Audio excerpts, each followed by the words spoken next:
Ochopo kanyo sa 12 mar okinyi oyawre Nyakwaramogi Ajwang' kamoro amora ma intiere okinyi ma kawuono.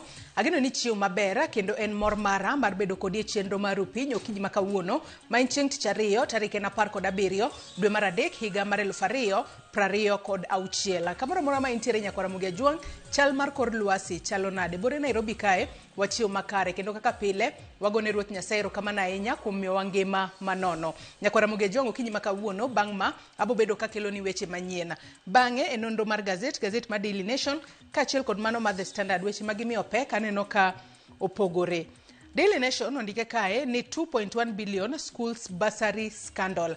Mano kotudore kod omenda mano maderom bilion 2.1 makoro oliekore ni osebed ka ichiwo kaka bursaries e kuonde chung' od bura mopogore opogore ma ok opuodh e yo makare. Kendo aneno koketa pichni mago mag jod bura mochung' ne kuonde chung' od bura mopogore opogore kaluwore kod kwan mar omenda kata kwan bursaries mane gichiwo. To kata kamano ka inono kwan otese mago mag oro kwayo mag chiwo bursary kod kwan jopuonjre mano yudo bursary bende koro opogore, kendo magi duto liekore ni nitiere weche mag mibadhi matimore e kuonde chung' od bura mopogore opogore kaluwore ni nitiere moko kuom jopuonjre ma ochando to gikoso yudo bursaries e kuonde chung' od bura mopogore opogore.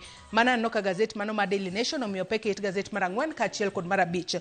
Wach machielo ma bende gazet mar Daily Nation omiyo pek okinyi ma kawuono en kotudore kod masira mar mach manye omuoch e kar ohala kata e chiro mano mar Toy Market mayudore e kaunti ma Nairobi kae, kama koro thoth johala yuago lala kalure ni mwandu maggi mathoth ahinya kata mwandu maggi milionde koro ne olala kata ne owang'e masira mar mach makamano. Ka koro nyaka sani koro penjo makoro ringo e pacha jogo matimo hala e chiro matoi en ni tang'o momiyo mach makamagi jathoro bedo kinde ka kinde. Gazet mano mar The Standard to koro kete kae ni hostile take over, mano ka otudore kod gigo mano timore e od thieth mano mar Nairobi Hospital. Kendo aneno ka giketo picha mano mar jatend piny Kenya William Ruto. To sigana maket kod ma bende gazet mar Daily Nation ne omenye ka ginto gindike kae ni State House wades into Nairobi Hospital crisis, kotudore kod kaka gigo matimore e od thieth mano mar Nairobi Hospital otudore kod jatend piny Kenya William Ruto. Mago duto Nyakwaramogi Ajwang' abobedo ka lidho e gazet bang'e tibobedo kiyudo twak mokwongo chal mar Kenya mbobed ka itayo kanyo kod Cleophas Oluoch kochakore saa 1 nyaka saa 3 mar okinyi. Bang'e chenro mar mbako romo okinyi ma kawuono chal mar counties magwa, chal mar thieth e counties mopogore opogore. Nyawadwa Sharon Ong'ao bro bedo ka taye kochakore saa 4 nyaka saa 7 mar odiochieng'. Omiyo chako tudri kodwa kochakore sani. Namba mar ote machuok 236000. Facebook ibiro yudo wachiel kachiel Ramogi TV X @Ramogi TV. Kan bende nyalo tudri kode Facebook page mara ibiro yuda Joyce Oduor, mbui mara mar X ibiro yuda @Joyce Oduor_ machiegni kendo magi thuond weche manyien. Wakati tulikuja tukapata kweli ni kama watu wamefunikiwa ndani na kulikuwa na mama ambaye anatuzianga hata matunda hapo chini na watoto, tukasikia ya kwamba tena amefunikiwa hapo.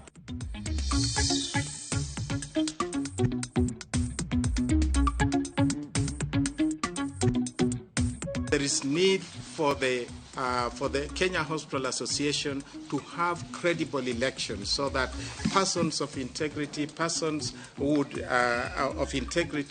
would be can then be voted into the ward.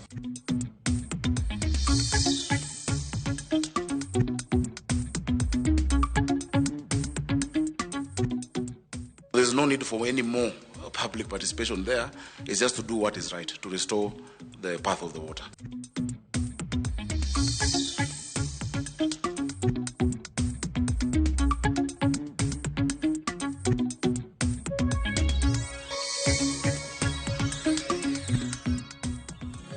Nyakwaramogi Ajwang' machiegni aneno weche manyien okinyi ma kawuono. Nyinga Joyce Oduor. Ji 4 oyangi ne owito ngimagi, 2 mamoko oresi kama moko 4 pok oyudi bang' ot sienyore e kar dak ma Blue Estate Shauri Moyo boma ma Nairobi. Kaluwore kod jodak, odno mayande osemuki bathe e geng aora ma Nairobi nomwomore kar saa 1:30 ma odiochieng'. Kendo ma e kinde ma jodak mawuok machiegni odonjo iye katemo choko chumbe mag odno gi dhegi osi. Gie sani jolweny Obila kod apisas mag Red Cross ne dhi nyime kod menyo kod reso jogo ma odno pod odino negi katenda rita kwe okwayo jodak mondo obed kod horruok e kinde ma chenro mag reso ji dhi nyime.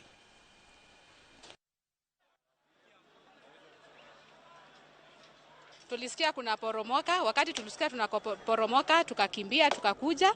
Wakati tulikuja tukapata kweli ni kama watu wamefunikiwa ndani, na kulikuwa na mama ambaye anatuzianga hata matunda hapo chini na watoto. Tukasikia ya kwamba tena amefunikiwa hapo na hiyo gorofa.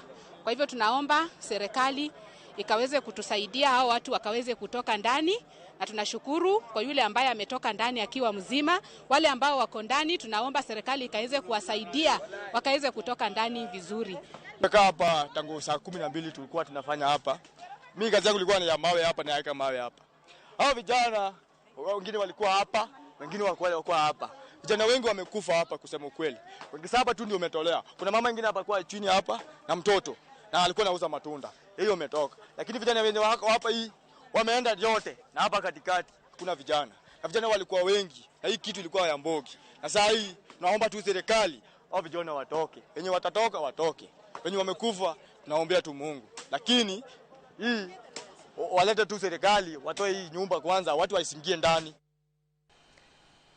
Akaudhi mbele ni Jatend Piny William Ruto oyango ni en adieri ni ne odonjore e wach ywaruok madhi nyime e osuptal ma Nairobi Hospital. E ote mare Ruto oyango ni ne oromo gi kweth mamacho ni ne gin jokanyo matayo osuptal no mane riko omanye kadwaro resruok e wi weche mane okwako osuptal no. Bende oyango ni ne ochiwo ting' ne jatenda jotije sirikal Felix Koskei kod Attorney General Dorcas Oduor mondo ota kweth mane omi ting' mar timo nonro e wi midhiero ma okwako Nairobi Hospital. Jachung weche marwa Ken Muga nigi ler mar wachno e wi otene kata oteno mar Jatend Piny ondiko. E ote mare, Jatend Piny William Ruto yango ni oyudore e ywaruok masani okwako osiptal ma Nairobi Hospital. Gino masani en liet ma okwako lwasi mapachoka. Ruto oyango ni ne oyudo report mane ondiki kanyakla kod twak ma achiel kachiel ka owuok kuom riwruogo osiptende mapachoka Kenya Hospital Association.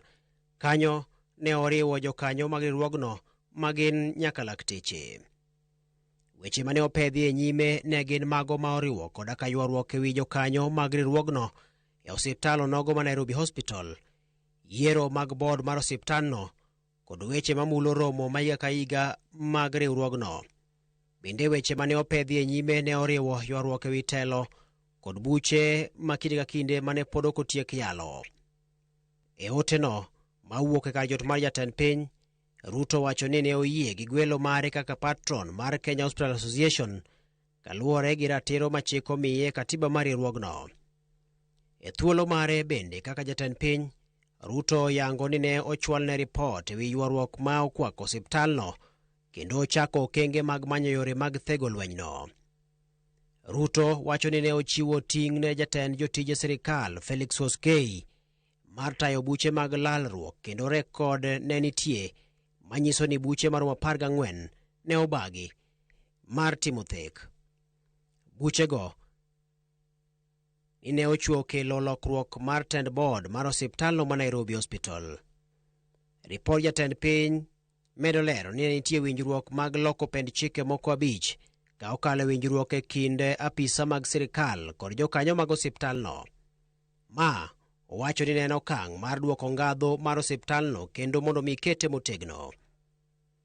Chenro mag lokruoge ne oriwo singo mar luoko i rejesta mar jokanyo mag KHA, weruok gi buche mane mono osiptalno tayo chenro mage, chuogo lai mar telo mabiro timo thek e kinde ywaruok, yango kambi mabiro timo nonro e wi kaka oseti gi omenda kod bago romo maduong' mar jokanyo. Nonro ne obedo e lwet Attorney General Okwach Kich, bad migawo machoko osuru KRA to kod jotim nonro mag weche omenda. Ting' margi ne en mar nono mibadhi madibed ni nitiere e wi kaka ne tayo osiptalno ma Nairobi Hospital. Kwethno ne ochwalo duoko margi kata report margi ni Attorney General tarik 6 dwe mar adek higani.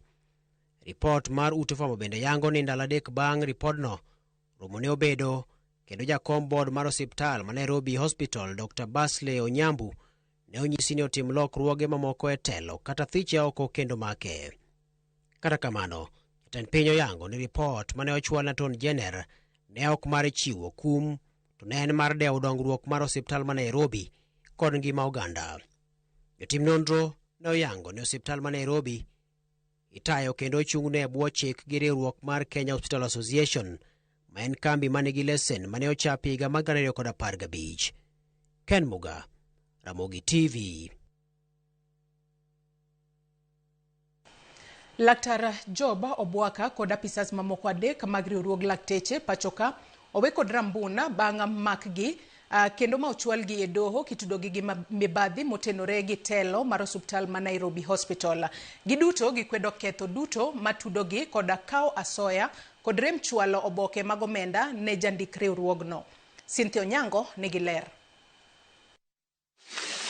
Apisas madongo mag riwruog lakteche pachoka Job Lukuru Obwaka, Chris Bichange Munga, Samson Buthia Kinyanjui kod Valeria Kinyi Gaya ochopo e doho ma Milimani e Karukinyi makawuono. Kata kamano ogeng'negi kuom seche 6 e nyamburko mane nitie e kar chungo nyamburko. E kinde rito thuolo mar chwalogi e nyim doho, Job Lukuru Obwaka ma en jalup jakom mar osiptal ma Nairobi kod Chris Bichange obedo kod midhiero ma ochuno migi thieth mar ruya. Haja yetu ni kuhakikisha kuwa dignity ya daktari imetendwa na kuwa haki yake haikiukwi ama his rights is not being disregarded wakati ambapo kuna orders ambazo zinafaa ziangaliwe. Okinde magi ochokore doho mopogore opogore ka gidwaro neno achijego duto ka igolo e nyamburko mar obila kendo chwalgi e nyim doho. We know there is no file before you, but we know that even without a file, you have the authority over this presence on matters of criminal practice. You ask the OSPD in charge to appear here and explain the circumstances of how they are keeping people and who are doctors and lawyers inside a booth of a car. And if that cannot assuage our concern, Your Honor, let's walk to the car park where these four are. Doho ochiwo chik mondo kinde momako bura no chiw mapiyo bok manyiso ketho mitudogo achijego duto. E kar sa 9 mar odiechieng', achijego duto ochwal e doho ka itudogi kod tiyo marach kod teko mar apisegi. Achich mokwongo Chris Bichange Munga omakne bura mar kawo asoya maromo $4.8 kowuok e kambi mar okumba mar Meritorious e kinde mane en director mar riwruok lakteche e kind dwe mar 11 2023 kod dwe mar 3 2024. Kata kamano, Bichange odagi kethono mar rem chwalo bok mar omenda ne jandik riwruoge. Achich mar 2 Samson Buthia Kinyanjui ma en jalup jakom mar board mar Nairobi Hospital bende odagi ketho mar kawo asoya mar omenda maromo $3.9 kowuok kuom kambi okumba mar Meritorious e kind dwe mar 12 higa mar 2024 kod dwe mar 3 higa mar 2025 e kinde mane en director mar riwruog lakteche pachoka. Kata kamano, Kinyanjui bende odagi ketho mar rem chwalo bok mar omenda ne jandik riwruoge ma pachoka. Achich mar 3 Job Lukuru Obwaka kod Valeria Kinyi Gaya bende odagi ketho mar rem chwalo boke mar omenda ne jandik riwruoge e kind higa mar 2022 kod 2024. Okinde magi odhi nyime kod kwayo doho mondo wegi thuolo kod rambum. Under section 692 of the Companies Act, the maximum fine for this offense is a fine not exceeding 200,000 shillings. We can come back within the next 14 days.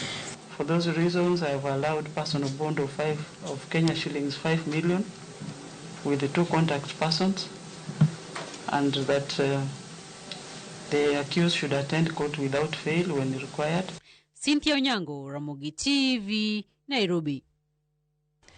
Jatend migao mar thieth Aden Duale okwedo rumbi ni jatend piny Kenya William Ruto chano kawo kar thieth ma Nairobi Hospital. Duale mane loso Mombasa koni chenro magin godo en bero kar thiedhno Mokoni oseyango ni nitiere kod weche mag mibadhi, telo marach kaachiel kod rem chulo usuru e kind mamoko. Jatelo no mane loso e romo mane okelo kanyakla jogo manie sekta mar thieth koni giseyudo ng'ur mathoth kowuok e kar thiedhno, gino magikoni osebedo kang'uko chenro mag chiwo thieth ne jotuo.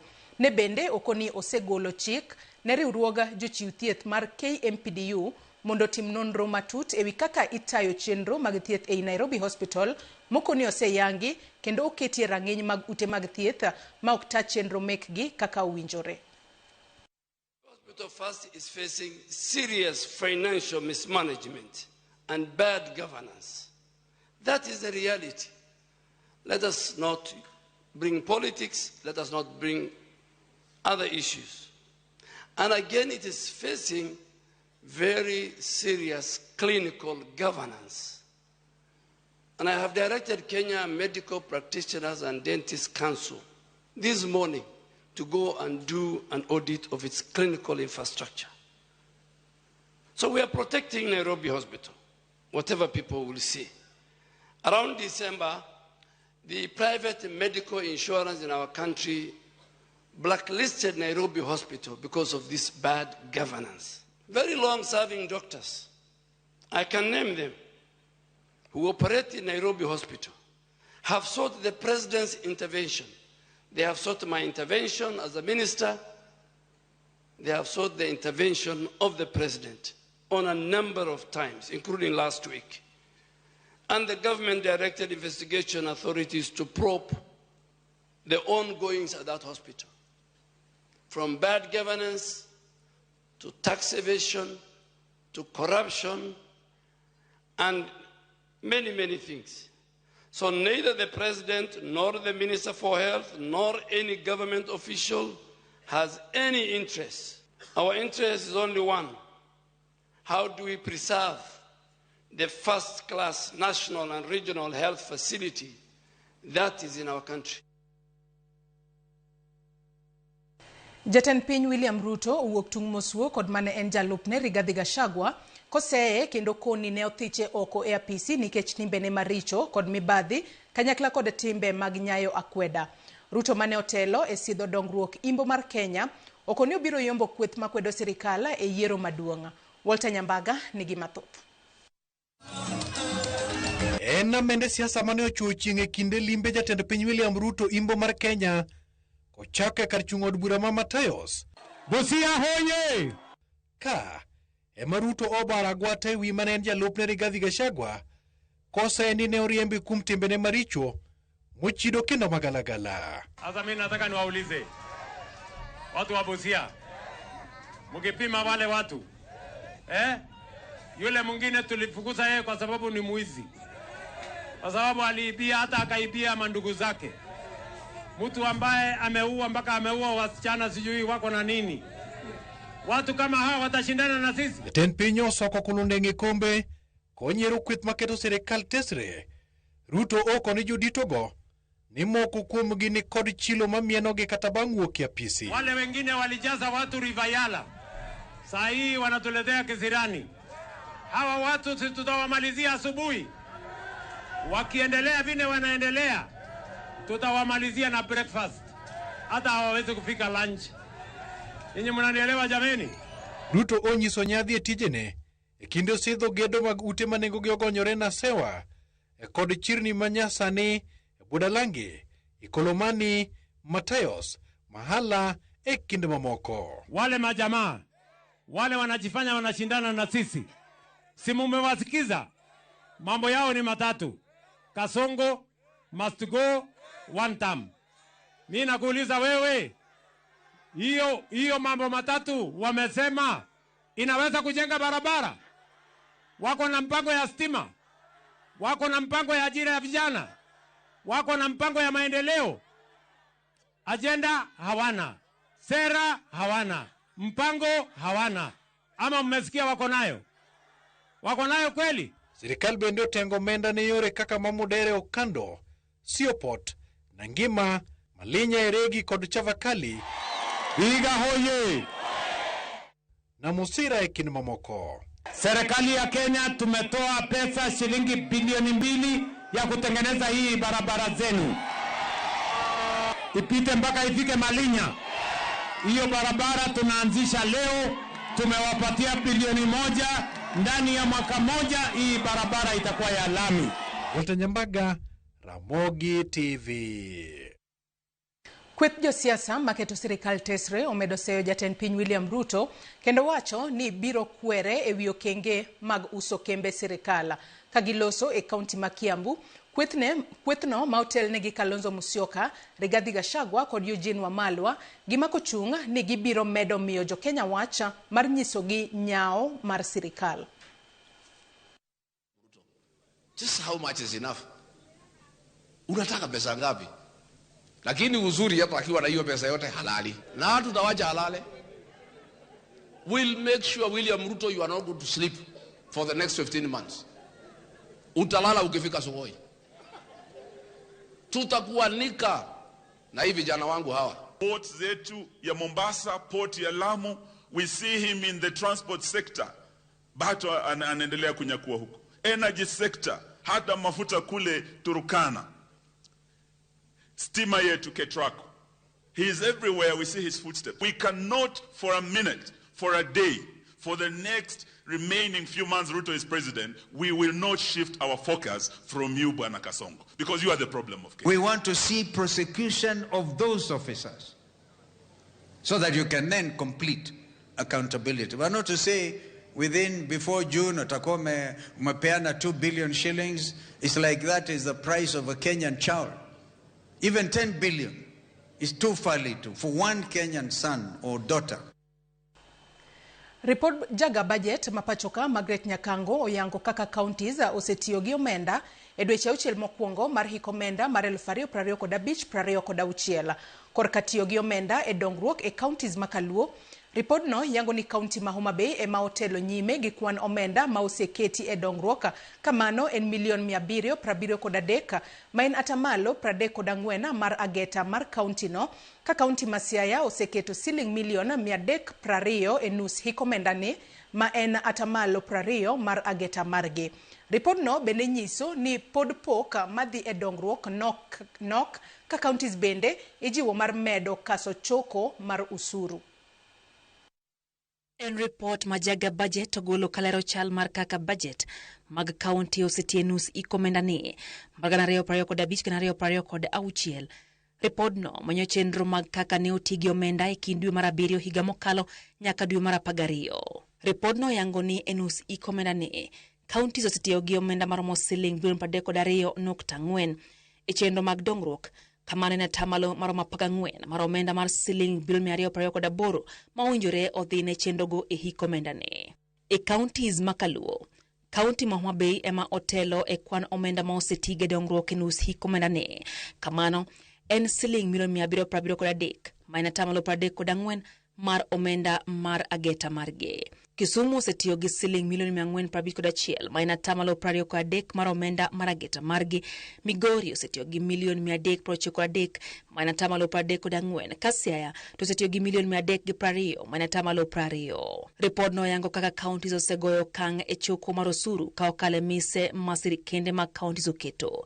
Report no bende nyiso kaka counties ochoko osuru e dweche auchiel mokwongo budget hikomenda 2025-2026. A report no, county ma Samburu, Garissa gi West Pokot otelo kirango tamalo mar choko margi e thuolo no.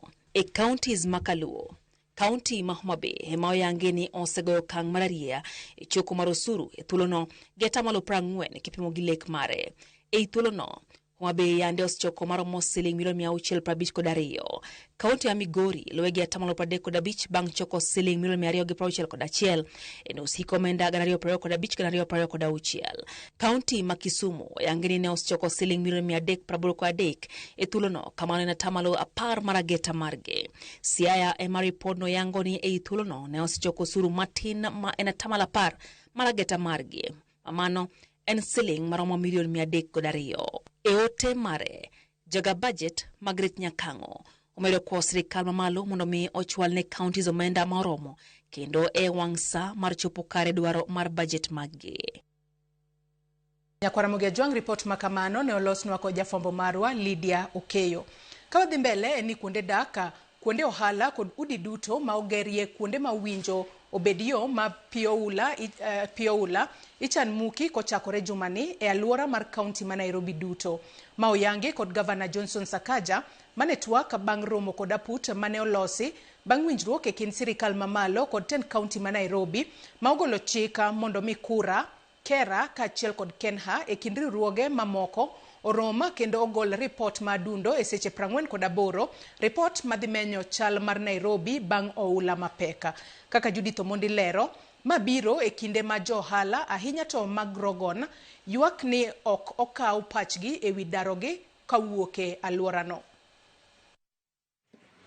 Bang' ripode mag ji 33 wito ngimagi kendo ji mathoth yudo hinyruok, wito mwandu kendo darie utegi, sirikand kaunti ma Nairobi owuok oko mar chako manyo yo mar reso boma ma Nairobi kendo geng'o midhiero mar oula manyalo bedo e kinde mabiro.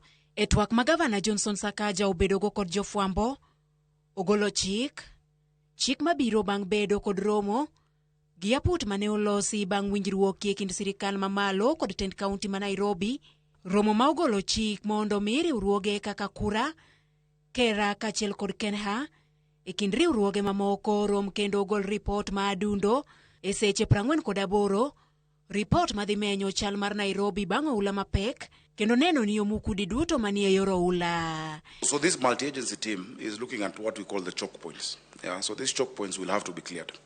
As for the mechanics around Grogon, we have been having a long discussion with the Rivers Commission on relocating those garages. They will have to be relocated. Those residents have known for a long time that their walls are actually on the path of the water. And so there's no need for any more public participation there. It's just to do what is right, to restore the path of the water. Pia tumesema ya kwamba hizi riparian areas ama area kando ya maji ambapo watu wameka viosk na maduka lazima zitafunguliwa na kazi hiyo inaanza leo hii. E wuoth ma watimo e moko kuom kuonde ohala ma Nairobi, ahinya to Grogan, johala ywak ni paro mar darogi ok liu kendo winjo ka upachgi mondi. Sakaja anasema tuhame hapa. Yeye Sakaja amesahau ya kwamba sisi tulikuwa na kiwanja hapa. Ile tuliwachiwa na mzee Moi. Tumekaa hapo kutoka wakati wa Moi mpaka wakati huu. Tumefukuzwa pale wakauza kiwanja. Tumekuja hapa. Haya. Tumekaa hapa, tumejishikilia hapa, tena wanasema tuhame hapa na hawatuonyeshe mahali tunaenda. Tunaenda wapi? Wakishaingia kitu wanafanyanga ya maana ni kuja kutugongea biashara. Wanakuja kutubomolea, lakini wenyewe kuja kutusaidia kwa katika kama huu hakuna. Hii mtu angetengeneza angeweka mchai, hata angepea mchai na atengeneza vinyali tengeneza huko chini. By the way, nashukuru sana President Uhuru, alikuwa na akili kidogo juu alitutengenezea barabara, akatengenezea daraja pale. Licha ya kwamba hii ndio hakuguza. Kagi koth ma osebedo ka chwe, gikoni giseyudo lal maduong' kendo mwandugi okethre ma okusre.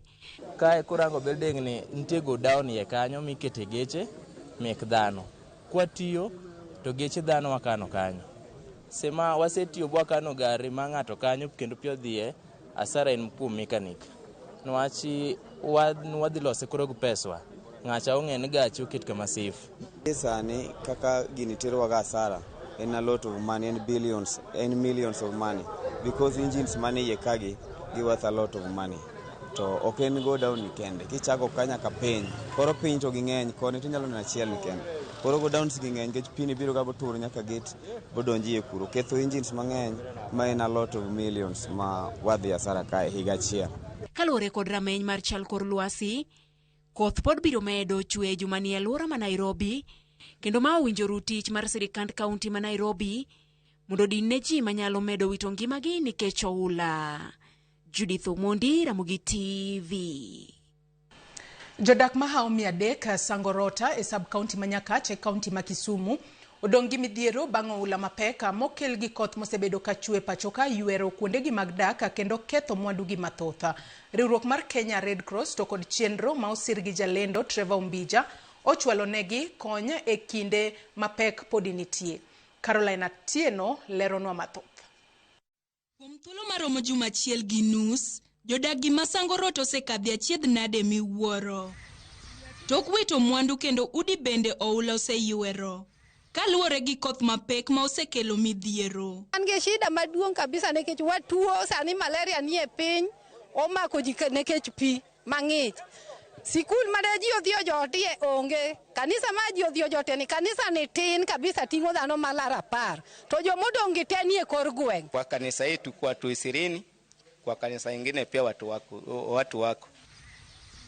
Kaka yor temo reso jopiny alworani, riwruok mar Kenya Red Cross kod jalendo Trevor Mbija ne ochopo mar chwalo kony ka okalo e tudruok gi tend gweng' makono, ma otelne gi Ruoth Seth Oluoch Agwanda. Pi nopong' jumachiel mokalo, ma pi nopong' birabira matek dichiel, ma nodaro ji, kendo ji nodar ji mokalo 800 mokwongo. Puothe mokethore chiegni ekas mokalo 3,000. Sama wuoyo kodini Trevor Mbija ma jalendo ma bende geto koma nyaka higa 2027 higa manyien. Obendo biro gi joge kendo kelo kony mondo one ni to jowagi nyalo konyore nade. Sani wantiere Nyadina Chiefs Camp West Nyakach. Wabiro konyo joma pi nodaro e dho nam ka to gi area makaini. Kaka Trevor Mbija Foundation, program mokwongo motimoga en mar konyo jogo man gi chandruok. Koro sani chandruok man godo e Nyakach ka en ni jowa mang'eny pi odaro. Koro kawuono kung'iyo bataka kata ng'eya ka to wakelo kony. Kony kwakeloga to wawuoyo gi jogo motudore godo makonyo oganda kaka jo Red Cross. Wantiere gosiepewa bende mantiere sirikal kaka Ray Omolo to gi jo sirikal gondo be giwegi to gi patron mar Trevor Mbija Foundation ma en Trevor Mbija. Nitie kony mokelo kaka sani wantiere gi gige tedo, wantiere gi blankets, wantiere kod chiemo mogo be wantiere godo. Then jomoko be nitie wadhi miyo pesa moro matin mondo gichak godo kaka ginyalo dak. Jodak opuoyo konyruok ma giyudo ka gimedo jiwo oganda kod sirikal ores gie midhiero ma sani okwakogi. Tang'a mono sirikal ma marwa ong'e kuonde mwadake to gima kama endi timore. Ano gimoro amora odhi nyaka onget nyaka sufria. Akwa sirikal kaka Mama Agnes Olima bi dalana Kamgan village mondo bine kama dake. Wadwaro ni sirikal okonywa Daex. Jo South Nyanza, jo Homa Bay County nosechako gero margi. Gin ready madhi tieko. Wan korwa koni Kisumu County onge Daex. Carolina Atieno, Sangorota, Nyakach, Kisumu County. Nyakwara Mugejwangi report mar Carolina Atieno ema wachopo gode giko mar weche manyien okinyi makawuono. Soma ne moko kuom ote ma uchwalono e Facebook ama wantiere achiel kachiel. Winning Tips wacho nono yo makare ka intiere Teso, Busia County, Jaute Millicent ka wuok Mwero Upanda, Siaya County wacho nan kodi e chenro. Daktari Rajab Kienyeji wacho nono yo makare. Ruth Nyathi Ochieng wacho ni oyawre Joyce asedonje chenro kaka pile ka an umoja enako. Erokamano ne Nyasaye kuom yawonwa penya. Maka Lois Vei benano ote mari erokamano ahinya. Lamek Omedo Awuondo bende wacho naneni ka an Migori Oyani Masai. Nyakwara Mugejwang erokamano ahinya kuom medo kete e Ramogi TV e chenro mar piny okinyi makawuono. Akaw mana yuyo madundo gi sani bang'e taduogo kod nonro mar gazet. Kik idhi mabor.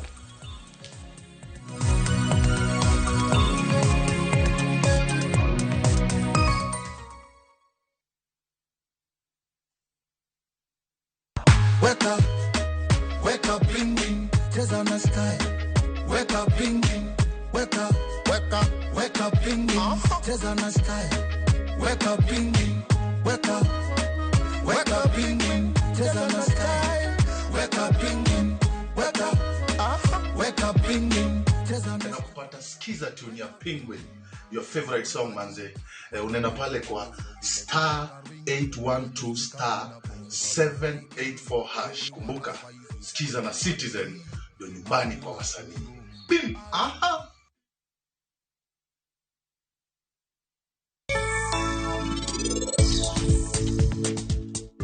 Ne kaka gibet ka gileng. An gadier ni gin gisebet kama kuom nusa. Pari, bende ng'eyo ni niti ochung' kacha to ng'iyowa kiling'. Koro inte mane wuondri matin. Sanju wachna ni gimoro. Anapenjra, jogi bende gin jomokendre, ok gichal kata. Adani singrina, ni ine biro machiegni mondo ikaw pari idhigo.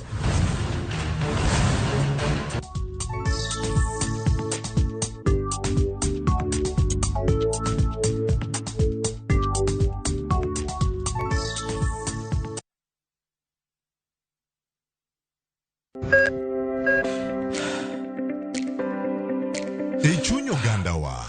Ngima mar del en mwandu maduong'ie moloyo. Mondo tekruok mar dende obed maber, ok gin ga gik matek. Gin gik miluongo ni lifestyle.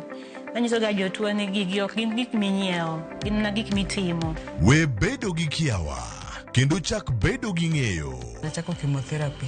Side effects nen, yier wi nyaka lwar, constipation, chandi seriously. Waruaki e penj laktar, ma en tudruok gi lakteche molony. Sama idhi ir jahocho cha, nyaka ibed ni iseng'eyo ni mae shida ma an godo to adwa kony. Chakre weche thieth kod chiemo mar mine mayach, nyaka weche thieth mag tuoche masiko. Wakelo od thieth e od dak. Tuo mar rheumatic heart disease ni landore sana e gwenge ma poverty nitiere. Riwri gi Ruth Otieno, wuok tich nyaka tich abich, saa 12 odhiambo.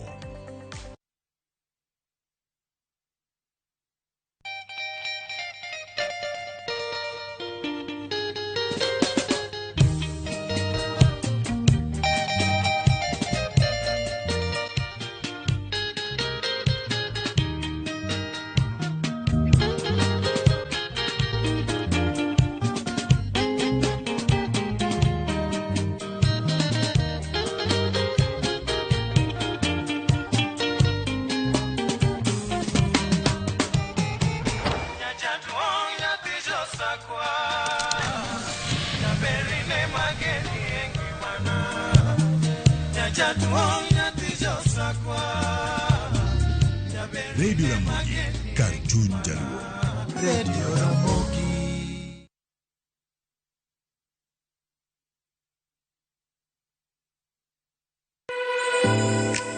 Chiemo ok en mana gima wachamo kende, en sigana. Tim mapile, nyasi mar nyiso ni wan ng'agini. Mit chiemo en ang'o? Kitungu. Ber mar chiemo mar fry en ka kitungu nene. Wanono kido mag tedo e alworawa duto. Wafwenyo yore mag tedo mopondo, timbe anyuola, koda hera mamiyo kit chiemo moro amora bedo gi ngima. Chiemo ichamo ga wang'.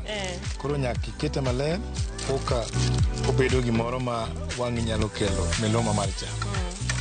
Ma ok en mana tedo kende, en kit ngima mar oganda michiwo e mesa. Tedo gi chiemo kod jailieta tich adek, saa 2 okinyi, kik bai.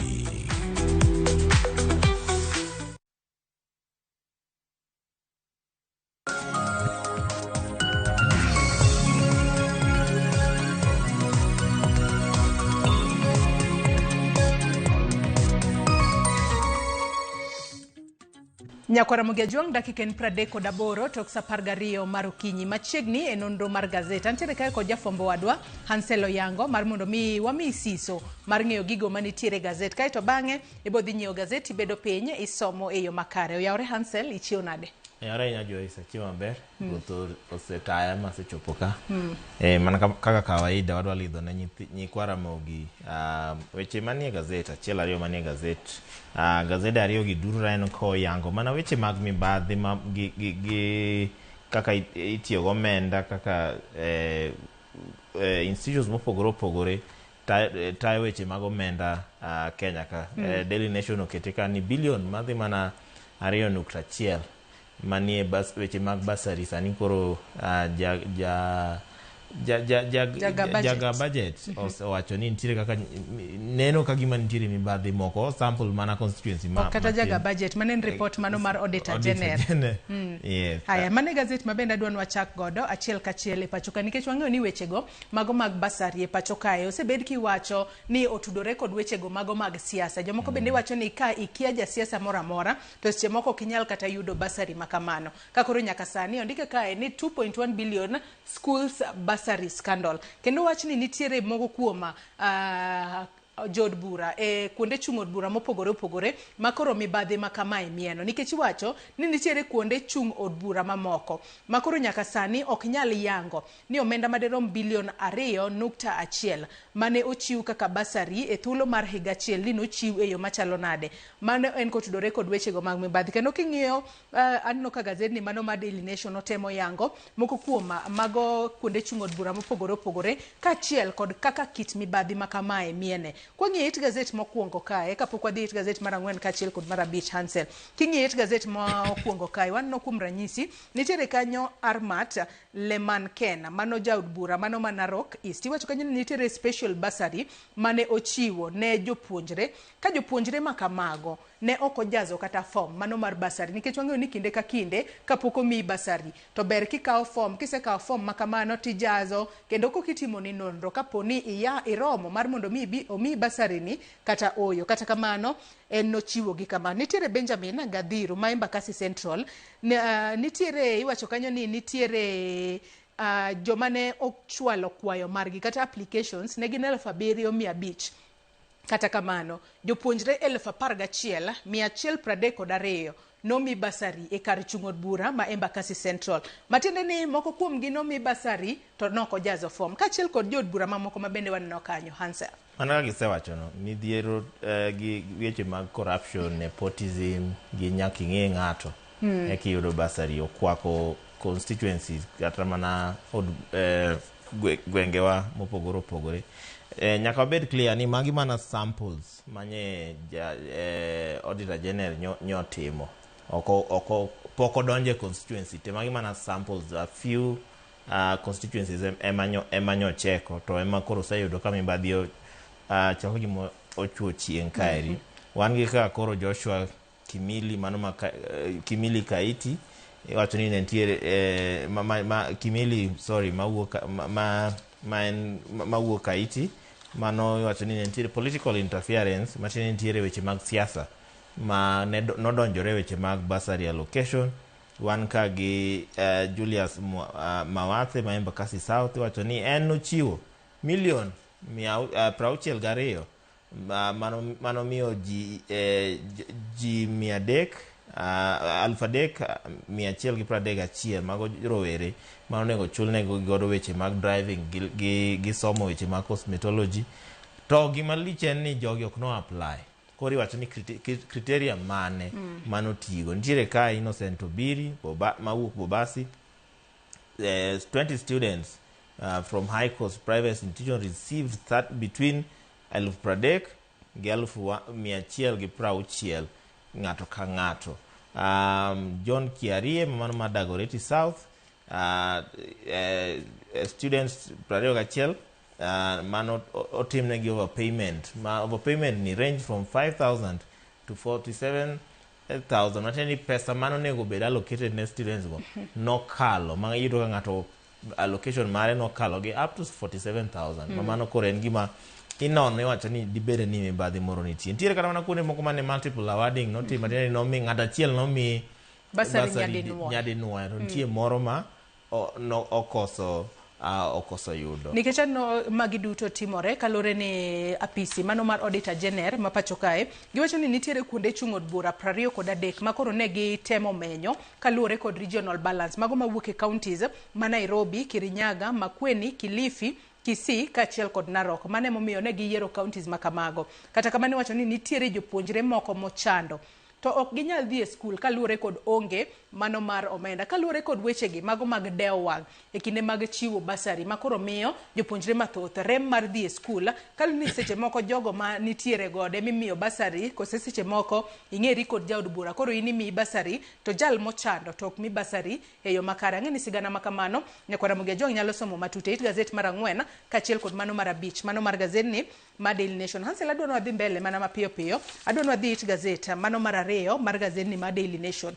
It gazet mar 2 kanyo riwruok mano makedo ne ratiro mag oganda e pacho kae nyaka sani koro gisechako ayanga chenro mar menyo kachiel kod manyo jogo mane ohinyore e kinde ng'anyo mane otimore e pacho kae kochakore higa mar 2017 nyaka sani. Wang'eni jatend piny Kenya William Ruto nowacho ni nitiere omenda mano maderom bilion 2 mibed ka ichulo jogo mano hinyore e kinde ng'anyo kochakore higa mar 2017 nyaka higa mar 2025. To wang'eyo ni chenro ni mano mar manyo jogo itimo kod Kenya National Commission on Human Rights makoro sechako chenro mar menyo moko kuom gwenge mibed ka imanye jogo kendo nitiere moko kuom gigo makoro nyis jopiny mar mondo mi ochop godo mar yango na diera an jal mane ohinyore kinde ng'anyo kendo winjo bed ni chula.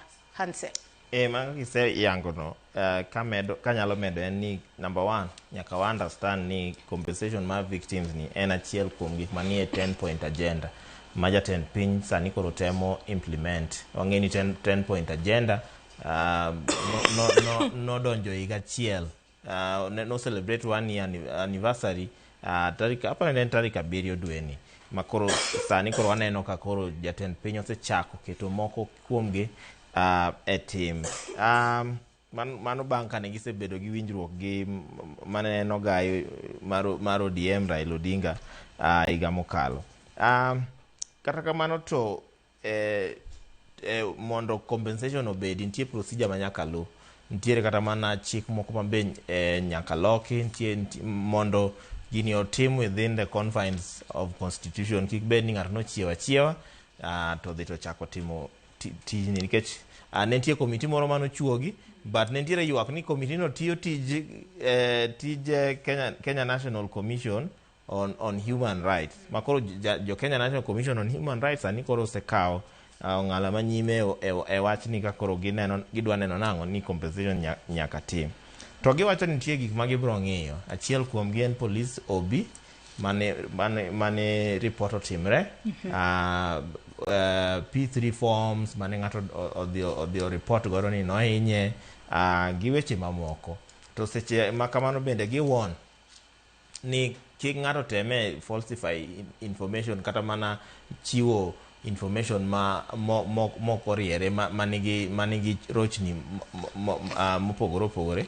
Makoro gitemo jiwo jo Kenya ni mano en ataro mar chik ma komaki ibro keti e lwet police mondo koro police o take over. To gima omako wang'a ka be en ni giwacho ni compensation ni bro bedo extended to nyaka police mano hinyore e tich, kinde mag ng'anyo, kinde mag mane kori wacho ni police brutality notimore, kata mana kinde mag tulo bang' yiero mopogore opogore Kenya ka.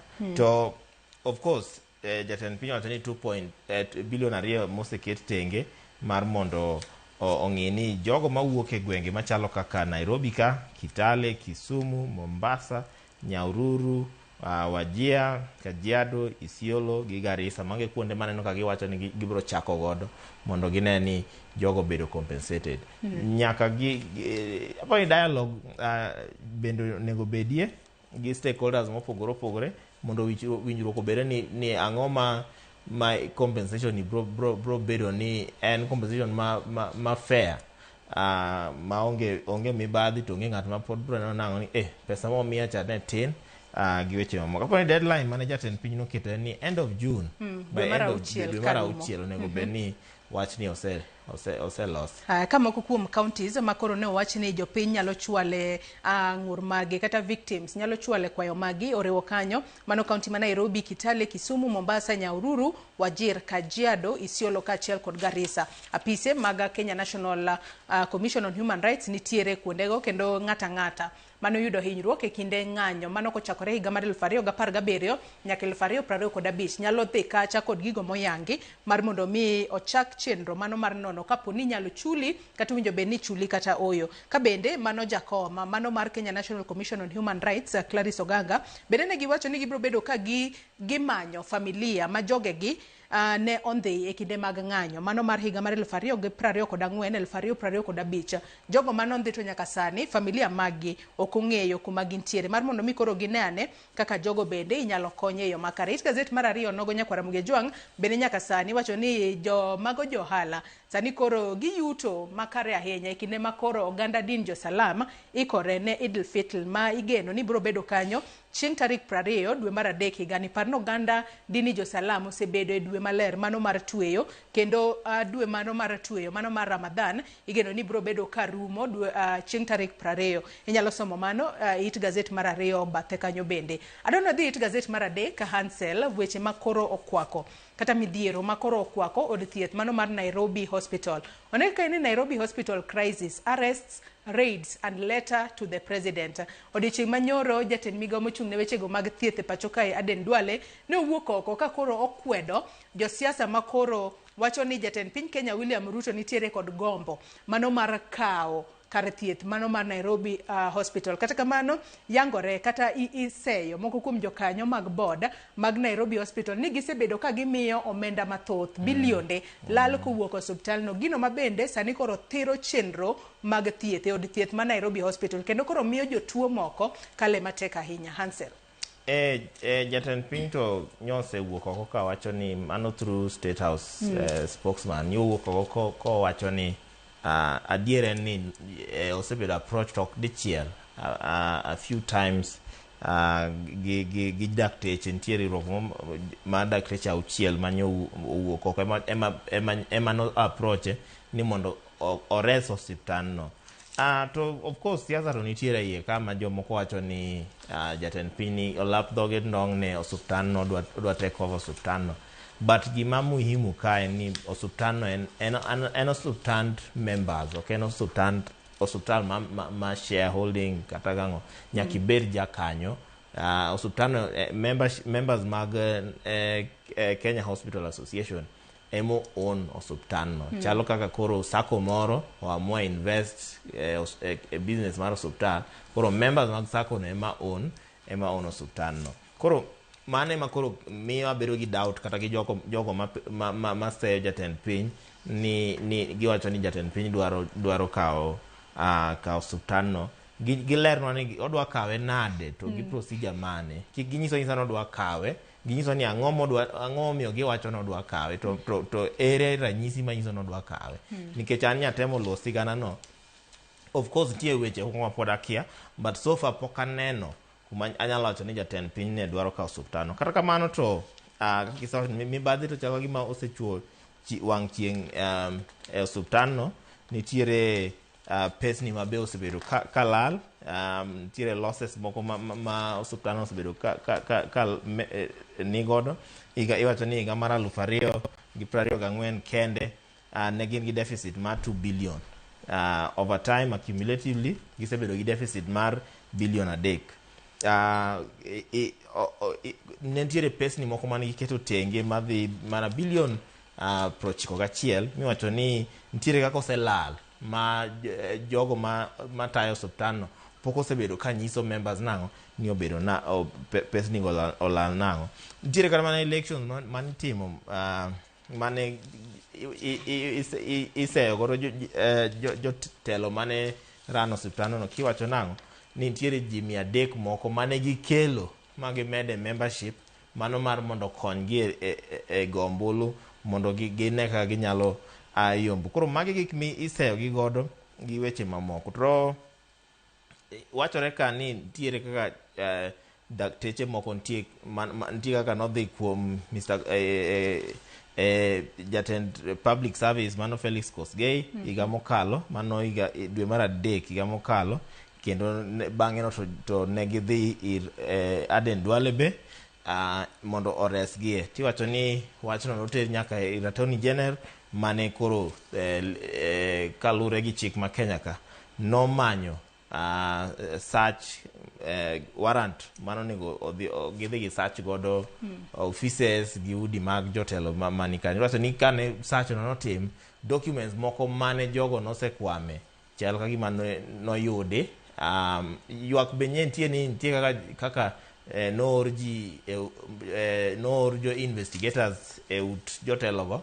Tiwacho ni bang'e no ne gibedo threatened ni mondo gi resign. Koro kanye ema ntiere kaka inyalo ni jatend piny Kenya tiyo gi opportunity ni mondo okaw godo osiptal ni. To ang'eni magi duto timore kaluwore ni nitiere moko kuom jokanyo mag board mano mar Nairobi Hospital mabende yando maki. Kuom ranyisi nitiere daktari mano Obwaka ma yando maki ka koro nyaka sani nitiere jogo mosebedo ka kwedo chenro mano mar mako Dr. Obwaka ma hiki oniang' ahinya, iwacho ni jahigni 80 to nitiere kod tuoche mopogore opogore mano moriwo nyaka yande otimne bero mano mar adundo, gino makoro iwacho ni nokotimore e yo makare. To sigana makamano Nyakwara Mugejwang bende gazet mano mar The Standard omenye e it gazet mokwongo, kendo inyalo somo matut, inyalo somo sigana makamano e gazet mano mar Daily Nation kata gazet mar The Standard. Hansel kwa dhi mbele mana mapiyo piyo adwani wadhi e it gazet mano mar auchiel mano mar gazeti mar Daily Nation. It gazet mar auchiel kanyo iwacho ni chenro mano mar manyo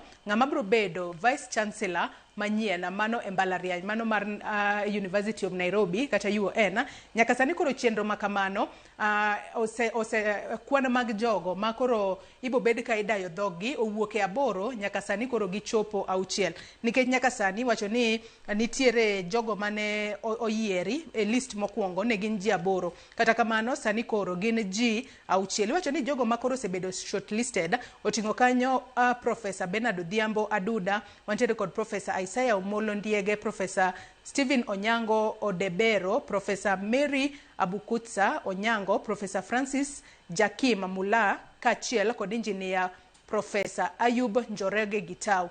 Mage joma koro nyaka sani wacho ni osechopo ji 6 makoro ibo bed kidayo dhoggi mar mondo mi ong'e ane ni to en ng'a ma oromo bedo Vice Chancellor mano ma mbalariany ma Nairobi, mano ma University of Nairobi. Hansel.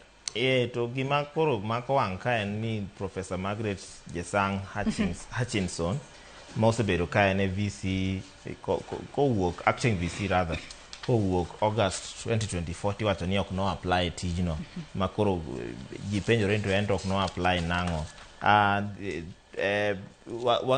Osebedo ka wachore ni University of Nairobi osebedo gi midhiero mopogore opogore, gisebedo gi gope bende kanyo, nitiere kaka iwacho ni management mar university no kosebedo malong'o kata ranking mare iwacho ni ose drop from sani koro University of Nairobi onge top 1000 universities manie piny mangima, gise drop out of ranking mamano ero. Gik miwacho ni nitiere kanyo marito jalno ibro yier kaka VC mobro deal god and financial pressure wan ka gi gowi madhi billion 12 funding mokoromo gi unpaid liabilities malure gi kaka pension gi osuru ma pok ochul gi weche mamoko. Koro mago gik ma koro VC ma bro donjono bro deal go to aneno kondik ni nitiere jal moro mane oseyier miluongo ni Professor Bitange Ndemo mane odagi tijno nikech nowacho nang'o ni nitiere kaka ok noluw chik kinde mane iyiere. Koro University of Nairobi en achiel kuom kata jo Kenya o recognize kaka the leading university e Kenya ka.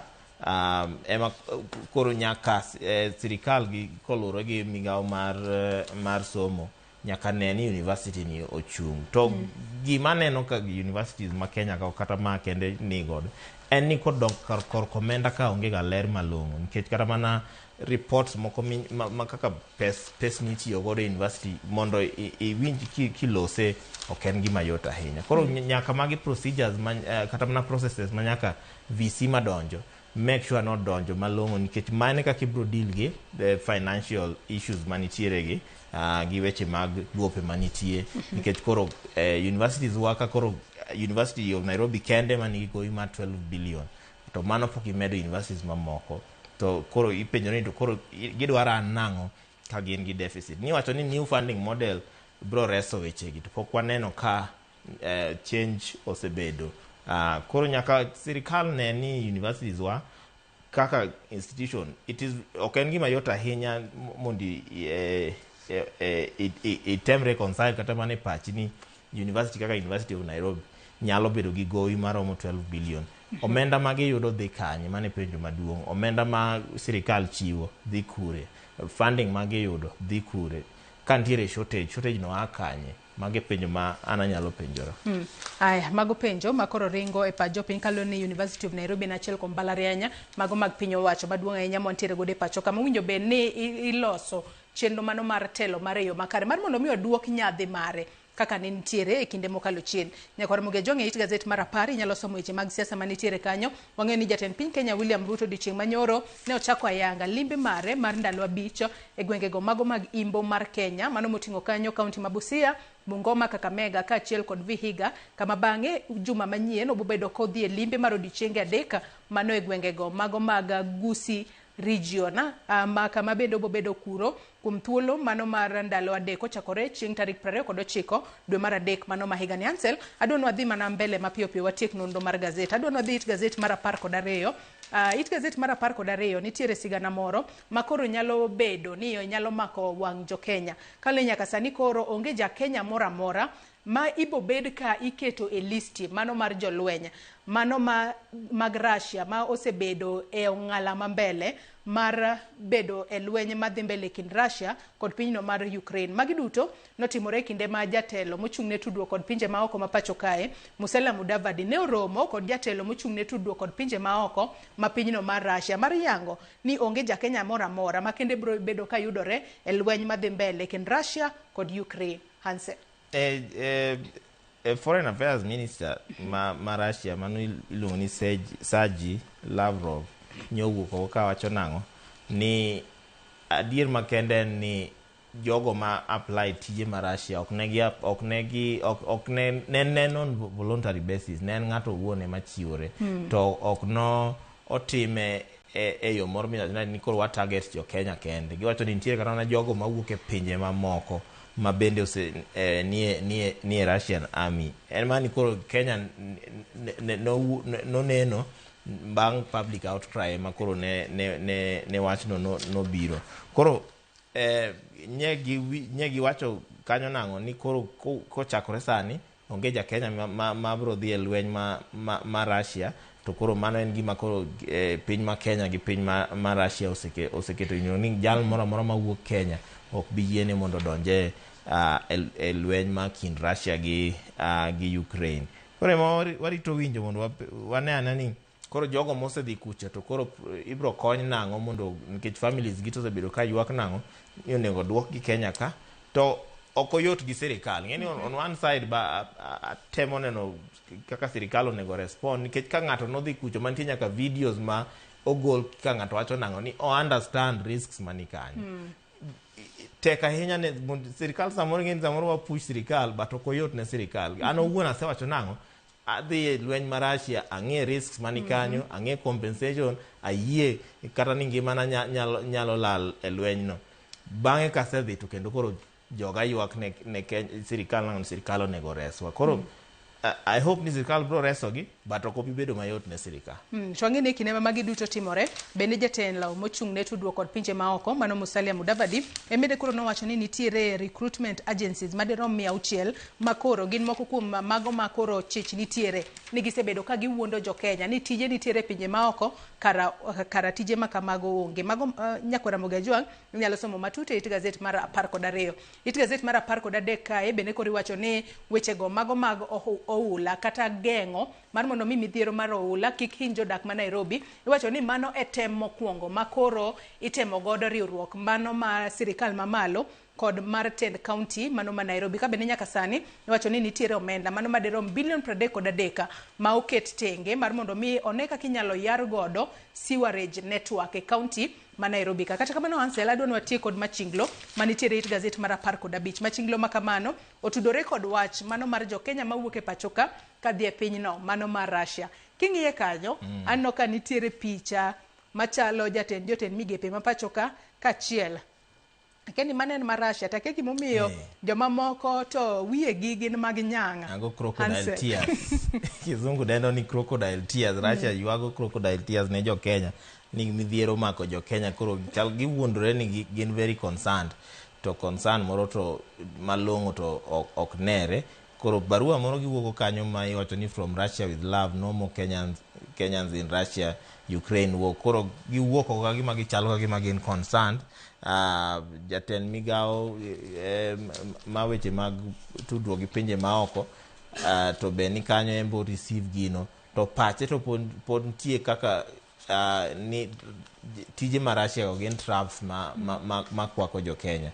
Koro en contrast on one side jatend migao maweche maoko kanyo chung ka en pache to neno ni gini nyaka be ni nitiere kaka dhinyo jo Kenya, but jo Russia to wuoko ka wacho nango ni no more Kenyans koro gimbe gi ywak gi shed kroko ngeni nyang ok nya ywak ni gimidhiero ne gimo ket kae to binge ineno ndege moro ma koro chalo ka gima piyo anno ka nitiere ochalo trap mano mimako ga godo yeyo to piny kanyo no kondike kanyo ni Africa Russian job offers matine nitiere joma moko makoro iwuondo ni nitiere tije e pinyno mano ma Russia to imako gi kod otegu makamano to gedhi kata kamano nyakwara Mugia Jwang imbe nyalo pongo gi wi ni machinglo makamano nyisa ngo Ansel wachne mogik ka waloro nonro mar gazet. Wachna mogik en mana kodok kar weche mag bursaries wagi.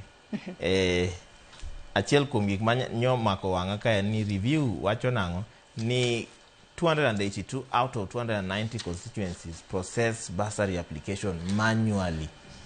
Maerie kuma shida nitie maduong'. Onge ng'at madwa automate systems. Nikech ko ong'e ni sama automate systems to ibro make ibro ng'e nango ni mae kuma counties wa gi constituency wa nitiere shida. A lot of processes pod gin manual. Age ma wantiere sane ni ma anyalo oro pesa kata loka kata an ka ok onego beni podwa process gik moko kaka bursary manually. Onego beni procedure ni en gima bedo documented to where digital footprint ma ng'ato nyalo trace kata ing'e ni jalni osomo kanye to osikuno receive pesa karango to pesa no owuok kanye kadhi kanye to procedure mano tigodo selection to not team nango ng'ato nyalo follow up to sani eno kinya follow up nikech up to 90%, actually more than 90%, ma dhi mana 95% ma constituencies magwa pod process gik moko manually. Aero kama na inya Anselo yango kuom ka thuolo mari okinyi makawuono mar bedo kode nonro mar gazet nyakwara Mugia Jwang gazet momori e kin Daily Nation kod The Standard inyalo dhi nyiewo tibedo piny some yo makare. The Standard e wang'isi no menyo bana midhiero masani koro kwako od thieth mano mar Nairobi Hospital ka koro gin bende gi menyo kaka jomoko seyo jatend piny Kenya William Ruto ni ema koro sebedo ka kelo tungni od thieth mano mar Nairobi Hospital. Nyakwara Mugia Jwang yena mar mondo mi akaw yoyo madundo gi kanyo bang'e to nyawadwa Cleophas Oluoch bro bedo katai e twak mokwongo e chenro mar piny. Oriti masani nyinga Joyce Oduor.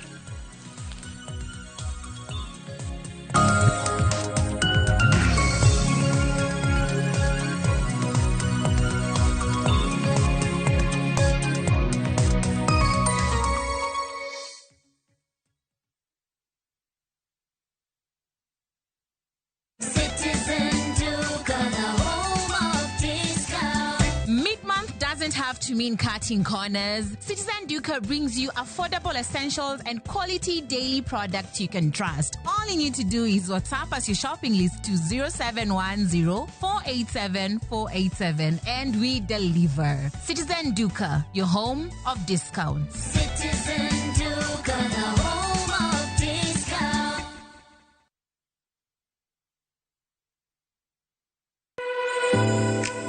Chiemo oken mana gima wachamo kende. En sigana. Tim mapile, nyasi mar nyiso ni wan ng'agini. Mit chiemo en ang'o? Kitungu. Ber mar chiemo mar fry en ka kitungu nene. Wanono kido mag tedo e alwora waduto. Wafwenyo yore mag tedo mopondo, timbe anyuola, koda hera mamiyo kit chiemo mora mora bedo gi ngima. Chiemo ichamo ga wang'. Koro nyaka ikete maler koka obedo gimoro ma wang'i nyalo kelo miluma mar cham. Ma oken mana tedo kende. En kit ngima mar oganda michiwo e mesa. Tedo gi chiemo kod jailieta tich adek saa 2 okinyi. Kik bai.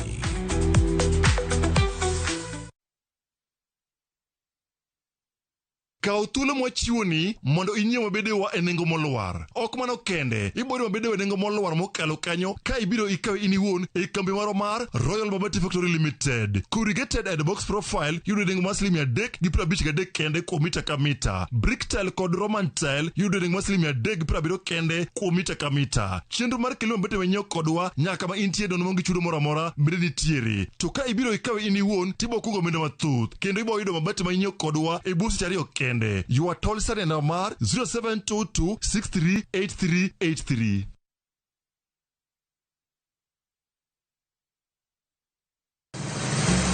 Be isepenjori e sigendni mayudore kuonde ma waluongo ni pachowa? Kapuonjani nobiro nikech gwenyruok e kind owete. Riwri kodwa mondo wanon sigendni mabeyo mag kuonde ma wadakie. Nera nitie. Ninyuo kong'o kacha niluongo ni kilap joko wigi. Kochakore bombe madongo nyaka e gwenge ma iye. Otusenge en piny joimbo mar oganda miluongo ni Wasenge. Ng'e gigo mamiyo oganda ka oganda bedo mopogore. Nueng'o ma wan godo ka en mar kunyo goldi. Urudi. En kama ji duoge ji ok lal. Ng'e weche mane osekalo. Chon chande lweny nitie kor gweng'. Rwako sigendni mag kuonde ma wadakie. Iwacho ni kibedo piny e kom, kineno ng'ama lwete fuare kama, mano nyiso ni jakano mulo ka pi osechopo e bwo mesa. Ng'e gwengewa chieng' tich ariyo saa 3 otieno mana e Ramogi TV. Marubani wametambua skies za Shabiki ni clear. Wana fly to the highest multipliers wakidondoka na big wins. Kwa majina naitwa Irina Yuma, natoka Kakamega, nafanya kazi ya kusaidia sisters kwa convent. Niliekelea 100, nikasukuma, nikapata hadi 2400. Hadi baadaye nikapigiwa simu, nikaambiwa nimeshinda nusu milioni. Nilifurahi sana. Hii pesa napanga kuziendeleza kimasomo na nianzishe kabiashara kadogo kenye katani-boost pia. Nasikia vizuri, nimefurahi sana. Nimeshinda hadi ku-express the joy that I have. Changamka champe, download app ya Shabiki on Play Store na utawale hizo skies ukidondoka na big wins in seconds. Gaming is addictive. Play responsibly. Not for persons under the age of 18. Shabiki.com is authorized and regulated by BCLB license number PG 0001082.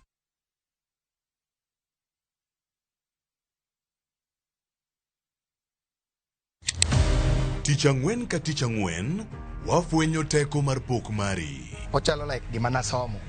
To ok nasomo e polytechnic. Nena inajua kali tu. Kaka kura timeni. Pok pogore. Keto lere wi jogo ma pile loko michgi, obedo ohala madhi maber kendo bedo yo mar yuto margi. Tigoni inspiration ayudo kuom jo Masai. Ineno. To ipuonja mondo an be no puonja mondo an be ang'e loso. Ochoko glass, machalo kaka takataka, to wachwakogi, kasto waloso gik mopogore madhi e ute mopogore. Tich ang'wen ka tich ang'wen, saa 2:30 okinyi. Mana e Ramogi TV. Kick by.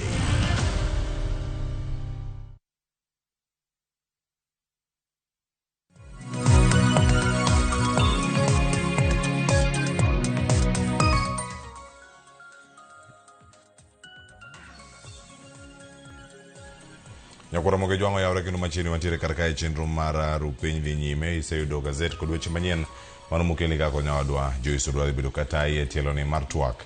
Nyinga Cleophas Oluoch jakisumo kanyakwar mokiwa nyaka sango tantiere ka kod welo mosedonjo e studio ka migi thuolo mar mondo migi moswa wachaka ne twak kodgi achiel kachiel. Antiere ka kod wuod Luo Osia County Tom Nduku kauntiere kode karkae moso kiny ma kauni chiewo nade. Ochiewo maber. Yes. Piny Kenya ochiewo gi lwenje mang'eny. Mumori gi moko mori arane warade ndalo mokalo nyaka kawuono. Kenya to sodhia marach. Isaida wan gi joma luongre ni engineers who are not engineers. So we need to go back and refresh our data. Professionalism is lacking in Kenya. If not, tabu mang'eny mar economy omiyo koro substandard things are coming up.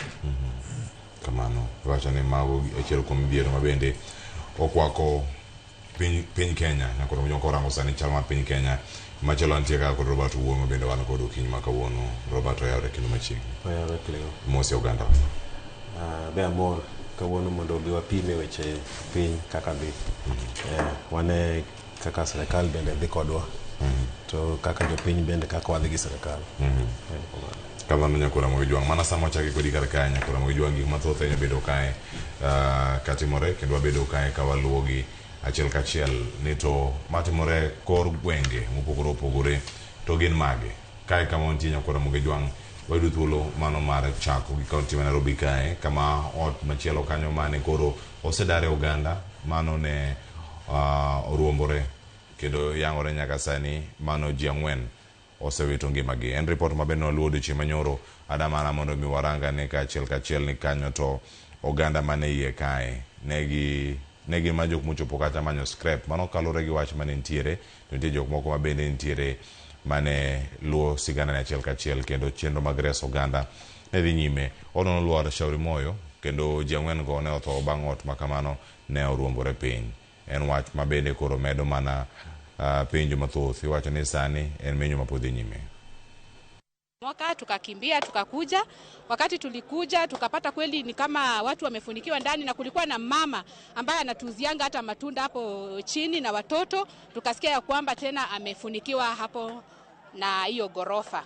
Kwa hivyo tunaomba serikali ikaweze kutusaidia hao watu wakaweze kutoka ndani, na tunashukuru kwa yule ambaye ametoka ndani akiwa mzima. Wale ambao wako ndani tunaomba serikali ikaweze kuwasaidia wakaweze kutoka ndani vizuri. Tumekaa hapa tangu saa 12 tulikuwa tunafanya hapa. Mimi kazi yangu ilikuwa ni ya mawe hapa, na naweka mawe hapa. Hao vijana wengine walikuwa hapa, wengine walikuwa hapa. Vijana wengi wamekufa hapa kusema ukweli. Wengi saba tu ndio umetolea. Kuna mama mwingine hapa kwa chini hapa na mtoto, na alikuwa anauza matunda. Hiyo umetoka. Lakini vijana wengi wako hapa hii wameenda yote, na hapa katikati kuna vijana. Na vijana walikuwa wengi. Na hii kitu ilikuwa ya mbogi. Na sasa hii naomba tu serikali hao vijana watoke. Wenye watatoka watoke. Wenye wamekufa naombea tu Mungu. Lakini hii walete tu serikali watoe hii nyumba kwanza, watu waisingie ndani. Nukoro mujua mano timore kacha shauri moyo kendo kama ntiere karkae wacho ni mokwongo en gino ma obwogo oganda ahinya. To dipo ni magi moko minyalo ga geng' ikinde ma masira ma kamagi timre kata chenro ma sirkal bende medo dhiro e konde ma opogore nobedo karkacha odiochieng' mangima kanyo ka wamedo mana luwo sigana machalo koda mano. To en gimoro ma pod kaunti ma Nairobi medo mana lando niere kinde ma koth medo chweni gidhi yudo thuolo mano mar daro oganda modak e genga oche. En chenro nyakoro mojong mabende nobedo kacha kadhi nyime kendo wabedo kae gi thuolo mar golo paro mana mokwongo mane wiye kanyo achiel kachiel kato bang'e ng'wed thuolo mano mar sudo. Robert achako odiane kae achiel kachiel ma ok en kidiny moyudo ka ot lwar Nairobi kae dweche mokalo kae ma koro ne lwar e kinde mane idaro oganda modak mane genga oche ahinya aora no mano ma Nairobi, aora ma Mathare kacha bende ka idare ji. To penji kaka oganda kaka wa respond ne emergency kata disaster e kinde ma wantie ni dipimega. Ngeni kleo kwa chako ng'iyo wachni mokwongo kata kapok wachopo koka response kwa ng'iyo kaka udi gi gero gi approvals ma jikao kaka serikal bende miyo ji approvals wachni osebedo ka nuore ndalo mang'eny. To sate waneno ka udi podho to serikal wacho ni sama gima kamano timre, serikal wacho ni wadwa kao hatua mar make sure ni kata udi mano oseger ma noko kale yo maratiro onego bed ni koro igo piny. Bang' mano bang' ndalo matin to kendo wachno gina ling. To kichopo kineno koro kaka matimre ni nyisowa ni mokwongo onego bed ni sama udi gi onego bed ni gero, serikal onego bed ni okawo measures ma miyo ni onge ng'at manyagera ot kaka dwaro. Lakini kendo bang'e ka gine ne oseger sama koro wabedo gi emergency gi nyisi ni kata kineno infrastructure waonge gi that response manya dhi reso ji sama masira machal kama gi owuok. To en gima koro wabiro lose sani kaka sani ma otimre. Wabiro lose sani kech sani osetimre kaso ibiro loke siasa, ibiro loke ango kaso bang'e ji otho ji ohinyre to bang'e kendo wiji wilgo kendo wadok back to normal. Tiende ni telo emo som gimoro koso en ang'o matimre? Apani anti ang'iye both sides. Telo ok som gimoro, serikal ok tim gimoro, bende jopiny bende which will piyo. Nikech en nyocha nwan gi moro no podho. Nen South B koso nen South C kata machielo chako lwar kare. Yes. To walose kendo wi ose wil. Mi mandalo matin kendo obro lose kendo wi ji bo wil. Apani onego ket koro yore maratiro ma onge ni which will to onge gimitimo gi serikal. Onego beni gima kachal kama osetimre sani koro ji onego kaw astando wachni kata kama oserumo ok wabiling minyaka wane ratiro ma serikal oketo mond gik machal kama kik chak bedie kendo gich moko kendo pobiro koth pod intie. Kamano tum duk wantiere iri karkae mae ma wacho emi chako karkacha ni wan jok maluongore ne engineer gin medosa to ponono moko kuom gi maketho nyinge profession mose miluor kama ni kirango gima osetimre Kenya. It calls Ministry of Education to recall back all certificates. Mondo gikwong ran to joma luongre engineers gi kata professionals. Ne gi qualify nango. Mano luongo certificate te. Gisomo kanye. Yes, but you see what is wrong with that if you want to make a country. Nikech ni onge gimiluongo ni era igima ng'ato timo mong'eyo. Iwinja. And you see now this one calls us even back. Nini tije moko ma sirikal okonego wene counties. Nikech okine kana response team ma wado ni wuoye. It's something that you can't live to sit on.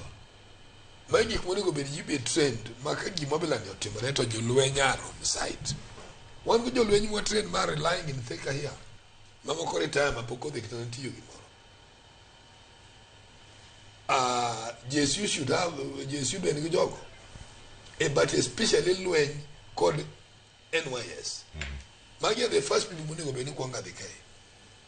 Ike gibro timo gino very professionally. The second thing, any gini nyisi ni police arambe house ma yuak na pelani. The minister in charge, samanga to get out ma quickly belani. Nyisi ni pesa ni ntie kamelu wake. And pesa may want to be justified or kwale hidu anol waki mundu chung kamoro. You understand? The ministry should be able to follow tonga manya get out ni. And to go look kune pesa. Nike gimobe ibro nwango nike kira ngo chumbe ka. Maka chumbe mari inyalo wacho ni gin week. Ado gin chumbe ne oger gorofa. Makalo ta gorofa day. But where do we have the problem? The Ministry of Interior. Nike gin mo ne ogi kwangi non to ngamanye gino ni yana. Ngani odo pesa kanye. Iwinja. Maye nyogero mna gorofa. Kendo ko gorofa masimo ko impact assessment ko team a lot of things ko team to ngama you approve gigi geninga tije ni kati city all kai tinwa ngo kete ngata ni gine joma team approvals mosomo quantity survey but onge certificate man that profession iwija the system magero dwaro ni as you pass each and every floor professionals comes to re-evaluate auto chugnadi kidimotigo chalnadi bendo nyal sustain pi waterlog makanyo chalnadi koth kokalo mang'eny ang'o miyo ute machon manoger chon at the pre-independence time kineno gima poko muki pod otegno nyaka sani nikati ute mane wasungo gero tiende Tomboya Kichiko Central. Go and check that building.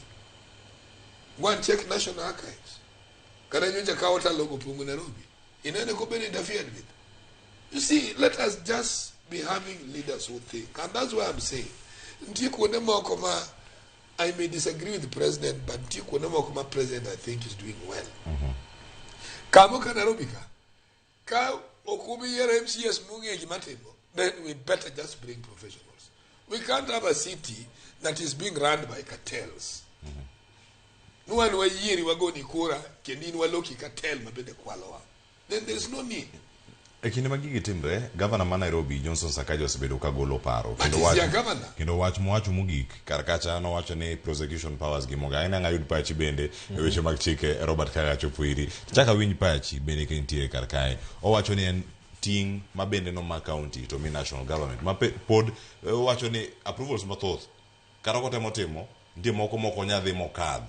Ainya kamentiere deponi endrembe ne mar county for approval kuso masikal mamalo inyo imate mara Kenya kai Kenya kai people think about the office other than thinking of how to give service. What does it pay the Shagwa ka or they consult their parent ministry moment that power to use it now me have done 1 2 3 Sakaja unmove a problem iwinja unmove a problem on how to deal with this matter. You see, and then Kotame, to go back, he can be able even to access the president. In any Gimaraj Kodwai Kenya Kai Cleo, and Sakaja was very good when he was a senator, Kanobilo nominated, and we thought that he's somebody Nairobi Kai, he understands Nairobi. So we thought that he will do it. But Otame, the truth of the matter, not Tame. Kada second time, I don't know whether we should give him or not. Because to me, Sakaja the most... Afadhali kurukira songo maja nikocha. Erokamano. Ana mag paro no gi kanyo koro Mugejwang. Moro ne kaunti ma Kisumu, orwake to aka Esbon Odindo ka otudo kodo kwa stream moro ma Kisumu. Esbon Odindo ya oreken machene Kisumu cheyo machal nade. Nairobi ka en mana ot molwar. Shauri moyo mwachako kar ka wapenjo ka ne to en tij midusa sirkal orem kama chal nade to nego tim ang'o mondo mi ogeng' midhiero machalo kamagi ahinya e kinde ma imuko udi mantiere e alwora mago kata genga oche. Erokamano Cleo, Kisumu wachiew maber kendo wagono Jehova Nyasaye erokamano. Kineno gik matimore e piny owacho ka udi malwar magi gin yom mag migepe mag sirkal kaka same gedo nitiere kod jogo man kod tiegruok mopogore opogore kaka engineers, kaka jogo otiegore e weche mag environmental impact assessment.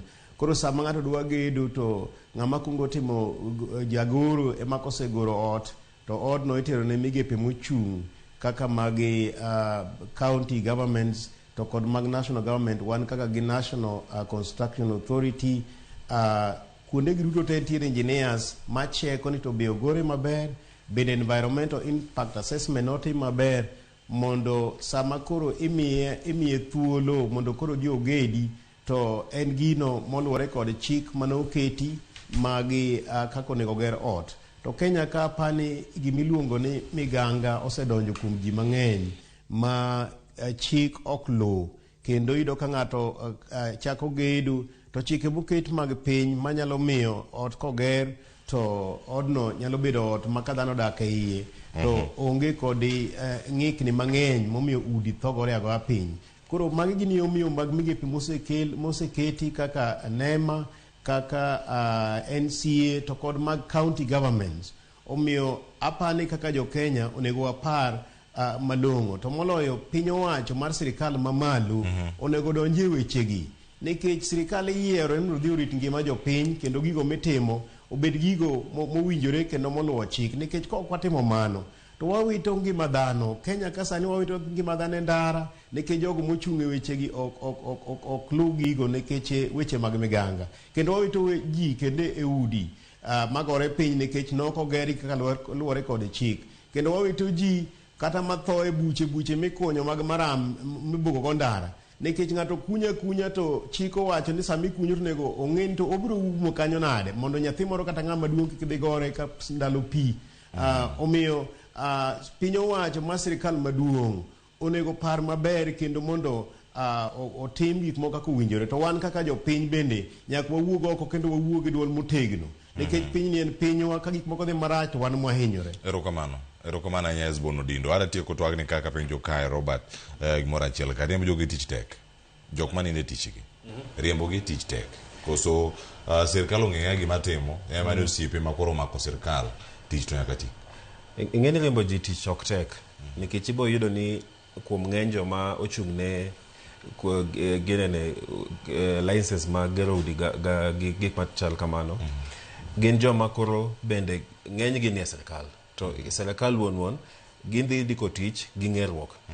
Koro iyudo ni ka professionalism gima iye gitom ka ineno ni jomoko luongre engineers to gin engineer nikech olokre chiro ma ji dhi mana yako pesa to koro ng'eny jomoter kanyo gionge gi that knowledge ma dware kata ka en engineers kose tije mopogore opogore.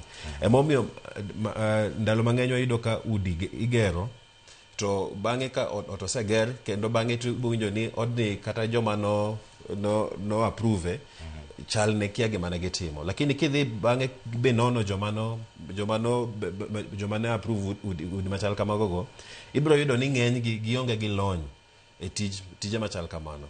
Koro emomiyo chakre mna gi sama koro pod ikunyo buche mag gero ot the approval process all the way nyaka otoger kiyudo joma itiyogo in that process gi kia tijno enana ni koro ji dhi indiko serikali indiko kaka ing'eri indiko kaka anyuola gima chal kamano and we compromise a lot then bang'e ka gik machal kamagi osetimre kendo part of the response gik matimre apoya iyudo kaka piny waonge gi that preparedness gik matimre apoya gi nikech ngima dhano lal kaka mano timre nyorono ina kata the response ibo yudo ni response ochopo kanyo bang' seche mang'eny gima dhano lal koro apani en gimoro monego wang'i chako gero ot nyaka kendo nyaka gi response onego wang'i maber nikech magi gik ma pok waketo ratiro maber but gik ma abro wacho apani kaka jopiny onego ochop seche mabende owach ni waol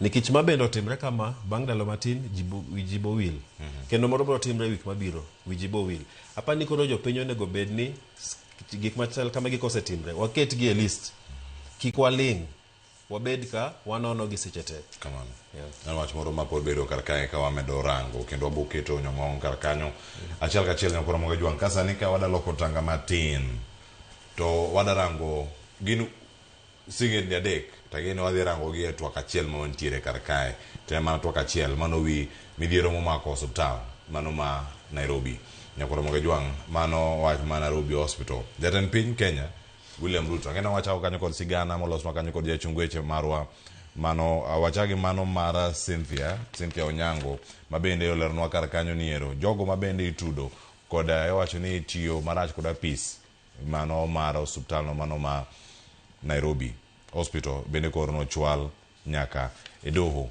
mai kaka wachiro bedo kaka Cynthia Onyango leronwa madongo mag riwruog lakteche pachoka Job Lukuru Obwaka, Chris Bichange Munga, Samson Buthia Kinyanjui kod Valeria Kinyi Gaya ochopo e doho ma Milimani e kar okinyi ma kawuono kata kamano ogeng'negi kuom seche 6 e nyamburko mane nitie e kar chungo nyamburko. E kinde rito thuolo mar chwalogi e nyim doho, Job Lukuru Obwaka ma en jalup jakom mar osiptal ma Nairobi kod Chris Bichange obedo kod midhiero ma ochuno migi thieth maruya. Haja yetu ni kuhakikisha kuwa dignity ya daktari imetendwa na kuwa haki yake haikiukwi ama his rights is not being disregarded wakati ambapo kuna orders ambazo zinafaa ziangaliwe. Okinde magi ochokore doho mopogore opogore ka gidwaro neno achijego duto ka igolo e nyamburko mar obila kendo chwalgi e nyim doho. We know there is no file before you, but we know that even without a file, you have the authority over this presence on matters of criminal practice. You ask the OSPD in charge to appear here and explain the circumstances of how they are keeping people and who are doctors and lawyers inside a booth of a car. And if that cannot assuage our concern, Your Honor, let's walk to the car park where these four are. Doho ochiwo chik mondo kinde momako bura no chiw mapiyo obok manyiso ketho mitudogo achijego duto. E kar sa 9 mar odiechieng', achijego duto ochwale doho ka itudogi kod tiyo marach kod teko mar apisegi. Achich mokwongo Chris Bichange Munga omakne bura mar kawasoya maromo $4.8 kowuok e kambi mar okumba mar Meritorious e kinde mane en director mar riwruok lakteche e kind dwe mar 11 2023 kod dwe mar 3 2024. Kata kamano, Bichange odagi kethono mar rem chwalo bok mar omenda ne jandik riwruoge. Achich mar 2 Samson Buthia Kinyanjui ma en jalup jakom mar board mar Nairobi Hospital bende odagi ketho mar kawasoya mar omenda maromo $3.9 kowuok kuom kambi okumba mar Meritorious e kind dwe mar 12 higa mar 2024 kod dwe mar 3 higa mar 2025 e kinde mane en director mar riwruog lakteche pachoka. Kata kamano, Kinyanjui bende odagi ketho mar rem chwalo bok mar omenda ne jandik riwruoge ma pachoka. Achich mar 3 Job Lukuru Obwaka kod Valeria Kinyi Gaya bende odagi ketho mar rem chwalo boke mar omenda ne jandik riwruoge e kind higa mar 2022 kod 2024. Okinde magi odhi nyime kod kwayo doho mondo wegi thuolo kod rambum. Under section 692 of the Companies Act, the maximum fine for this offense is a fine not exceeding 200,000 shillings. We can come back within the next 14 days. For those reasons, I have allowed personal bond of Kenya shillings 5 million with the 2 contact persons, and that The accused should attend court without fail when required. Cynthia Onyango, Ramogi TV, Nairobi. Nyakora Mogejwang burani kirange nitie nyingi ma iluongo karka. Sigana machielo modakelno karkae en sigana ma kar jot ma jatend piny Kenya William Ruto. Apis mare bende koro ogolo duondgi. Ka giwacho kanyo mano kokalo kuom jaloso elo kar jot ma jatend piny Kenya Hussein Mohamed. En wach manokelno karka kod jafwambo kendo jachung weche marwa Ramogi TV karka Ken Muga. Wawinjane sigana ni kaka jatend piny Kenya mano sigana mabende ntiere kae mano kiwacho kanyo ni State House of Nairobi Hospital Row giwachang. Hote mare jatend piny William Ruto yango ni oyudore i ywaruok masani okwako osiptal ma Nairobi Hospital. Gino masani en liet ma okwako lwasi mapachoka. Ruto oyango ni na oyudo report mane ondiki kanyakla kod twak ma achiel kachiel ka owuok kuom riwruogo osiptende mapachoka Kenya Hospital Association. Kanyo ne oriwo jokanyo mag riwruogno magin nyaka lakteche. Weche mane opedhi e nyime ne gin mago ma oriwo koda ka ywaruok ewi jokanyo mag riwruogno e osiptal onogo ma Nairobi Hospital, yiero mag board mar osiptalno kod weche mamulo romo ma higa ka higa mag riwruogno. Bende weche mane opedhi e nyime ne oriwo ywaruok ewi telo kod buche ma kinde ka kinde mane pod ok otiek yalo. E oteno ma wuok e kar jot mar jatend piny, Ruto wacho ni ne oyie gi gwelo mare kaka patron mar Kenya Hospital Association kaluwore gi ratiro ma chik omiye katiba mar riwruogno. E thuolo mare bende kaka jatend piny, Ruto yango ni ne ochwalne report ewi ywaruok ma okwako osiptalno kendo ochako okenge mag manyo yore mag thego lwenyno. Ruto wacho ni ne ochiwo ting' ne jatend jotije sirikal Felix Koskei mar tayo buche mag lalruok kendo rekod ne nitie manyiso ni buche maromo 14 ne obagi mar timo thek. Buchego ne ochuo kelo lokruok mar tend board mar osiptalno ma Nairobi Hospital. Ripot jatend piny medo lero ni nitie winjruok mag loko pend chike moko 5 ka okalo winjruok e kind apisa mag sirikal kod jokanyo mag osiptalno. Ma owacho ni neno okang' mar duoko ngadho mar osiptalno kendo mondo mi kete motegno.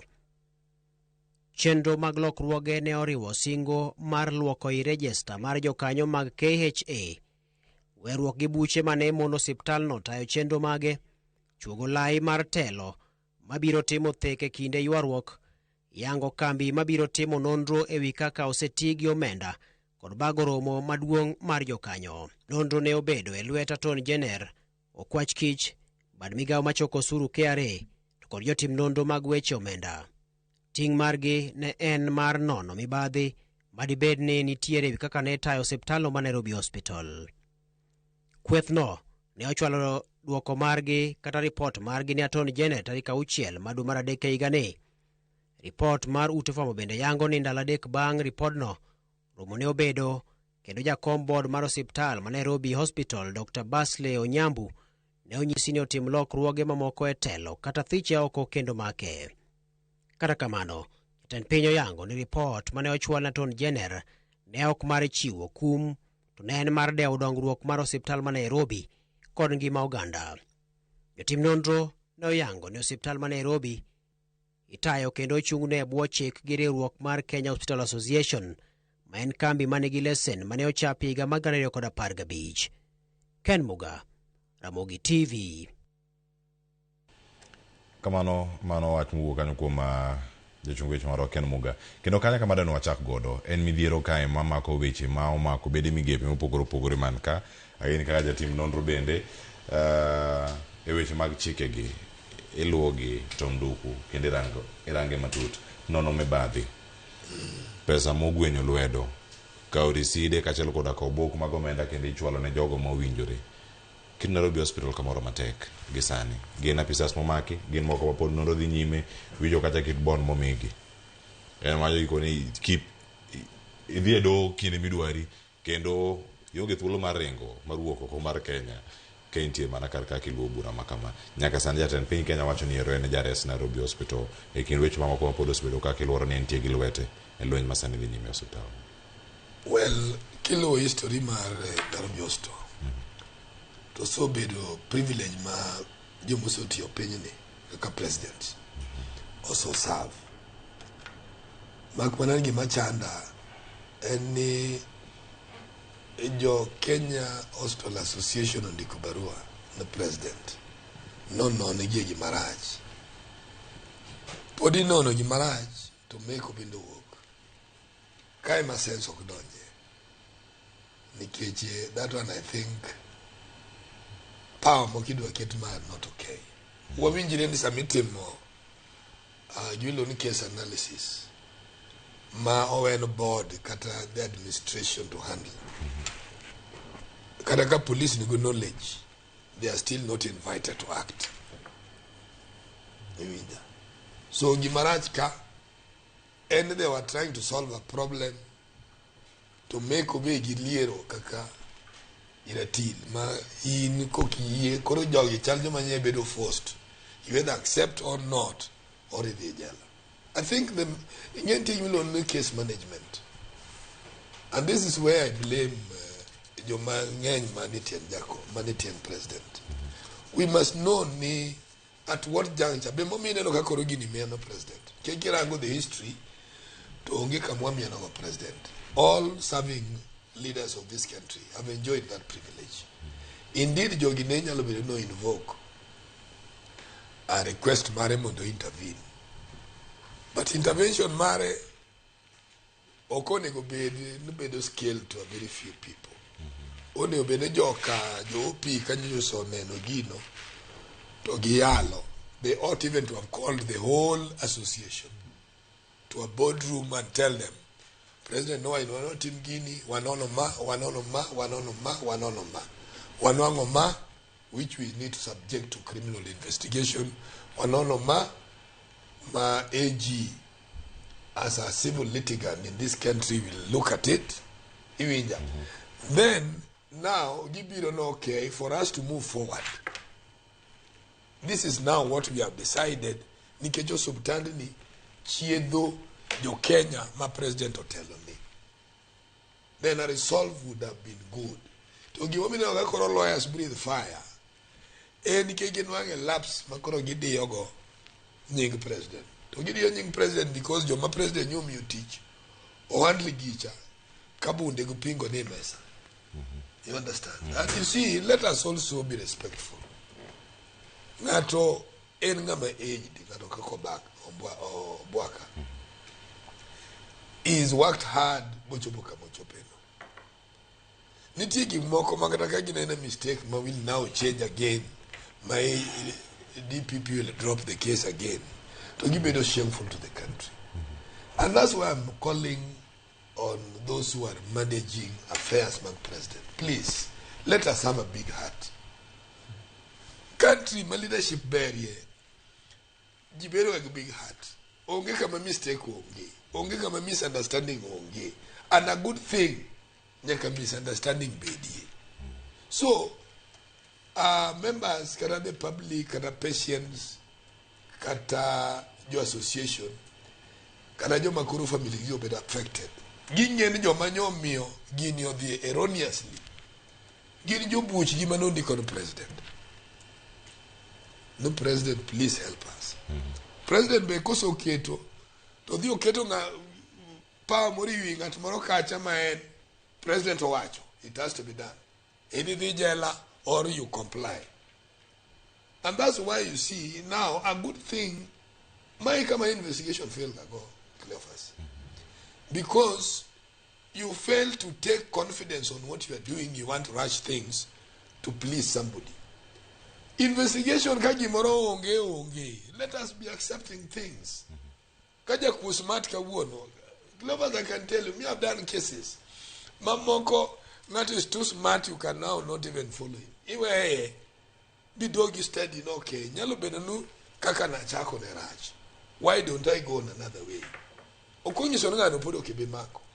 So to me, I would call ananeni nyaka saa 5 au 6 ochiko nikana prefer just a charge utamu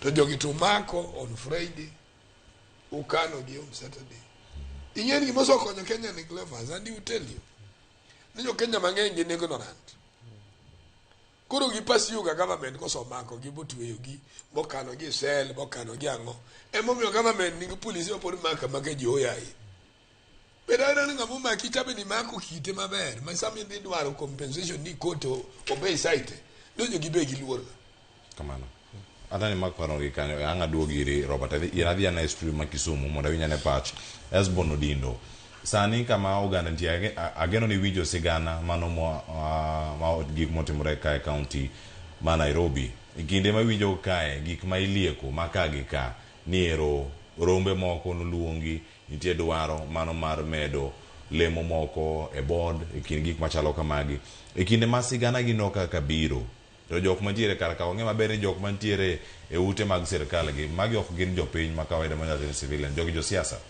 depo ni gimoro minyane no ka political capture mano mantiere kacha weche mag thieth kata healthcare Nairobi hospital ni kabedo ka ochalo gima koro ka sane koka ilaro weche mag telo ngamune go bedi ngamu kone go bedo oko do rang chenro kata burani yo mopogore machal nade manyalo mokwongo rito ratiro mag oganda jogo momaki kod jogo bene modonjnegi.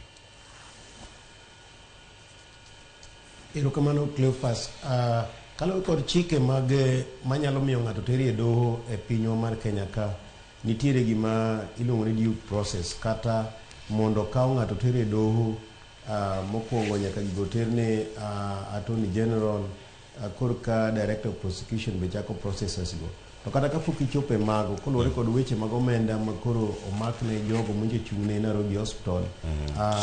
Kenya ka nitiere chik kaka in Cleophas kata an Hesbon ka in kod kami kene e gimiluongo ni bengi ka account marino oinga $1 million to nitiere kaka piny owacho cheki kendo piny owacho sano ng'eyo ng'ato ka ng'ato man ga account ndara modaki gi kama odakie maka yuto mari medore to piny owacho nyaka chek ni to ng'ani pesa ma en go ni omenda gi ogolo kanye. Omiyo pesa miwuoye wach Nairobi Hospital giwuoye $3 billion, $4 billion magi pesa mang'eny monego ng'e ni piny owacho noseng'eyo ni jogi mochung' Nairobi Hospital gohelni magitimo kod ng'ikni kata kuonde ma omenda madonje e accounts magegi wuokie. Omiyo king'iyo gima timore sani king'iyo matuto chalo gima ntiere siasa moro e iye to magi gik ma piny ok onyal gero ka jogo motelo kuonde motelo gik monego tim ok tim e sa monego tim.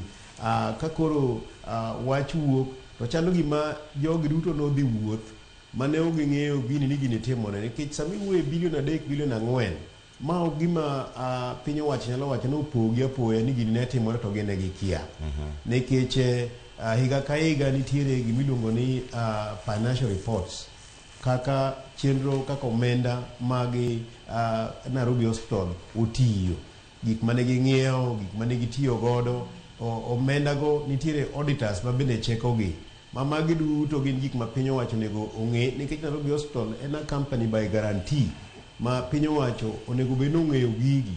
Omiyo king'iyo gini matut kaka koro gitime ng'ato kaka Daktari Obwaka en ng'ama ng'ongo ma kikawe tirwake e doho to kendo wachore ni en weche gi no onge.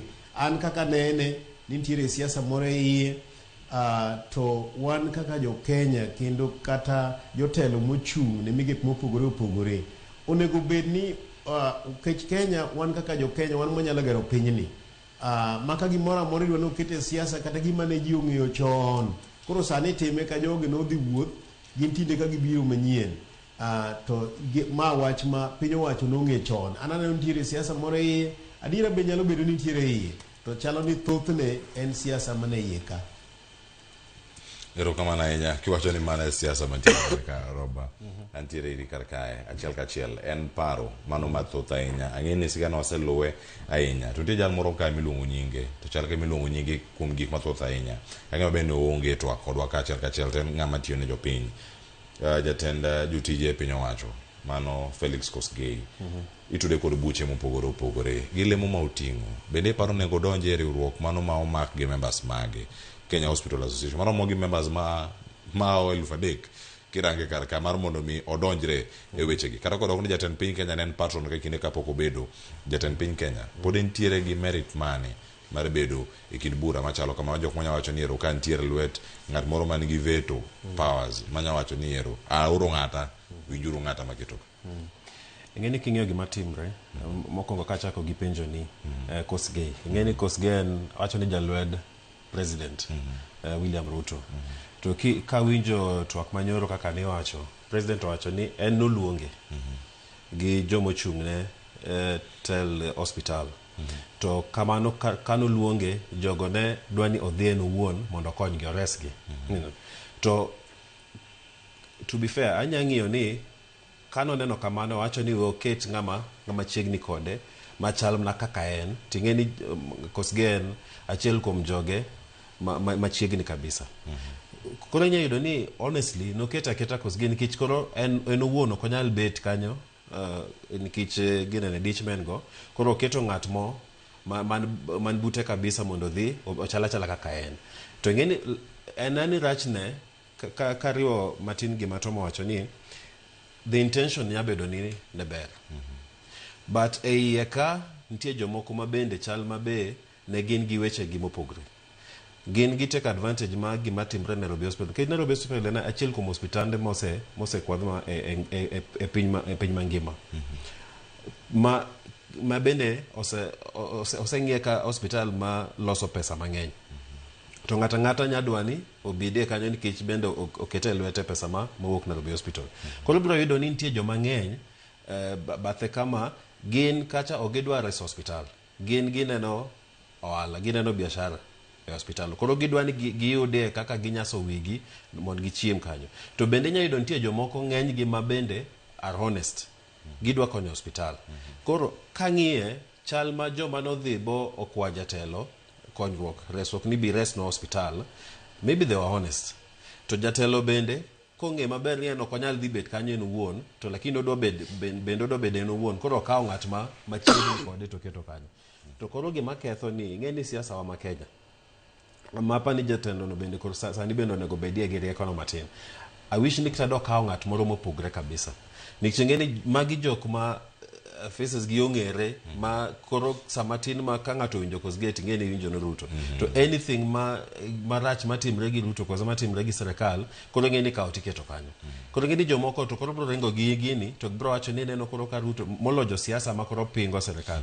ineno koro ng'ani koro dwa kwalo hospital koro ng'eni chopo point ma koro we lose the entire focus makoro onge gima ber mabe wanya timo hospital koro kuma chopeni koro sani waloke siasa eno pitch siasa koro idhi go siasa to jopinye madhinyre hospital malongo machal kama dhi podho kaso bang'e who is to lose donge na gine ne piny Kenya emomiyo sama apani jatelo bende dobedo gi rieko matin doko kawe ni okawo Kosgei dokawe ng'ato moro nitie joma ng'eny molony e Kenya kama onyatiyogo mondo kaw mondo ket kacha mondo at least o manage part ma siasa no kaso kendo iwacho ni kendo tich ma joma chal ka Kosgei timoga nikech nitie mibadhi ma osefwenye hospital okidhi go bila ni chako mako ji kitaka pod gitimo investigation nikech ineno ka jogi ne gichopo e court to winjo ni prosecutor lal nikech in the first place onge kata charge sheet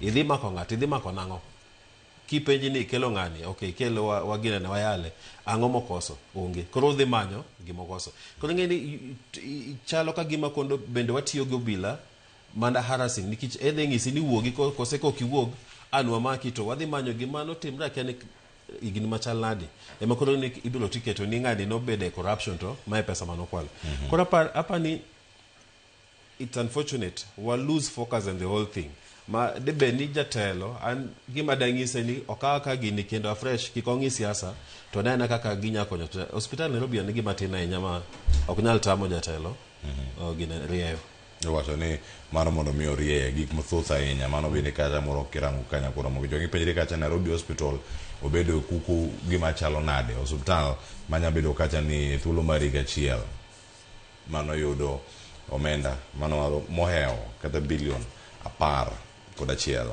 bende kacha kirange en kacha kaka non profit association kata organization kirange kar kacha kantiere buo the Kenya Hospital Association kendo gin gik mathoth ahinya mantiere deponi mae momiyo lwedo moko waneno ka donjo kendo susore mang'eny iye omenda ni omenda moro mathoth ahinya kantiere lwedo mar ji giwegi moken mano mar sirkal oganda moko bosechako wacho ka niero idakawe weche mag privatization i privatize mana gimoro mane ni public to kama nitie kar kae ma dogero nitie lwet mag jok moko gin giwegi ya nitie paro machielo United Opposition bende osechiwo kar kacha kendo jal machielo dhi kata udage mano wach mantie kanyo wacho ni gino en macho ok en mana siasa ing'e ni Cleo kakori luonge non-profit to in investigation analysis we'll call on so many things luwore gi services projection margi a level of treatment and momiyo semo kinyano ane giwacho ni gi ok en good profit but you see this one calls us back. No, why can't we bring Kenyatta National Hospital? Much better. If Nairobi Hospital can make 10 billion, then Kenyatta will do much better. Nairobi Hospital all come from Kenyatta. Even your attitude must really change. Let us look at this country.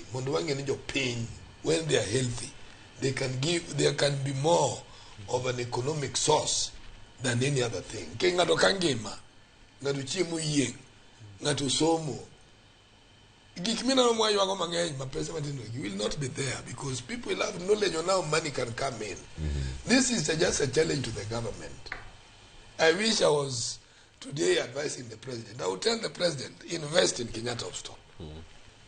Wogdak tachini, he lost kacho bed maler, jio yudi chieth, weri gulwenje mang'eny. Los mondo jopinyo koro we Nairobi Hospital dhi koni gima dag mo Kenya luondi Cleo en ni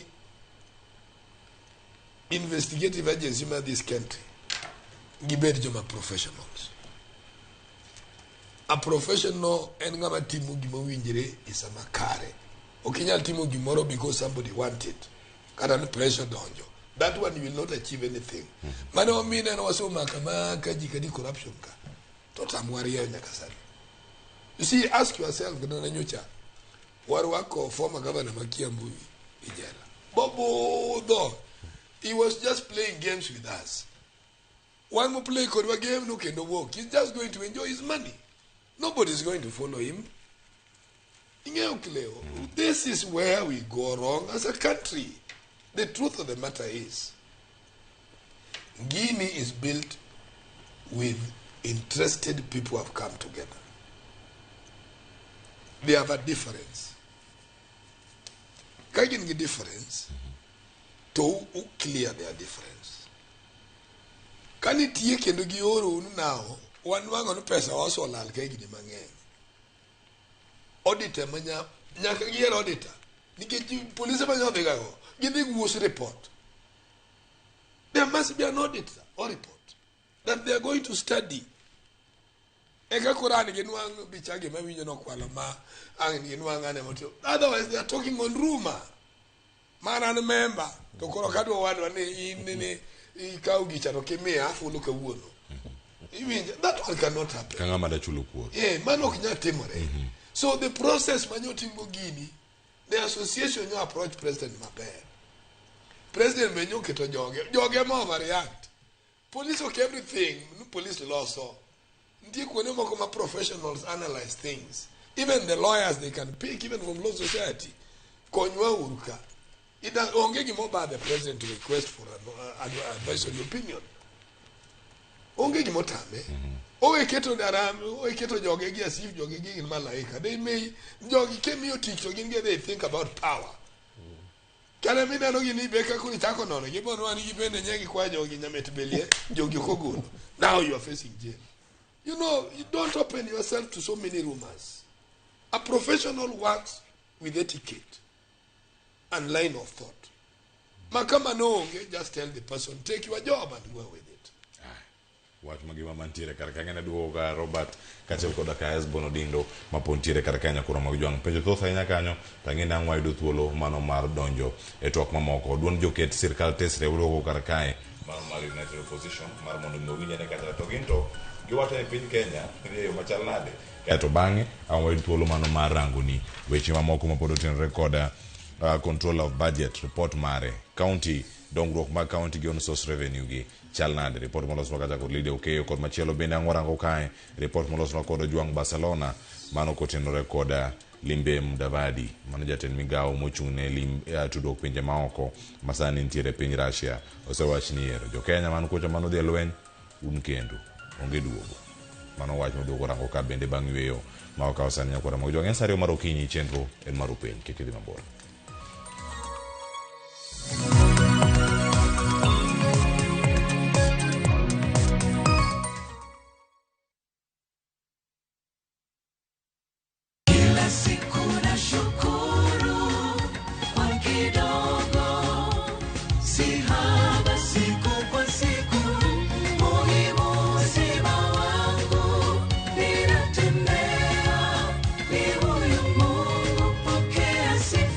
Kupata wimbo huu kama skiza, bonyeza *811 *343 hash.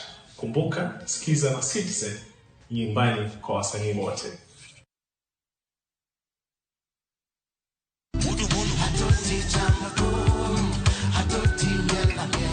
Waktich ka waktich wakelo ni don ya wotonagi. Kabinet chario kati chario nyakumunga juang en odiochieng' mar yuto mari. Chieng' tich adek nyakumunga juang en odiochieng' mar mine nyalo kachiel koda weche hera.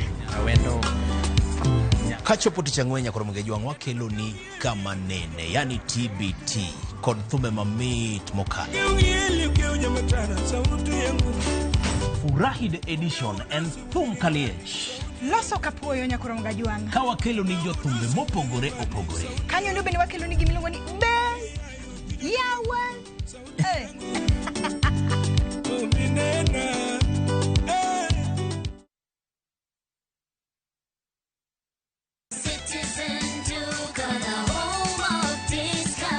Citizen Duka inawatakia Ramadhan Mubarak.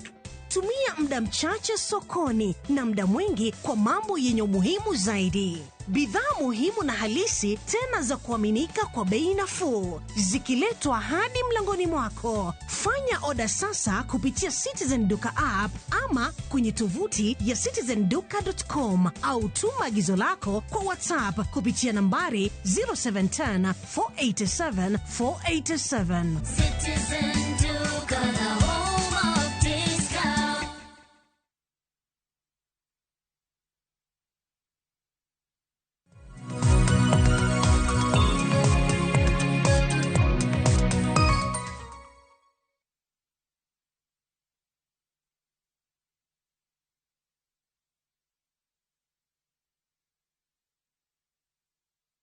William Ruto, just how much is enough? Unataka pesa ngapi? Lakini uzuri hapa akiwa na hiyo pesa yote halali. Na watu tutawacha halale. We'll make sure William Ruto you are not going to sleep for the next 15 months. Utalala ukifika sokoni. Tutakuanika na hivi vijana wangu hawa. Port zetu ya Mombasa, port ya Lamu, we see him in the transport sector. Bato anaendelea kunyakua huko. Energy sector, hata mafuta kule Turkana. Stima yetu Ketraco. He is everywhere, we see his footsteps. We cannot for a minute, for a day, for the next remaining few months Ruto is president, we will not shift our focus from you, Bwana Kasongo, because you are the problem of Kenya. We want to see prosecution of those officers so that you can then complete accountability. But not to say before June utakuwa umepeana 2 billion shillings. It's like that is the price of a Kenyan child.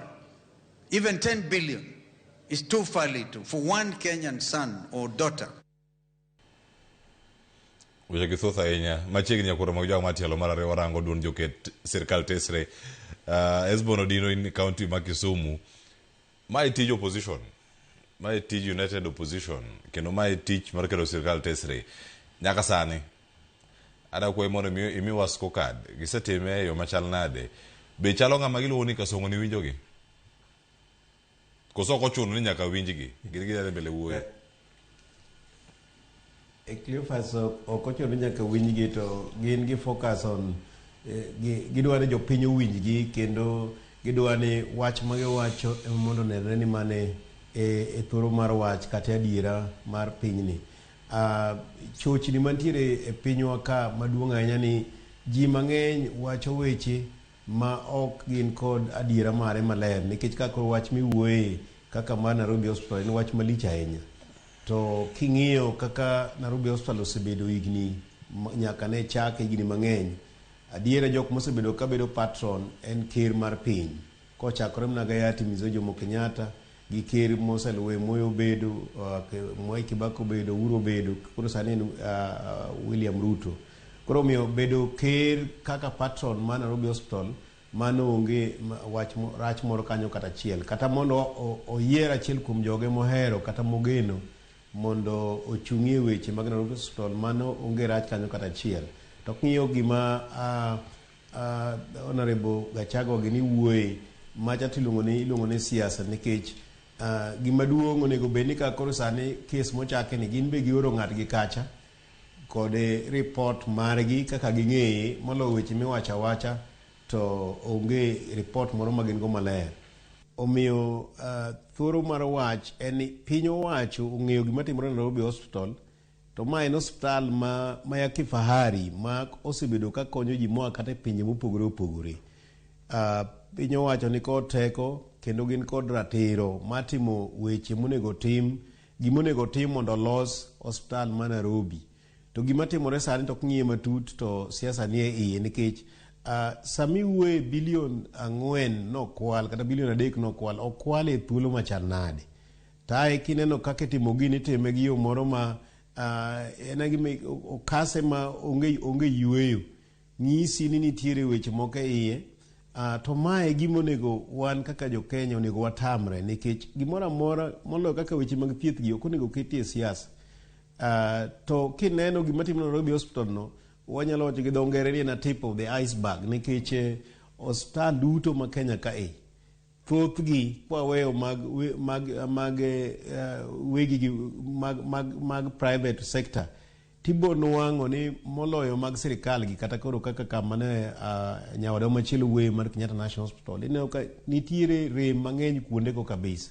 Omiyo wach mar thieth nikech kane wayudo loch ne wawacho ni gik monego wagore go gin gik moko adek: tuoche, fuo kaachiel kod gimiluongo ni dhier. To koro kaka koro wawuoye Nairobi wawuoye gimiluongo ni tuoche. Hospital en gima lich monego piny owacho kawo wach ni moko onego kete tugo mang'eny. To bende ok onego kete weche mag siasa. Onego ka jomoko ng'eyo ni giwacho ni ker William Ruto nitie kaka ong'eyo wechegi, to gimany okil kama loka margi gi research motim maber, to giyaw wechegi ang'inga mondo jo Kenya otim ang'o, mondo jo Kenya ong'e. Nikech kwa loso Nairobi Hospital to wakonyo ngima jo Kenya mang'eny, nikech jo Kenya mang'eny yudo konyruok e Nairobi Hospital. Omiyo kwa keta siasa manena koko to adiera maler ok wayudo, to pod wabiro mna hinyore. To ma gima jotelo moyier bende onego wuoye wachni nikech ma en nyiso ni wadok chien, nikech ka koro Nairobi Hospital nyalo chalo kamano to koro mamoko gi bende osebedo maricho, kare wan kaka jo Kenya wabiro konyore nade? Ma en wach malich. Omiyo ker bende onego owuog maler e wachni nikech en kod teko kaka ker mar Kenya mondo ong'i weche mag chike kata kinyalo loke mondo koro bed gima private maler kata en private public partnership moro maler ma ok oyuma matimore gi mondo timre iye. Nikech kwatimo mano molose maber to wan kaka jo Kenya be wabiro bedo gi nying maber, to jogo madhi kanyo biro yudo konyruok. Omiyo siasa emonego wagole gini nikech siasa mang'eny wabiro ketho gik mang'eny. To ma en kama jowa madongo konyore kendo pinje mang'eny konyore. Robert antiere iri warango gima chal ka gima mokwongo ne gichako kod kwedo paro ma sirkal ntiere godo mano mar kelo kanyakla riwruoge mopogore opogore. PPP ni ere moro mosewach jatend piny Kenya tiyo godo mano mar manyo. Iwacho ni manyo ne en owuon okata ne piny. Kiwacho ni kemo mopogore opogore ka entiere gi lwete. Magi seyo ma ichiwo kaka kod jogo makero sirkal tesre. Korka kori ka irange opposition kata United Opposition tich gintiere godo gin gi ting' mar keto sirkal tesre. To bende gisetime e okang' ma inyalo wacho ni mae e kama diere wakete nyong'ong sirkal. Koso gin mana weche to kone ka gima gisebedo ka gibuoga ne buoga. Wabuogo dhi ng'anyo kama ok otim. Wabuogo timo mae kama ok otim.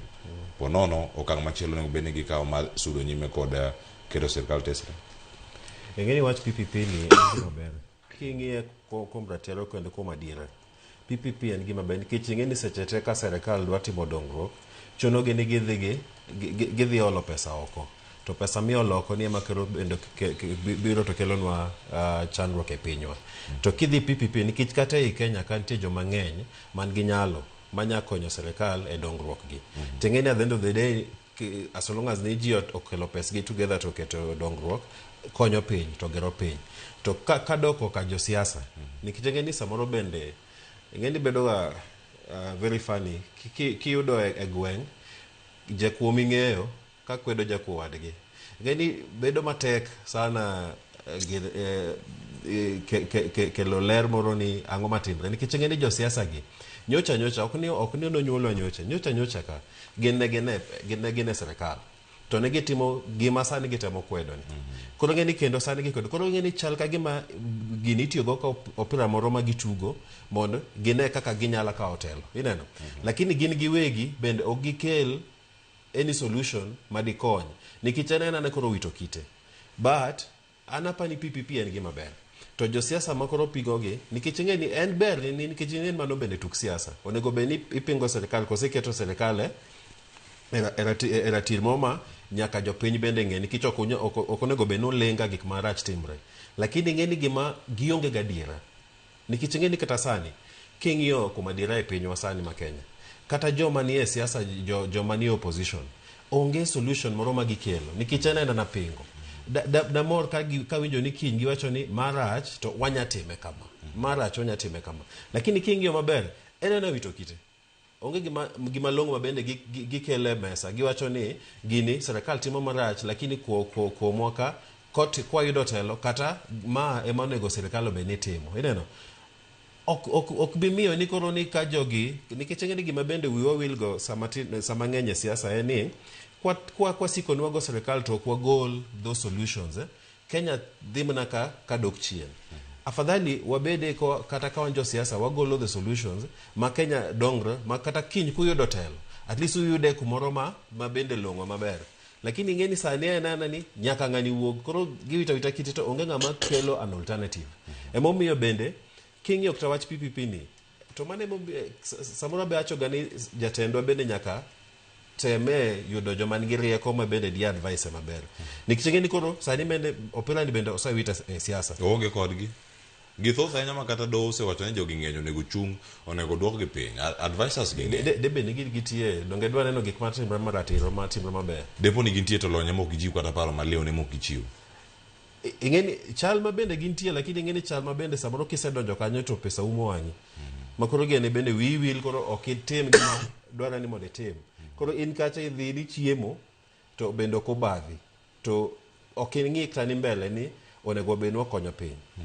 Emomiyo samoro it is very sad. Onego beni ka initiative moro okel gi sirkal kaka PPP ni. It's a very good initiative. Lakini koro an pinge an kete siasa makata koro jopiny ok bi bedo gi lony moro ma gi understand ni PPP ni en ang'o. Gin gibo ni makendo en na tugo moro ma siasa okel makendo nyaka wakete pap watugie. Ineno. Mane emomiyo dalem ne Kenya ni gik machal kamagi bende wawe gikete siasa. Onego wapim gi ratil ma nyakonyo kaka jopiny. Wach magima mantiere kar kae. Tom Nduku isebedo kuonde ka duto. Machiegni kae ne wacho ni ero nitie gavana mari madwa mana oganda mondo dog e ndara.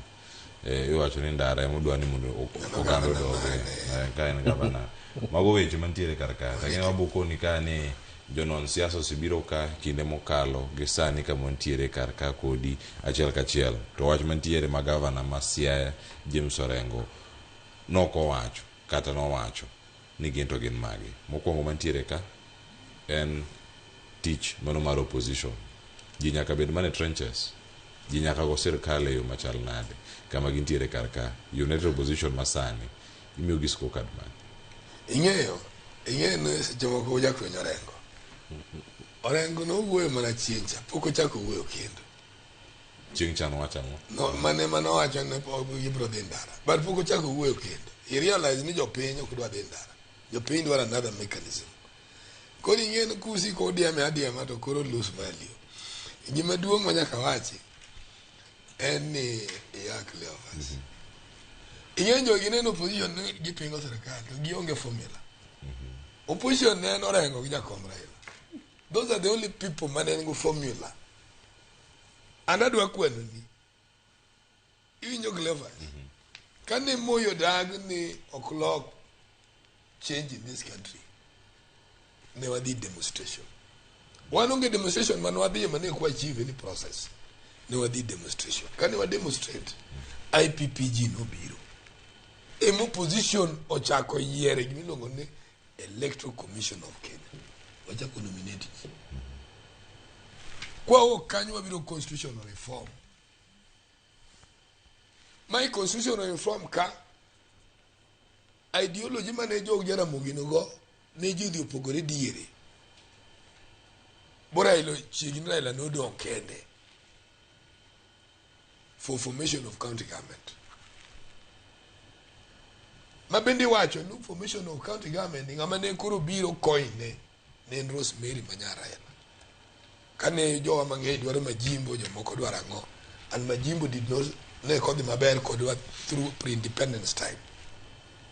Ma Rosemary ema no koina kar wabed gu gatuzi koro wadhi county government koro wagolo majimbo isumcha koro jogi to kine kati yien wano asoga bedo ka one politician in this country nitie jowa miluongo ne national security social security intelligence kacho tingo ji Cleophas jomariek mapok ni dwaro yudo.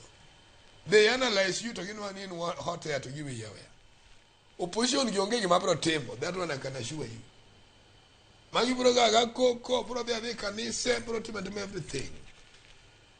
Gimagi bro timo president ni onge. And that's why kaka ngano manusu to your governor John. Na kwayo governor na governor. Piny seche moko jaweji. Rightfully you are the man to come and take over ODM. Probably somewhere down the line, Neki deal go ODM brigade nicely, and you miss the opportunity. Your time will still come. Just support the mainstream mar ODM. ODM when even in Tigi Kumwalakie. Kichwabe wadwa nimo so much to the extent that what they ketho ndando maru opposition. Koro gigi emanyaka dwaro no ODM oduog piny jogi to kenya timo President Ruto anything. Wan gi mwadwaro en ODM oduogo bed piny to wabed gi President Ruto mesa. To wacho ne no thinking marwa through our leader was 1, 2, 3.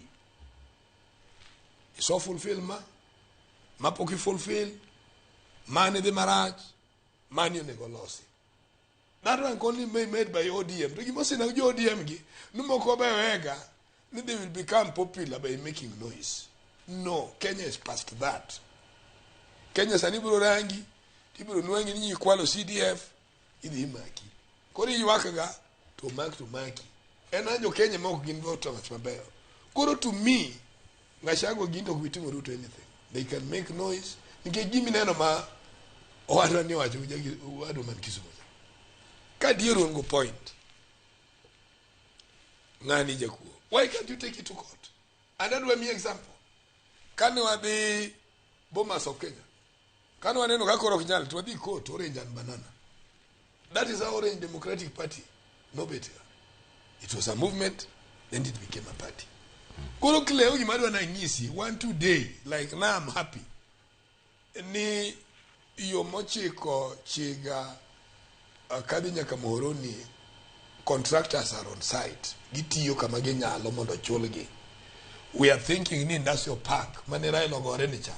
Kijulugi benyinju kwene ne kwalo nyaka lo ma serikal monego geni industries. Magi difa nyaka gijakon.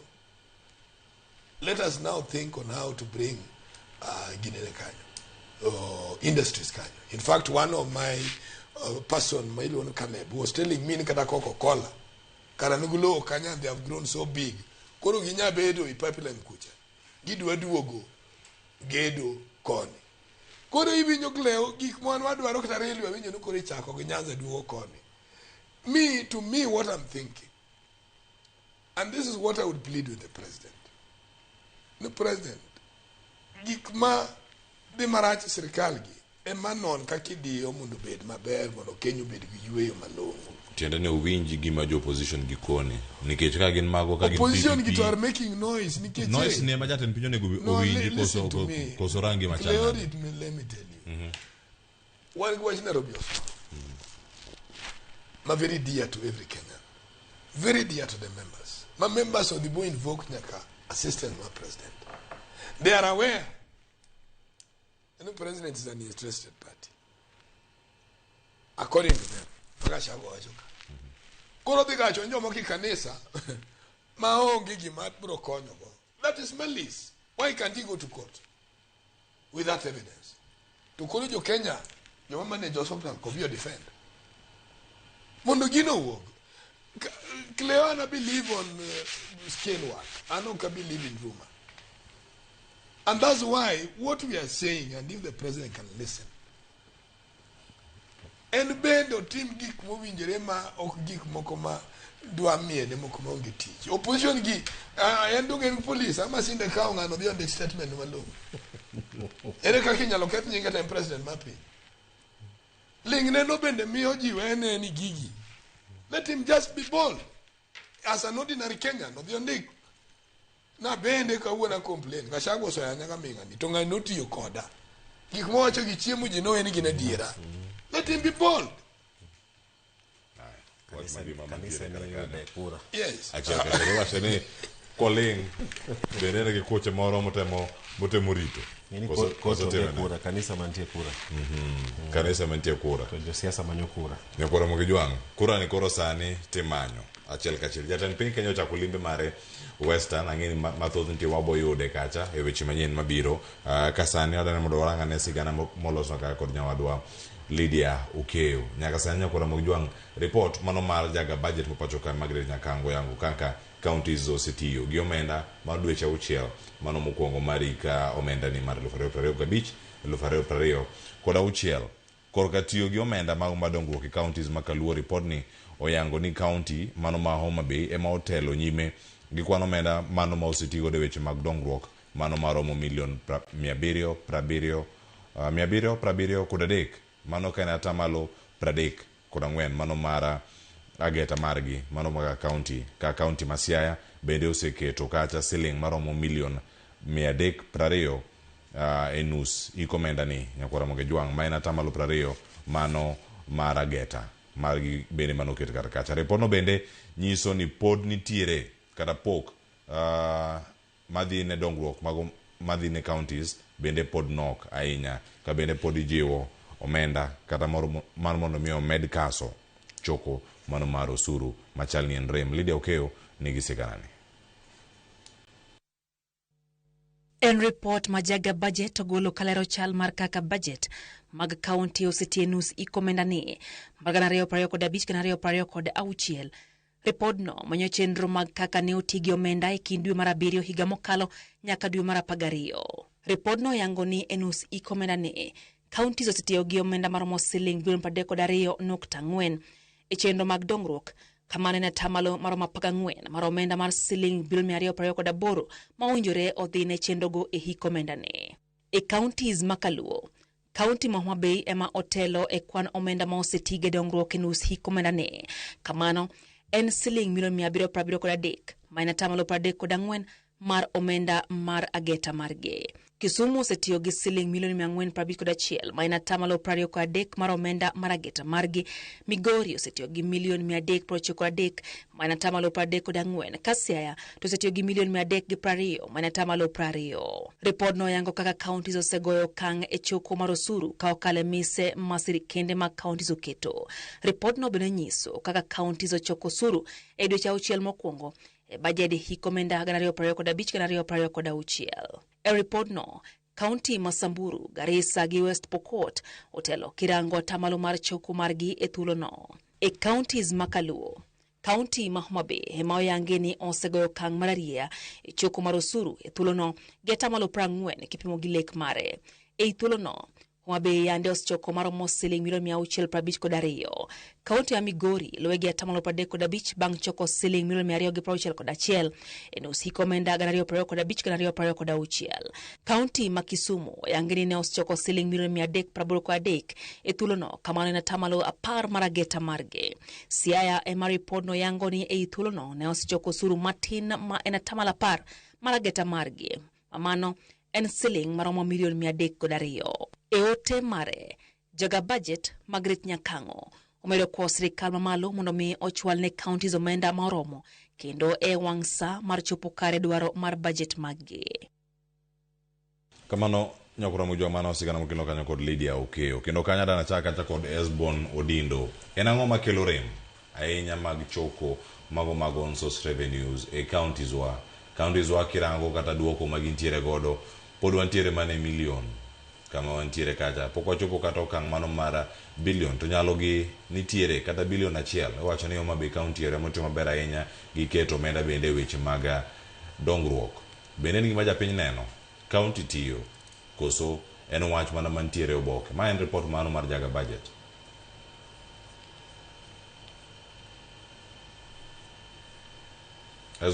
Erokamano Cleophas. King'iyo ripodno maber to inuang'o ni counties magwa moloyo mane piny duka ok osebedo ka timo choko maber. Kendo ma kachako gi county mawuok kaka mar Kisumu ka tibro nuang'o ni kata kidhi jogo machungo geche e nderni giendi tineno kata ka jogo monego bed ni choko gigo gin jogo ma ok gin motivated, ok gikawo tijno motegno. To kendo aneno ni gimomiyo samoro counties magwa gi ok nikod choko maber yom margi ntiere gi miluongo ni internal control system. Gin gi joma tiyo ma ok ojiwore kich misara magi be ichulo molewo. Koro iyudo ka mibadhi ng'eny e counties magwa gi momiyo wan ok wabed kod choko maber. To onego bed ni wan bende wan kod choko maber kaka counties mamoko. Mani luwore kod jotelo moyier ok okawo tijgi e yo monego gikaw gi godo. Nikech piny igero kod jotelo kendo jotelo mochodore ma owuok oko ni mondo gitim tijno kendo kel lokruok maduong' nikech lokruok ikelo mana gi dhano. Omiyo counties magwa gi anda kwa piny owacho bende onego donjie wechegi ka gikonyo counties gi nikech king'iyo kaka departments ma pod ochung'ne nono weche mag miganga pod ginie e national government, sirikal mamalo. Onego gidonjie mondo gikony counties moloyo magwa giendi. To jowa moyier akwayo gikwara Mugajwang' ni wabed kwa ng'eyo ni wan mobiro kelo lokruok e counties magwa giendi. Ka wan kore molokore jogo makwalo omenda monego bed ni gero go county nikech county kaka Kisumu kinyalo wacho ni omenda magichoko kuom dweche 6 ni mana milion 383 kende. Mano ntiere rem nikech counties magwa gin ntiere kuonde magichoko magi ng'eny kabisa. To ma en yom mag jotendwa motelo ne weche mag choko gi en yom ne office mar governor. Omiyo governor kachiel kod jomoluore onego wuog oko mondo gine ni choko nikech gichoko maber to omenda migero go piny development budget marwa be biro bedo motegno e counties mag piny duoge te. To gimomiyo yomiyo no bedo machielo kata ka weyo piny owacho mamalo, sirikal mamalo, ni wan kaka oganda onego wabed ni wan bende watimo audit kendo wago kok e wechegi. King'iyo counties kaka mag Kiambu kata mag Nyeri ka, jopiny ochiew. Jopiny ochiew kendo jopiny ong'eyo gik monego tim, nikech ka jopiny ochiew, ng'ama ochiew ok inyal wuondo. Omiyo wan be kaka oganda wachiew uru mondo wadonje wechegi endi, mondo kama onego wakwer kendo wakwero, mondo jogo motelo nong'e ni joma gitelo negi ong'e gima onego bed ni timo. Ka koro wach mar report mokelno nonego bed ni joma mang'eny wuoyo wachni, en apas moro amora ma giyudo.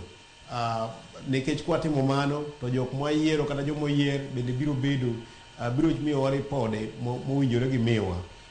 To maduong' ne joma oyier mochung' ofisgi ni kwatimo maber ma wagero thurwani to itimo mana nini iwuon. Omiyo jogo moyier kachako ofis mar gavana to kod ofise mamoko onego wati matek, nikech report mayudogi ma nyiso dok chien kabisa. Nyiso ni kata jowa mane ofisgi jok ma osomo kendo jok motiegore maber ok gikony piny. To omiyo an apenjo gima penjo ni kok ukony pinyni, un kaka jogo moyier to udwa ni jomage mondo okony pinyni. Ma en wich kuot, ma en dok chien, kendo ma gimoko onego timre.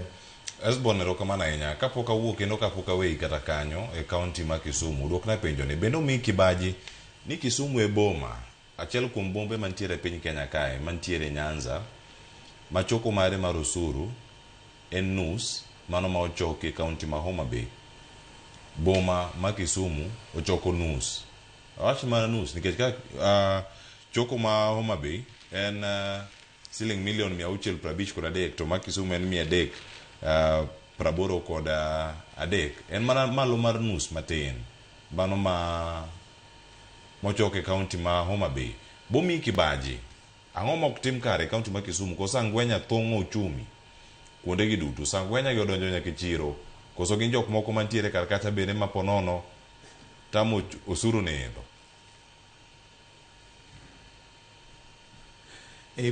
Mae en gima okata nomiya kibachi, en wich kuot, nikech Kisumu en boma, kwa ng'iyo bombe mag Kenya, Kisumu en namba 3. Kendo king'iyo gik mantiere Kisumu kata e kaunti mar Kisumu to kod gik mantiere e kaunti mar Homa Bay, ma en wich kuot kendo nyiso dok chien kaka Kisumu County. Omomiyo awacho ni jotelo motelo ne Kisumu County walok pachwa, nikech ma ok kaka onego wabedi.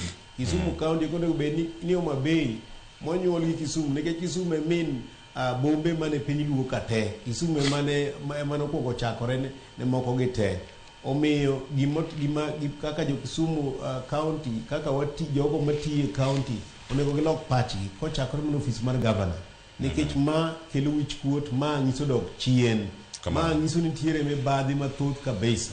Omiyo jogi onego lok pachgi. Ma gima an dakwa kata sirikal maduong' mamalo ni mondo ginonie wach mar Kisumu ni, nikech ok en gima ber, nyiso dok chien. To Kisumu en boma maduong' e pinywa mar Kenya ka. Erokamano ahinya Esbon Odindo. Duogo e studio kar kae, Robert achakodi. Kisumu, Siaya, Migori kod mano ma Homa Bay. Giduto oketi genyong'o nikech magi counties wa mwarango kendo wamenyo ahinya. Weche mag dongruok omenda moketi Homa Bay pod otelo. Mar ariyo en kacha kaunti ma Kisumu, mar adek Migori, Siaya biro mogik kalure kanyo kod omenda ma bende ochwal ne counties gi. Kar choko mar osuru kanyo bende, kama kaka counties go bende opangre pod mana Homa Bay, Kisumu, Migori kod mano ma Siaya. Omenda gi chwalo. Japiny nigi paro mopogore ka omenda gi chopo negi kata ok chop negi kata ka gin much dongruok e kor gweng' mopogore opogore. Counties wa ma maber monyalo timo koso nitie gimoro mathoth ahinya ma nikech Homa Bay bokoni giomiyo gin number 1, Kisumu bokoni gimiyo gin number 2. County ka county nigi reason margi, to negiwacho ni gitime e yor lony manyasani. Mano kata kano yawgi gi sironyo ahinya. Launching notim mar digital tax collection systems magi. To en network emolal koso password olal mag gadgets monego beni choko godo kata en ang'o ma deponi bire wi e kinde mena duoko machalo kama. Hapa ni choko to timre.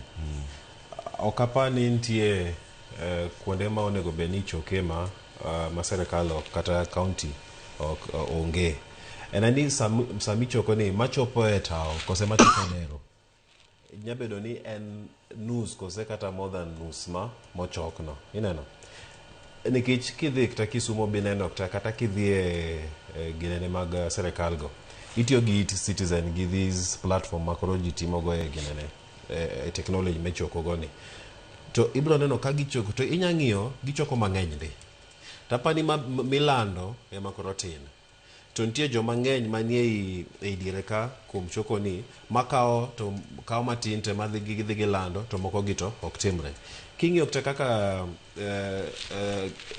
ginene kaka counties go riedo ingeni it is not surprising Homa Bay nikech ingeni sani ngeni Homa Bay nitie a lot of vibrancy nikech ingeni ginene bende governor there's a lot of participation in serikal kolo nitie menyo mang'eny Homa Bay kolo maybe emomiyo kata joma kanyo joma kwelo piny koni gi nyabedo notang'ie matin ineno lakini county moling kasia ka gini tingeni kolo onge ng'ama ng'eny kabisa kolo choko tichoko lakini kolo yudo ka joma ng'eny kwalo to makoro ibiro ilando matin kaso gimoro bende aparo ni okonego bende warito ni nyaka serikal maduong' kose auditor general announce gigi dibeni wanyalo ni kata dwe ka dwe kata quarterly county serikal ma county nyalando ne ji to nyiso ji ni wang'ni mae pesa moromo mwachoko to kata ka en dongruok pesa mae pesa mwatiyogo ma dongruok that accountability onego bedie county okonego beni warito auditor general lando kaso kinywa buok ni aya pok wachoko mang'eny kose osechoko to nitie pesa mokwal nikech ing'eni choko ni timre county to wan wegi kaka oganda onagi wane mochoko kata to wane bende mwakelo dongruok county wa koro onego beni ochopo point makoro wa hold jo county accountable for choko gi okonego beni warito pile ni will jikwelo jioling kaso kiny ka auditor general owuok ogolo ochiwo ripode ema koro kendo wachako kelo gini e mesa wachako ginene discuss kaso kendo bang' mano kendo waling nikech apani anang'eni choko to chokre mang'eny ndi lakini milando ni ematin Tom Duku antiere iri en gimoro mosebedo ka goyo it oganda mathoth ahinya iwacho ni kata ka dongruok kata kelnu kembego kor gwenge county ka county Azimio negi lecture iwacho ni nen one county one product program iwacho ni one industry itemo kanyo bed gi kambi county ka county kama gintiere to ka yuto kata choko ni be pod ok ne ka en moro manyalo moro oganda ahinya omi kibaji machal nade ya county ma Siaya moko kada ni chagi jo Siaya kapok ibiro imako jo Kisumu Siaya county ma iwuoke ndiki ne mokalo kama nen malo kata mar county maro mabe kirango weche mag census revenue kod ni chako gogi kan ing'eyo kano ka Siaya ng'enti chakre sang'wen nikech most of the workers man go fungu mag office odak Kisumu to governor bo mijamia thuolo iwacho a peace county. Yes, I'm telling you. Yes. Joma nego beni kelo resource management odak Kisumu te koro gimo miyo ne gidhi wado tich Siaya Uganda nang'o ne giomo Siaya to gidak Kisumu magi ni jok magi magi ne expense mago jotije county and governor is there. Tom Duku ikono governor and chief of staff ikono wasani kani jotiche makofi ma Siaya odak to kama Siaya nitie madhi Kisumu every day morning and evening cost tax poko change koso change to Siaya go na simka I'm in the studio here poko change koro kama na expense ma is going where like that geteni deals mogo go die chieng duto bedo discuss ka ji do Kisumu ibro madhe ibro time nade jogi man gute jogi man go rofe mogero rental houses salary magi chamo to miga iwinjo kleo kidhi nwang'o wan jo mang'eny gin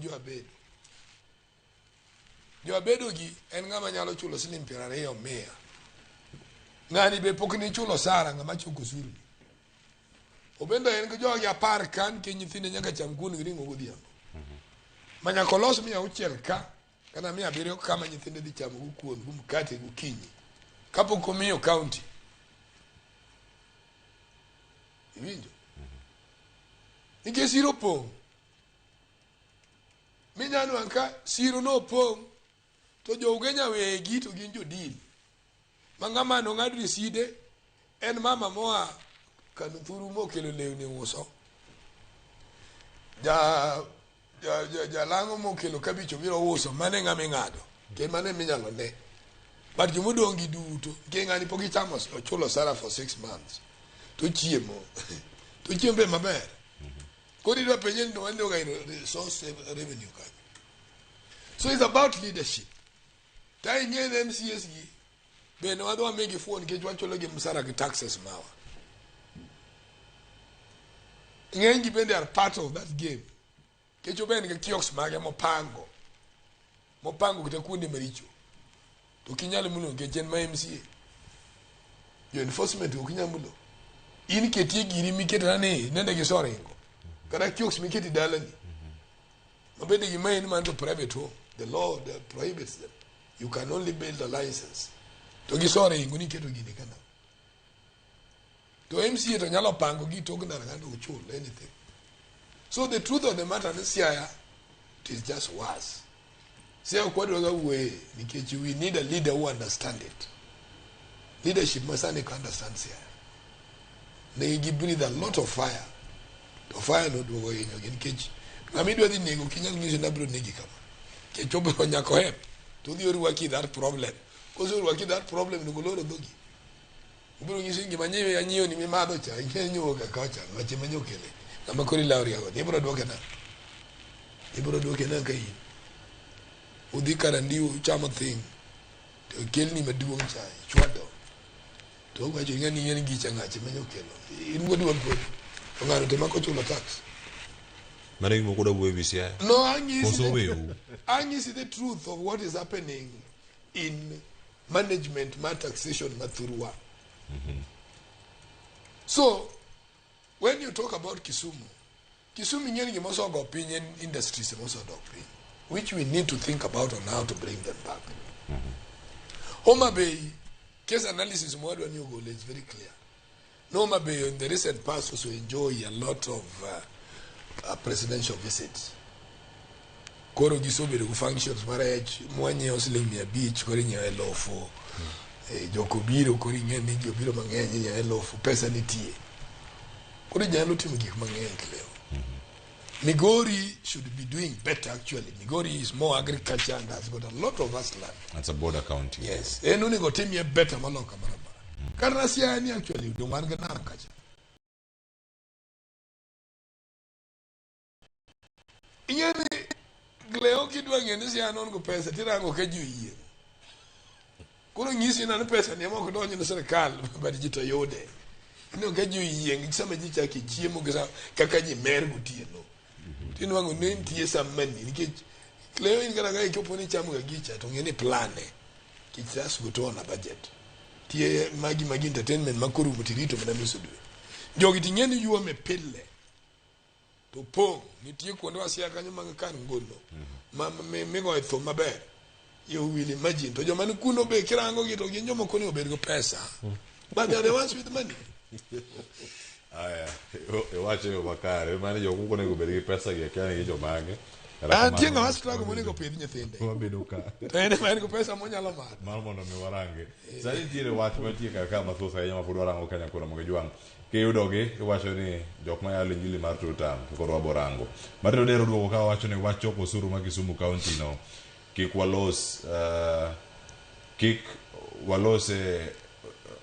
walose dawe which quote ndi eri Siaya jitin kata kembe ok ng'eny wacho ni nduku en adier staff ma Siaya County odak Kisumu. Yes.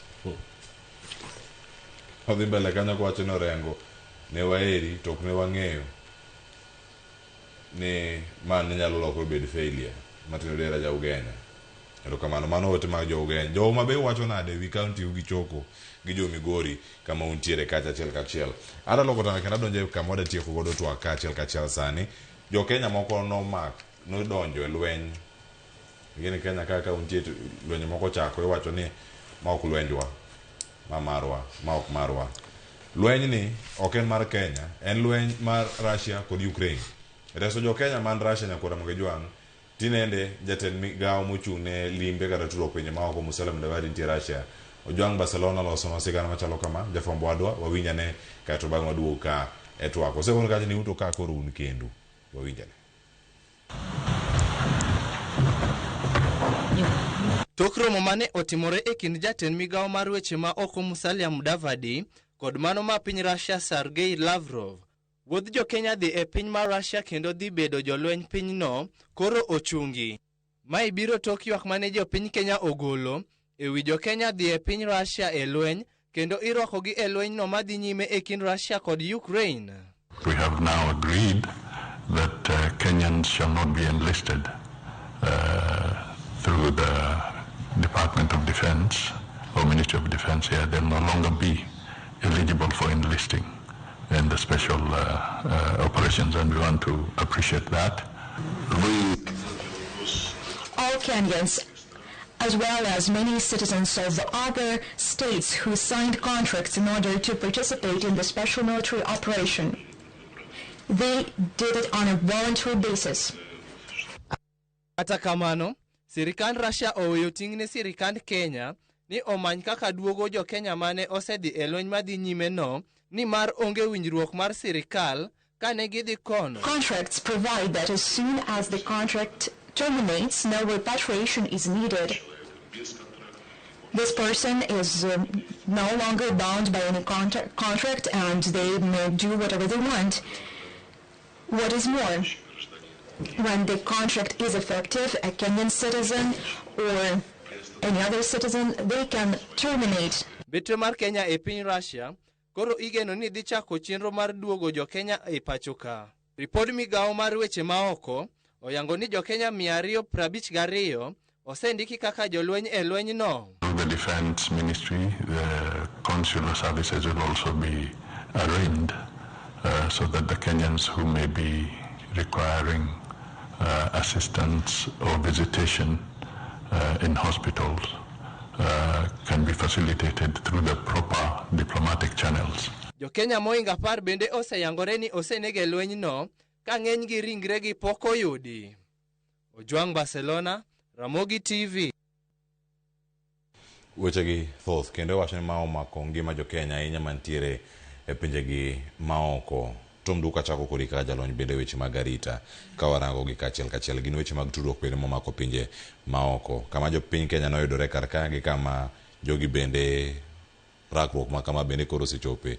Iwacho nitie moko mabedo thuolo maduogo, moko to nyaka tieko rak mano mane giyudo.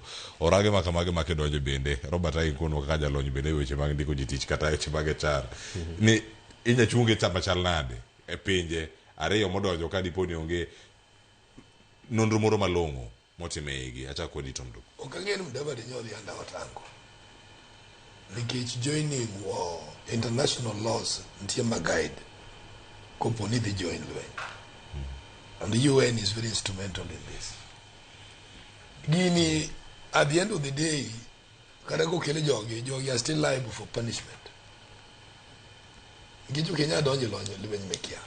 Ikawi kaka namobedo hired to go and cause chaos. In fact, if the rules are correct, taparo magi jumonego twete. And also it exposes us as a weakness. Tenena ne economy marwa poko build maber. Ngiso wan rem nitie kaka wachulo jowage. Mane omiyo gibedo nyalo bedo interested on joining these things carelessly. Number 2, okang'eni Mudavadi kane idho ndege kadhi woko. Agencies miwacho no recruit jogi, akia no kuongo wuoyo go. Kang'o omiyo gin woko. That is their duty now. Gine manyaka giduoko jogi. To kendo nego non jogi, kane bende consent ma parents bende no bedo sort. No parents gi no yie. Kane gi yie, Kenyans got no blame. And that's why gima Kenya nyalo timo kanyo is just to plead. Nikech en war mane kokalo through UN. Omiyo jowa bendo ni bed jok moko ma lan gima gidonje. You see, emomiyo ka joka no there is contract. To contract and legal binding. Kiwe igukore tini mone gichul. kitchen terms and condition. So to me, this is just an eye-opener. One, the president been engaged on Mokuminde are under him, kaka commander-in-chief. Onwang brief pile no jolwenya di ma ochiew, jolwenya di matuo, jolwenya di moso abscond teach. To gi abscond nango. Chon ni laoga ji. Ni ntigra joma ninde ka chon. Ma en kobi dali rusa to ne no mer ni ge omiye pesa mang'eny omeri kor gwenga nyom tich bende wiye go. Chieng' moro waneno Land Rover ka koro biro manye military police. That one was the work of military police. Gibiro manye bo gikae bo kendo giduoke kucha. Neno magi gik masani are relaxed. Emomiyo jogi be nyalo yudo way magitimo gigi. Kata police, it was the same thing. And that is why negibedo ordered. Ni police kada kani ni rusa. Kata jalweny kani ni rusa. To gimoro timore ni midwa extend. Tidhiri DC go in charge kind police tidhi line administration kind mar Kenya police tidhi Kenya police. To gino form headquarters. Ningani obiro iri wakato wacho kama yoro signal. So that they know because somebody there is monitoring you. Mageti chief ok mag thago ji kor gwenka. Koro the truth of the matter is nigini is an eye opener. Mudavadi be nyugo agu pressure mang'eny bukoro ringo dhi dwaro jok ma eno bende no kia kaka no dhi ndiko tich. But Kenya as a country mago jogi. Otemote okang makare mar dhi loso kod Kenya kaka as a country mano jogi. Omiyo bende ng'eyo koro he has learned something that he did not know. Manyocha giwe agencies tuga kai. Ong'eyo kana no okay kara ka ng'ato keto lwete. Ja Kenya ni nyaka tiek magda koro tho. Pesa ne mebro chule. En ng'ama no so dhi olweny mong'eyo. And this thing also informs us, Cleo. Ni lwenje ma first world countries gibe chako gi ko ging'eno ginyal sustain gi on their own. Mano be condition ma Kenya as a country can give. Mano be wanyalo dwaro go pesa kuom jo-Russia. Gino ne gichako lwenje nanga pod gidwa dwaro dwaro jowa. Wach mangima mantiere kar ka penjo bada penjo be kora kawa terne Robert kai wan gi National Intelligence Service mose wacho ka ni jo Kenya maromo 1,000 ntiere lweny ni madhi oko. To diponi nok gikono nikech brief mari pori gikono mana jatend piny Kenya kama gintiere kar kanyo to ntiere orak bende ma wacho ka nyaka miluor orak mane jogo dhi odonje ma kama Kenya gi tudruok mare gi pinje ma oko bende chope irango giyo machanare nyabedo NIS bende neno chenro kinyi ma kawuono kar kae intelligence margi pod en intelligent koso riponi obedo diluted. Ingeni intelligence to ntie to ok nina gikia ni jo machal kama gidhi oko. Enani kod ngeni sani gik mopongo pachwa kose siasa mang'eny koro bende gik machal kama go bende ok bed priority. Nyaka koro chak ginene chak kelo koko.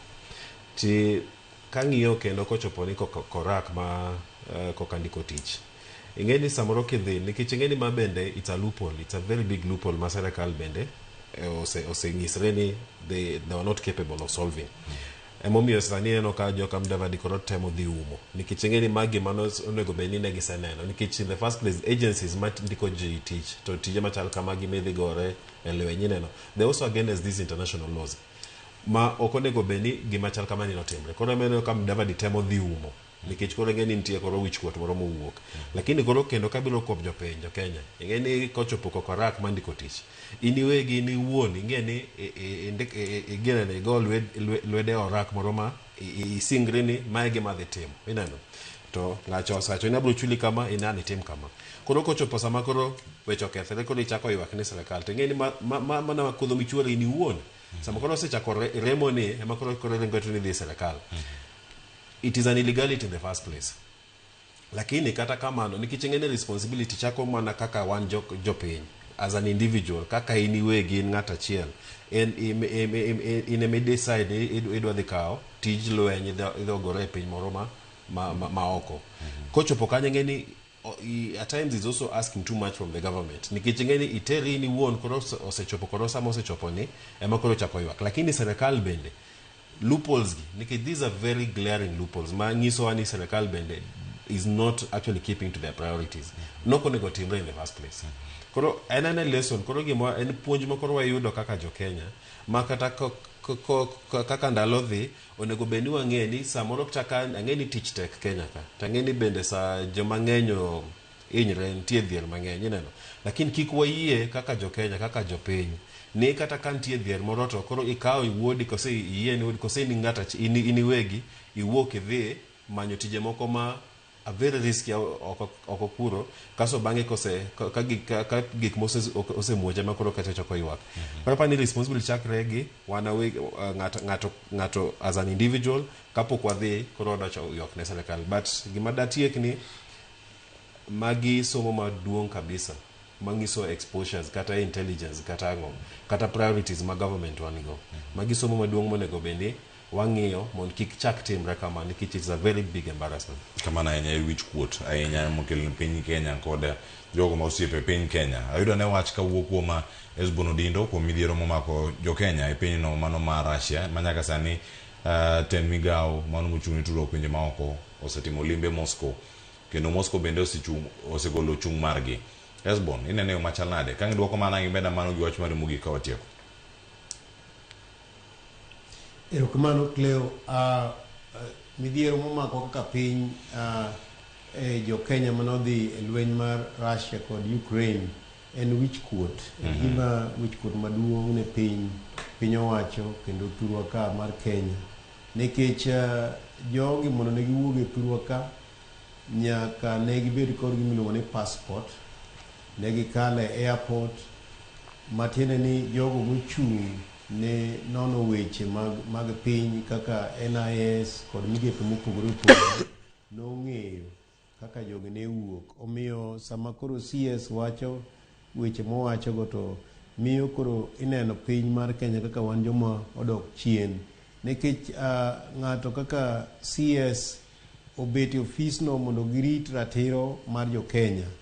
Kendo ka ja Kenya oyudo chandruok kamoro amora kata ne be ni en mokoso to mokwongo rit ratiro mar ja Kenya. Otimo maber mondo odhi kendo mondo one kaka jogo manyalo duogo mondo duogi. To wachni en puonj ne wan kaka jo Kenya ni gimoro amora midwa tim kata midhi e pinje ma oko gi onego bed ni ng'ato nono ke jowagi bende nikech chandruok ma dhano nigodo dala ka miyo ng'ato nyalo gore gimoro ma koro kete chandruok kendo en wich kuot, en lit. To piny owacho ok nyal weyo jogi nikech piny owacho nong'eyo nikech migao kaka NIS miyo piny owacho report mag gik duto matimore aparo ni bang' seche 4 ka seche 4 odiochieng' kodiochieng'. Omiyo magi mane piny owacho ng'eyo to timore marach ni koro sani chal ka gima kore ko wawinje kendo chal ka gima kata koro ng'ama ng'ongo kaka CS kore ko winje. Ma en wich kuot. To nego wapuonjre kaka jo Kenya ni kata tek machal nade watem mondo wager thurwa ka kamano mondo jowa kigore e weche makoro chalo lwenje matimore pinje maoko gi nikech dhier samoro kata namba miwacho na 1,000 samoro gi 1,000 nikech koro en gima koro kelo wich kuot. Inyalo de namba no mondo namba no obed matin. Omiyo en gima wacho ne oganda wa mar jo Kenya kata oganda wa maluo ni watang'uru kendo wawuoguru oko mondo wati matek mondo wager thurwa ka. Nikech kwa gero thurwa ka maber to wan biro bedo mnagi kama lombo ma jomoko biro ae pinje mamoko kabire. Jotendwa ma counties wawuoguru oko mondo wager counties mag wagi mondo walos nafas mag tije mondo nyithindwa oyud kaka ginyalo konyore. Nikech ka ok watimo mano to wabiro dok chien. To gima koro timore mino ka jomoko dhi Russia no wan go propo ka jowa moko uwuok odhi pinje mamoko to en wich kuot. To wan monyalo kelo lokruok. Omiya kwayo nyikwara Mugajwang' ni ng'ato ka ng'ato kamoro amora ma intie temo ni tim gimoro manyalo kelo lokruok ne piny. To jowa mokete telo kaka migepe mag sirikal mamalo kod sirikal ma piny wane kaka wanyalo konyo oganda wa mar oganda luo. Nikech kwa timo mano to wakonyo oganda mar Kenya. Erokamano Cleo. Erokamano ahinya. Iwacho ni en kama oganda mathoth bende pod nitiere kar kae. Esbon Odindo, ang'eni ami thuolo mar wach mari mogik. To kar kae mana penyo moro mapiyo kar kae. Ka dipo ni winjo jok machal kamagi mantiere kaunti ma Kisumu. Iwacho ni en thuolo mag tije ema nok momiyo jogi bende dhi. To jomoko bende nitie gi tije. Mamoko gin obila, report no gol karka manotim e wang' jowi mar Citizen TV karka mano wacho rush to Russia kama ne ntiere karka. Jogi gin tich, gin gobila mane tich, gin jolweny mane tich, gin jok manowe tij lweny, gin jok matimo tije mamoko bende giweyo kaka dhi kocha. Nok mag tije kaachiel koda kaloso thuolo kata lwasi makare mar tich. Notim e yo machal nade mar mondo mi jo Kenya bende wabede pachoka kata kwa wuok oko wawuok e yo moro ma oluwo chik gi lai moketi. Erokamano Cleo, jogo mane nigi tije kaka obila kata jogo mane nitiere army nitiere process monego bed ni ng'ato luwo kowuok, to ka ng'ato nyalo wuok kata mokawo kata dweche 2 kata dweche 3 kapok ong'e mano, onego bed ni piny owacho nosekawo ndamo moro machielo.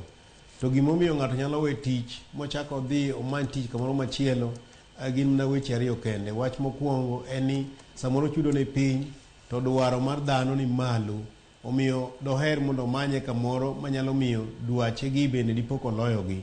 Machielo en ni dhano ni kod gimiluongo ni gombo. Samoro ji paro ni pinje mamoko gin gero agera kendi kendo ngima yot, omiyo samoro ng'ato nyalo wuok magidhi ka koro jowadwa ginyodhi. Gima duong' en mana wach manasawacho cha ni walos thurwa ka maber makoro jowa ok bed kod gombo nikech chulogi bende maber kaluwore kod uchumi marwa, ma ng'ato nyalo timo gigene. Ng'ato nyalo chulo school fees ne nyithinde, ng'ato nyalo keto chiemo e mesa, ng'ato nikech kineno kata kaka osuru marwa to gi yuto mar ji nyalo miyo ng'ato tim kaka gima jowadwa gi otimo ka koro gidhi e piny mar Russia, kendo koro giyudo chandruok ma koro kata molal maler ok wang'eyo. Omiyo an akwayo mana jowa ni wager thurwa ka. Ka wagero thurwa ka maber to ok wabewito ji mang'eny ka koro wawito sani. Kamano. Erokamano ahinya Esbon Odindo ma bende jaron siasa komiyo aler kawuok e kaunti ma Kisumu. Achopo kar kae kama dayudo weche mapod wuok kuom welo man kod e studio ma Nairobi kae. Robert antiere iri kendo sani kwarango mag gin thuolo mag tije mantiere gero thuchewa, gero kuondewa, gero lwasi mag tich gi jotich kama gintiere mar mondo mi onene wuon tich bende oloso thuolo mag tije mamoko, jok mada loso tije mamoko bende omi lwasi makare matimo kamano. Sirkal bende osego okang' makare ma nyalo miyo niero ok wablame ahinya jok modhi e piny Russia to nikech nok mag tije man pacho ka girango kuonde mamoko mag nyalo dhi. Sirkal bende osewacho ni ero waloso nu thuolo mag dhi tiyo e pinje maoko. Jatend piny Kenya William Ruto osewacho kaka lo agencies mopogore opogore gitero nitie joma wuok piny Kenya kae kani ji 500.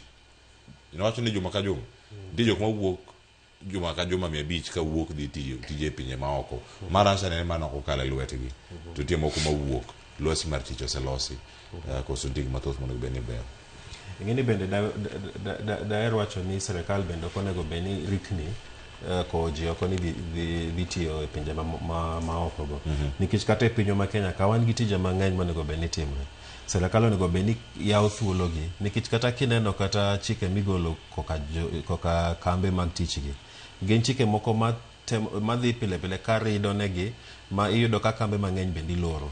Kaso kambe ma bende nosepodho kata kidhi thurwa kocha kambe mang'eny mosepodho bende serikal bende ok ket kata initiative mondo ginene oyaw gi kendo mondo at least oyaw tije ma jonya timo e Kenya ka. Koro ok apani gine shida wa ni waonge tich Kenya ka. En ni koro serikal bende onego bed ni ng'iyo gik matimre kaka ginya yawo tich. Apani owadwa nowacho at some point ni azimio manobiro ni one county one industry. Ok apani kamano gima tek sana ma serikal dak tim. Nikech ng'eni kiyawo tije onge ng'ama ang'e ni bende jotich mang'eny onge ng'ama didwa ni we dalagi odhi e piny mokia kata odhi romo gi gik ma pok ong'eyo mokia nikech odhi mana manyo tich. Nikech ng'eny gi yudo ni kata omenda moyudo e tijwa Kenya ka tin ahinya ok nyal romo dwache e ot. Koro opani kodhi oko kucho to omenda ng'eny molo gima doyud Kenya ka. Emomiyo ji ringo mang'eny dhi tiyo oko. Lakini Kenya ka wan gi tije mang'eny, onego wakel dongruok e Kenya wa. Wan gi tije mang'eny ma ka serikal nyakawo ji to obed gi policies moko malong'o kaso kata kaka ginya support joma bende nyalo loso kembe mang'eny. Wanya yudo ka joma ng'eny ok bi dhi oko ni dhi manyo tich. Nikech ji tema dhi ga oko kiwinjo mbakgi giduogo to giwacho ni oko kucha liet ma ogidwa kata ni gidogi kendo en koro sand ma gin go kose chandruok ma gin go ema koro miyogi gidwa dhi oko gimondo gidhi tije oko go lakini ang'eni kapo ni serikal wanya bedo gi chike gi policies maber manya konyo nyuolo tije e Kenya ka ok wabiyudo ni koro wayudo ka jowa koro ringo mang'eny dhi oko nikech kata gik moko chal kaka lwenjegi ng'ama kia ni kidhi e lweny tinyatho ng'ama didwa ni koro dhi to ing'eni ng'eny gik tane gin jolweny kose polis onge ni ng'ato kia ni gimodhi timo ni nyakelo ne masira lakini koro nikech chandruok mwan go e Kenya ka nikech serikal bende ok kony mondo kel tije mang'eny emomiyo neno ka joma ng'eny ringo to dhi oko dhi manyo tich kamano wach mari mogik libed mane sani ka watieko anapani dawach mna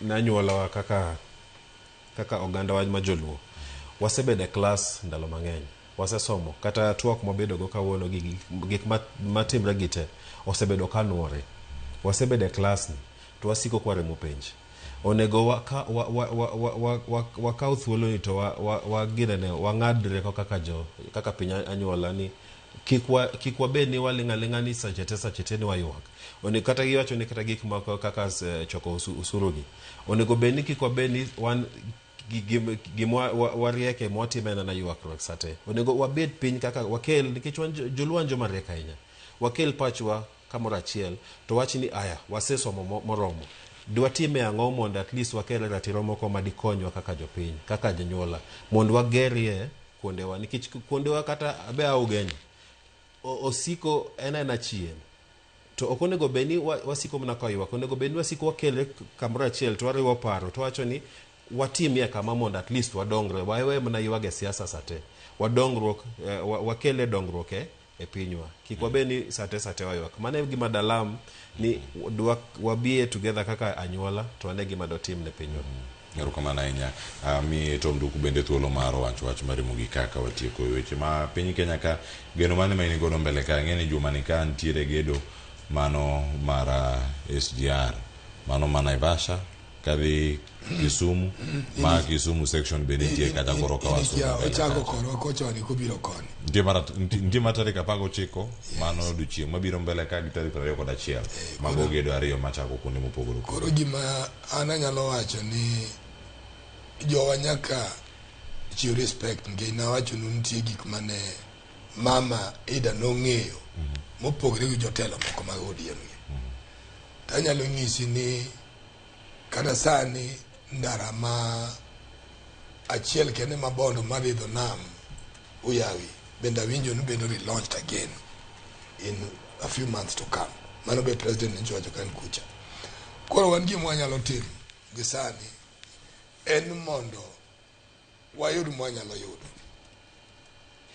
to warang kadwa gero ogandawa to ogandawa owe kwalowa joma ne telo ginang kaka ginyalo loso matin mwan gono mondo waket opportunities manyalo keto population moduog mondo obed joma nyalo tiyo nikech ing'eyo ngimo biro kale Cleo ma very surprising ni jasiasa dwa kelo fertilizer you know really I think these things are total joke a very total joke nikech wan go dhoki dala fertilizer and large scale farming mangama they should actually even go and have some money ni no mi mfuka chiel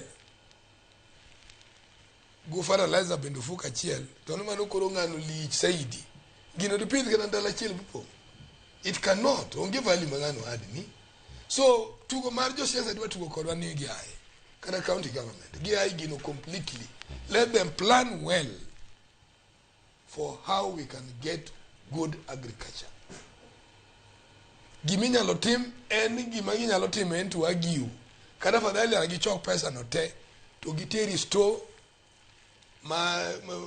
gini giteri store to gi minimize koro in ngamone go nyiew 20 kilo kata 5,000 onyewa 2,000 shillings that one they will have done something economical majineno to wany majo kuchoko judi chie mangema ni norito baga chiel gi gine ne fertilizer baga chiel gino yo mano jo ae bwana Nyakora Mogojangi winje mano Tom Duku jalo siasa mamiyo waparo bedo kiny makawuono entiere kae koda Robert Uor erokamano kuom bedo kodo bendo kiny makawuono kae kono siasa kod mago matimore e piny Kenya. Nani gi bendo machielo bende e studio ma Kisumu mano Hesbon Odindo erokamano ahinya kuom bedo kodwa Hesbon bende okinyi makawuono kae kawarango chal mar piny Kenya. Imose jogo ma kaunti ma Kisumu kod alwora mag jogo man Kisumu West, East, Central Kibayo kata alwora ma Kisumu.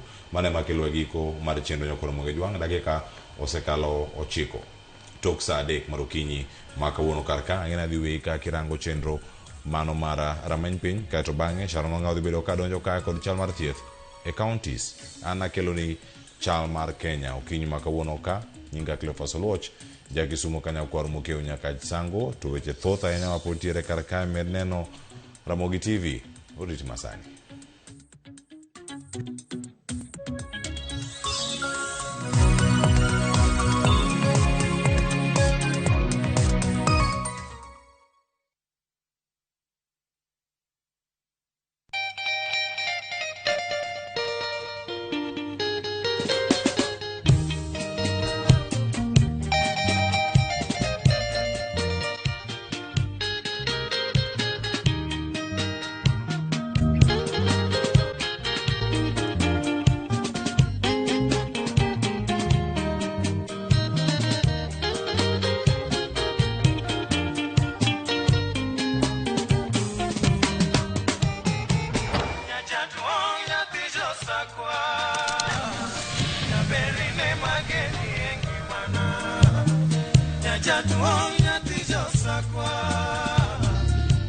Radio Ramogi, Karchun Jaluo. Radio Ramogi.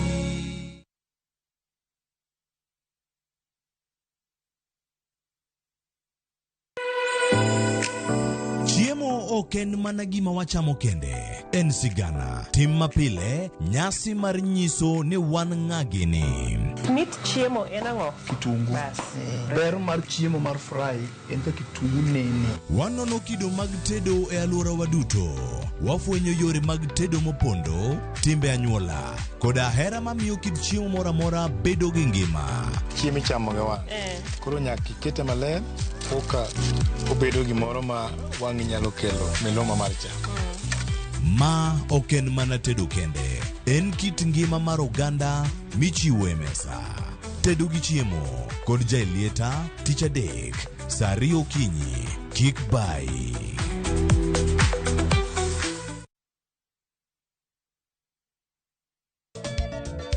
Machiegni Nyakoro Mogejwang' e chenro mar Ngoma Owake. Wuok tich akelo ni mix mokwe. E kaito tich ariyo Reggae Owake, yani tunaongea na Majar Rastafara. Alafu tich adek Nyakoro Mogejwang' akelo ni mana yani ngeni mpaka gi wasanii. Tich ang'wen is kama nene, yani kitambo zama za kale. Alafu Friday, si unajua tu Friday tutafanya namna hii Nyakoro Mogejwang' Friday supu zo wake. Sapara kidaka paga beach nyaka sapaga Rio kod Ann PDG Papa Vic, yani ukipenda mzee kijana.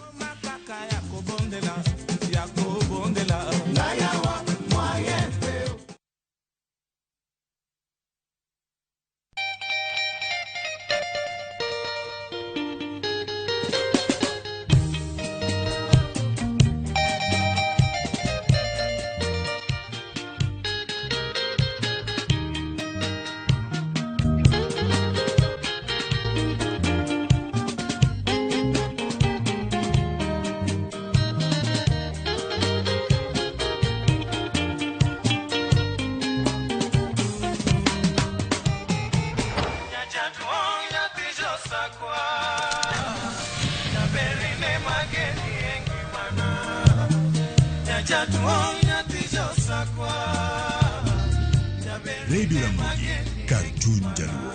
Radio Ramogi.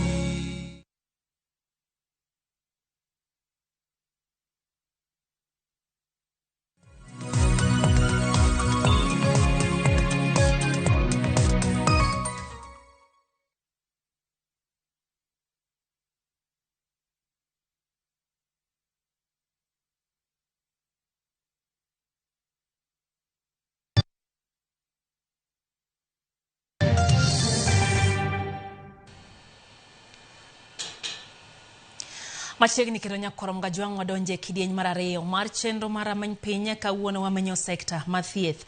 Kwachako chenro na penji ni to bende ngimani sebedo gi midhiero kata midhusi kaeto idhi ka jayadh nyaluo kaka oganda luonge kata yedhe mag bungu ma bende miyudo konyruok. Mae tok mwado bedo go nyakoro mgajwang' nenre ni oganda jo Kenya tamalo 80 nyaka sani tiyo gi yadh nyaluo ma miyo sirikal oneno ni en gima ber mondo ket lai makare mar kao chenro gi mag yedhe bungu kendo rwako gi yedhe mag osiptal mitiyo go mapile mondo mi gikonye thieth ma pacho ka. Mae twak mwado bedo godo gi thuolo masani gi daktari Dr. Tolo Festus Emma manoja Ugenya machiegni ahinya ramany piny kuom thuolo mokwongo mosenyi kwa Ramogi Mgajwang'. Erokamano ahinya aduoko erokamano ni Ramogi TV mondo ogwela kae mondo awachi achiel ariyo ewi yien mag nyaluo traditional medicine a research mwatimo at Kenya Medical Research Institute.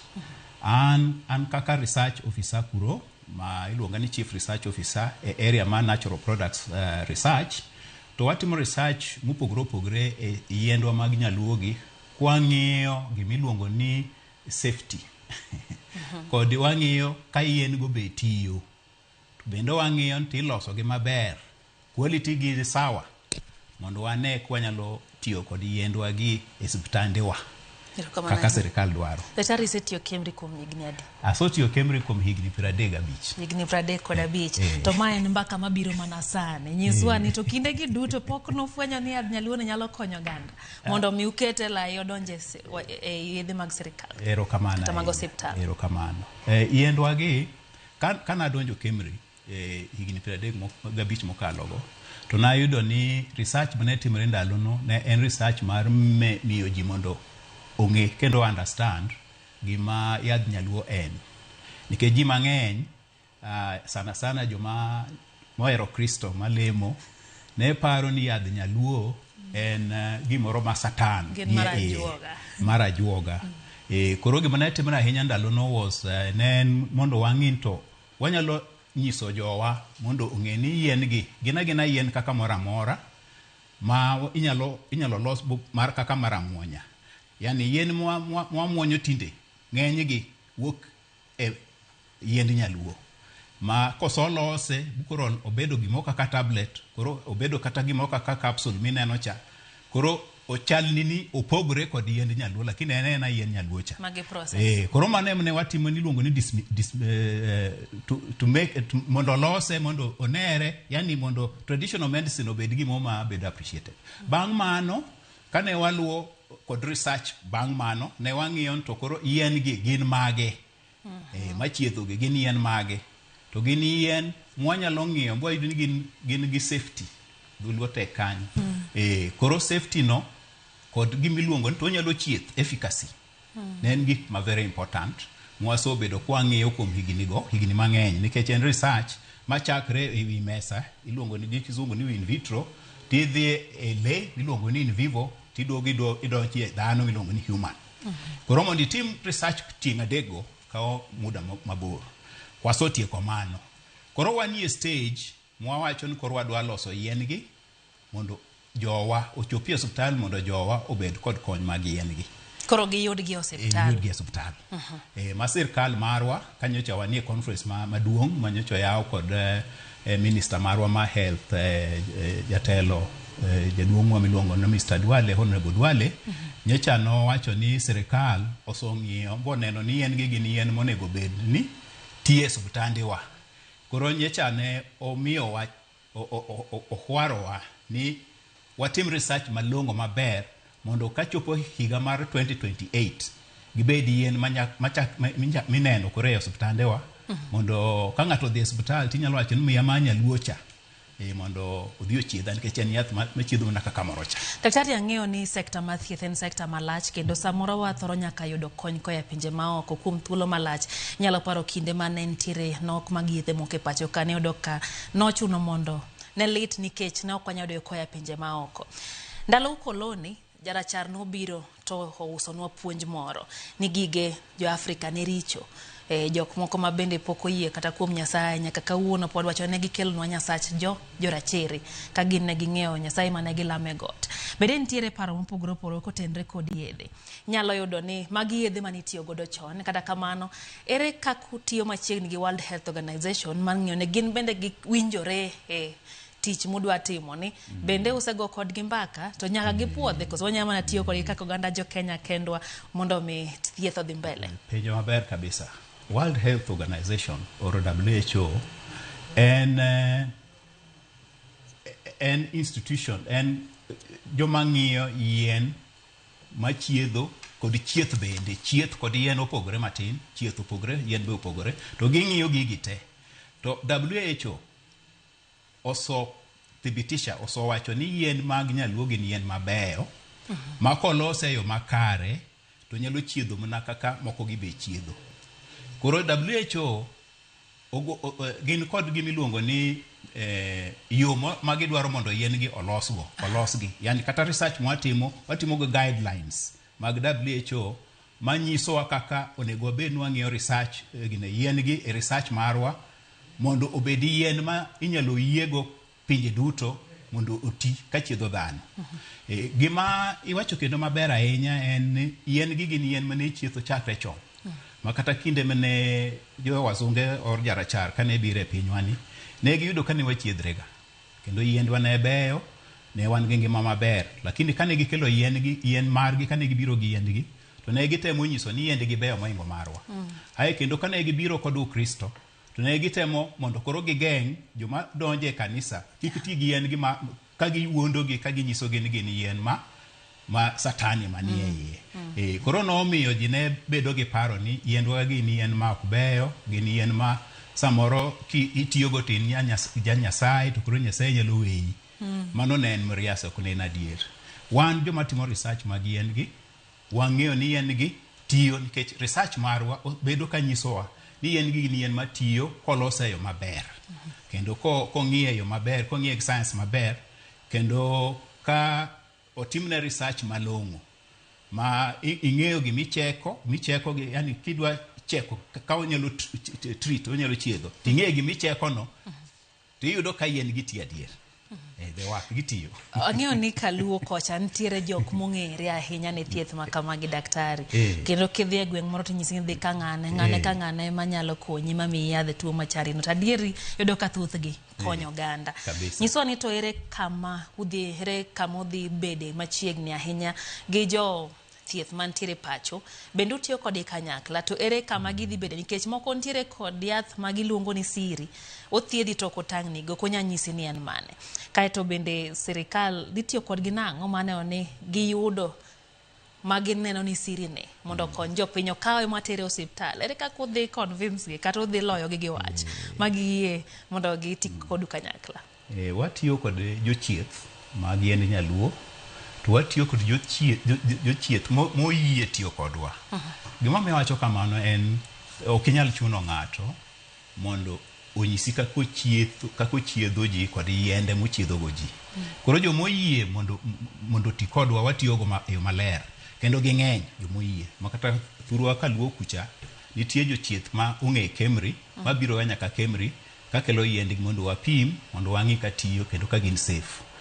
Koro gima watimo ahinya en ni sama koro jachieth okelo yadheno, to yadheno wathibitisha wang'iye kendo wabedo kod gimiluongo ni confidentiality. Kendo dholuo wach nadi, wawinjore ni gimikelo ni en mari ma ok ng'ato moro kendo nyalo bedo ni donjo ng'eyo. Kata wan mwatimo research, sama wasotimo research wayudo results, to wami results go kaka wuon gimoro ma kata kwa neno gimoro maber kuome to wanyisi ni gini waneno ka yadhi ni ber nyalo chiedho gini gi gicha. Wanyalo bedo piny mondo wabed gi winjruok mar loso yadhini mondo bed yath manyalo konyo oganda mang'eny. To jochieth mang'eny nigi luor sana ka giwinjo ni yadhe otero kumoro kaka Kemri. Nikech luoro no wuok ga ni joka gin jomotiegore mong'e yath. To karo katero marani to gigundwa ni yadhe ni ber, to gibro lingo go, gibro nyisa ni jaduong' kata mama wasong'yo yadhini to ero ayudo ka ok ober, ok orach ober. Ta gilingi kanyo to gidhi to mondo gidevelop, gilose yo moro mopogre kod kaka Ka ok onyise. ka konyise koro bedo yath ma koro kendo jomoke ma uso to yudo pesa ka kuom yien go. Koro luoro no osebedo ka nitie kendo nitie jomoko bende ma osotimo gima wacho ni osodhi kuom these healers osokawo yien yien go ka gisong'iyo to giyudo ka beyo to koro giloko margi. Koro confidentiality gimi wacho ni winjruok malong'o mamiyo ng'ato kik bed gi luoro en gima very important. Koro kaka Kemri kibiro Kemri sani waloso gima miluongo ni form no waketo nyimi to kendo wa explain ni wanyisi ni form ni wadwa ni mondo isome maber ka in ng'ama kwinj ka nyalo somo kizungu en ma Kiswahili ka Kiswahili be tek to waluongo kata ka Jaluo kata ka en Mukamba dhok miwacho dhogi to lokoni maber biwinj maber kiyie gon mano ber tiketo seini mari koro wachako go kanyo kendo gima important ahinya wang'iyo to ibedo registered kod Ministry of Culture kaka jachieth kech Ministry of Culture ma register ma chiedho gi en Nyaluo ka onge registration no to wanyisi ni waso winjore lakini dog yud just registration iduogo go koro ka wathibitisha ni ma en jachieth mong'e ma jachieth ma koro nyako bed ni registered nyako bed registered mokwongo nikech mane ka kwanyalo ng'eyo jachieth machietho maber kod jachieth mabira ni en otimo ohala ma chieth nikech matimo ohala ma chieth be ng'eny koro mano kwa sa othibitisha tae ko iso sign that document koro wawinjore to en ang'o midwaro mondo wang'i ni yadhini then ibro wacho gimidwaro to an wabro nyisi ni yadhini wadwa ng'iyo gumacha kwa so ng'iyo to wabro mi results kwa neno ka results go beyo to wanyalo nyisi wabro nyisi gimachielo mwanyalo timo koro wasobedo kwa timo kamano to wakonyo jochieth mang'eny shida ma samoro wabedo ko kaka Kemri en ni jochieth biro mang'eny nenowa to research en gima very expensive nikech o involve pesa mang'eny mag nyiewo gik itimo go research go iluongo ni reagents iluongo kata mana lemo watiyo go animals go gin very expensive koro samoro ok watim research e yo mapiyo ing'e ni jachieth nyalo kelo yadhe mondo watim research to oparo obedo gi geno ni bang' kata dwe 2 kata dwe 3 koboyudo results to leo chopo dwe mar 6 kapok one dwe 6 pok oneno koro chako bedo gi paro to yadha munatero kachacha joka chal mosotimo research yudo no bero lingo koro chiedho ojiko senadi koro mane ma samoro chando waga ma wanyalo kwayo ni kikelo yadhi mondo timre research ikwe chieng' ma gino wuok ano nyalo chiwo kata mana higa achiel nyalo rumo ka ruwe kod gimitimo to ka higa no rumo to results ni yud nikech ni so sign document sani waluwo matek ahinya mondo kik wabed ni ng'ato kelo yadhe to koro rito ga to wabe waling koni ne maybe gino nolal nwa oro watimo to koro walimo wadwa timo kamano wadwa bedo jomogenore ma results ma wanyakwa mi jochieth ko daktari research ne kata nonro ne utime pacho ka morume pacho ka so ntiere moko ma utere pinje ma oko research mar watimo Kenya ka nigi mora to wan kod jomwa wacho ni collaborators mawa makonywa e paro wan go collaborators ma wok Japan wan go collaborators ma wok China nikech gin pinje ma osotimo research mang'eny e area ma yadh Nyaluo wan gi collaborators bende from local universities wan kod University of Nairobi wan kod Jomo Kenyatta University of Agriculture and Technology wan kod Kenyatta University wan Masinde Muliro University wan gi Eldoret chiegni university watem mani area ni wa collaborate koro collaboration ni konyowa e timo gik mopogore opogore ka nitie gimoro mwadwan mondo wang'i e yath to machine mang'iyo yadhno maybe ni Kenyatta University to koro wagwelo Kenyatta University mwan go karachiel e collaboration waje ni wadwa ng'iyo yadhno to wadwa ng'iyo area ni to ilonye area ni ng'inwa area ni kwa ng'iyo koni koro kwa soido gine results go te to wakero kala achiel to waloso document achiel to wamiyo jachieth mokelo yath koro gik moko tem watumo research ni e Kenya waka kendo wan gi expertise Kenya osomo nitie jomo somo watumo research mwa ok yot magi advice kata mana pinje maoko area mag research mag natural products rokamano miwa process achiel kachiel mar ng'iyo yath nitie tieng' ariyo mar yudo yath kwa timo research marwa kwa ng'iyo to yadhni en yath ma nyalo bedo yath maber kose en yath ma nyalo kelo shida angulo mokwongo en yath mwadhi to wan wawegi wadhi e bungu to wadhi to harvest wa collect e bungu wang'wede to wating'e to wakele e lab marwa e laboratory marwa. Koro sama chopo e laboratory cha mokongo watimo gimiluongo ni identification. Nyaka ing'e to yadhni kata king'e nga in iwuon to sami kawe cha nyaka ikel jo mong'e ng'iye mong'e wach ni en e machacha en e kata ka en moro iluongo ni yadh nyaluo manyalo wacho ber en e ober mwang'enga cha. To sama koro jogi osong'iye bowacho ni mae ober timiye gimiluongo ni voucher number. Nitie namba ma special mabedo iluongo ni voucher number ma namba no bedo ga deposited e East Africa Beria as a sample ma ng'ato nyalo wacho ni yath munung'iyo ni en yath mane adwaro the exact to dhi namba ne East African Beria timiye namba da to dhi to kawo the exact mondo dhi ocheko oyud to gima jo Kemri gi wacho en correct or gima jo university gi wacho en correct. Koro kwaso timo voucher specimen mwaso ng'en ma e yadhni aye wachako koro science marwa. To science marwa chako ga gimiluongo ni idhuluwa kenwa iluongo ni identification mar iluongo ni phytochemicals manie iye. En gimoro ma dwa nyisi to yath ming'wedo ma midwa pimo yadheni ang'o manie iye gima nie iye manyalo miyo bed yath gin ang'o. Koro kwaso ng'iyo wang'eyo ni gige manie iye wadhi e step mar ariyo or mar adek actually. Step mar adek en koro ng'iyo to gik manie iye gik manie yadhni kaka walose ni en safe en gimoro ma nyalo hinyo ng'ato en sum. Koro kwa pimo nitie systems mag biology mwang'iyogo nitie gik miluongo ni cells wapidho gi gimiluongo ni petri dish to kwaso pidho gi to wang'e kaka wakoro wa mix to wang'iyo to waneno mammalian cells mag dhano wang'iyo safety kwa yudo ni yadhno en yath manego cells ka research wa ma kuom yadhno gikno kanyo nikech kuom science ber ilos gimo ma ok chieth lakini en safe. Gimo ma ok safe ok ber mondo idhi go mbele kiketho wakati nikech en gimo ma already so neno ma nyalo bedo sum. Koro mani weri gina yedhe ma samoro bedo gi side effects side effects maricho ma nego gimoro mano koro yath ma ok ber. Koro research ni koro iweya idhi ng'iyo machielo to ok ber to wadhi e stage mar ang'wen. Stage mar ang'wen en koro gimiluongo ni ng'iyo to yadhni tiyo iluongo ni efficacy gi kizungu.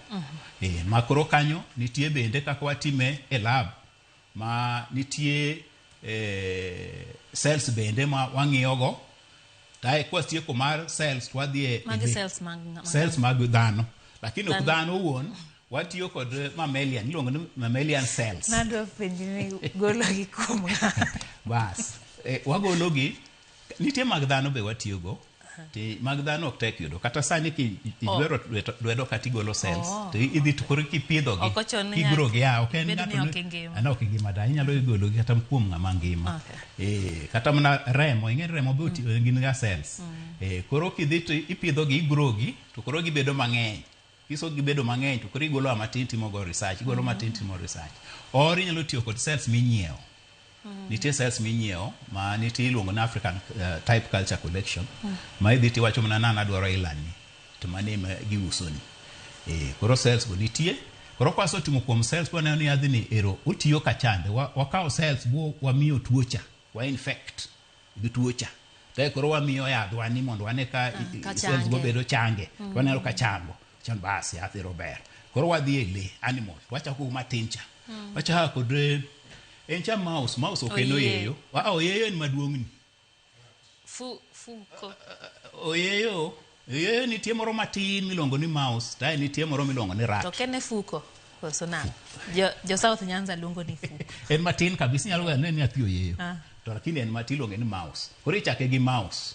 Koro mouse no imiyo tuo ma dwa chiedhoni tae imiyo yadhni nitie systems miluwo kanyo ting'iyo tirecord samoro mouse no tho samoro ngima amano kiwuok kanyo to idhi the next stage idhi rat rat koro maduong' yeyo ok en marateng' moro manie odwa chai koro kisong'iye rat ka koro ipime ng'iye ineno ka onyalo ti so isomiyo ratni tuo koro ipimo ya ichiedhe ai kiwuok kanyo tidhi e guinea pig en kaka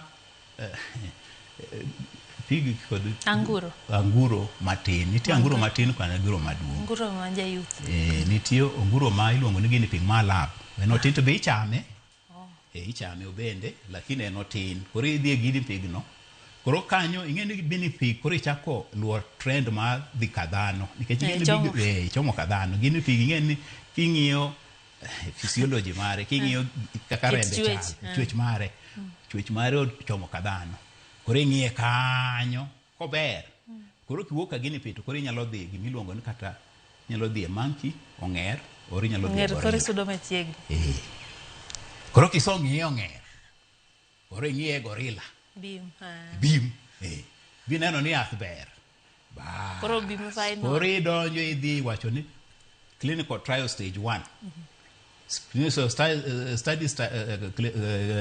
clinical trial stage 1 idwa ng'iyo mana safety mare ber ma yadhni kubed gimo manyalo hinyo dhano ai kisotieko stage 1 to koro idhi e stage 2 ma koro idwa ng'iyo efficacy idwa ng'iyo ko onyalo chiedho kendo idwa ng'iyo to onyalo chiedho ganda marom nadi e period machal nadi ai kiwuok kanyo me bende itimo iwacho ni formulation studies be ing'iyo you will wacho kamoro somewhere ni kisotimo research ni kuom animals gi inyalo koro chako timo gimiluongo ni formulation ing'iyo to yadhni dware kiwango manadi mondo chiedh tuo michiedho cha koro itimo formulation te koro ing'e dose ing'e amount monego mi mondo chiedh gimoro koro kisotimo kanyo titimo koro e human stage 1 stage 2 and stage 3 stage 3 koro kichopo to koro kikokalo kanyo koro idware no yadhni obed registered mondo obed registered by the Pharmacy and Poisons Board nying koro nyaka bedie ai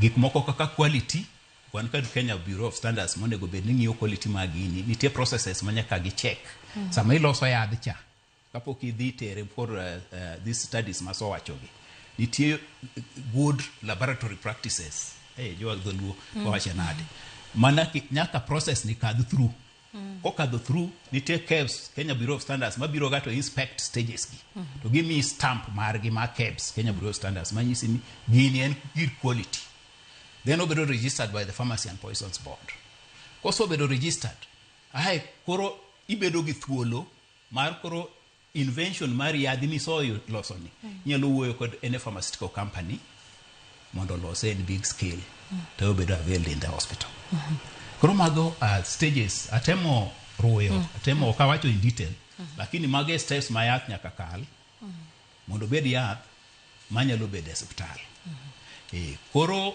gima samro chendo jothieth marwa gin giparo ga ni yadhe no kako solose bokete kube chan keche kube miting'e ga ahinya to nyalo timo kube na to dhi e hospital ok yot mondo timre kamano nyaka lose buang'e to yadhni kolose to obedo maber kuom ndalo mane mapime iluongo ni shelf life to idware kiwange marom nadi ka ng'ama nyathi kawe ka ng'ama jaduong' kawe kata ng'ama rawe gin be ginya bedo gi expiry date kata onge yath ma ok nigi expiry date to mano nyalo bedo achiel kuom mano part of research mwatimo bende mondo wang'e to yadhni kolose to ober kuom ndalo marom nadi mama samoro gima jothieth ma nyalo wuok nyal ng'eyo ma ok nyal ng'eyo nikech ng'eny thietho ga thietha nyaka rum to nego bed ni ikane obedo stored nade nikech kikete kuma liet ahinya to okethre mapiyo kendo gik manie iye gik ma wacho ni wapimo kwa sama wachako research giko ka chieng' goyo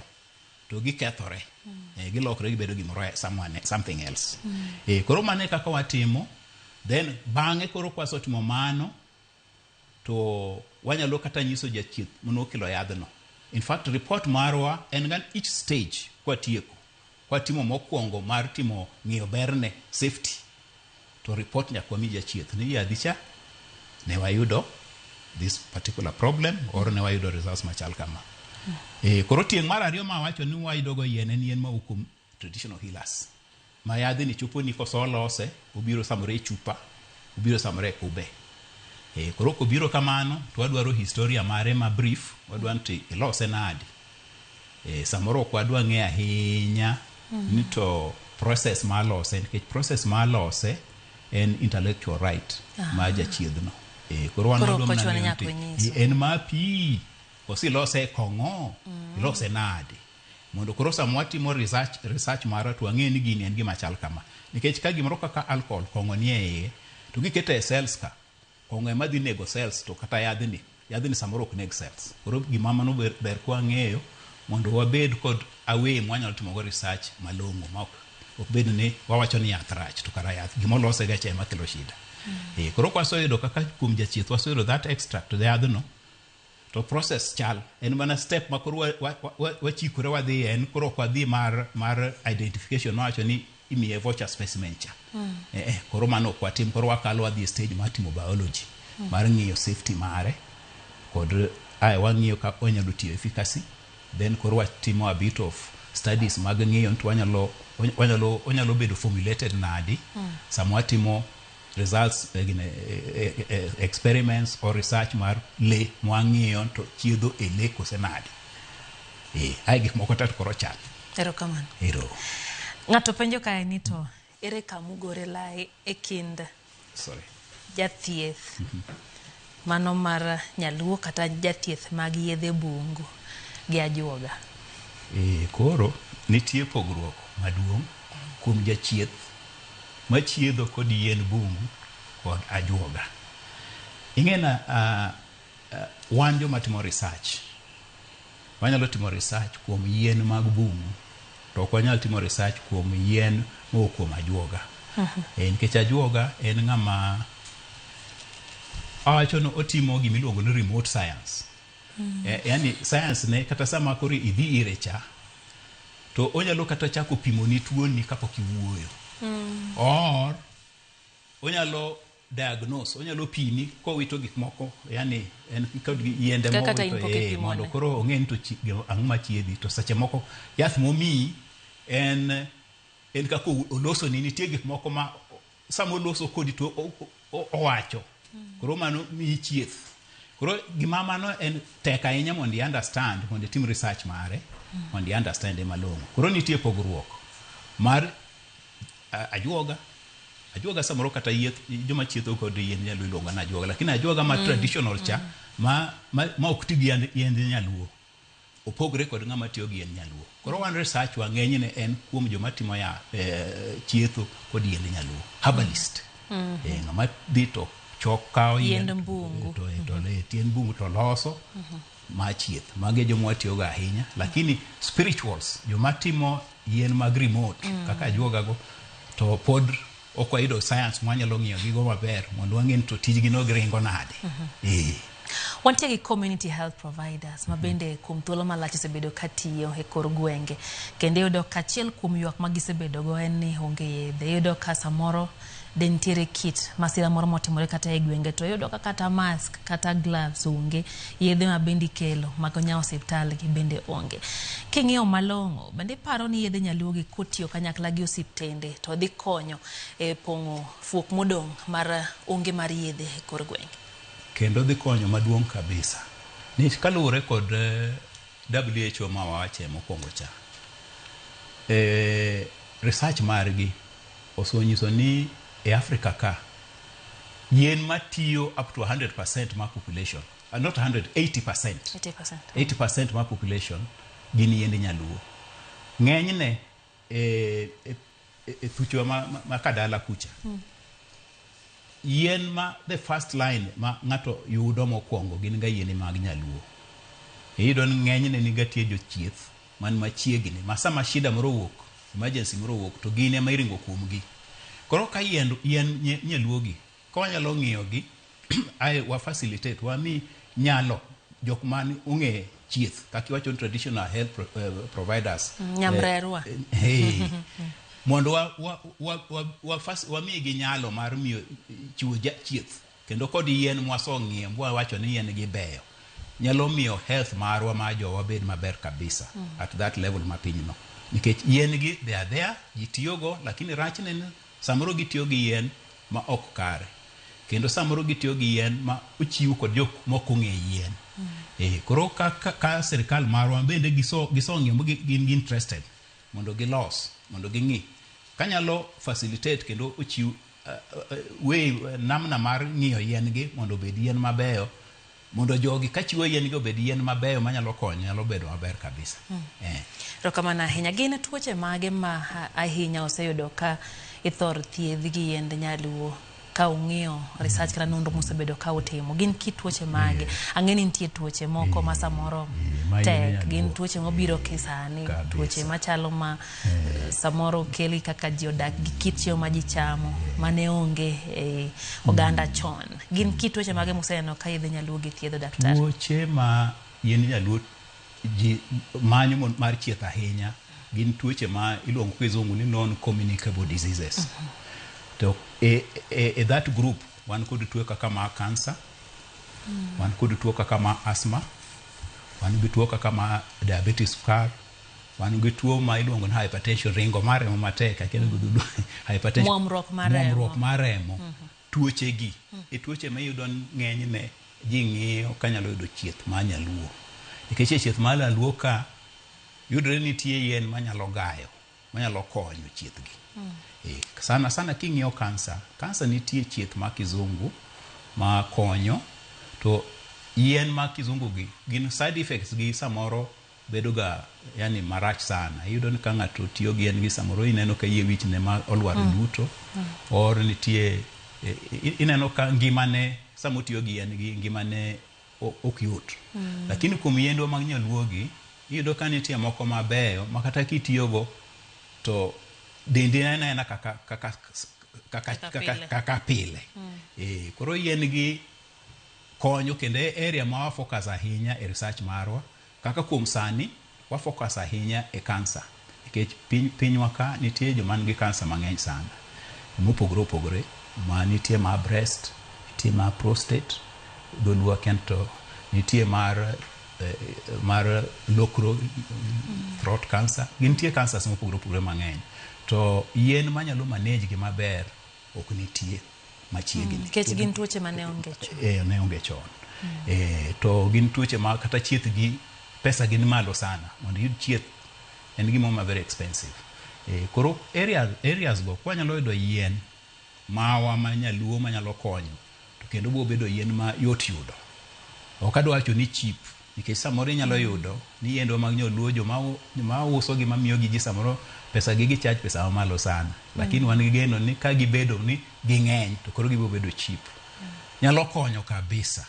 Tuo kaka ma diabetes nitie areas moko e pinywa ka ma tuo ma sukar ok in ga ahinya to king'iyo gik ma gichamo ga alodhe ma gichamo kod kata mna yien samoro ma girego to gitiyogo miyo system margi ma dendgi chalo ka gima gichamo chalo ka gima gichamo yath gionge diabetes. High blood pressure be ringo mar remo matek nitie areas moko oganda e Kenya waka ne yudo ni tuoche go ng'eny kuomgi to ruoye kod gik ma gikete e chiemo cha. Nitie gimoro kaka chumbi ma ki in Western Kenya ahinya iluongo ni thudhno iluongo nang'o nitie chumbi moro ma okiti kod moro minyiewe dukani itiyo kod chumbi no to kitiyo kod tiyudo ka blood pressure mari bedo maintain normal to ka en gima ne chako tiyo go chon kapod nyathi nyaka sani kibedo ng'ama duong' to iyudo ni samoro problem ma high blood pressure no ok no chal na Western Kenya. Western Kenya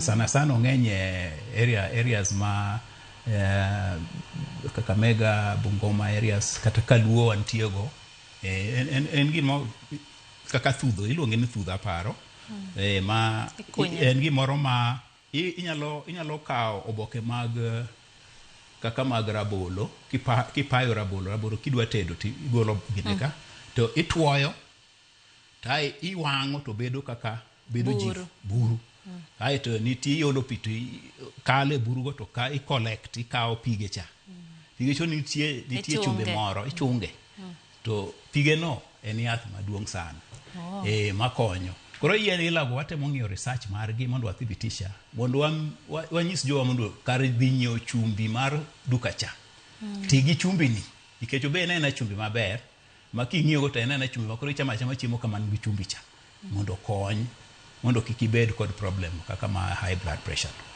Ai tuoche kaka mag asthma Asma ing'e ni yien mantie magwa ma kizungu gin mana manyalo gayo. Lakini nitie yiendwa manyaluo manyalo miyo asma no obed ka gima rumo kabisa. Koro wang'iyo research no mondo wathibitisha to yien ginyalo tiyo maber. Kata mana diabetes be. To gin tuoche mage minyalo wacho ni nyaka sani nitiere yedhe nyaluo machango kata mathiedho? Ing'e ni wacho ni chango sana tuoche, sorry, akia ni komni oridore. Nitie tuoche ma anyalo wacho ni yien nyaluo berie kabisa. Tuoche manie ich. Ineno ka ikai nyalo bedo ni kod maybe giluongo ni bacterial infection, nitie gimoro machandi maybe manie iyi. Yiende nyaluo konyo tuoche manie ich maber kabisa. Eyo mang'eny. Ae kendo yiende nyaluo ber e chieth kaka mag malaria. Ing'e ni samoro malaria ka wacho gi dholuo, ing'e ni malaria kod kizungu opogore kaka iwacho ni gi dholuo. Nikech inyalo yudo ni wi bari to jaluo wacho ni an gi malaria moro chanda ka to wiche ma bare. Koro malaria ni en gimo ma general mwatiyogo, to yien machiedho gik matindo kamano. Yedh nyaluo berie kabisa. Koro wang'iyo gik ma serious ma dwaro yath manyalo chiedho adier kaka kansa. Kansa kwa nyalo yudo yath ma nyaluo ma chiedho kansa. Mano doge nyalo bedo maber kabisa mondo koro wabed gi yath marwa wan wawegi mwanyalo tiyogo e tuoche machendo kaka ilago. Erokamano daktari, aneno ka jo bloka nyisa kanyo ni daktari en ajuoga to en ajuoga kata jathieth kaeto wacho ni mchawi, mrogi gin jonawi kata jondagla. Paro ni omiyowa dhok kanyo ma bende wanyalo tiyogo yo makare e jondagla. Aneno bende kowacho ni kata lamo kwerewa ni lemo makata ka horo ne pek ne piny to wacho ni jodongo kode maler ne lamo makoth chwe. Wacho ni to diero no roko wiwa e yo ma ok owinjore kendo kelonwa paro mano mag pinje maoko matinde wadonjore. Mano jo bloka. Erokamano ahinya. Eno bende Junior Otieno wacho ni entiere koda Koya Kibra Primary School oluwo twak e yo makare. Bende aneno kanyo ote mar Regan Ojiwa wacho ni entiere Kisumu, kata kamano osiro tiyo kod yiend nyaluo e yo makare. Wacho ni en gina bende adieri osekonyo thoth oganda. Kevin Ogutu to wacho ni entiere Kericho, en bende weche gi chopo ne e yo makare. Ronald Otieno wacho ni to gin yedhe nyaluo mage ma sirikal oseyiedho mondo mi tigodo kendo manyalo konyo oganda. Paro ni ma en duoko kata penjo mang'e miwa duoko mare makare dakika machuok kende. Ronald Otieno dwaro ng'eyo ni to gin yedhe aina mage ma samoro osepuodhi modwa time nonro mondo keta otigo e osiptende. Maka Fande Abdul wacho ni entiere Ombei Kilitia. Nano Scarlett Lopez wacho ni entiere Thika. Otemo wacho ni en bende mama gi Nyaimbo, nyinge mong'ere en ni Mogere. Wacho ni othiedho gi yedhe mag bungu. Sani en gi 20 years kapod othiedho ji mang'eny en dala mar Awasi Boda. Nitiere twak mane itemo miyo waler mare kotinde kod kita tuochego ma bende koro yedhe nyaluo thothne kwang'iyo to osebedo ka konyo. Eneno ni gitiyo makare kendo gikonyo oganda. Gimoro amora mantie kod berne samoro nitiere kod midhiero. Seche motimo nonro kata research gin midhiero mage moseromogo ma samoro nyalo donjore e wachni mar kawo yedhe nyaluo kaeto kete otiyo osiptende. Now yedhe nyaluo wagi shida ma samoro bedo gae iyudo ni ng'ato oloso yadh nyaluo maber, lakini mondo obed kod iluongo ni obed gi strength, obed gi yath motegno manyalo chiedho gimoro, to okawo ma kizungu kendo kike. Koro okikore gi kizungu, koro en nyaluo kod kizungu iye kato odwa miyi kaka yadh nyaluo. Iluongo ni adulteration kod kizungu. Mano shida maduong' waneno. Yadh nyaluo ber kolose mana kaka ing'eye cha. Ka en gimidhi ng'wedo ti lose ichwake tiriwe gimoro, lose mana kamano to chiwe mana kamano kik idhi kendo ikaw mag osiptal ga ni medo gae mondo kendo koro obed yath mopogore kod nyaluocha. Mano shida mokwongo. Ok owinjo bed ni kiko. Yani samilose kaka yath cha kike ai kore dhi mi ng'ato mano kore mienga yath machiedho gimoro nikech koro ok en yadh nyaluo en mo nikech isoketo yath ma kizungu be iye. Inyalo yudo ka ng'ato orego Panadol okete iye. Panadol dong wang'e mondo dhi okwe. Mondo dhi okwe. Mar ariyo, yien ma mwaneno kuom yien nyaluo, nitie jomoko ma oketore ni gin jochieth. To giloso yien nyaluo to ging'eyo loso. Odhi to kawo gimoro amora monyalo yudo e bungu to ong'wede to okele to olose to omiyo ng'ato ni yath. To gino samoro en sum maduong'. Nange kwak.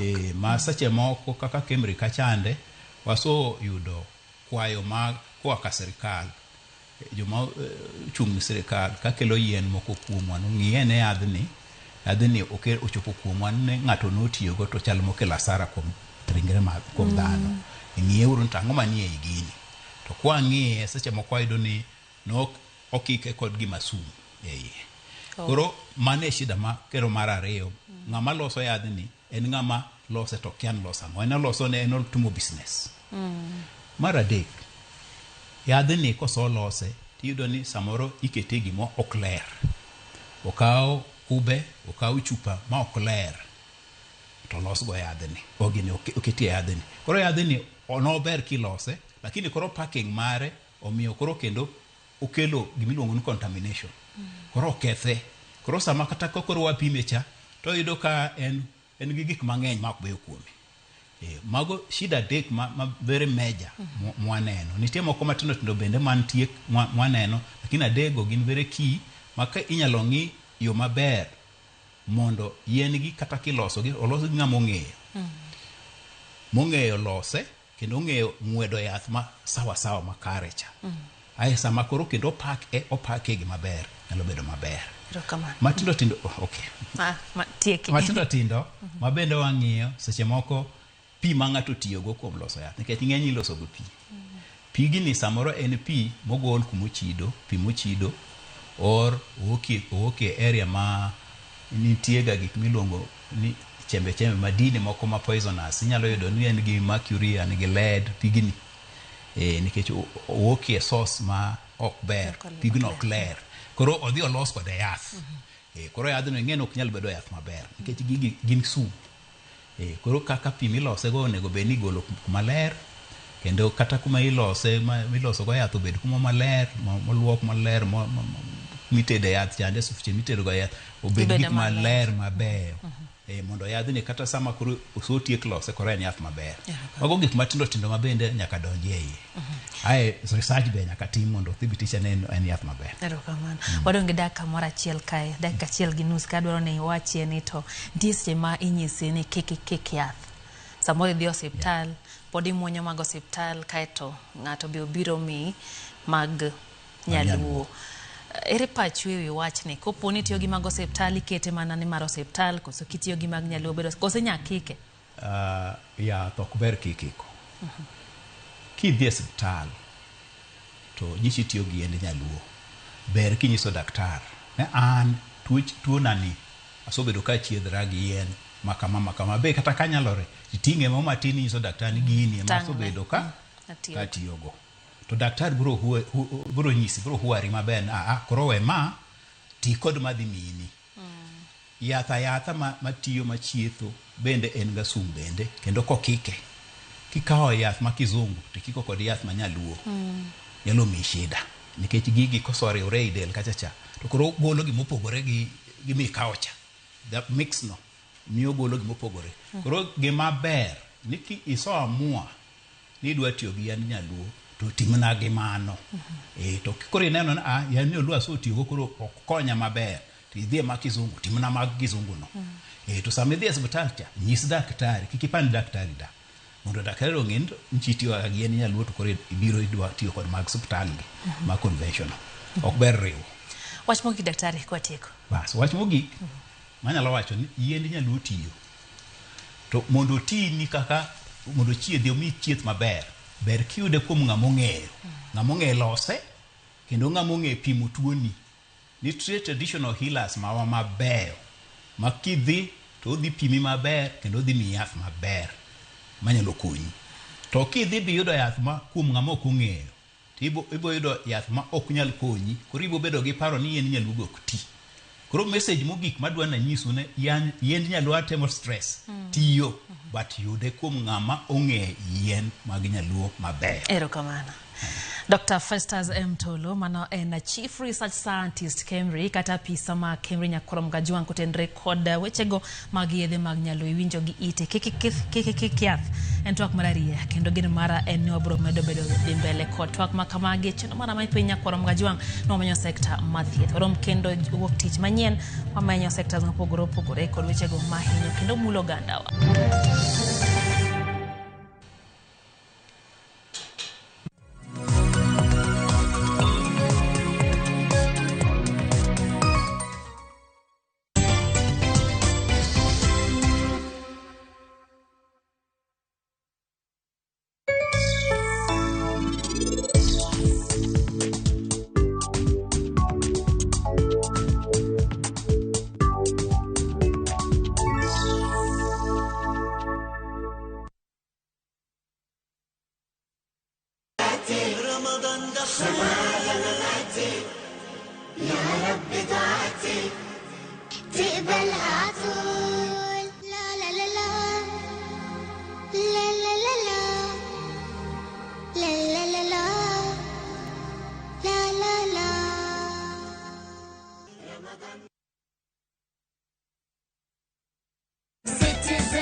To mean cutting corners, Citizen Duca brings you affordable essentials and quality daily products you can trust. All you need to do is WhatsApp us your shopping list to 0710-487-487 and we deliver. Citizen Duca, your home of discounts. Citizen Duca, the home of discounts.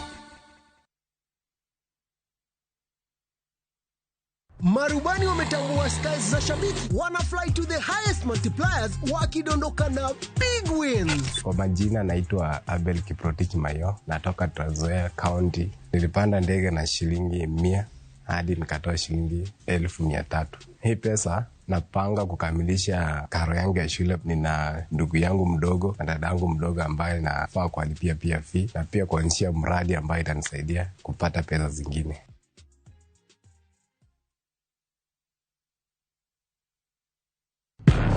Hera, Andoga, Adira. Na ye kodi. No kangeni ni nyalo timri marish kamae. Ichlachok duong dot, obiro donjo tokao. Nyaka sani podi nikia gimoro amora mantiere pacha. Hera miyo ng'ato bedo gi teko mar timo gimoro, kendo nyalo lokore pap mar lweny. Odni opong'o mana hawi marach lilo. Makruok gi ng'ato nigi nengo mare. Ing'eyo gimarach kodi en ni onge ng'ata piny kama da bedo gi wat kodi. Oromoniti. Remo biro yiero bedo korka ng'a. Kata kapo ni wan jokor gi nyako, mano ok onyiso ni wan waonge ratiro mekwa, omiyo an abiro chung' kode. Onge gima siko kopondo nyaka chieng'. Sama dere chiegni, gik moko duto wang'. Sanju gi Rajiv en ng'at achiel. Wae donga wache dier. Parineti. Wuok tich nyaka ngeso. Saa 2:15 otieno.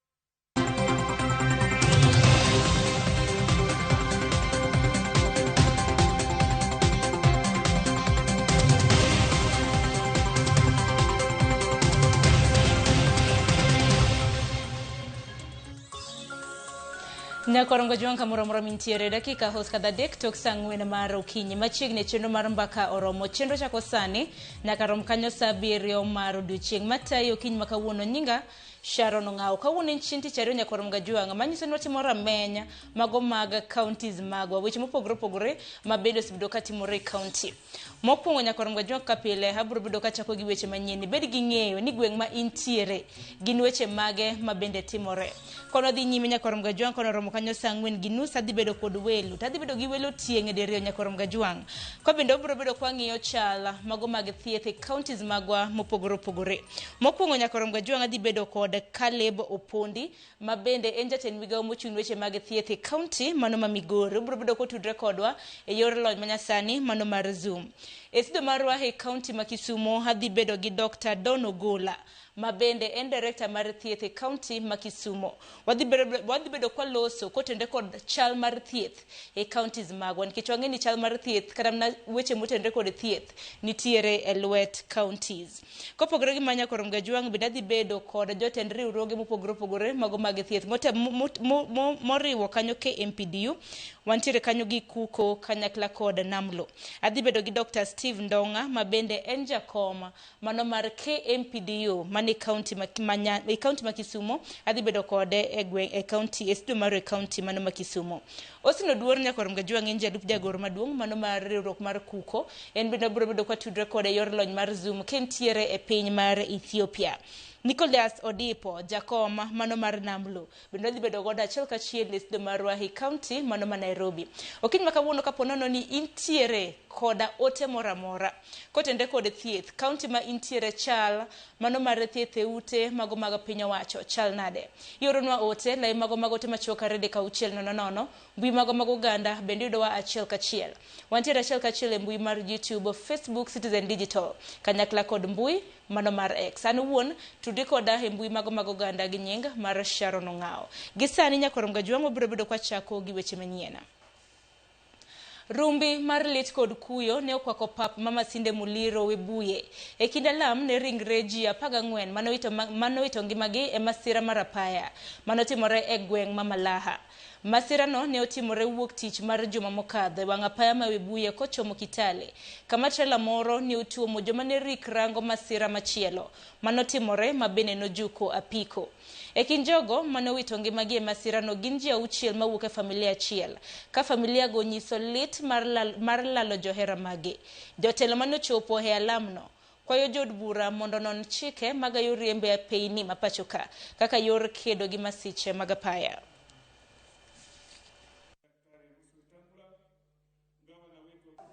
Na wale madereva ambao hawajali wengine wanaotumia barabara lazima wachukulie hatua za kisheria. Mimi nataka kuomba wabunge wetu wa bunge la kitaifa na seneti, mkirudi bungeni, nimeongea na Kimani Ichung'wah kiongozi wetu, look at the Traffic Act and tighten the law on recklessness on our roads. What happened on that day shook our county to the very core. It was a moment of deep sorrow that reminded us how fragile life can be.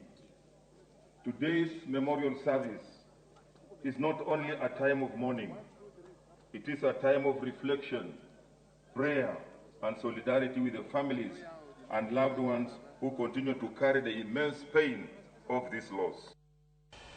Jodak magweng' mamundika e county mabusia koro ntiere kod luoro tok jonjore nego miyo moro e duka mar M-Pesa mayudore e chiro mamundika chieng' wuok tich.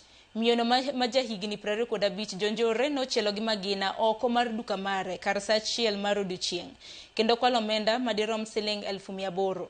Jonjore go ariyo mane nigi bunde mano mar AK47 kod apiko maonge namba mar ndikruok ne oringo kochomo wang' apaya Mabusia Andugosi kendo likore ni ne giringo nyaka e piny Libamba ma Uganda. Jopiny kaachiel kod jotelo koro nigi luoro ka koro giseyo jogo mochung' ne rita kuom nindo e tich. Tulipokuwa tunajieleza ni nini, nikaona huyu msichana Anet akitoka kwa M-Pesa akiwa ameshika tumbo. Nikasema si ni Anet. Kidogo risasi ya pili nikaona akaanguka kiinua miguu juu. Katika hiyo hali nikaona ameanguka, na watu wakaendelea kupiga marisasi. Hata vijana wetu wa bodao wa stage ya Mwembe walijaribu vile wanaweza, lakini risasi wakapiga mahali pale, ndio hao vijana wetu wakaweza kutawanyika. Leo nimepoteza mfanyikazi na nimepoteza pia pesa katika duka langu la Mundika, na hii maneno imetokea wakati wa saa 7 hivi ndo nimepigiwa simu ati duka lako limevamiwa. So huyu wa bunduki alienda ndani ya duka na akachukua pesa. Tulikuwa na boda karibu hapo, walitry kuintervene, hata wakajaribu kureact kutumia mawe, lakini yule mwenye alikuwa na bunduki vile alitoka ndani akiwa na pesa, akalipua risasi upande huu na akalipua kwa kibanda ya boda. Ni Mungu tu amesaidia, kwa maana ilipiga mahali walikuwa. Fortunately haikushika mtu yeyote. So hiyo sikea ya hiyo sauti na hiyo risasi ilisikea watu, wakapanda pikipiki na wakateremka njia ya chini. So watu tena kuanza kujireorganize kufuata. It was a little bit late. Kopogore gimano, eni budget mar kar jot mar jatend piny masani ochopo siling bilion 16.9. Iko menda mar higa mar 2025-2026 koro imedo kweda kaluwore ni en nyadiriyo mar pok mar omenda mar bilion 8.6 mane oketne. Koloso kambirwa e county ma Murang'a, Jod bura ma Kiharu Ndini Nyoro wacho ni sirikal ok nyal dhi mbele kod tiyo gi omenda mathoth ka dwaro mag jopiny to ok chop kare. Nyoro koro dwaro ni sirikal oket maino e chenro mag dongruok manyalo konyo jopiny kendo oti maber kod pesa mag jopiny ma ichoko kaka osuru.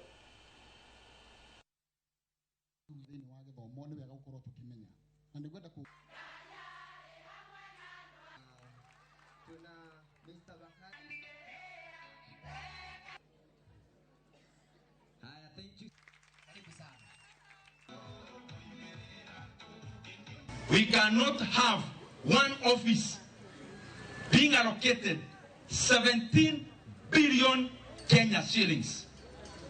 They wanaitisha in the next financial year 20 billion shillings. Ofisi moja. That is money enough to confirm all our JSS interns, all the 44,000, into permanent and pensionable terms. Badala ya hizo mabilioni zinawekwa katika ofisi moja, mimi nauliza wadosi wote tafadhali, let us put Kenya first. Nyakorom Gajwang' jonyuol e kaunti ma Mombasa idwa ni oti kanyakla gi jopuonje sikunde mar neno ni jopuonjre timo maber e penj kendo giyudo thuolo maber mar dhi sikunde mag mbalariany. Kane oloso e nyasi mar chiwo basari ne jopuonjre e od bura ma Changamwe e Mombasa, jod burano Omar Mwinyi koni en midhiero ni kata obedo ni gisiro sombo jopuonjre, duoko ma giyudo to chutho e sikunde mago mag piny owacho ok ber ahinya. Magina wacho ka gavana ma Mombasa Abdul Samad Sharif Nasir to ne osingo mar chwalo omenda mag basari ne moko kuom jopuonjre mantiere sikunde mag ji giwegi bang' od bura ma Mombasa kadho budget mabalang'. Sababu katika hii coast region nikaibika, tumeshindwa na shule tu moja in other places, zote nikisema kutoka the 6 counties. Kwa hivyo wazazi tumeambiwa, tell your child you can. Yes you can. Usiambie mtoto hawezi. Tuko na CBE, tunataka tupate exceeding expectation 1 na 2 peke yake, hizo zingine tuachie the rest of Kenya. Walimu wetu tutawasaidia namna gani? Na tujitahidi tulipe fees. Mimi nasikitika kwa kitu kimoja.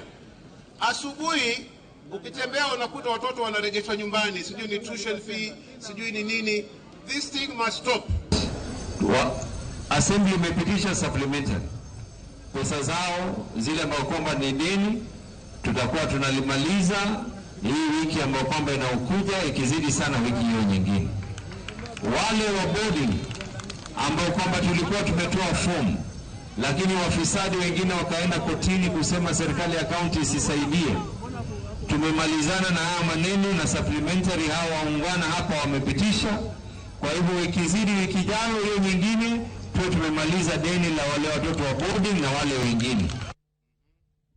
Sirikal counties koridwaro mondo kete timo buche mag jopiny kaka yo mar neno ni jogombulu oyudo thuolo mar bedo achiel kuom jogo mawuoyo weche mag dongruok. Riwruok mag jopiny e pacho ka kotelnegi kod riwruok mar jochul osuru NTA osiro wach mar tend counties mondo oneni jopiny oyudo puonj e wi omenda mag jopiny mondo gin bende gichiw pachgi e yo ma inyalo ti kod gige jopiny. Ka giloso e county ma Nandi, Jochung' mag riwruogni omedo wacho ni buchegi bende biro miyo jopiny thuolo mar penjo jotelo weche mag dongruok makare mag pi, thieth, dongruok kaachiel koda mago mag apaya. Witnessed a lot of interest by the public. Our public participation forums have continued to attract more and more people, and this is courtesy of the structure that was established following this act, where we now have project identification committees, and every ward having 7 members of the project identification committee members. Such kind of strategic and constructive engagement with the citizens has given the Nandi County to move this far. Having over 37 million being accountable in each of those county wards is not easy. We have seen other counties, allocation is given to the wards. The citizens do not understand what is that meant for. So I want to encourage the citizens of the Nandi County to continue working closely with their county government leadership and also the other relevant associations, other relevant parties, so that together we achieve the dreams of devolution.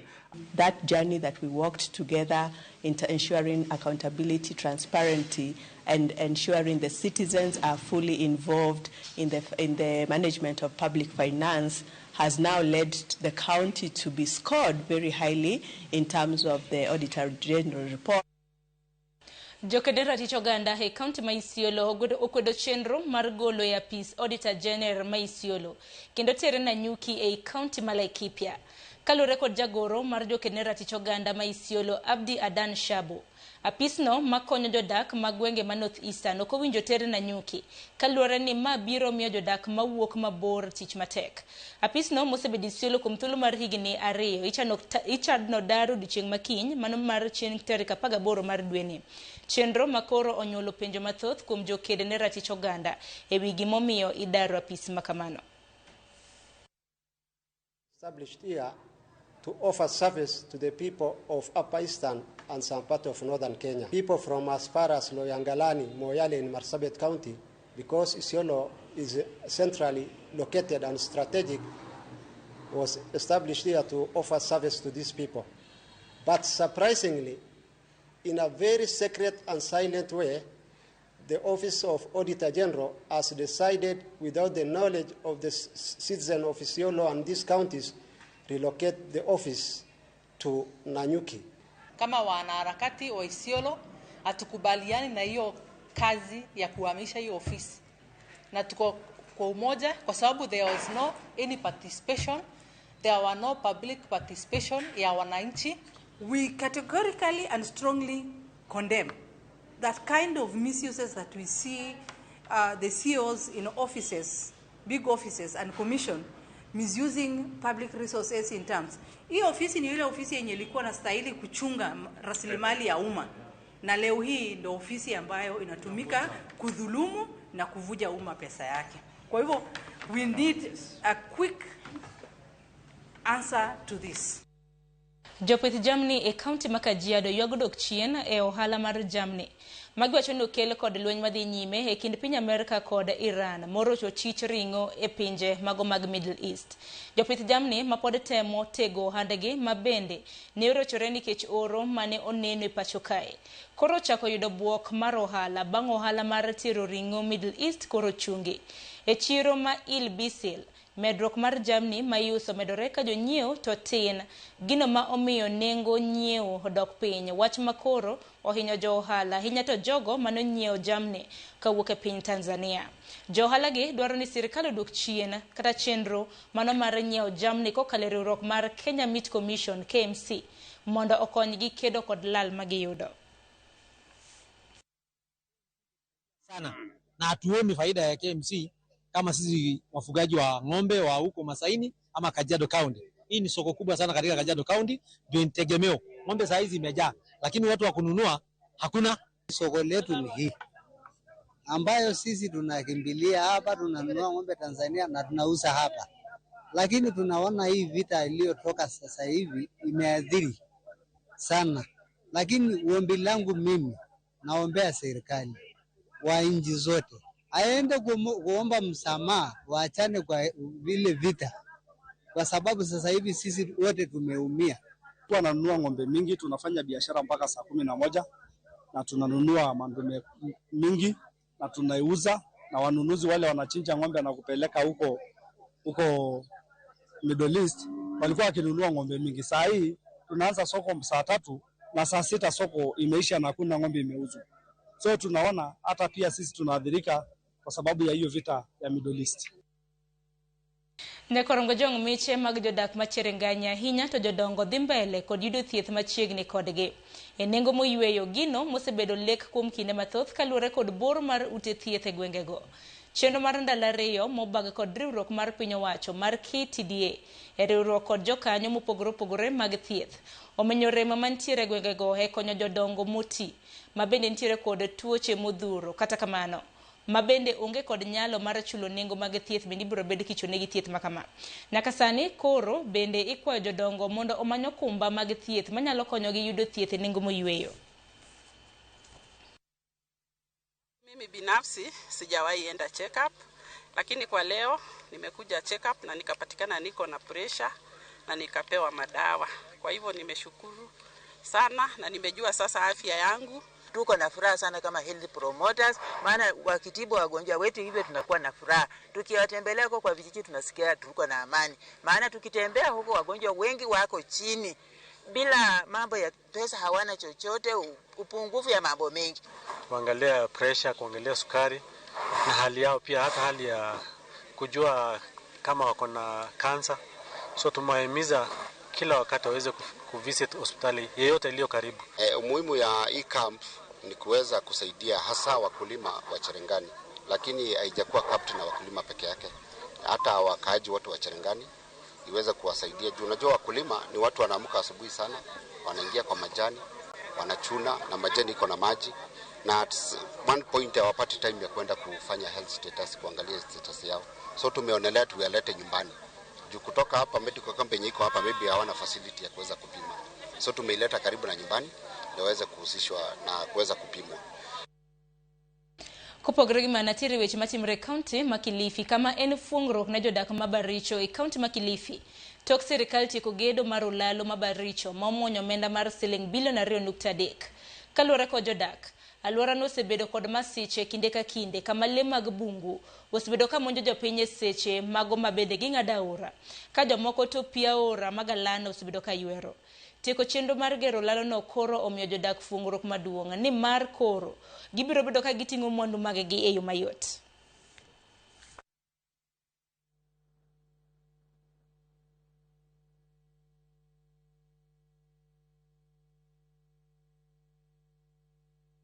Watu wengi walipoteza maisha, si hapa si uko mbele chini kidogo hivi walipoteza maisha. Wengine walikuwa pengine mtu ameenda kutafuta upande ule, alafu ana lazima watoto wake pia wapate kitu ya siku, tuseme ana lazima apite, alafu pengine tuseme pengine anajua kuogelea, najua nikipita na hapa nitatoboa, akijaribu mara nyingine huwa inamshinda, anaenda. Tuko na raha kwa sababu ya hiyo bridge, maana ilikuwa kupitiki, lakini sasa hii unapitika. Ukitaka kuvuka upande ule kwa kutafuta magari mengi kule, basi ilikuwa ni unavukishwa na mtu, upate mtu wa kuvukisha. Saa zingine yule mtu kama hutamshika vizuri anakuachilia. Ko Kilifi nyakoronga jonga tire county mabungoma kama mohingo jopura 1020 mawuoke ward mamkuyuni. E od bura makabushia mayudore county mano mabungoma oyudo kony manono mag gige puro e kinde makoth chwene kaka yo mano mar nyuolo chiemo moromo. Koloso e kinde manipogo kony mar gige purgi kaka mbolea kod bando. MCA mamkuyuni Meshak Wekesa oyango ni chenro ni geto jogo manitiere kod midhiero mar omenda mago mantiere kod ng'ol mopogore opogore. En chenro ma isiro gi riwruok mano mar tend county mano mabungoma kod riwruoge mamoko, kendo igeno ni chenro makamano biro bedo ka kelo nyak mano mar cham e alwora makono. Wangu akinipa mbolea kama mlemavu, na nimependa kwa sababu kwa kila mwaka ananisaidia, aniaji na ninakuanga na chakula kwa sababu ya yeye. na ninapenda na tena namshukuru Mungu ambariki tena.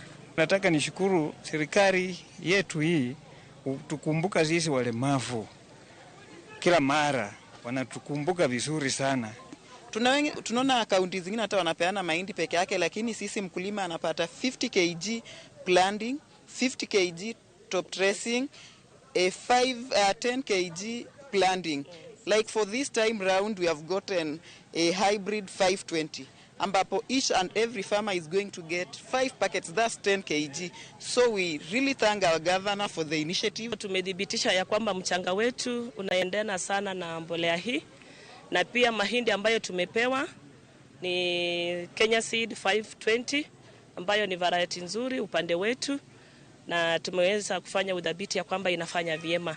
Sisi huwa tunaenda kwa villages, na niko na village 6, na village 6 huwa wanatupea mifuko 500, na sisi tunakaa na hii committee yangu ya agriculture na village administrator tunakawa equal. Jopur mag njugu e kaunti ma Migori oyudo masinde 4 mag rego njugu kowuok kuom piny owacho ma Korea. Kotende kod piny owacho mar kaunti ma Migori kod riwruok mar Farm to Market Alliance. Jopur mag njugu dhi tiyo kod masinde gi e rego njugu ma gitiyo godo e loso modhi motisi ni peanut butter. Jojuma nigi lerno. Osebedo achiel kuom kothe ma jopur osebedo ka pidho e kaunti ma Migori, to ahinya e sub counties moting'o Rongo, Awendo kaachiel kod Kuria West. Kata kamano, ripot ma ogol kod migawo mar pur e kaunti ma Migori yango ni pur mar njugu osebedo ka dok piny nikech gik mathoth moting'o onge mag kothe mag njugu makare, onge mag masinde ma inyalo tigo e rego njugu, kaachiel kod lokruok mar kor lwasi e kind mamoko. Wasebedo kwa support farmers gi kodhi moyiedhino kata mopuodhi ma wan gi jok miluongo ni bulkers, wamiyogi to gi produce, then gichak giuso ni farmers. This crop is labor intensive, and then by the time it's being planted, people just plant small areas because it's a bit labor intensive. So the county has been training people now they can mechanize on the production. E okang' mar reso pur mar njugu e kaunti ma Migori, riwruok mar Farm to Market Alliance kawo tende kod 10 kaunti ma Migori, piny owacho mar Korea kaachiel kod yore mopogore opogore dhi nyime kod keto kenge mopogore opogore mar jiwo pur mar njugu ma oting'o miyo jopur masindego ma iregogo njugu. E kinde mar higa achiel, maro masinde mag rego njugu 10 osechiw ne jopur mag njugu mondo koro konygi e medo ndhadhu ne njugu moting'o loso peanut butter. Of mechanization and post-harvest service, the government has also partnered with the Korea Embassy and has managed to give the groups the shelling services. Nika giyudo mashindgi, the cost of producing peanut bro dok nigi chien mokwongo nikech ok gibibedo ka gi move from one place to another, nigi dhi access that facility ma rego peanut noindo.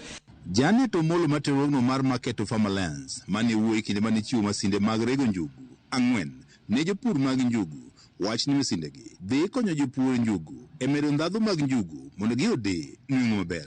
Rawere ok oheroga pur, to at value addition iyudo kamano koro in agribusiness gintiere, to nyocha challenge magin godo ni gionge gi machine mane momiyo nyithindo manyirigi omi equipments mar loso peanut butter, nikech seche magin gi equipments gi to nyiso ni japur kosepuro to ng'e kumotere. Jopur mag njugu osebedo ka ywago pek mopogore opogore ma oting'o nok mar kothe njugu mabeyo manyalo timo maber kata kindeni mantie lokruok mar kor lwasi. Wacho ni king'iyo oduma gorogoro achiel en siling 70, to gorogoro achiel mar njugu en 600 kata 700. Koro naneno ka pur mar njugu nyalo kelo na pesa moloyo kaka pur mar oduma. Koro emomiyo ambe nadonje pur mar njugu. Pur mar njugu bede losonwa lopewa, omedo nutrients moke lopewa, oloso puodho kata ka bedni mbolea mamoko nosekethe.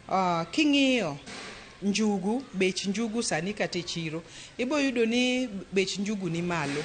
To mano nikech mostly ng'enyne njugu ma watiyogo Migori kae ok gin ma Migori, matin kende mabedo produced Migori.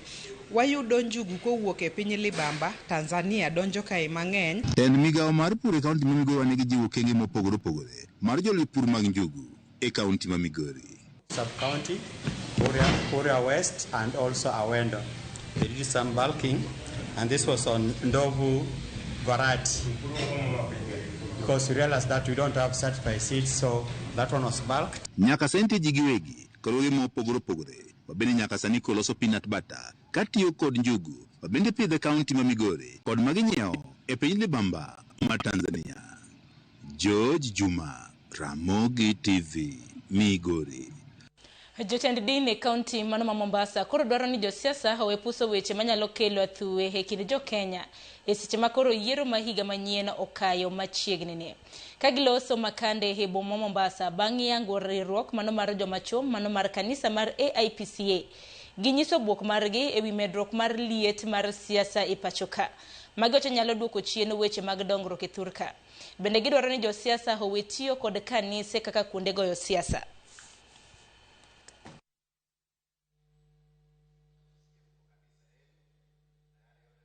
Na kujaribu kutatua ama kukuwa na solution ya zile challenges tumekuwa nazo ama kama mwanaume amekuwa nazo. Tunajua boy child for some time amekuwa kama neglected, but when people sit together great things happens, and I believe tukiwa pamoja kama Men Council hapa Coast Diocese tutaweza kusuruhisha matatizo ambayo yamekuwa yakitukumba. Tuwe na amani katika nchi yetu. Kuna mambo mengi sana ambayo inafanyika especially kwa viongozi.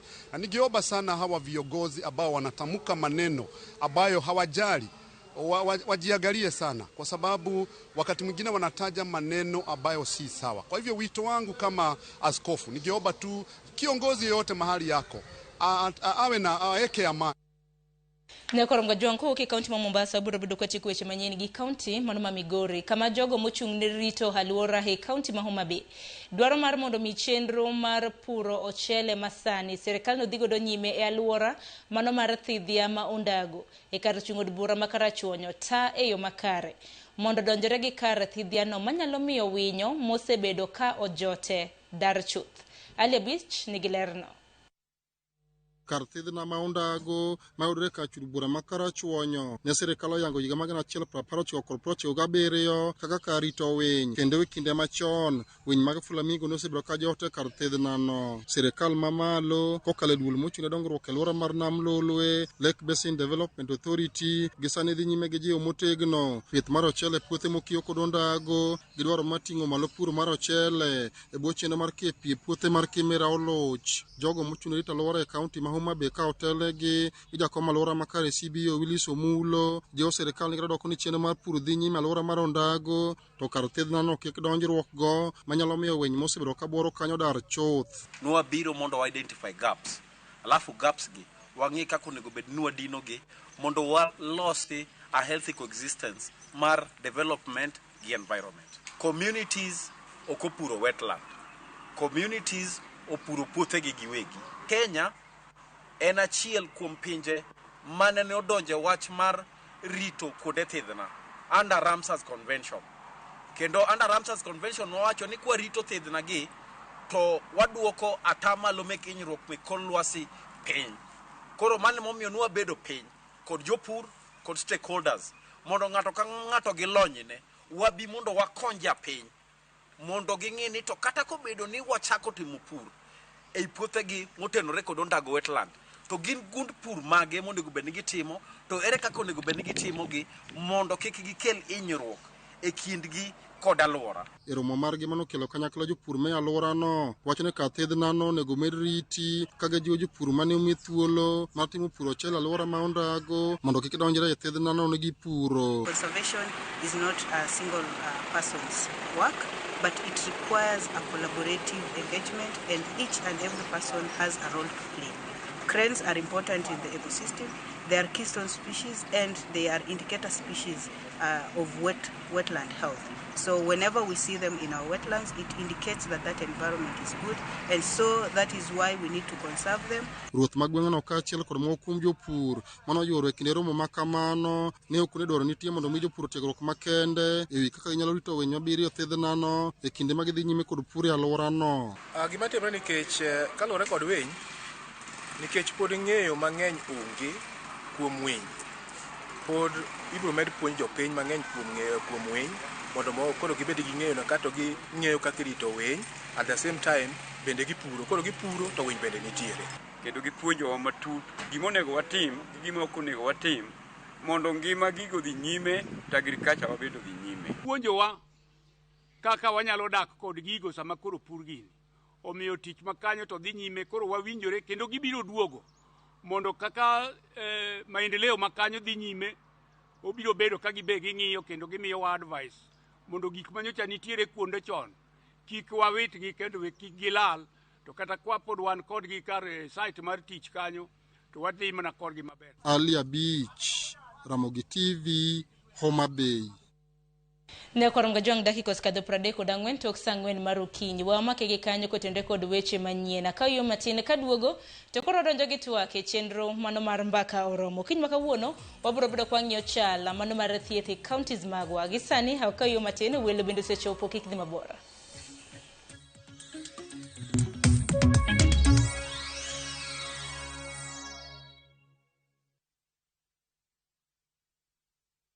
Aya, tunaanza pale bila katikati. Rasmus anaanza. Anamtafuta Bruno Fernandes. Bruno Fernandes Kipto. Bruno Fernandes anamtafuta Maino.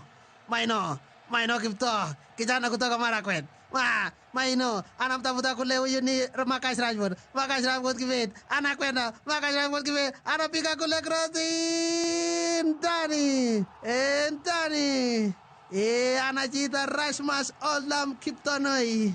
Ameweza kuiongoza ile timu bao 1-0. Dial *811 404# to get Manu as your skiza tune.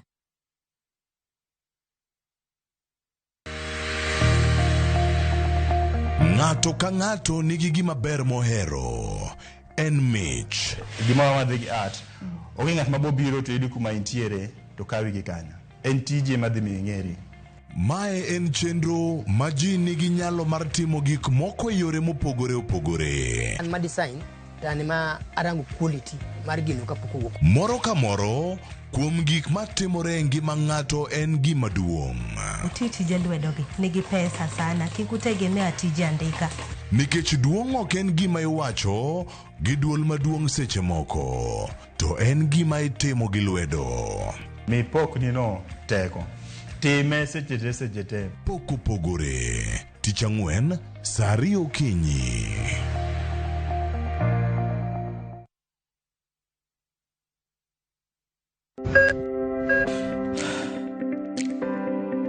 E chuny ogandawa, ngima mar del en mwandu maduong'ie moloyo. Mondo tekruok mar dend obed maber, ok gin ga gik matek. Gin gik miluongo ni lifestyle. Manyiso ga jotuo ni gigi ok gin gik minyiewo, gin na gik mitimo. We bedo gi kiawa, kendo chak bedo gi ng'eyo. Nachako chemotherapy. Side effects nen, yier wi nyaka lwar, constipation, chandi seriously. Waruaki e penj laktar, ma en tudruok gi lakteche molony. Isame dhir jahocho cha, nyaka ibed ni iseng'eyo ni mae shida ma an godo to adwa kony. Chakre weche thieth kod chiemo mar mine mayach nyaka weche thieth mag tuoche masiko.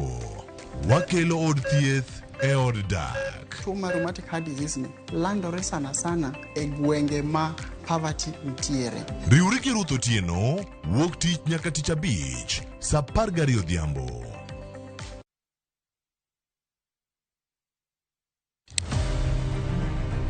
Any woman can be Mrs. Ombaka, but not any woman can be Dr. Ombaka.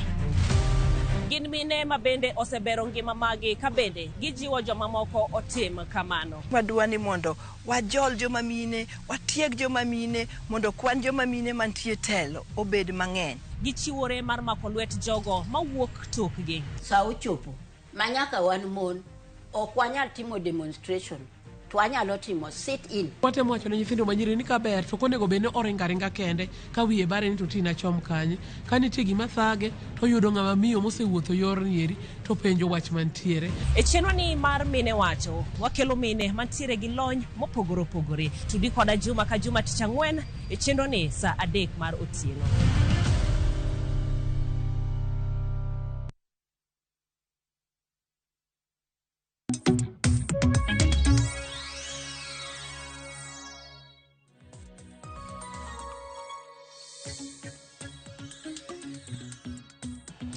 Nyakorom gajwangi sani kora arwaki ni machiegni e tok maro kiny makawuono chal mar thieth e gwenge magwa mar mondo mwang'e ni chal mar thieth to chal nade ote yoronwa elai magwa magote machoka rede ka uchiel nono mbui magwa mag Uganda bende yudo achiel kachiel kwa dhi nyime kod twak makama abro bedo kaka ote magi kinde ka kinde penjo moro mora mintiere godo chal mar thieth e ute mag thieth mag piny owacho e county ma intiere chal nade nyikwara Mugajwang okiny makawuono dhi bedo gi welo mopogore opogore tieng' ariyo gi sani abro bedo gi Kalebo Pondi ma bende jatend migawo mar thieth e county ma Migori bende dhi bedo gi Dr. Don Ogola director mar thieth e county ma Kisumo entiere ka e lo jatend migawo mar thieth e county ma Kisumo mano Dr. Ganda ma bende nokedo thuolo mano mar tudre kodwa koko mano e county ma Kisumo antiere gi Dr. Ogola. Dr. Ogola namna ka thuolo mar moso nyikwara Mugajwang machiegni.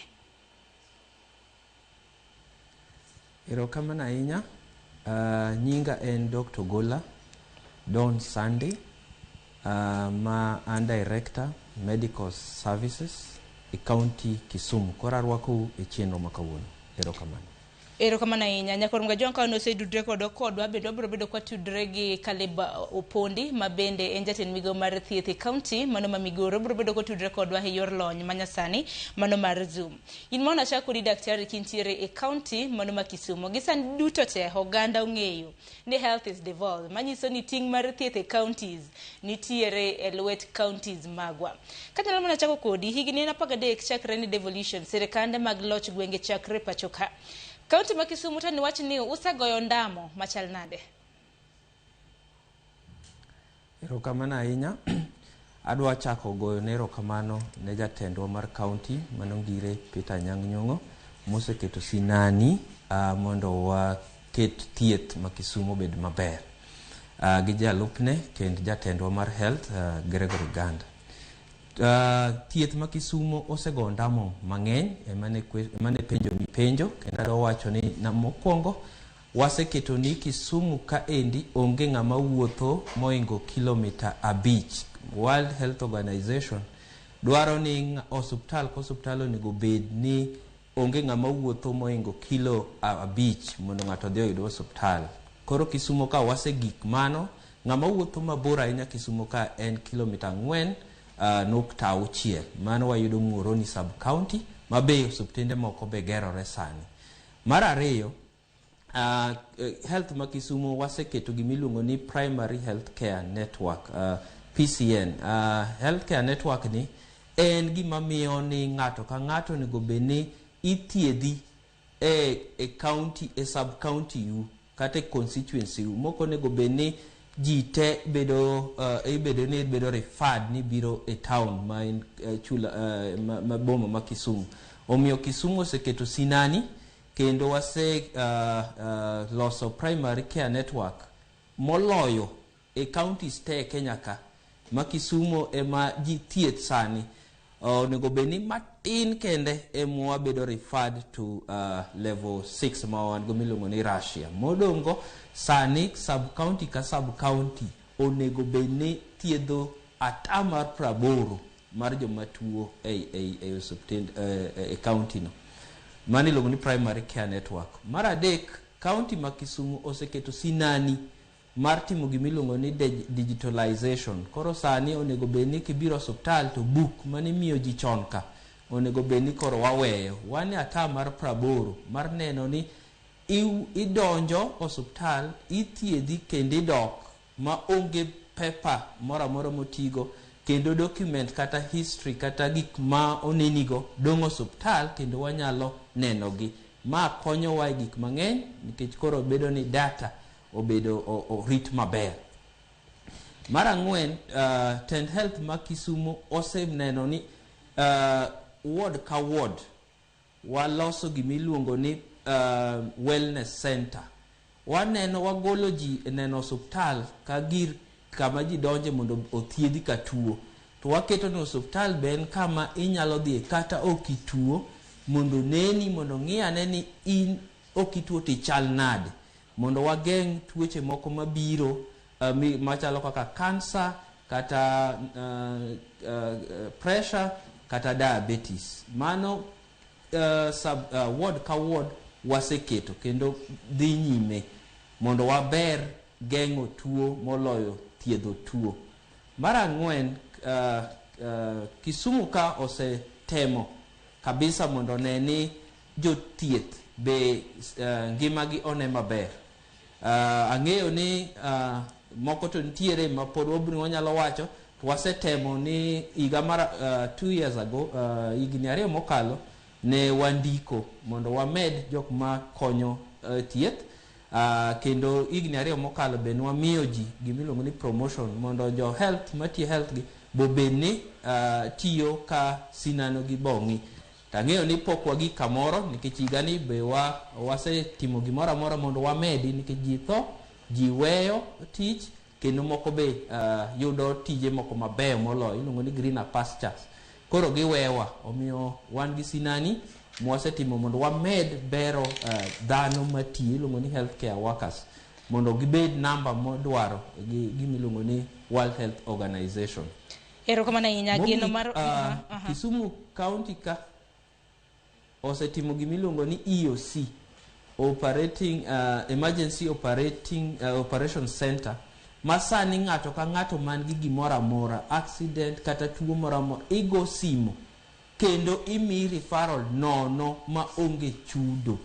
Namba no en toll free, nyiso ni ok chule, en 0 100 720 575 0 800 720 575. Mano e namba manono mwaluongo ni toll free number ma gimoro amora kata kitue dala kata kaka sani koro jo pi manyalo yueyi igo simo kanyo nono ta ambulance mok chul biro mondo kawi mondo teri mondo yudi mondo konyi e yor mar thieth. Koro Kisumo osetemo ahinya mondo ber thieth.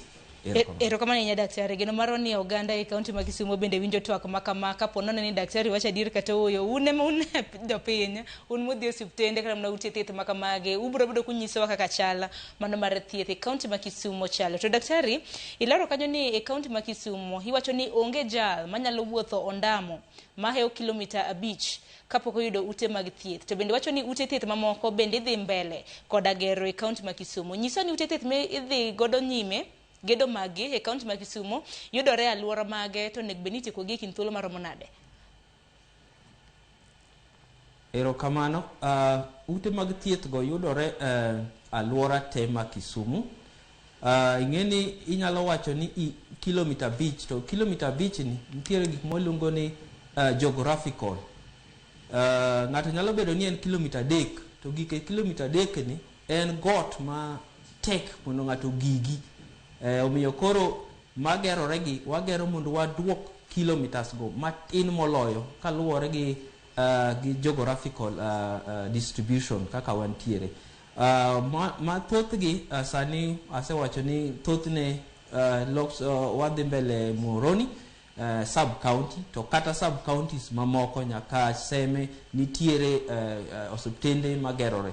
Sani osiptende magerore gin 21 Kisumu County ka mosetieki gin 5 monego bedni koro wayawo. Koro ing'eni nitiere tieko gimiluongo ni the mortar, tieko building. To mondo iyaw osiptal nitiere gik moko ma be chak dwarore. Ichak idwaro dhano matiyo kanyo, ichak idwaro equipment, gik mitiyo godo kanyo, ichak idwaro equipment gi dhano matiyo kanyo. Koro then gi registration. Koro mago 5 go onego bedni kapok waloso higa manyien financial year nyiso ni July ta 5 go waseyawo kendo dhano onego bedni yudo thieth e kuonde 5 mosetieki go. To kata mana kamano daktari mana kaka iwacho ni gisani osuptende 21 igero 5 oserumo. Oganda nyalo penjo ni igero gi agera to infrastructure mago osuptende gi bende chal nade, masinde be nitiere moromo, yedhe bende nitiere e ute thieth makamagi. Kopogore gi mano, jotije lakteche e kin mamoko bende nitiere moromo e osuptende makamagi. Koso chenro chal nade? Erokamano ahinya Sharon. Koro mokwongo en ni ichako gedo. Sami chako gedo nitiere gimiluongo ni planning. Ok wachaka chaka gedo to honge gi plan kaka mago dhi timore. To ok inyal wacho ni in gi yath kapok igero osuptal. Ok inyal bedo gi yath kapok igero osuptal nikech yedhe go idhi ket kanyo. Koro osuptal migero, sami gere to as leaders ma awuoyo ka as director, wan gi plan. Wang'iyo ni osuptende gi orumo, onego bedni magi ma dwarore, onego bedni jothieth adi madwarore, onego bedni equipment adi madwarore, onego bedni ka en kama stima nitiere, stima bose donjo. Koro mago gik mitimo in the background, iluongo ni planning for them to be used for work. To gima nyalo wacho sani en ni yath osuptende matiyo madhi mbele ma ok ni poko yaw, yath sani wan gi atamar 80. Onego bedni ng'ata modhi osuptal moloyo to jok man gi gimiluongo ni SHA ma active osuptende mar level mar 4 kadhi malo, onego bedni yudo yedhe atamar 80. Atamar 80 nyiso ni ok ni yedhe te. Osuptal mar piny owacho ok wanyal keto yedhe te. Mano gima kik wawuondre. Waluongo ni miwa gimiluongo ni essential drugs ma nyaka bedi. Koro ma nyaka bedi gin atamar 80. Omiyo osuptal matin nyaka level mar 4 ma onego bedni nono ke in gi SHA osendik nyingi kata pok ichudo, onego bedni yath samoweni atamar 80 kidhi to onego bedni yudo yath mar atamar 80. Nyiso ni yedhe mamoko nitiere ma iluongo ni non essential, gin gik moko yath ma ok tigo pile ka pile. Koro mitiyogo pile ka pile mwaluongo ni essential drugs to atamar 80 osuptal ma Kisumu sani nitiere go. Ma ose tiegi ka gimwaluongo ni FIF Act. Kisumu ka emano okwongo oketo e chik iluongo ni Facility Improvement Fund kapok Kenya mzima nodonjo mondo ket chikno. Chikno nyiso ni pesa mora mabiro osuptal en mar osuptal no mondo onyiew godo yath kendo otim go gik mamoko. To Kisumu ka waketo gimiluongo ni policy ni pesa mora kapok gitiyogo tata mar 40 ewi pesa magin go magilosono nyaka nyiew godo yath. Nyiso ni masinani waseketo motegno mondo waneni essential drug ma wacho ni 80% no onego bedni yudore osuptal. To kar kwan mag jotije ma bende tiyo ute thieth makamagi, weche mag staffing bende ywak medo osebede kinde mosekalo ni rembe ni nitiere mano e ute thieth mopogore counties ma pacho ka. Lakini chal ma Kisumu to chal nade? Untiere koda jotije moromo e suptende makamagi? Erokamano. Chal mar jothieth to pokwa ok owach noromo, emomiyo nawacho ni plan wan go mondo wamed jothieth. Nawacho ni nuto wandiko 2024 higni 2 mokalo to pod ok oromo. Wan matin, jothieth tin, kendo samwa wuoyeni wasetimo gimoro amora, wachiegni lendo mondo wachak wamedi, to kata kwa medo to pod ok biromo. Gima nyiso ni chenro mar thieth ok oyot, en expensive. Omiyo pesa ma financing mar malo mondo olosgo thieth moromo e Kenya ka pod ok ogik e rang'iny mar miyo ni human resource is fully utilized. Ni jok thieth te matiyo obedo kaka ng'amiluongo ni WHO dwaro kosa recommend. To kwa wasetema ahinya Kisumu ka nikech higa ariyo ka higa ariyo waneno ni mondo wamed jothieth mondo kwan gi obed manyalo miyo thieth odhi nyime moromo. To WHO recommendation to pok wa gike. Onge county mora Kenya ka mosegik a recommendation by WHO on human resource. Ang'eni mano duto te kanyelere yo makare kanyakla kod chenro mabende intiere godo. To kata kamano ndiko jogo iko mabende tiyo en ondamo mokwongo. Ndamo machielo en mar ng'iyo chala mago mag tije magi. Kaunti ma Kisumu kata mana kinde mosekalo waseneno kata mana ka jotije mago mag thieth bende dhi e ng'anyo kaluwore kod chal marach e tich. En wach mabende nuseloso samoro nyalo nyiso ondamo mabende nugoyo mar neno ni jotije mag thieth ute thieth mag piny owacho e kaunti ma Kisumu chal margi nitiere makare nikech kinde ka kinde giywak ne nok mar chudo, deko mar chudo matin e kin mamoko. Daktari samoro nyamna lero ni chal nade gi sane? Nwadhies jothieth nodhi nwa strike higa ariyo mokalo, kendo mokwongo ne ni jo dakteche net nok, nwa medo kaka ne dhie strike nwa medo moko, kendo gimomiyo ne ni delay in salaries. Sani samora achiel kende mwasebedo kok wachudo e time midwaro, and mano en ga July gi August. July gi August ni en ni pesa mar county yudo pesa from national, from the exchequer at the last resort. Nyiso ni the national government kose yudo pesa, gichoko pesa e taxes, gikum keto pesa kuonde mamoko koka gimiyo counties. Omiyo kochakore igni nyaka ne devolution donji, counties yudo pesa mondo gi dhi nyime later. Later tingo wacha nango chien kose ka gik moko se mi pesa ka pesa chak choki dwe mar abiriyo. Omiyo mano gima ok wanyal ok nie lwet mar county mondo giyud pesa no e dwe mar abiriyo, nikech pesa no wayudo ga dwe mar 9. Nyiso ni dweche adek ka iga wasedonje iga manyien. Sani the controller of budget oseketo ni onge county mora mora madhi donjo e agreement gi bank mora mora mondo chudi kapok giyudo pesa. Omiyo koro nyiso ni iga manyien dwe mar abiriyo ni be wanyalo bedo gi problem no ka national o delay a disbursement to the counties. Mano koro wan kaka director ase communicate ne jok mwatiyogo ni sani dwe mar abiriyo wanyalo bedo ng'ato mondo plan wanyalo bedo ni salaries ma dwe mar abiriyo nyalo delay nikech national distribution biroga disbursement biroga dwe mar 9.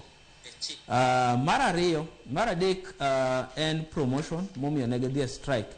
Ji nomi promotions to moko no miss promotion. Mang'eni KMPDU chair nyalo wuoye bang'e, omiyo mago pok nwamiyo promotion. To most your health no yudo promotion in 2023.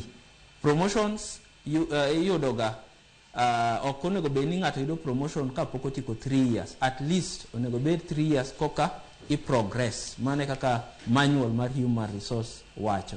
Omiyo ka ji nobedo promoted dwe mar 4 2024, nyiso ni joma nobedo promoted 2024 are not eligible. They are eligible for promotion. Omiyo sani mana jok manok oyudo 2024 nikech funds ne nokoromo emonego bed ni sani wanyagore kendo jotend jo union oselimowa mang'eny ahinya mondo wamigi promotion, which is in advanced stages. Kendo I can confirm ni kapok igani financial year ni orumo, nyiso ni dwe mar 6 korumo to nego bed ni wasemiyo doctors mane ok oyudo promotion e 2024 mondo omi promotion. Koro okwan marach ahinya to pod wan gi rem matin kon gi kon. Erokamano ahinya. Kapok walose weche motudore kod mamoko, to bende wang'e ni chenro mabende piny owacho mago mag gwenge kata mana sirikande mag gwenge bende ochung'ne en ambulances. Aken ambulances to chal nade subtende mano ma Kisumo, nikech nyadi mathoth oyudo ka ji nitiere kata mana gi emergency to chopo mar ambulance kama masiro timore kata mana kama ng'ato nitiere koda pek nyalo bedo mapek. Chal mar ambulances to chal nade kaunti ma Kisumo?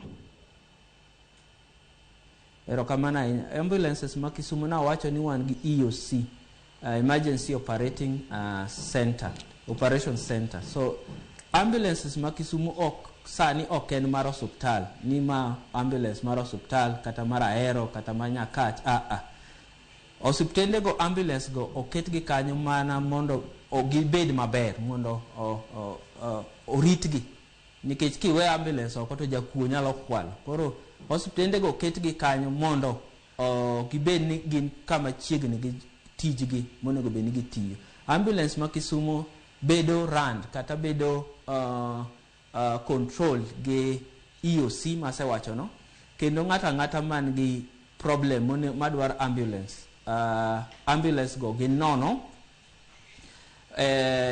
mwamiyo ga thoro wasemiyo mine mapek namba 1 iluongo ni priority nikech iyudo ni seche moko kaka awacho ni pesa mar dwe mar 7 leo seche moko wabedo ga ni waonge pesa mondo wa fuel mondo wami waket fuel na ambulances gi seche go wabedo ga gi sinani marach matin ng'ikruok omiyo mwatemo mondo waduok ni ambulance gi ma free gi within the county wamiyo priority mokwongo ne mine madwar makonyore kata mine mapek omiyo mine mapek mora mani osuptal mantie Kisumu County en nono kwa mi referral kendo wakonyo nyaka osuptende mag waluongo ni faith based koro wakonyo nyaka private faith based gin private mar under church awach kaka Nyabondo Mission awach kaka Wasi Mission Maseno St Monica's Chiga Mission mago endo gin ambulances gi to wan be wachak wakonyo gi to time wadwaro ga ni ok onego bed ni dakika 30 gi kisekwa ambulance main ready ni rito seche moko wanyalo rito nikech ambulance moko kethore koro moro mawach ni e sub county ni ka moko ma sub county ka maybe okethore sometimes seche moko nyalo bedo ni kao dakika molo 30 mondo yud ambulances to watemo moloyo mondo within dakika 30 kwa ambulance for referral ta ambulance osegi kanyo mondo oter jatuo kama onego tere. Erokamano ahinya. Daktari wach machielo mabende wabiro bedo kwa mulo mapiyo piyo kapok wadhi e kaunti mano ma Migori kama wantiere gi jatend migawo mochung' weche mag thieth e kaunti no. Bende hotenre kod ikruok ma bende kaunti nitiere goda ahinya nyaka mi nitiere kaunti ma Kisumu kanyo. Kaunti ma Kisumu kende gintiere ga gi ikruok machal nade kotenre kod tuoche ma bende muocha apoya nono magi wacho gi dhongere kaka disease outbreaks tuoche mago mamako nyithindo iwacho ni child health chal nade maternal mortality chal nade e kaunti ma Kisumu. Ikruok kuja bedo gore yo machal nade.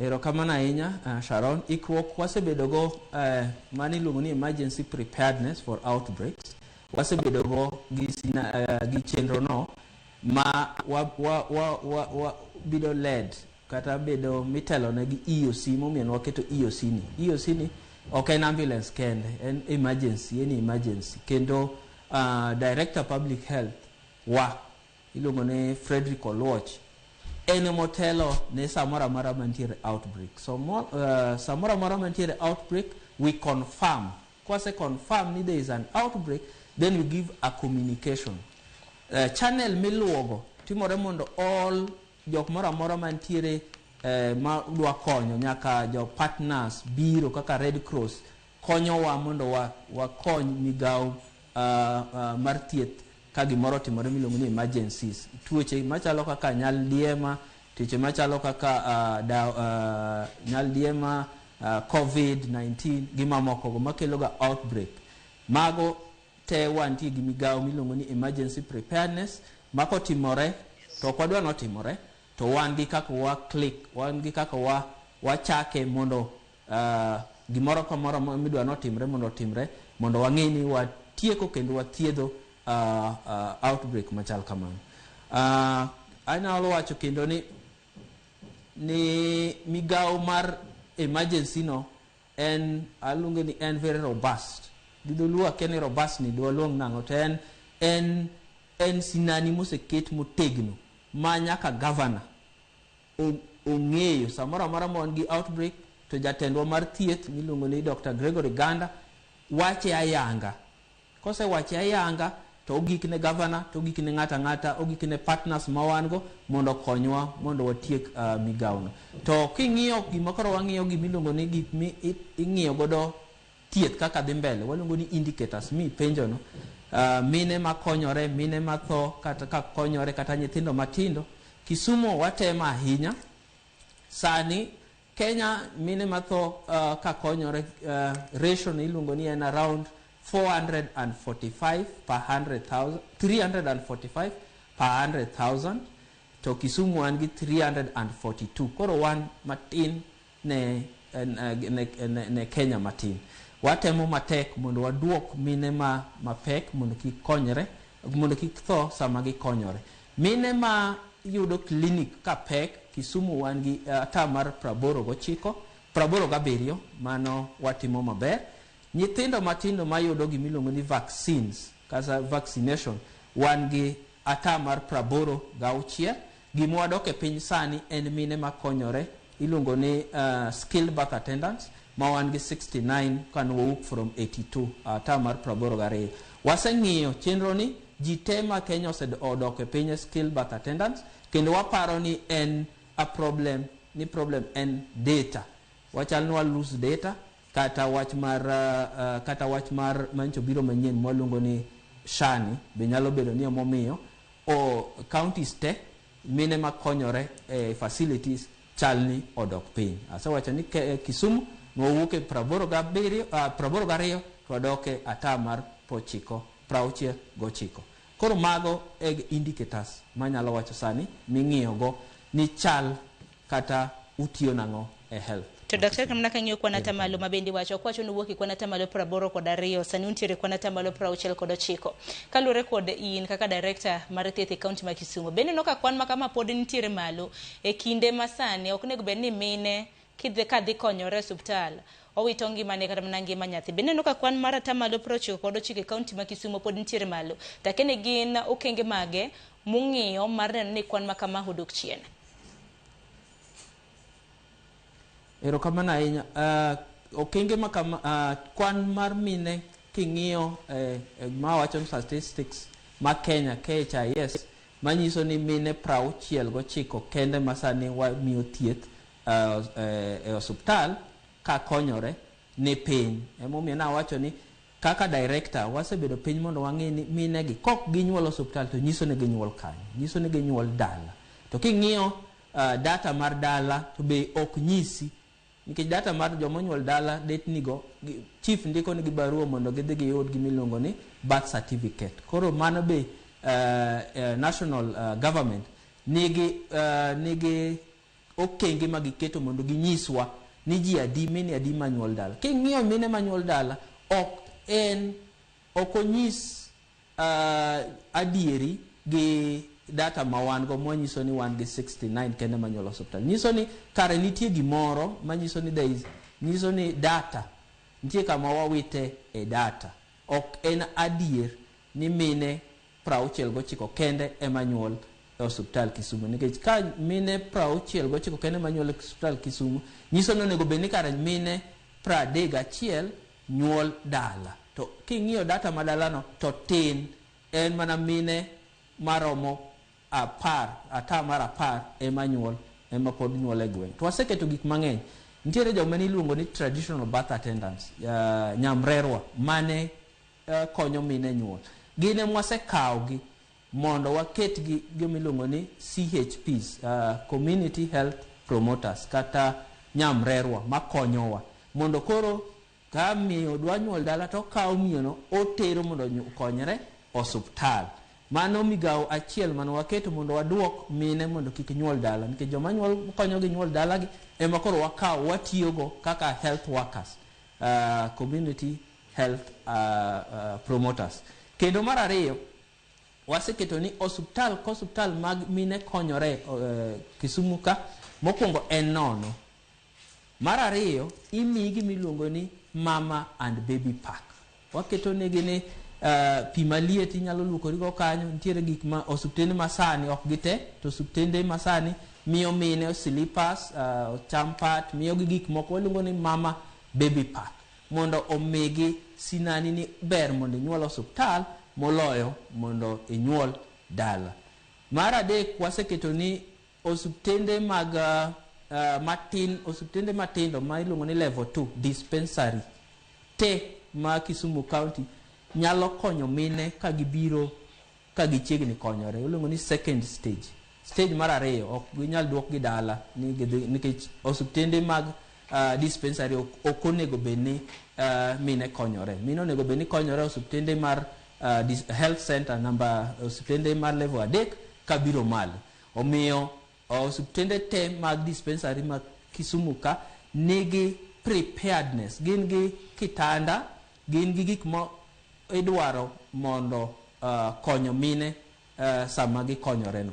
Omiyo mano is a help, mano en ng'iyo ni mine ok onego bedni nyuol dala. Koro kinga adek go aparo ni osekonyowa ahinya mondo wa mine onyuol osuptal moloyo mondo mine okonyre dala. Erokamano ahinya. Ang'eni ote bende biro bedo ka somo ntiere mo kuom ote daktari ma bende oganda oroni kowuok e kaunti mano ma Kisumu kaluwore kaka iloso. Kata kamano gisani wadhi ne kaunti mano ma Migori nyaka Gajwang' kama bende wantiere gi jatend migawo mochung' weche mag thieth e kaunti ma Migori mano Caleb Opondi. Caleb inyalo na winja moza hinya kaluwore kod ng'ikruok makoni kod kocha misebedo kiyudo mano mar tudri kodwa e studio. Kata kamano Migori gino mara ne ochiwo makare machiegni network chal mar thieth e kaunti ma Migori to chal nade? Erokamano ahinya Sharon. Adwa kawo thuolo ni mar duoko erokamano kuom donjo e twak ka. En adieri nadeko matin kaluwore gi challenges mane wan godo in joining the meeting. Chal mar thieth ma Migori adawacho ni kare ka Governor marwa His Excellency Dr. Ochilo Ayako nodonje telo e Galof 22 keto mare mondo improve services mag thieth ma Migori ka oketo teko ahinya e building blocks mag thieth. Adawacho ni thieth ma Migori kawachako kod infrastructure, Governor osetemo matek ahinya mondo infrastructures kata gedo mag kuonde thieth nikech kar thieth mondo bithiedhi nyaka wayud osiptal maber. Osiptendewa mang'eny osetemo mondo improve infrastructures. Awach ni level 4 facilities ma wan godo gin 16.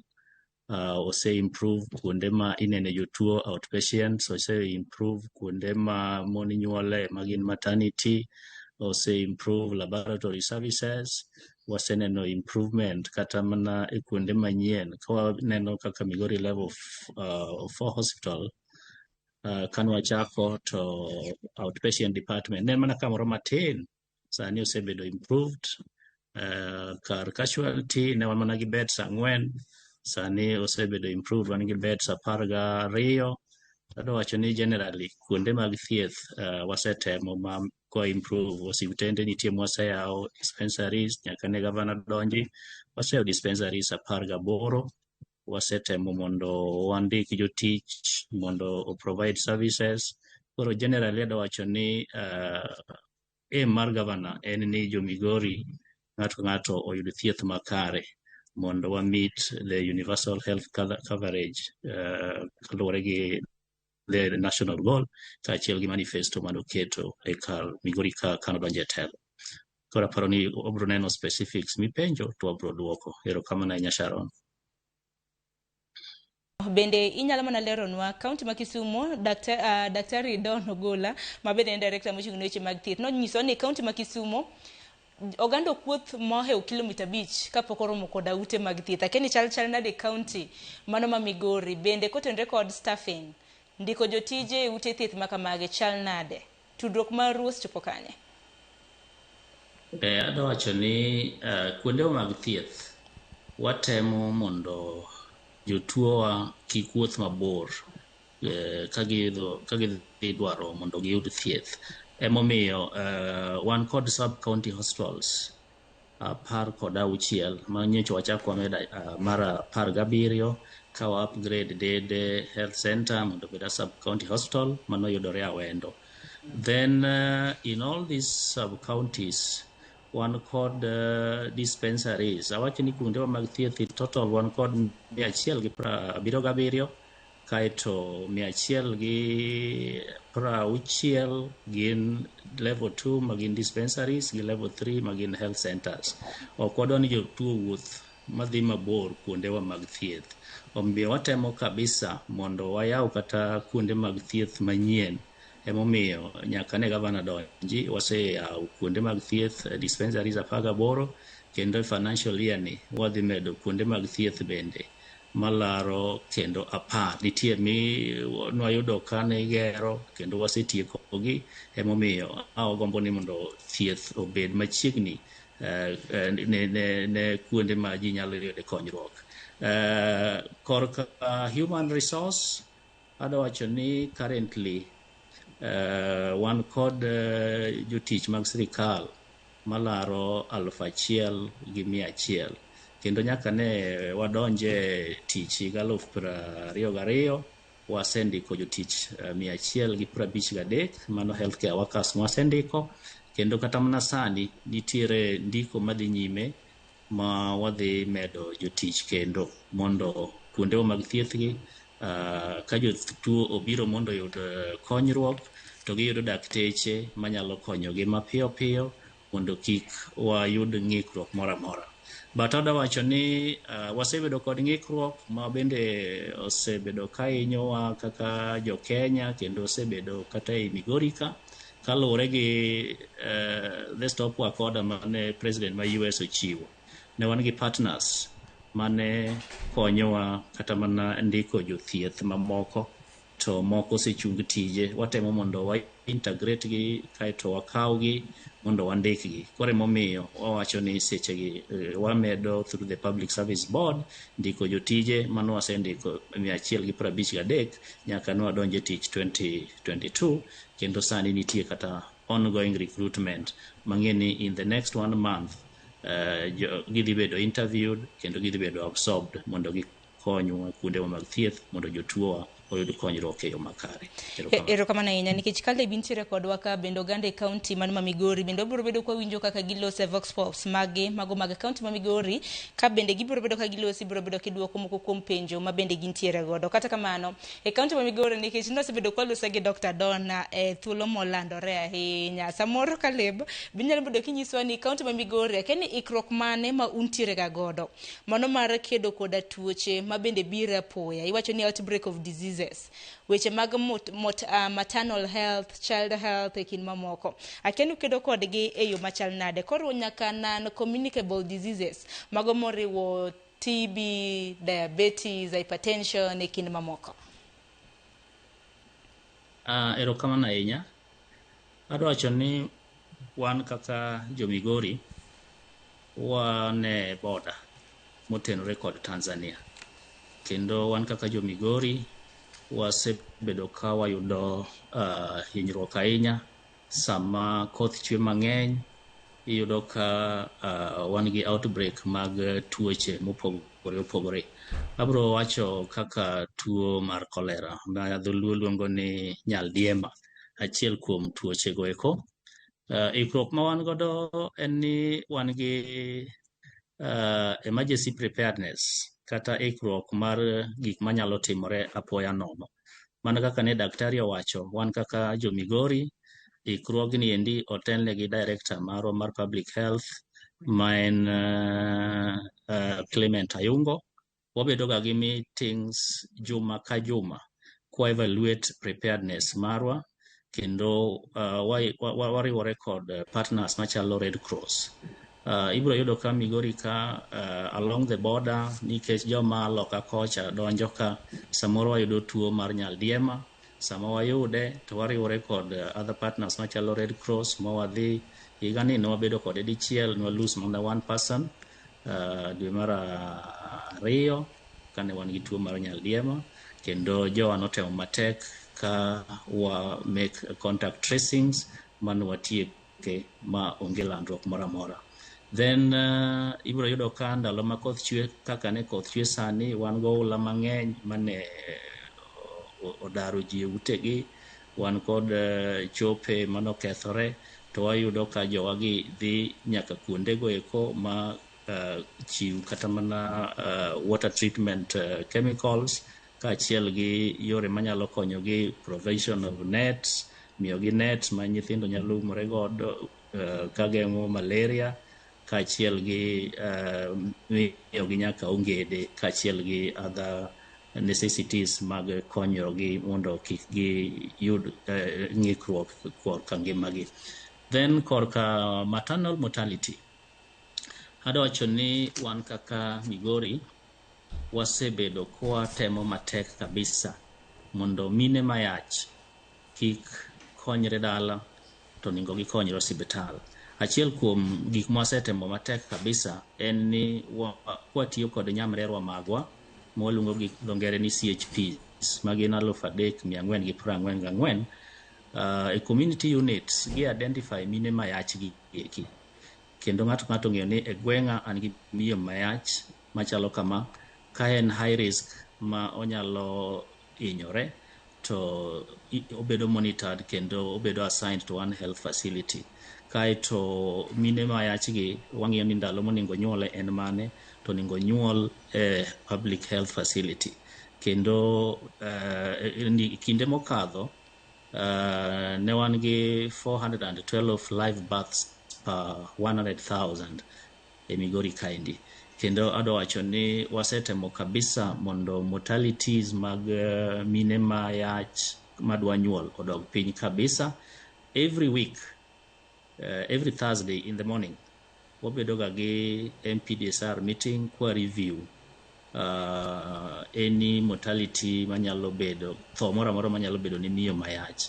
Kendo magi wasetemo ko waromo juma ka juma mondo wa prepare kata mana training mag healthcare workers magwa mondo miyo kanyuol to nyuol e yo makare ma ok wawit ngimane kata ngima nyathi.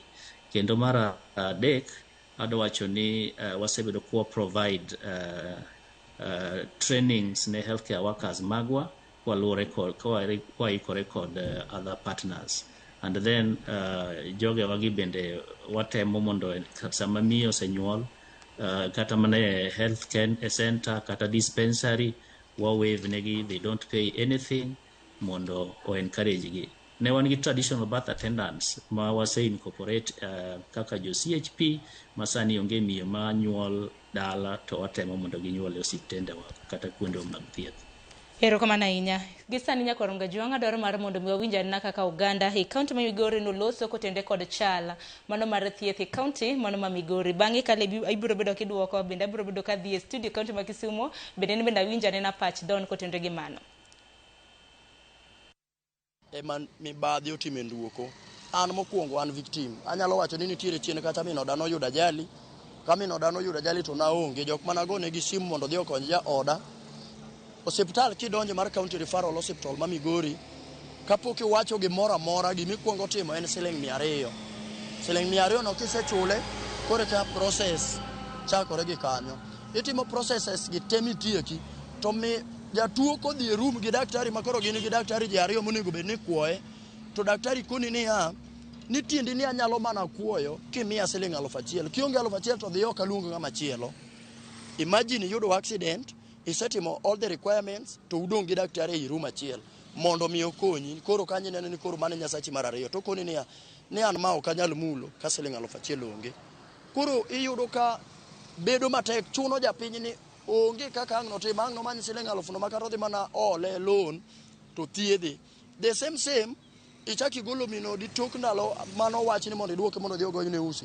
Kigik kacha mondo ogony usi no kende dwa kawi all day. Just imagine jatuo mano thiedhe osiptando no iduoko mondo mi ogony ne usi.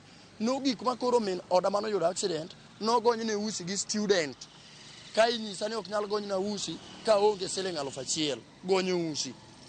I was worried. No chuno ni mondo mi amany $300 mondo mi wami student no mondo mi ogony nwa usi mondo wadhi dala. Koro sector mar thieth is corrupt seriously and kanyo monego bed ni time lokruok. Na sana Migori waka sector mar thieth ne piny kabisa.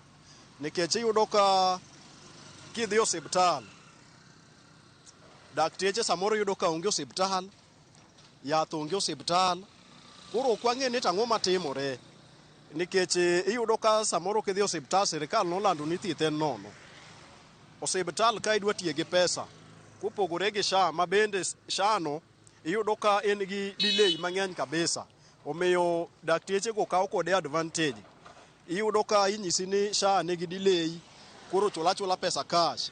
Koro okwang'e gimomiyo SHA ni nobedo introduced konego bed ni okonyo wananchi. Koro gi kanyo okane ber mar SHA ahinya. Koro korka dakteche ka iyudo ka dakteche tin gi manie osiptal.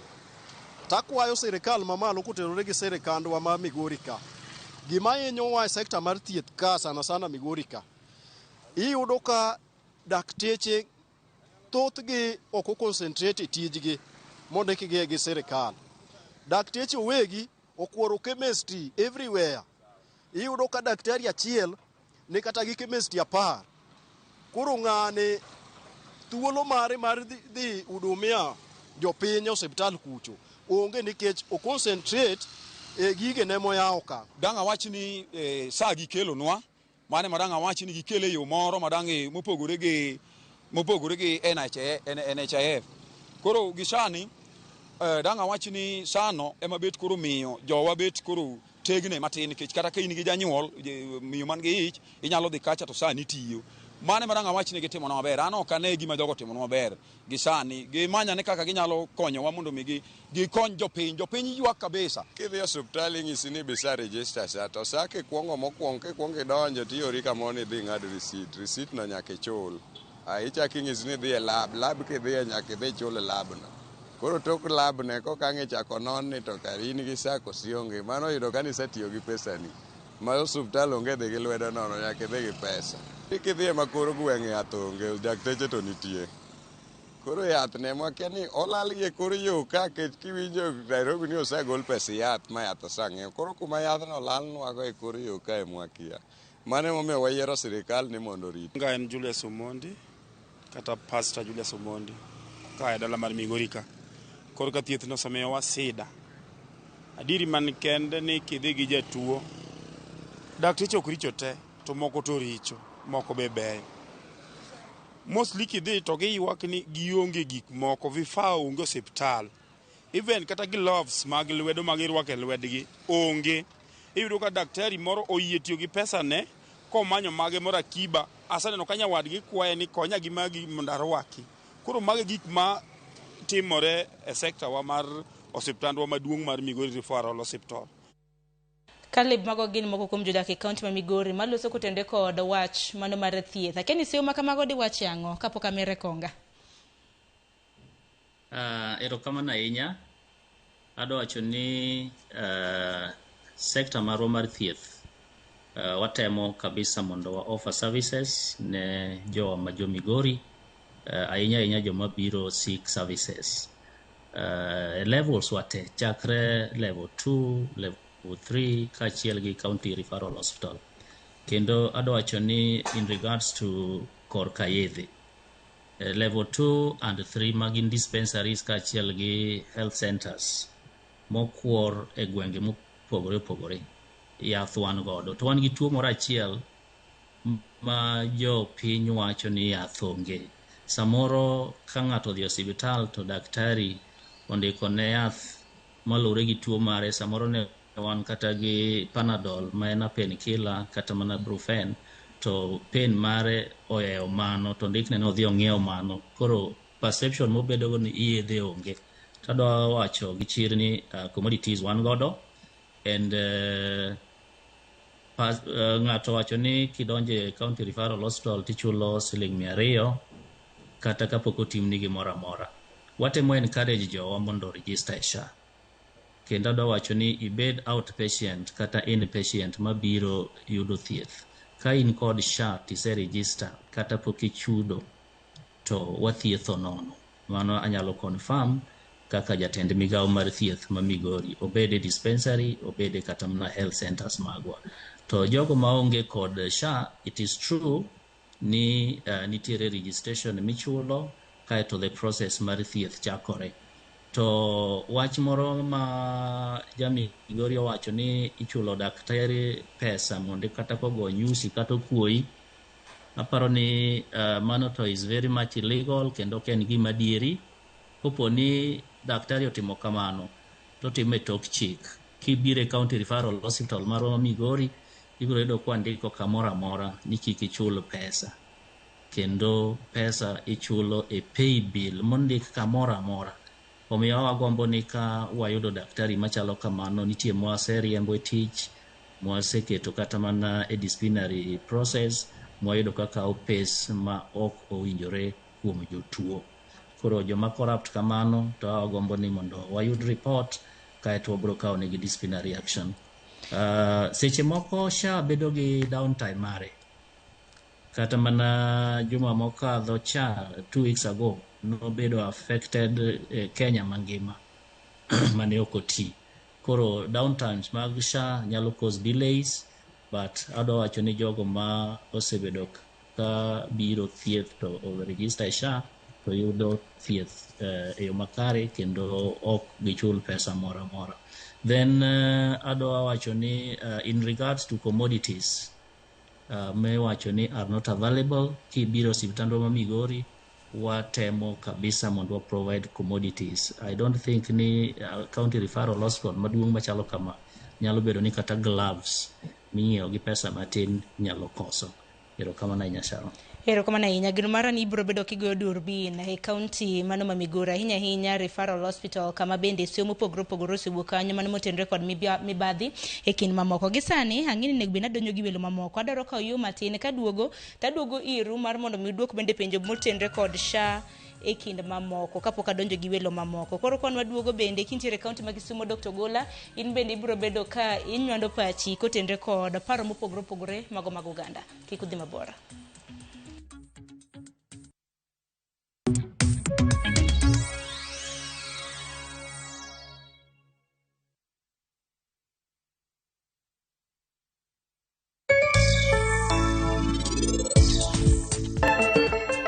Penj laktar kokalo Ramogi TV kawa wacho ni ngima en mwandu. Nyinge Ruth Otieno.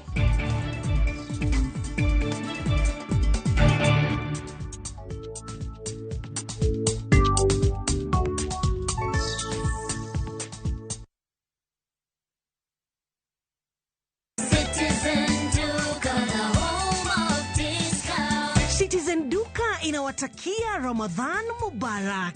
Tumia muda mchache sokoni na muda mwingi kwa mambo yenye umuhimu zaidi. Bidhaa muhimu na halisi tena za kuaminika kwa bei nafuu, zikiletwa hadi mlangoni mwako. Fanya oda sasa kupitia Citizen Duka app ama kwenye tovuti ya citizenduka.com au tuma agizo lako kwa WhatsApp kupitia nambari 0710 487 487. Citizen Duka, the home of discount.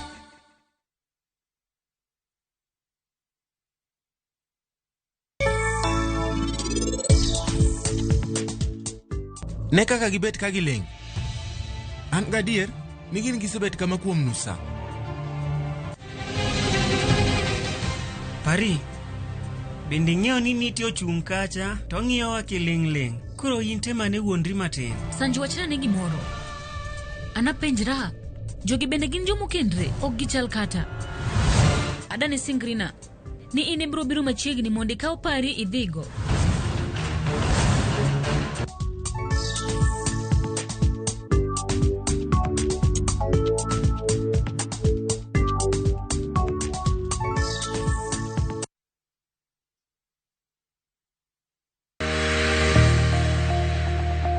Ng'ato ka ng'ato nigi gima ber mohero. En mich. Gima wadhi gi art. Onge ng'at mabobiro to yudi kuma intiere to kawi gi kanya. En tije madhi mi ng'eri.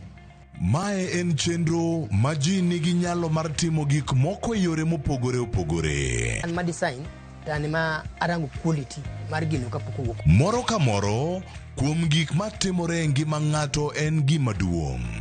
Tije lwedogi nigi pesa sana, kikutegemea tije andika. Nikech duong' ok en gima iwacho gi duol maduong' seche moko, to en gima itimo gi lwedo. Mi pok ni no teko. time seche te. Pok opogore. Tich Ang'wen, saa 2 okinyi.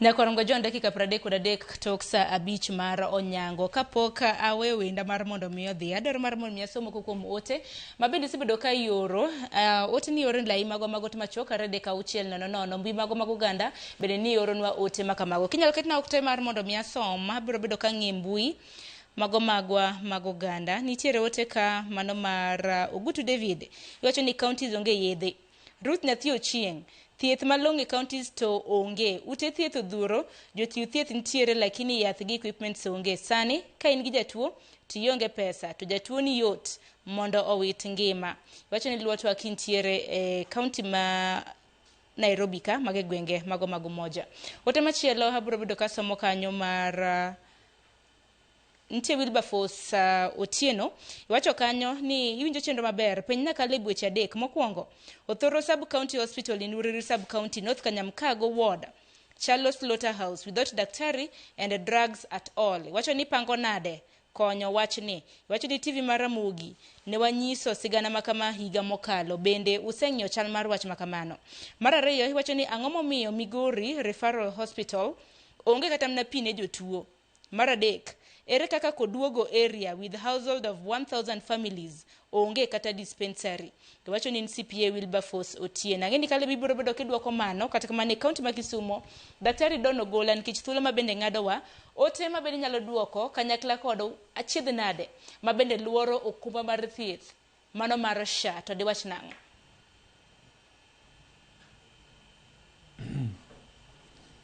Erokamano ahinya Sharon okumba mar thieth miluongo ni SHA en gima ber ahinya mondo dhano ng'ato ka ng'ato obed ni chulo insurance nikech health ok oyot en expensive omiyo koro ber ka wabedo go okumba mar thieth mondo wayud ni sama wacho yudo ni ng'ato tuo ti onego bed ni thiedhi mok ibedo gi gima iluongo ni catastrophic expenditure onego bed ni wabedo ni itiyo gi pesa mang'eny moingo ata mar 40 e pesa ni miyudo e yor thieth mane miluongo ni catastrophic health expenditure mane momiyo Kenya nobedo piny mondo ong'i mondo bigi akumba mar thieth miluongo ni SHA gimoro amora kochaki to nigi ng'ikni kata dok chien matin ma en go sani ng'ikni ma SHA nigo mokwongo ahinya en downtime ema wach ni seche moko inyalo dhi osiptal to iyudo ni system iyudo ni ok oti kaka onego ti omiyo koro osiptende moko nyalo bedo ni koro gidhi giwe wach mar SHA kendo gidok gima iluongo ni manual nikech koro en gi downtime omiyo koro mano ng'ikni mokwongo mamiyo yor thieth nyalo ng'ikni e yor SHA nyocha wigni 2 mokalo nyocha SHA nyocha communicate the whole Kenya ni en adier ni nyocha gibedo gi ng'ikni kendo samoro ka samoro gibedo gi ng'ikni mar ariyo SHA mondo iti gi SHA onego bed ni osiptal ma intiere no nigi gima iluongo ni network seche moko bedo ni network bedo mapiny kendo ng'ato nyalo bedo gi ng'ikni to moloyo SHA nigi ng'ikni ni ok gichul osiptal e saa mowinjore nikech chudo ma ka ng'ato osiptal oseyudo thieth to nitie gik ma gitiyogo nitie yath motigo nitiere iluongo ni farm and non-farm mosetigo omiyo mondo osiptal obed ni nyalo bedo ni in a position mondo gichak ginyiew gigi mondo thieth odhi mbele onego bed ni SHA reimburse ok ni gi reimburse samoro amora ma gidwaro onego bed ni gi reimburse timely mondo osiptal kik bed ni ringo maonge yath koro delay in reimbursement osebedo kendo kunyalo bedo kod adier January nyocha governor ma Murang'a nodhi mondo lim SHA CEO ma kosea lime to nomiye 47 million nyiso ni adieri e Kenya ka nitie delay in the reimbursement of facility. Manyalo keto facility bedo akere keke mondo gibed ni yath onge kata gimoro pok onyiew. Erokamano. Daktari giwacho ni mogik intiere kaunti ma Kisumu ahinya moko kuom achiedh nane babende un kaka kaunti ma Kisumu usebedo koyudo chakre ne weche mag health ket e lwet weche mag thieth ket e lwet counties. Moko kuom achiedh nane mabende usebedo kukadhe gin mage mana kwa tieko twak. Erokamano. Achiedh nade mawabedo go waluongo ni challenges mar health ka mokwongo maduong' ahinya en namba jo tich ma jo thieth. Awacho ni ok waromo, omiyo jowa manie thieth tiyo matek mondo gitem mondo wang'e ni ji oyudo thieth mowinjore.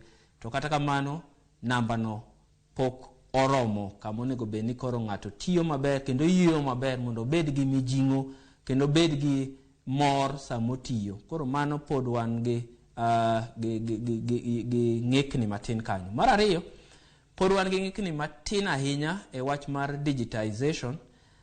Kisumu ka nasewacho ni wan gi ato mar 80. Wan e namba 2 e Kenya ka counties ma osetemo mondo gibed digital. Digital ni timo konyo gik mang'eny, miyo koro wach mar pesa malal kaka miwinjo ni ma Migori ng'ato dwaro pesa no, onego bed ni gimoro amora bedo digitized.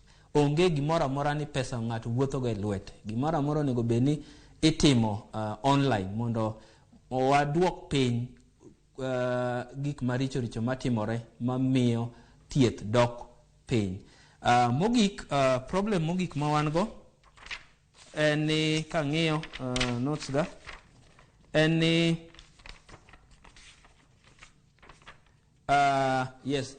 gimiluongo ni quality care, QI. Nyocho neno ka 3 weeks ago jatend migao mar thieth maduong' jagoro miluongo ni Honorable Mary Mudhoni nentie Kenya, nentie Kisumu mondo yaw gimiluongo ni quality of health, QI improvement. Mano watimo e sub county mar East Angola Health Center. Pod king'iyo dashboard sani wanyalo kinti biro Kisumu kata ng'ata inyalo ng'iyo kendi mondo ing'e ni osuptal mane kata mari quality en tamaradi.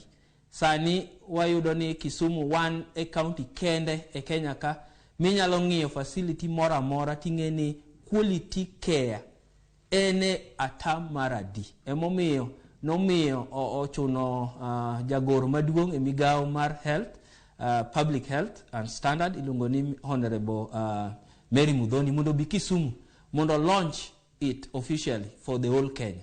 Sani quality of care wan gi atamar 65 e facility mora mora mantie Kenya, mantiere Kisumu County. Kendo en gimo inyalo ng'iyo ng'ata kwa mi login rights tinyalo ng'iyo tiwacho ni hospital madala wani en quality care en go nambadi. Wa temo matek mondo kapok ngire odhi otieko tije mano next iga manyien mondo facility te e quality of care onego be Kisumu onego wabed atamar 80 kadhi nyime ma oriwo gimoro amora ya chal mar alwora dhano matiyo kanyo gimoro ndiko moro amora manie hospital gimoro amora mar hospital ming'iye e quality of care. Aparo ni mano challenges ma pod wan go to wan gi misinani mondo wa improve kendo mane tich manie lwetwa mondo watim. Tadwaro mondo wanyis kapok atieko ji tema winjo wani health watemo ni mondo ji tema nitie Kisumu County oyud quality health. Ok ena thieth moro amora to thieth man gi ndhadhu, quality thieth man gi rang'iny mamalo to sami yude no ok onego beni wach mar pesa chandi, ok onego beni tiyo gi moinga ta mar 40 e pesa ni mar thieth. Omiyo anyaka nyis ji ni ji te kapok register sani Kisumu ji 60 ata mar 66 ose register gi SHA. Wadwaro ni ji te obed registered gi SHA mondo beni ok onego beni tiyo gi pesa ni mondo yud quality of care ma waseketo sinani mondo wachiw. Erokamano ahinya Dok Daktari Aguni, erokamano ahinya. Kata kamano ang'eni kik idhi gi sani, antiere ka koda Nicholas Odipo ma bende en jakom mano mar Namlo. Ang'eni Nicholas amoro ibiro bedo gi penjo ne director mar thieth e kaunti ma Kisumu. Adhi bedo ka mi thuolo mar mondo mi penje mana penjo achiel. En kanyakla koda antiere gi jatend migawo mar thieth e kaunti mano ma Migori, Caleb bende oriwore kodwa. Kata kamano we amiane Caleb thuolo. Caleb bende e bwo dakika 2 in bende gi wachni mogik. Tidwok na ote ma bende nor gi Wilberforce Otieno. Ne ntiere koda ote adek. Othoro sub county hospital e Uriri sub county. Owacho ni Charles Slaughterhouse onge daktari, onge yedhe, opango nade. Ang'o momiyo Migori Referral Hospital onge kata mna pi ne jotuo.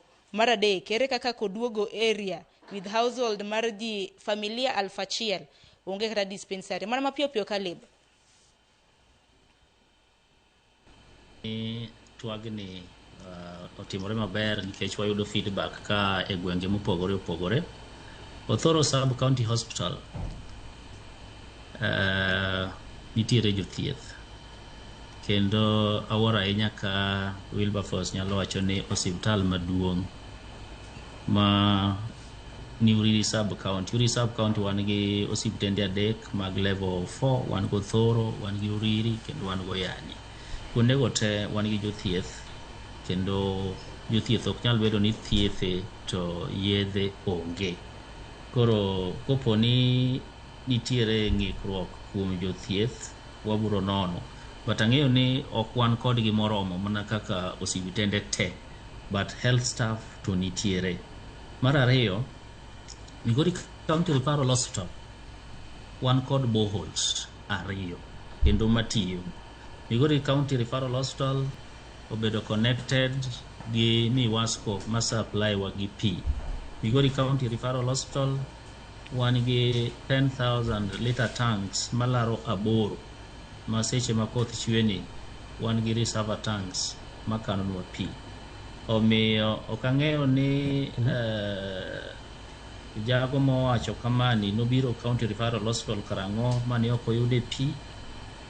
Koro mano duoko ma onyalo nyisa ka obiro kata ira mondo wayud ni to karang'o mane pi onge nikech wan gi borehole matiyo. There was only a time mane one of our water tower tanks no collapse. Negin 2, achiel ema no collapse kaeto achiel to nodong'. To mano pok omiyo wabedo gi ng'ikruok mar pi nikech osiptal ok nyal operate maonge pi. Koduogo area man gi ji 1,000 onge kar thieth, but adawacho ni in that area wan gi a nearby dispensary matiyo and we have plans to expand mondo wamed kuonde thieth gi obed machiegni gi jowa mana kaka na chako wacho mochakore chande ni wan gi dispensaries mwadhi yaw and ang'eyo ni MCA makanyo wamiyo giga pesa mag community projects. Kokelo nwa proposal to wabro approve mondo wabed gi dispensary around that area mondo serve ji 1,000 mowach ni ok yud thieth e yo makare. But adawacho ni areas ma Migori te ok di wuoth mabor ma ok yudo dispensary ma en level 2 makonyo jotuo kuonde mopogore opogore. Koro kadhi nyime mana mapiyo awach challenges ma wayudo kaka jo Migori korka thieth. Achiel mana kaka jo Kisumu bende wacho, director wacho, wan gi jothieth ma konyo wa osiptende mopogore opogore ma ok oromo. Ng'ikruogni obedo ka jowa manyocha konyowa ko kuonde mopogore opogore ka bedo supported gi some of our partners no withdraw. Wan gi inadequate staff, but mano pok omiyo wabedo gi ng'ikruok e offering services e osiptende wa. Mar ariyo, wasebedo gi delays ka wayudo pesa koa malo. Exchequer release samoro deko ma pesa michulo CHPs wa samoro deko kapok oa national government. Mano nyalo miyo gi bed gi ng'ikruok e offering services maggi, but wakwayo ni sirikal mamalo bende obed ka release pesa ka malo e seche mowinjore. Koriwore gi mano ibiro yudo ni osiptende wa gibed level 2 kata level 3 jomithiedho ma oseregister e SHA bire thieth to osiptal kata ko make claims mondo reimbursement margi tim dieko ma iyudo ka level 2 and 3 osebudho sana kapok oyudo reimbursements margi. Migori sama wuoyeni waseregister 50.5% atamalo 50% kuom ji 1,000 1,100,000 ma jo Migori waseregister 50% kendo namba 26 erokamano ahinya Caleb gisani erokamano ahinya wawinjo yo makare gisani wachune thuolo odipo mantiere godo ka jakom mano mar namlo ong'ere kaka the Kenya National Union of Medical Laboratory Officers ang'ene gi saa gi oseromo onego bed ni giwuo kata kamano adaro mar mondo mi penjo moro mintiere godo ne obed Caleb lakini wuok e kaunti mano kuongo mondo odipo anawuok e kaunti ma Homa Bay kata kamano jochiw thieth e kaunti ma Homa Bay kata mana jatin migo mar thieth e kaunti ma Homa Bay no fayudo inyalo penjo gi penjo ma ginyalo duoko kapok wadhi nyime gi twak. Yes, ajalo penjo gi penjo moko achiel ariyo. Adwa chako gi wachak gi Don director mar thieth e kaunti ma Kisumu. Awinjo ka otwak e yo makare. To kotwak e yo makare to an kaka bet kaendi I feel ni nitiere gik mowacho adieri to nitie gik ma obedo gi min gi adier nikech nyoro kanyo luonga kaendi nya atimo survey an gi members na cross counties ma Nyanza gote to koro county ma Kisumu kanya atimo survey to an kaka jomotelo ne jo lab na gi interest gi services mag lab e county ma Kisumu to wachna ni sani chal ka gima lab services bedo grounded. Reason momiyo bedo grounded number 1 en wach mar SHA. Ji tiyo gi SHA giwacho na ni almost 90% sani mag joma dhi hospital tiyo gi SHA lakini rebate mar SHA cha okoromo. But ing'eni golo thieth kata chiwo thieth en duty mar sirkal mag counties. Ma ka nitie challenge then kaka en director onego bed ni kuma entiere otemo matek mondo mitigate challenges go eko. Wach ma thieth en nobedo devolved to ka kumoro ng'ikore nyaka wayud kaka gi. Koro adwa penje ni ande ang'o motimo mondo seche ma SHA ok gol pesa nikech ok wanyal rely gi one source gitimo nade mondo services mag lab ochak ginene mano county ma Kisumu to koro ka live ma county ma Migori koro jatend gine ma county ma Migori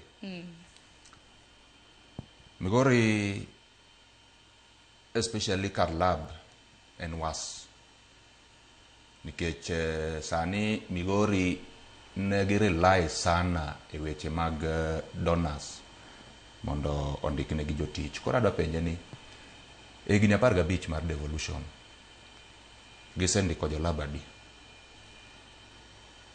nikech an gi kwan Migori county mag Migori wan gi less than 70 lab officers the whole county to Migori population is like 500,000 to 600. Koro adwa penje ni e gini 15 gi eki ang'o ma gisetim mondo gi improve lab services. Mar ariyo, Migori nitiere a number of labs masani ok ti kendo ging'eny sawa.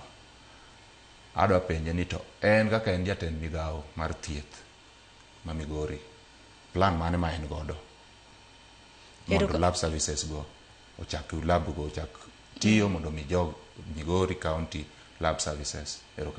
Erokamano ahinya penjo maliw kanyo ma bende ochwal ne Caleb kanyakla kod Daktari Odera. Kintiere kaunti ma Kisumu daktari aparo ni ma ochak kodi chala mago mag jolab kaunti ma Migori kaunti ma Kisumu ero depo wacho kanyo ni chal ka gima services mag lab gin grounded ok tiyo makare. Duoko ma diduok en mane?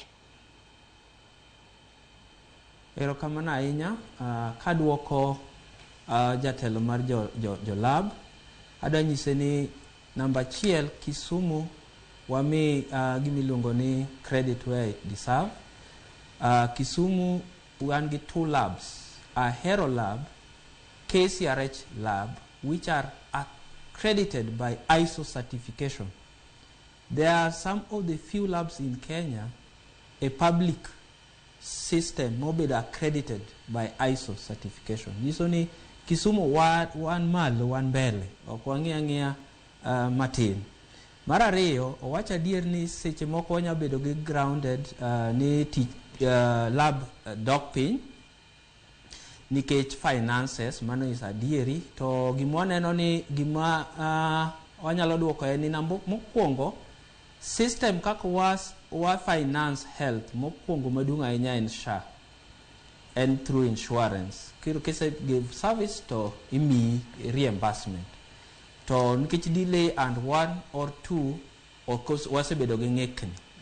Koro ere gima watimo? Kisumu mokwongo watimo gimiluongo ni budget through CRF. Koro lab mineno ma Kisumu gi nitiere budgeting mwatimo e county kendo watero negi gik mitiyogo e lab, reagents gi gik magidwaro e labs go, to cushion mondo kony ni sama facility pok oyudo pesa to gin e position mar timo dhi mbele gi thieth mar lab. Nyiso ni the second source and through CRF and county revenue fund, mano through the budget at our department. Mar adek, way mwatemo mondo wang'e ni finance mar lab timore Kisumu en ni watimo gimiluongo ni PPE, public private engagement. Lab mwatimo kendo madhi mbele gi engagement samwa wueni en Ahero. Iyudo ni private ng'ato nyalo itimo gimiluongo ni placement of equipment, otimo gimoro amora, otimo maintenance, otimo reagents privately, to service timiyo public. Koro ok wanyal bedo ni warely e gimoro achiel kende mok miwa gimoloyo. Miyo kiwinjo ni Ahero is ISO certified, KCRH is ISO certified Kenya ka, nyiso ni lab services makunigo gi meet international requirements. To mano nyiso ni some of the labs mawango poko gike level no. To watemo matek mondo wageni finances is the main problem ni wadil go other sources. So we have CRF, PPE, kendo there are partners mabe wadonje mondo support wa nikech na wacho mokwongo ni health is expensive. Erokamano ahinya daktari, gino mara ni odipo duoko e yo makare. Kata kamano e kaunti ma Kisumu nyakoro mgajwang' wagone erokamano.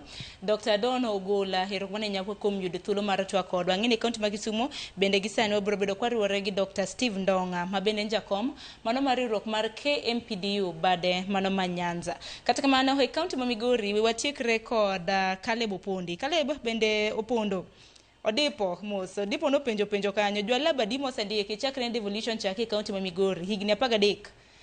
Wacho ni sani jolab e kaunti ma Migori tin ne ji, wacho ni 70 kende. Akane en mane madiduoki Caleb. Erokamano ahinya. Adwacho ni mana kaka counties wate are affected. Health sector dwaro pesa mang'eny. Ibiro yudo ka Migori ka out of the county budget wan gi 23%. Instead of 35. And labs magwa mana kaka director ma Kisumu be wacho, Migori County Referral Hospital and bende ISO certified kendo offer the best lab services in Nyanza and also countrywide. And wasebedo ka wandiko jo lab sani nyaka no donje telo 2022 ma is the third recruitment, and any recruitment matimo laboratory staff nitiere Mohamed kata sani in the current ongoing recruitment. I think about 5 are going to be brought on board, and kik jatelo mar laboratory union wachni our lab services are worse. Okapani mano ni kare nikech all our sub-county hospitals lab services nitie. Gima watemo mondo wa improve on en on source revenue in all our facilities. Kendo ibiro yudo ni en adieri ni ginyalo bedo matin, but through our own source revenue wasebedo kwa contract laboratory officers matiyo in some of our facilities kendo chulo gi own source revenue mabedo generated gi hospitende wa mopogore opogore. Mara ariyo adwa wacho ni wasetemo kwa improve the services kwa kelo equipment mondo bede in laboratories magwa wang'iewo gik ma oningo tigo do machalo reagent. Omiyo mano watemo kabisa nikech laboratory services gin essential korka thieth mar jotuo. Omiyo ok en adieri ni our lab services have collapsed kaka owacho. Laboratory services watiyo kendo jothieth kata tin e lab to watemo improve our own source revenue mondo wamed ndiko gi kaichulo gi pesa mawuok e osiptendewa.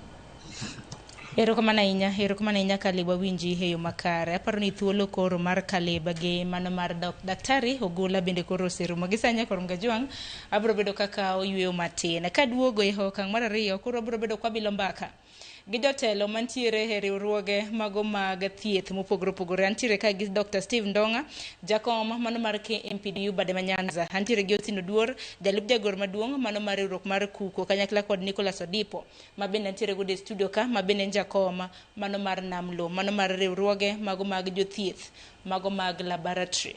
Gisani hakayo matin hadoge twak. Thank you.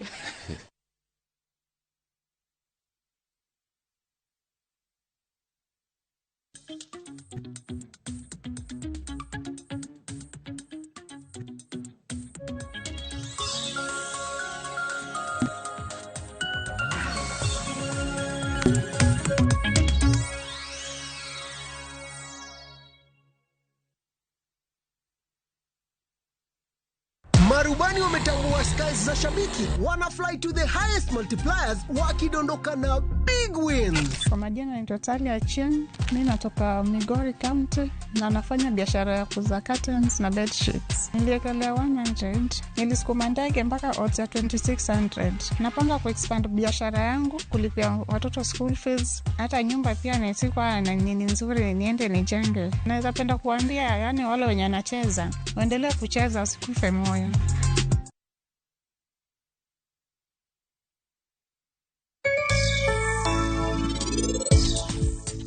Pari, bende ng'eyo ni nitio chung' kacha, to ng'iyo wa kiling'. Koro inte mane wuondri matin. Sanju wachna ni gimoro.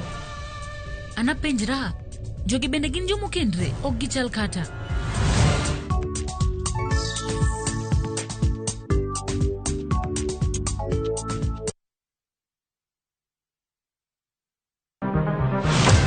Chal mar pinywa en gima ichiko e mbaka ma wabedo godo kanyachiel. Okoripo bed ni warito Trevor nyaka issue obedie.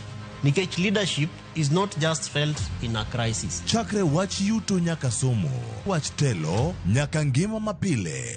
Jopiny dwaro ni strategy kaka ng'ani lockdown. Owe ponde toka gwam. Penjo madongo dwaro duoko makare. Wachiwo duol maduong' ahinya. Jotelo, jotim nonro kod jogo matemo kelo lokruok. Kitwa mokwongo number 1 en ng'iyo kaka warito kendo wakonyo jopiny. Omiyo ka joka dhi marach to nyaka koro wanyisgi. Dwarore ni wang'e, wapenjre penjo kendo wayud duoko.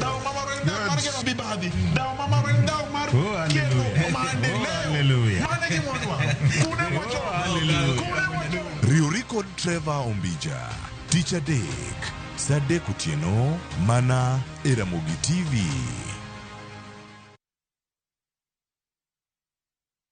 Sitasubuka kwa kuwa Mungu ananitunza daima, anachukua mizigo yangu nyakati zote za mwendo. Sijaona nyingine siku. Kupata wimbo Sitasumbuka, iwe sikiza tuni yako, bonyeza *860*4 413 hash. Skiza na Citizen ni nyumbani kwa wasanii wote.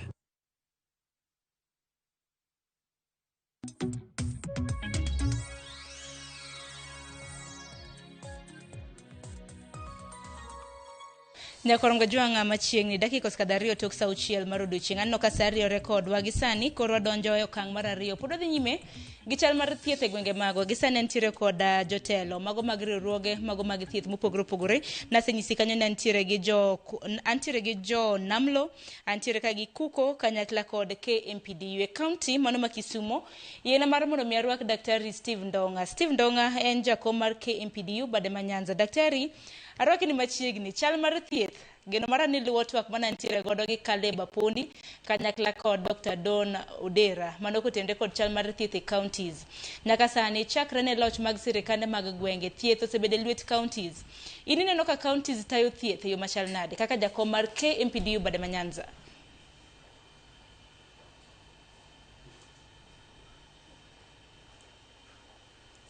Chal ka gima daktari ok winja e yo makare kata kamano hodipo kaka jakom mano mar Namlo kawe mana gi kanyo counties osebedo ka tayo thieth e yo machal nade kaluwore kod ina. Erokamano Sharon, an kaka an jakom mar riwruok mag jo lab, an gi stand ariyo. Nitiere magisetimo maber ma ji wacho ni give credit where it is due, to nitiere mabende osetimore marach ma onego sani eri to gi kaka counties osebedo kodwa kaendi e higni madhi 13 14 onego beni koro sani ok onego beni waibet godo. Namba achiel en jotich. Counties wa Manyanza nyocha ne orely sana kuom kony maoko mondo gi ndik kod jotich. To mani yudo ka ne gitimo maendi ma wigi owil ni gin kaka counties onego bed ni gin magi kony maoko ema itiyo godo ong'ado kony no. Counties wa Manyanza obedo exposed. Kendo Siaya, Kisumu, Homa Bay to gi Migori obedo exposed marach nikech ne girely e funding maoko. Miyo sani eri kidhi tidhi yudo ka labs mang'eny olor e gwenge wa Manyanza. To lab en essential service e ginene e migawo mar thieth. Kendo sani eri ok inyal thiedho ng'ato ma ng'ato ka ng'ato ok opim, nikech kata na sani eri be piny osechako chiewo mibiro penji ni to in mindiko na yath ni eri indiko na ithiedho ang'o. Jalab ema ong'eyo gimithiedho kuom ng'ato. Koro wach ni eri en wach ma wan kaka wan jo union ok wane ka counties wagi okawe ma serious, especially e your recruitment. Kiwinjo ka jatend migawo ma Migori wacho kanyo ni gisebedo ka gindiko ji, to an gi statistics mag ji mose gisendiko e higni 15 go higni 14 ma devolution osebedo. Jogo ok nyal bedo mokalo ne ji 15. Mano kata en kuma entiere kopo neno na riambo to kelna list no ero mondo wang'i. Homa Bay be pok ondiko. Kisumu osetemo matin, Siaya tema koro rach. Nikech Siaya e total mag jo lab are less than 50 mago mondik gi county government. Ok ginya wachonwa ni gionge pesa ma gindiko godo ji, to counties mamoko gieki kidhiye tiyudo ka indiko. Kendo kata naking'iyo counties ma central kaendi gibedo ka gindiko ji. Northeastern ma koro ji odhiere indiko, mibiro yudo ka county e higa ka higa gindiko ji 10 kata ji 15 madonje service. Koro gin to giwachonwa ni gin gionge pesa, to pesa to gigolo kumoro achiel. giwe riambo. Mano kaunti ma Siaya. Mano kaunti ma Siaya, Kisumu, Homa Bay gi Migori. Nikech ok gindiki. Ok gindik ji. Ne girito mondo jo Amerika ondik negi ji, obi otim negi tich. Koro ka Amerika no owalore modhi, gigi nene Migori nitiere labs molor. And especially level 2 and level 3 labs. Ng'eny gi olor. Yeah? To kinya bedo ni ng'ato ka ginene ka ni ka e gweng' ka chando ok nyal access lab services. To gima ng'eyo ni lab ne monego be ni ng'iyo kata na tuoche kaka kahera, miluongo ni TB, tuoche mag ayaki, tuoche mag malaria, mondo kony godo ji giyud complications mag tuoche gi eki. Koro nyaka beda ni joma wagine ne wabed gi mipango maler mar ndiko ji mondo jowa oyud thieth e yo makare. Ok thieth moro miya ni tekno mi thieth. Namba 2 en issue mar SHA. SHA tiyo mane pepa. Kendo en adier kabisa ni sani hospitals winjo matek. SHA ok chulgi. To king'iyo kata na kaka rebates mag SHA, yudo ka outpatient mano ng'at madhi hospital tithiedhe to dok dala, ichulo ne 109 per visit. Koro 109 ni idwa kete kanye? Ang' no kete thieth e yath, ang' no kete lab, ang' no kete x-ray, kosidhi kete kanye? Koro kaendi counties gi onego wuog oko mondo giyuag ne SHA omed pesa ma imedo miyogi e outpatient, nikech pesa no ok nyal konyogi. Erokamano ahinya. Koro ywak maduong' dhi ne nok mar omenda ahinya e gwenge ma bende dhi ne osiptende mopogore opogore. Gisanya Korom Gajwang' adhi e piny Ethiopia dwaro mar mondo mi atudra gi Austin Oduor ma bende en jalup jagoro maduong' mano mar riwruok mar Kuko. Austin, arwaki ni machiegni akeni Ethiopia sani en sani, kata kamano machiegni twak marwa kiny ma kawuono loso kotende kod chal mar thieth. Chakre sirikande mag loch gwenge bie pacho ka higa mar 2013 nyaka sani. Higni buora mosekadho. Ini nene machal nade? Thieth osebedo ka berore koso odhi kokethore kaka riwruok mar Kuko.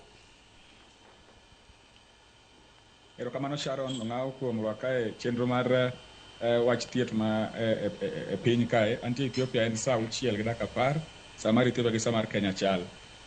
Mokwongo adwa wacho ni counties ne kaka nokel counties ne gineno joma nokele gi joma ne dwani mondo thieth ochop kuom ji te.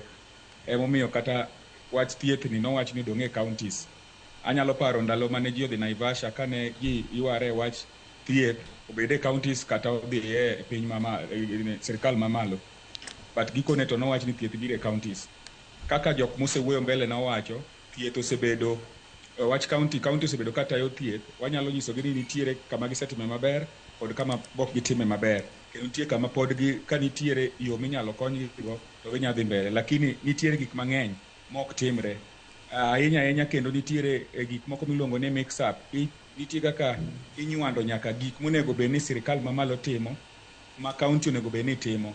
Nitie gik moko ma sirikal mamalo onego bed ni timo, gik moko machalo kaka policies, gik ma chiko ter. Kan sani ko wach ni nitiere guideline monego bed ni tiyogo kithiedho malaria, ithiedho TB, onego bed ni en guideline achiel. Ok ni county moro biro gi mare. Kaka sani wan riwruok mar dakteche Kuko, nwabiro gi gimiluongo ni career guideline mang'iyo ratiro mar jowa kaka gitiyo, kaka onego bed ni chulogi, grup onego bed ni ketogi ginene structure mar county. Lakini iyudo ka county moko pok okawo kata otang' mondo gikaw gigi mondo gi implement gigi. Counties mang'eny moko osebedo katimo kamano. Koro gigi kata mana CBA manyicha wasign nwan wawinjore gi Council of Governors mago counties 47, national government nosego sei. Nitie counties moko mapok ogo sei, giwacho ni ok ging'e gima nie iye. Yet CBA ni ne en gima ne obedo ji nowinjore e counties 47 gi representatives magi maya e counties mopogore, to gikone to ji odhi oginene odhi oluongi kamoro achiel mondo gigo sei. Man korka wan dakteche gi Samuel kaka jogo osewuoyo. Mar ariyo nya wuoye wach SHA ok ane ka dhi maber. SHA no en otiyo atiya mane kalatas kaka Odipo wacho. Nikech iyudo ka kata mana jowa man gi osiptende matindo gi pok ochul gi dweche madhi mana 6. Iyudo ka ng'ato higa achiel osebedo mana siling 30,000 kata 100,000 to ng'ani onego bed ni miyo milion achiel monego bed nochulogo ji. Gini osemiyo nyaka jowa moko osilo nyaka osiptende mane konyo ji. Ere kaka wabiro chope gima iluongo ni universal health coverage ka jowa man go osiptende, jowa man gi clinics loro gi nikech ok chulgi. To shano kende to sani bende jatend migawo wacho ni kik ng'ato gol pesa osiptal moro amora mopogore gi private kata mana sirikal, kik ng'ato gol pesa. To ka idwa dhi to osiptende moko bose lor, manitie matiyo gik moko be onge. Koro nitiere ng'ikruok moro maduong' e weche mag SHA ma bende hinyo mana jopiny. To wadwa wacho ni SHA en otiyo mana ne jok mosedonje wuod. Ng'at mobiro, jatuo mobiro to dok e osiptende wa mathurwa kae onge kaka SHA tiyo nikech inyisi ni en siling 700. 700 no dhi rumo kata mana test. Sani ero jatend dakteche mar lab owuoyo kanyo, test achiel kende miluongo ni full hemogram oingo kata mana consultation ei pesa 700 miwacho mar outpatient. Siling 700 no dhi rumo mana kata test achiel kata neno daktari kende pok ichulo. Koro wawacho ni gini onego bed ni ng'iye kendo ing'iye nikech ji medo hinyore. Ahinya joma hinyore gin jowa mantiere e villages. Community promoters mokelgo tiyo maber, yes, gi identify jogi, lakini joma onego bed ni thiedho jogi koro ginyalo bedo ni koro onge kaka gidhi negi nikech issues mantie kaka nini.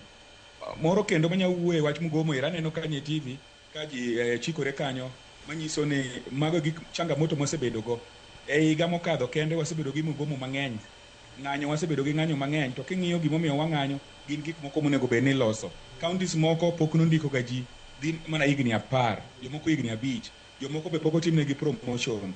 Koro changamoto nitiere thieth kae, to aneno ni onego bed ni wabedo gi miluongo ni collectiveness. Onego wabed kanyakla, wariwre, unions, jotend migawo, jok matiyo osiptal, ang'o wabed abeda piny to wang'iyo changamoto kaka counties moko osebedo katimo. County achiel kaka Migori mosebedo ka kelo joge te pamoja. Neno ka thoth gik moko jo Migori county osebedo ka implement. Erokamano ahinya Osino winjo yo makare. Gisani kapok arwako Dr. Steve Ndonga nyakorom Gajwang' wadhi e kaunti ma Machakos. Wanyalo ka jodak e kaunti ma Machakos loso kotende kod chal mar thieth chutho e kaunti marge. Leo tuko hapa katika eneo la Machakos ambapo tuongea na wananchi kuhusu swala zima katika sekta ya afya katika nchi yetu ya Kenya. Wacha tusikie wanayapi kutoka hii kaunti ya Machakos. Ani luongani Crispin Otieno, adak Machakos ka. Tana neno ni county health ma imiwa i counties aneno ni ripoduoke national government. Nikech kako obedo devolved onge gima konyo wago. Nikech kidhi hospital inwang'o ni gikaka ICT onge, x-ray iori woko, to gigo wakati mnenga national kucha. Ninwang'o ka gigo anwang'o mayot, daktar ichule sa makare, lakini kosa ano bedo devolved gimora moro kethre county. Ana akwayo ni gino kodo duog ni Huduma make counties oduoki national government mano do konyo rahia. Ta an gima kwayo kendo ni jogo matiyo i county ochul gi national government mono koro kochul daktar ing'e ni koro ong'eyo ni odhi nwang'o pesa yo makare, lakini kako bedo devolved sani giywak ahinya kendo ka ginwang' pesa gisa. Ana wacho ni koro kako bedo devolved wan kitero kata mihi hospital nwang'o ni koro nwang'o gik moko kaka nwang'o chande sani obedo matek. Koro konywa uru. Ana wacho ni joma ni mbele go girangie gini kendo giomoro. SHA sami dhi nwang'o ka SHA kuti nyaki jasu koro an maun gino omimna national government molid gino. Ai nwang'o ka tuo ma kansa gi nyaki wuok osuptal onge moko machietho ni koro haja mar osuptal kata koro onge muhimu moro. Nwang'o ni koro kidwa ni chiedhi nyaka idhi ndikni yath, idhi woko yien be yud onge osuptal. Koro health care girang sana. Maitabu ni shida sana. Nthindo tuore kama di chiedhgi nwang'o ni nyaka koro iwuog woko eka koro inyalo yudo chieth. Koro sirikal orang maneno no. Gimomiyo health ok ber, nitie sandruok mang'eny ahinya e health.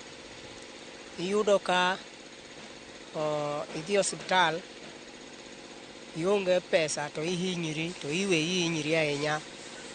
Koro tamo wang'eyo to wan e sirkal mane.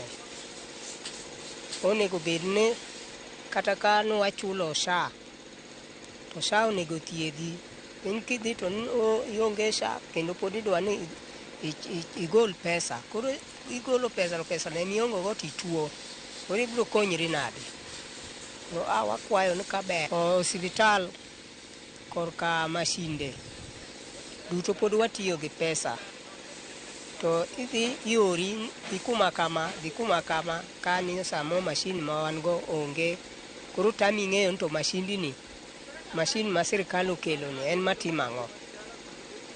Koro wadwaro mondo mi wayud konyruok mondo sirkal omed konyowa e yor health. Nikech ngima dhano en gima duong' moloyo kila kitu. Health ka ok ber to ngima ji oserumo. Majina naitwa James Zegike Ninge from Machakos. Mambo ya odi naona yendi poa juu ya mambo ya SHA. Nakuta mtu ana uwezo wa kulipa na akienda hospitali naambiwa alipe aulia ili apate matibabu. Hiyo ndio naona serikali angalia hapo sana.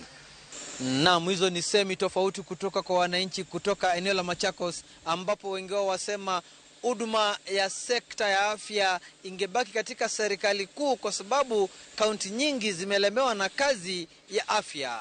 Kutoka kaunti ya Machakos, mimi ni Enoch Musui.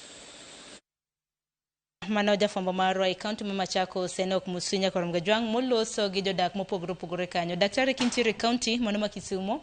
Dr. Ndonga hinene yo machal nade rako paro mago mag jodak e kaunti mano ma Machakos gi madimedi kotende kod sekta mar thieth pacho kae. Erokamano, aniluonga ni Dr. Onyango Ndonga. Ana Jacob mar KMPDU Nyanza. To mokwongo thieth nigi different pillars ma make sure ni health and strong. Pod counties grapple gi human resource for health mago jotich. Already kaka jalup mar Union of Lab owacho, all counties te Kisumu, Siaya, Homa Bay, Migori, and for KMPDU amedo Kisii gi Nyamira poko tundo pokgi yudo health workers ma nyalo take care of the whole county. For example, Kisumu sani nigi population madhi almost 2 million. Lakini wan gi dakteche madhi about 300 matie public hospitals. So kitiyo gi WHO doctor to patient ratio, mano ngiso ni daktari achiel neno jotuo almost 20,000 and to mano is ngiso ni idhi bedo gi delays kuom yudo thieth. Secondly, nitie infrastructure ma siro thieth. Nitie ng'ama wuoyo ma Machakos mowacho ni nitie masinde ma sirikande ong'iewo. To masinde gi mon giti onego wabed gi biotechnology engineers mabiro ng'iyo ka masinde gi tiyo maber. To according to kaka wandiko ji e tich in our counties, most counties onge gi biomed technicians. Mano ngiso ni wayudo masinde gi kethre to bedo white elephants e osiptende wa. Adwa tiyo gi Kisumu kaka example. Kisumu mane Russia kata joti arech obedo parastatal. Ne wamor ni for the first time wadi improve Kisumu County Referral Hospital mondo chopie kata level 5. Kaka KMPDU be ne wamor especially dakteche, nurses, clinical officers, majority arech okao ni magi staff wa. Kisumu County they replace all of those doctors, CEOs gi nurses mokao gi joti arech. To gimaneno ni almost 6 months down the line pok waneno okang' ma Kisumu okao mondo replace dakteche ma joti arech okao. Currently, watagre gi a very acute shortage mag lakteche. Makoro ki dhi e leave, ka daktari achiel odhi e leave, nyiso ni osiptal no dhi duong' gi daktari achiel madhi tiyo for the whole time, day and night, ma daktari moro cha odhi e leave. To king'iyo gini from the right angle, onge jatuo ma life ne is in danger, madwaro ni mondo nene gi daktari mool, daktari mapoko nindo for 48 hours. Mistakes nyatimre nekech daktari ni nigi fatigue, nekech nurse achiel ni maneno jotuo apar manie ward bende nyalo bedo fatigued. The other thing ma other counties kaka Siaya are going through, nitie saying moro mawacho ni okonego bed ni daktari bedo gi stress ne wach ma ok dhi maber ei ode at home, to en hospital bende odwa take care of people ma depend on his expertise. For example, sama pok ichulo daktari, mano 17th day of the month, pok oyudo msarane, nyiso ni sama biro hospital cha, concentration ne and productivity ne odok piny. Nekech apart from concentrating e jatuo ni mondo sort out the problem ma jatuo ni nego, he's also thinking about, you know, angi wuoda mapoko di school, angi mama na mapo oknyal di hospital nekech poka oro ne pesa moro. So counties nyaka sort out some of these problems. Acute shortage en a major problem e counties wa mawango e Nyanza kae. For example, Kisumu needs about 600 doctors. Kata kiketo plan maber mondo wachop kata 400. Onego wabed ni every year wa employ at least 20 doctors. And this Mayo can request mar the union. It is a request from the public. Maki biro district kacha kata New Nyanza tiyudo thieth e wangsa, nekech ingi wan gi dakteche marito jotuo mondo bi. Ok in gi 100 patients marito line. Samoro daktari nyalo mana lero ni dakteche adi mosendike bwo riwruok mano mar KMPDU kanyo, nikech wacho ni dwaro nitiere mar ndiko jochiw thieth na dakteche 600. Sani untiere di? So anya wacho ni for the past 5 years, for example, Kisumu County ose employ a measly 20 doctors.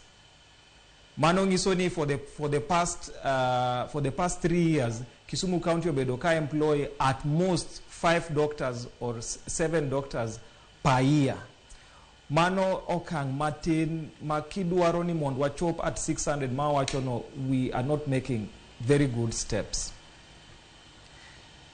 King'iyo County kaka mar Siaya for the past 5 years ose employ 20 doctors. Ma recently aneno kagi keto short listing mag dakteche apar. So all counties mani e Nyanza, watch human resource for health is a very big problem. Nyocha waneno ni nitie jotuo mano attack, mano assault healthcare workers mane tiyo e hospital mar Bondo. To problem mane wa identify mano kelo all that violence. Any nentie daktari achiel ma cover the whole hospital the whole week. To sama ne wan gi emergency no, daktari no ne ng'iyo jatuo moro e theater. Koro ma okao a few hours or minutes kapok otieko gi jatuo manie theater, nikech okinya weyo jatuo e wi mesa e theater ni ringo konyo ng'at moro machielo. Mano dhi ngiso ni you might lose both patients. So the issue mar shortage is a very grave problem ma in the next 5 years onego wa address aggressively, especially in counties madongo kaka Kisumu gi Kisii. Onego wa address issue mar shortage of healthcare workers aggressively. Erokamano ahinya. Odipo madimede kotenre kod mano kapok akayo matinde bidang'. Erokamano. Adona medo matin. Nikech daktari owacho ni shortage ng'eny e gwengewa ma Nyanza. To samoro yudo ka owuoyo kaka unions gieki, to county governments neno ni wan modwa benefit. kwangiso gini mondo gindik ji okwan ma benefit ing'en gwenge gi ma joge wa odakie nitie minewa e villages kocha nitie wuonowa e gwenge go eko nitiere uncles-wa nyiminewa ji mang'eny to ka wan e position ma wantiere ni nyakwa wachne gi mondo gindik ji mondo jowagi odhi oyud thieth to gima nitiere ni onge plan mora mora ma counties 4 ma Nyanza oseketo kaka ginyalo loso nok mar jotich e osiptendewa ma kane ginyalo bedo piny to gi los mpango giwach kaka each kada gidhi bedo godo gidhi ndiko jotich ne nyalo bedo maber kabisa. Namba 2 en stock out mag gik moko osiptendewa. Ing'eni ka health no bedo devolved, health ni budget mare mawuok e National Treasury. An gadier kabisa ni seche ma counties gitimo budget magi e higa nitie pesa magi keto ni pesa ni bro dhi health. To ei pesa no ero gi penjore to pesa gi ekwa dhi golo gi kanye. Seed money, pesa ma onego beni en seed wuok e National Treasury. To ka ni winjo ka ji ariyo kande wuoyo wach mar seed money ne ok giwacho modhiye. Ok inyal run health kionge gi seed money. Makatana kaka shagi gin gidonja mondo gi complement ang'owa pesa maniseketo chande. Mano gima jowa gi onge godo. Makata mana diere mane donors nitiere. Niyudo ka yedhe donors mane nyiewo negi. Koro wan wapenjo gini to pesa mondiko seche ma ugo budgetu tiwacho ni pesa ni onego beni dhi e migawo mar thieth. Utero gi kanye.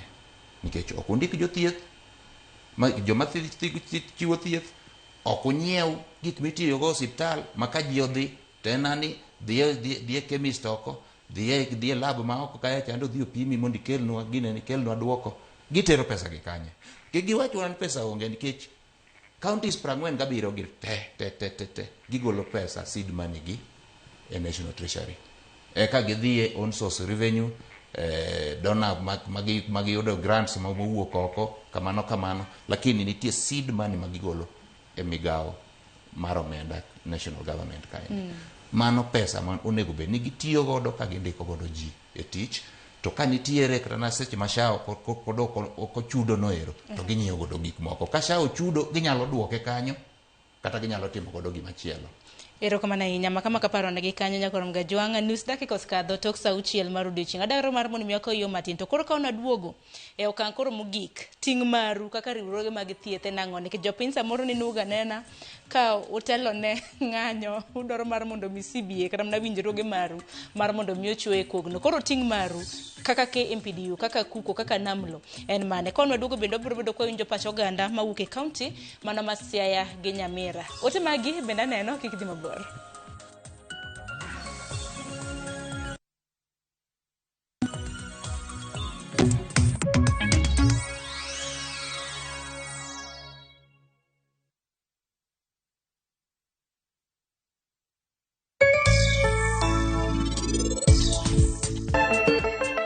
Penj laktar kokalo Ramogi TV kawa wacho ni ngima en mwandu. Nyinge en Ruth Otieno.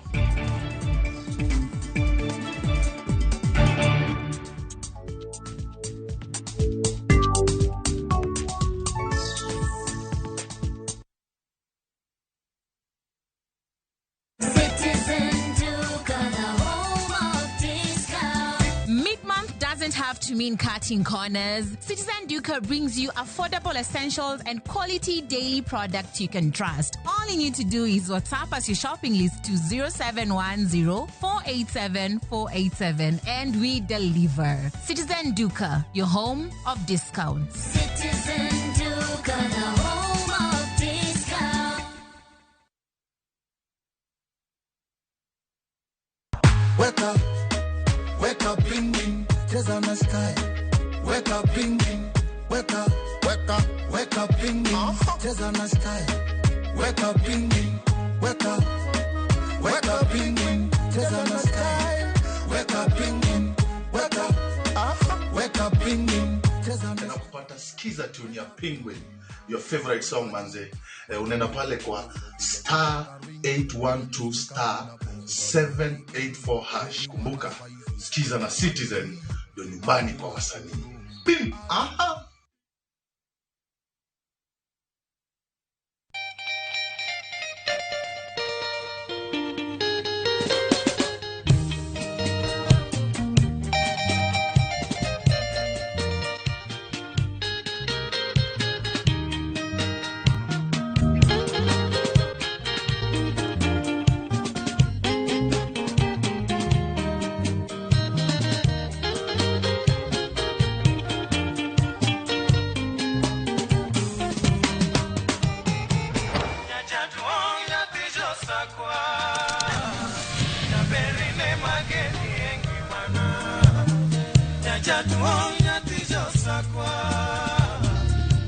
Radio Ramogi, Cartoon Jaluo. Radio Ramogi.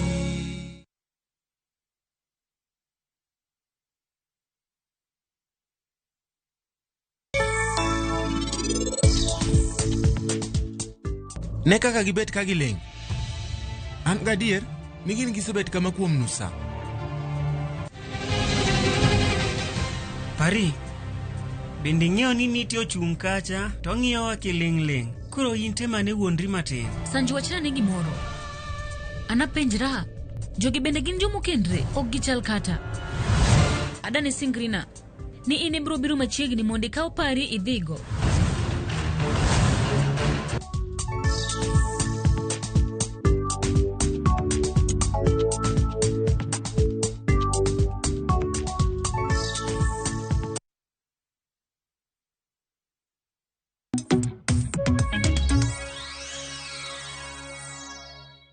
Usiptende wa county ka usiptende Masiaya usiptende Mathuche wa nyaka usiptende makunde mwadhwa pango mwa yudo usiptende au usiptende okbeyo nikech kwa chako gi Siaya to Siaya gima duong' mwanyalo wacho ni wan go hospital gi daktari to waonge yath kendo wan gi rooms ma ji nyalo ninde but yath waonge go daktari pimo wato kosetieko tinyisi ni mondo idhi timre nade idhi ng'iewo yath mama noendo koro bende konyruok ahinya koro onge maduong' kabisa dwani mondo wuoye osiptandwa madala miluongo ni Abidha Health Center. Abidha Health Center wan waonge kata mattress, wan gi chumbe frame manowang mag kitanda magi ma wantiere godo makata kaporeje tuo omerdwa tuo dwaro thieth tikawe jatuo ikawo tikinyiewo ne pare mikelo ne to ninde omiyo wan yudo gine wayudo pek kabisa nikech nitie jotuo moko mosethoyo osiptal mar Abidha Health Center onge thieth gima waneno kaka daktari to nitie kendo daktari ber daktari nindo to chiew to gimonyalo chiew kidhi to pek wangi kama endi to koni ni mano endo in gi malaria koro dhi mondo ng'iew yath nikech kata sindan onge kata buk minyalo ndikie report mar jatuo onge wakwayo sirikal ma Siaya konye hospital miluongo ni Abidha Health Center. Iluonga ni William Mubat, an jawachelo jo boda Siaya County. Kawuoyi wach mar health, wan kaka oganda kata community ma jo Siaya wasekali matek kaka oganda kendo kawuoyi sector wa mar boda ei County Referral Hospital wa Siaya wan kaka jo boda wasekali matek kaka last month ma en dwe mar achiel ne wawito achiel kuomwa mane notong' e dhoka gavana kanitere hospital ma Siaya noyudre no hospital ma Siaya pod onge capacity manyalo rito go kata nyalo chiedho go jatuo motong' mane critical condition notere nyaka Kisumo au marach nowito ngimane. In the same note stage achiel no nyocha kendo wan kod achiel kuomwa manyocha bende nituo manogole ot kendo ne tuo bang'e kanitere County Referral Hospital ma Siaya noyud no okonyal chiedhe e County Referral Hospital ma Siaya kendo noting'e motere Kisumo ma bang'e kuom hawo marach nodhi mowito ngimane. Mogik wan kod achiel kuomwa ma bende ne masira mar apayo yudo kendo notur ei bamne kanotere County Referral Hospital ma Siaya nowach ni mondo michiedhe idwaro SHA mar 46,000 to mae en midhiero maduong' ma wan go kaka oganda jo boda kendo mae emwa ywago kaka jo county ma Siaya ni thieth ma Siaya pod ok obedo rang'eny mowinjore, kendo county referrals ma Siaya pod ok nigi rang'eny kod mashinde mabeyo manyalo chiedho jopiny. Omiyo wan wakwayo county government ni ka en adier ni gihero oganda mnogonegi kura, kendo kaka wan jopiny mnowuok odiechieng' mar tarik 8 dwe mar 8 higa mar 2022 kwadhi yiero telo maber mar migosi James Agri Bob Orengo to kod William Oduol, to nowacho ni kuonde modwa kete mijing'o maduong' ahinya en weche mag thieth, nikech gima tieko oganda e piny ka en tuo, dhier to kod fuwo. To mago pod gik mapok wachiwre kendo pok jotendwa osechiwre mar mondo mi gikonywa wan kaka jogo kura. Koro wakwayo gavana marwa ma James Orengo onyaboro such idea to kele e osiptandwa ma Siaya ne nyakonyowa mondo ji owe hinyore kama, nikech budhono to seche moko ng'ato tuo ma hinyore kama to daktari ok atende, ng'ane dhi end up ni olus ngimane. To ji mang'eny sani prefer private molo public hospital, nikech public hospital onge service mitimonegi. Na leo hii tunapozidi kuangazia hali ya sekta ya afya katika kaunti mbalimbali.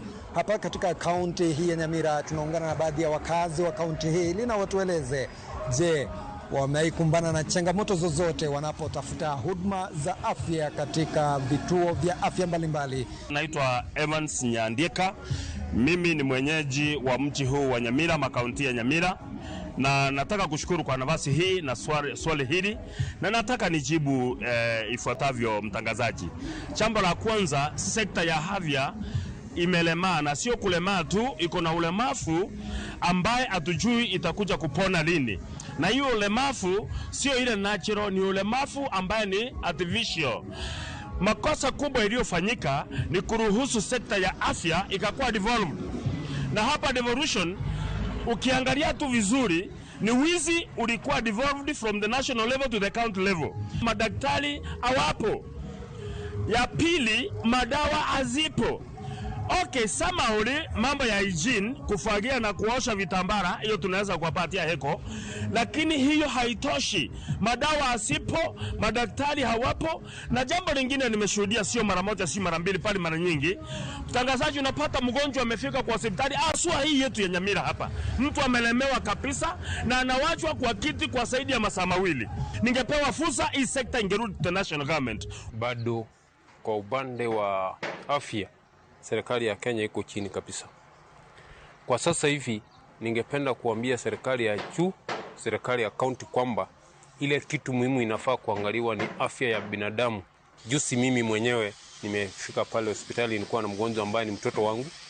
Kukata risiti tu kuingizwa kwa system, wamekata shilingi 200. Sasa unashindwa risiti tu ya system inakata aje shilingi 200? Na hiyo pesa ambayo inakatwa haiwezi rudisha yale manufaa tunafaa kupata sisi kama wananchi. Unanielewa? Madawa zingine ukienda kwa hospitali unaandikiwa kutoka nje ndio upelekewe, uende ununue madawa kutoka mahali pengine ndio ukuje fanya nini upate matibabu. Na hao wenyewe madaktari hao wenyewe ndio wako hapo hivyo. Hao ndio wako na hizo ma chemist na ndio wanadhulumu watu na ndio wanafanya vitu kama hizo.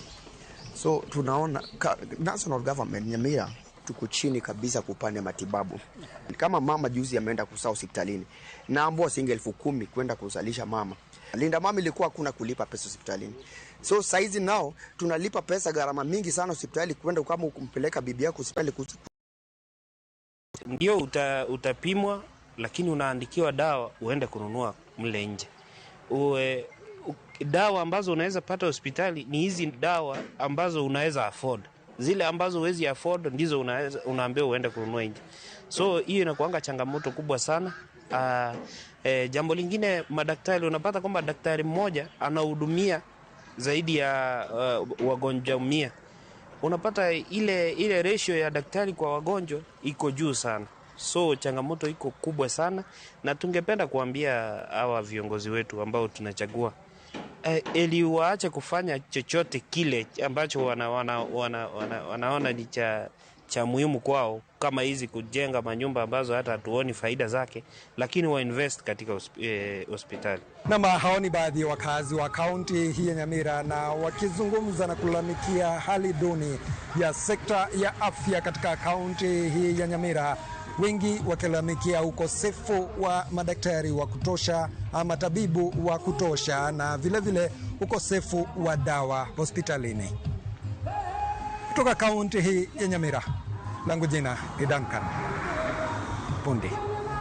Marak manya kwa ramga juang para mopogore mabindu wuki county Nyamira kanyakla kod county Siaya mnagino marwa niki gibeda beda weche miwacha to kadho kamano gibedo weche mabedi nyalo kel kata mna ket etim ahinya od thieth mongere kaka Bidha Health Center seo mabende dhine od thieth makamano gino maro ni county Siaya bedo kang'iyo chal mar wach makamano inyisa kanyo nwadongi matine dakika par mondo watiek twak makama koro ne Austin Nicholas kanyakla kod Dr. Steve kintire county Kisumu abro bedo miu dakika dek kila ng'ato. Achaka na Austin kintiere piny Ethiopia. Wach ni mogik, erinyisa ni Austin onge, koro bere, koro yudo dakika bich. Steve, kintiere county ma Kisumu. Wach ni mogik debeda ng'o kotende kod chal mar thieth. Ahinya, ting' maru kaka KMPDU. En ang'o mar mondo mi jopiny bende ong'e ni riwruoge mag thieth ge ting' margi en ang'o mar kedo mar mondo mi oganda oyud thieth e yo makare. Erokamano mokwongo adwa wacho ni to national governments wate and especially county governments apani onego walok pachwa e wach health financing. Health thieth osebedo ka en, let me call it underdeveloped. To sama wamiyo ji budget cha asen nuango ni samoro controller of budget okoyie ni mondo wamed pesa a certain departments nekech okadho wage bill ceiling. Lakini mond county kaka Siaya o employ a neurosurgeon, definitely one gidhi tiyo gi pesa mang'eny mond gibed gi neurosurgeon kata ariyo kende. Mond Kisumu county o employ a pediatric cardiologist, for example. Mondo abed gi pediatric cardiologist ariyo, definitely pesa mawatiyogo dhi bedo mang'eny. Koro adwa kwayo ni kawanyang'iyo health financing as a development budget rather than a wage bill issue. Mano nyalo miyo most of our counties mondo develop, mondo gi employ more doctors. The other thing mar the common mwananchi. Wadhi yiero in the next few months. Taseneno kanitie joma wuotho around the country looking for votes. For the past 5 years, county assembly okotimo what they are supposed to be doing. Asebedo chairman mar KMPDU Nyanza for the past 5 years. Aseromo mana gi county assembly mar Nyamira, waselomo gi county assembly mar Kisii, but in all the other Nyanza counties, pokwabedo piny gi health county assembly health committees mondo wang'iane what is the problem with our health system. Mano ngiso that role of the county assembly okobedo strengthen maber mondo wa improve outcomes e counties. Samineno ka joma wa interviewed wacho ni dakteche onge hospital. Penj ma onego gibed go ni en daktari ni ondike ene musara. Ere rota mangiso ni this person onego bed kae at this hour. Ka mi rota wasani idhi yudo ni an abedo hospital for 2 straight weeks every day. To mano is not humanly possible. I have time to rest, onega yud time mar rest, onega yud time mar timo giga moko. So what the hospital does, give me a call, and that's not what should happen. Onego daktari oti for 40 hours in a week. 40 hours in a week ngiso ni wanyabedo gi 3 shifts for doctors. Daktari achiel donjo 8, work by 5 p.m. Moro donjo 5, work by this hour, like that. But now Gimawangoni daktari achiel donjo on Monday morning to ene call all the day 24 hours until the next Monday morning. That is not humanly possible. Finally, to wanasiasa wa health financing is very important. Samawati more budgets onego waluong stakeholders mondwane what is the most important thing ma onego wa sort out in our counties. kitimo budget and you don't put into consideration the problems we go through in our real hospitals, in our real communities, definitely we are not going to sort out problems Nyikwa Ramogi are going through. Erokamano inya daktari kuom thuolo mar twak kodwa okinyi makawuono. Koro Odipo, nyalo mana luongo nwa twak bende gi wachni mogik. Erokamano. Anado wacho ni jomotelo ne counties ogik kuma koro sani eri nyaka gibede ma serious.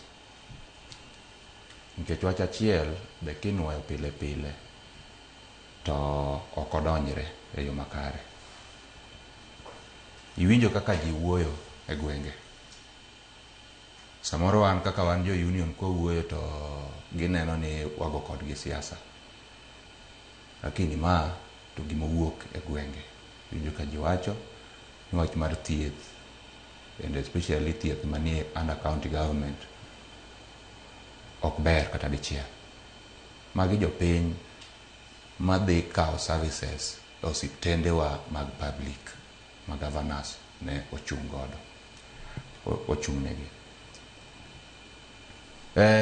Wan kaka jo union, wan wa fight ni jowa mondo kar gi mar tich obed favorable, but at the same time we ok nyal will gi jok momiyo wane tijego eko magin jotuo. En wach marach ni jatuo biro to konyal yudo gimobiro manyo kuomi. Gini nyalo chiwe, lakini gik michiwe godo onge. Samoro gibiro mang'eny to nikech utin jatuo tieko seche 3 seche 4 ka en e bench orito mondo othiedhe. To wan gi jok motelo maka gibiro studio kaka gibiro to giberore kaka gitimo. Kaka gitimo no, ing'en gimitimo konego beni explain. Gimitimo onego beni nenore. In fact, kata ka ukiginene to kidhi penjo tiwa ng'ato wacho ni ang'ani nyocha notimo gima kama. To mekwa ma itimo timanyo gi toche bwo tanda gi to mage. Koro wacho negi ni mondo gibed serious. Finally, an gi paro moro manyalo pan nyalo kiwa wach mar thieth ni eri. Namba 1, thieth kotamo jo counties odwoki e national government. Iruore gi jopiny mako mana lose. Mane gi wacho chande. To kamano ok nyalre. Ok wanyal bedo ni itelo ne piny in ja siasa to services monego beni chiwo ok inya consume. E Kenya ka ema wan gi governor manowuok ni dhi nyuol oko. Mon to weyo e counties ka chandore onge gik mag nyuol godo. E Kenya ka wan gi governors ma ok thiedhi e osiptende mag chungnegi. Same to jotend gi jo migawo mag thieth. Thiedho gi private. Gima paro en ma paro ni mana kwa tieko. Onego beni walos chik maketi ni kopo ni ondiki kata oginene oyieri mondo idonje public service, you forfeit your right to use private facilities. Ka in governor, idhi chung'ne migawo mar thieth, ok idhi e private, othiedhi e osiptende michung'negi. Ka ok inyal ni ok nyal ginene to bed ni itho kanyo ero gi tuoni no ero. Mano gima nyalo konyowa, manyalo miyo jogieki obedie serious gi gik magitimo. Gimomiyo gigi osiptende gi richo, nikech ng'ato ng'e maber ni kata ka nyathine tuo oringo godo e private. Odhi yudo manyiso ni gionge godo. Koro kwanyalo yudo pend chik ma the moment ma oyieri ibed MCA, obed senator, obed women rep, kang'o public, you forfeit your right to go to a erokamano ahinya. Aparo ni kinde thuolo moseng'adwa to kinde mabiro wabiro bedo ka koro kwakilu to koro wanywando wuok ni koro wawegi ni giloso kocha to umbedo loso kiu koro platform wabiro bedo kwa miu mar mondo mi duoko makamagi koro bedo yo machinga gono erokamano bende Nicholas Dom Thuolo Austin Kintere piny Ethiopia hin bede erokamano kanyakla kod Dr. Steve Kintere County ma Kisumo. Gisanya koronga jwango dong mana dakika boro kapok yudo weche manyien mago mag migago rituru masani ibed godo chieng' makare nyinga Sharon Ong'ao.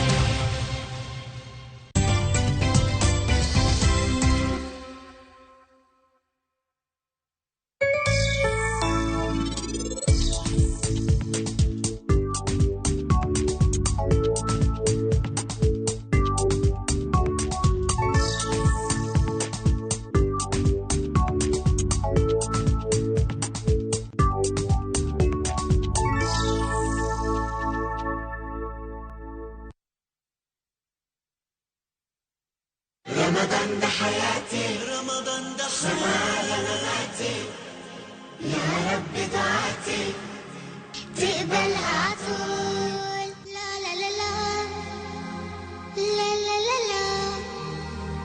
لا لا لا لا لا لا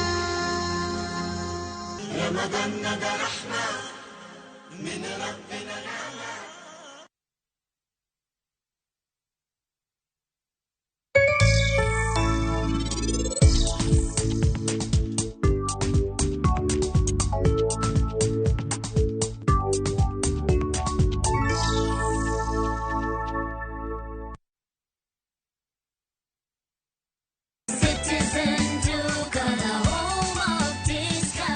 Citizen Duka inawatakia Ramadhan Mubarak.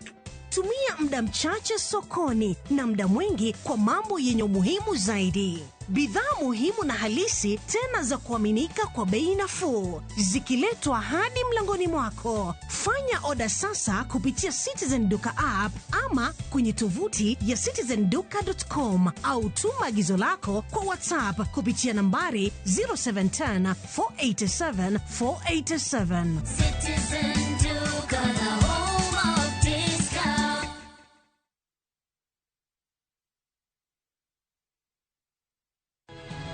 Nyikwa Ramogi. Bedi her mar loko puothi obedo ohala madhi maber kendo med yuto mari. Ober nikech en crop manyalo miyo ipidh kata gwen, pidh dhok yo mayot. Wakelo ni chenro mar pur gi ohala. Chakre ikolo nyaka geng'o kute machamo pithwa. Pur mar nyanya nyaka ing'e tuoche mag nyanya mokwongo. Mar ariyo nyaka ing'e yedhe migoyo nyanya. Puonjri yore mabeyo kendo manyasani mondo imed keyo mari. Mondo yud yuto maber en ni niang' nyaka ido maber miol ne pi timne irrigation. Kaka chiro medo lokre, wanyisi gigo mausre kendo nigi nengo kaka kinde loko. Koro rabonda nuka pure kota eka nika pure maber balose tayute molo kana yudo oduma e puodho mar kota eka. Tudri koda an Alori Nyaka Black tich adek sa achiel dakika 45 to mana e Ramogi TV.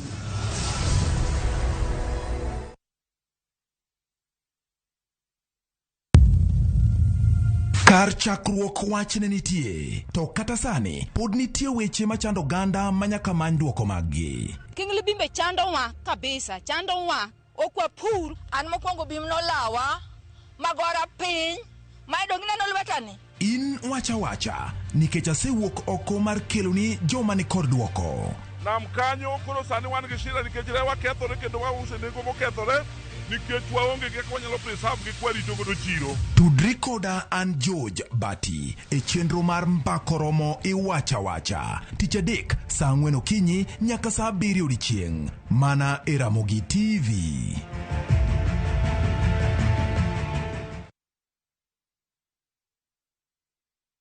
Marubani wametambua skies za shabiki ni clear. Wana fly to the highest multipliers wakidondoka na big wins. Kwa majina naitwa Irina Yuma, natoka Kakamega, nafanya kazi ya kusaidia Sisters kwa Convent.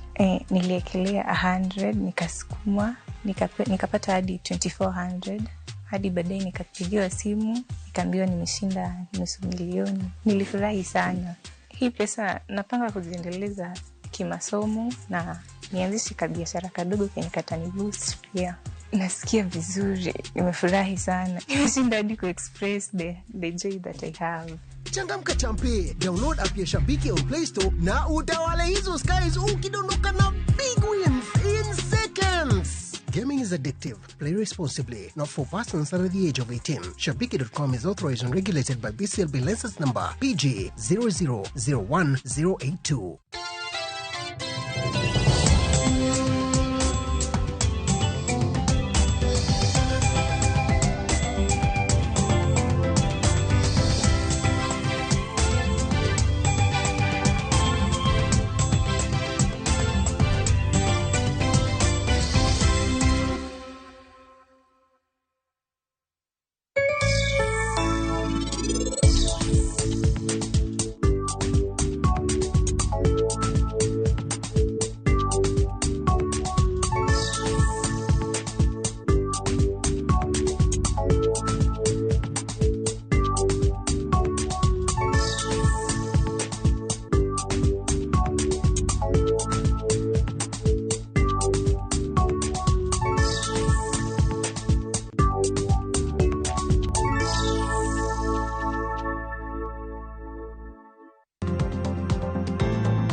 Erokamano nyaka Ramogi kuom medo kete Ramogi TV achiel kachiel kowuok Communication Center Maalim Juma Road Nairobi. Waikore makare gi weche manyien mag migago mabiro ni kowuok Ramogi TV. Mokwongo thuond weche. Kwan joma osewito ngimagi kaluwore kod pio Ulaya pacho ka omedore nyaka 71 tok yud ringre mamoko Nairobi kod gwenge mamoko. Apedha mobila mag majoni time e gwenge ma Makalda tok monj tesend obila osekelo luoro kod ng'ikruok wuoth e gwengego. Imekuwa mida ya saa 7 tukasikia risasi ikipigwa. Tulipokuwa tunajieleza ni nini, nikaona huyu msichana Anet akitoka kwa M-Pesa akiwa ameshika tumbo. Dogo risasi ya pili nikaona akaanguka kiinua miguu juu. Jonjore moko chielo gi magina monego miyo moro ma ja ohala e gweng' ma Mundika e kaunti ma Busia kendo kwalo omenda maromo silingana 800 e dukane.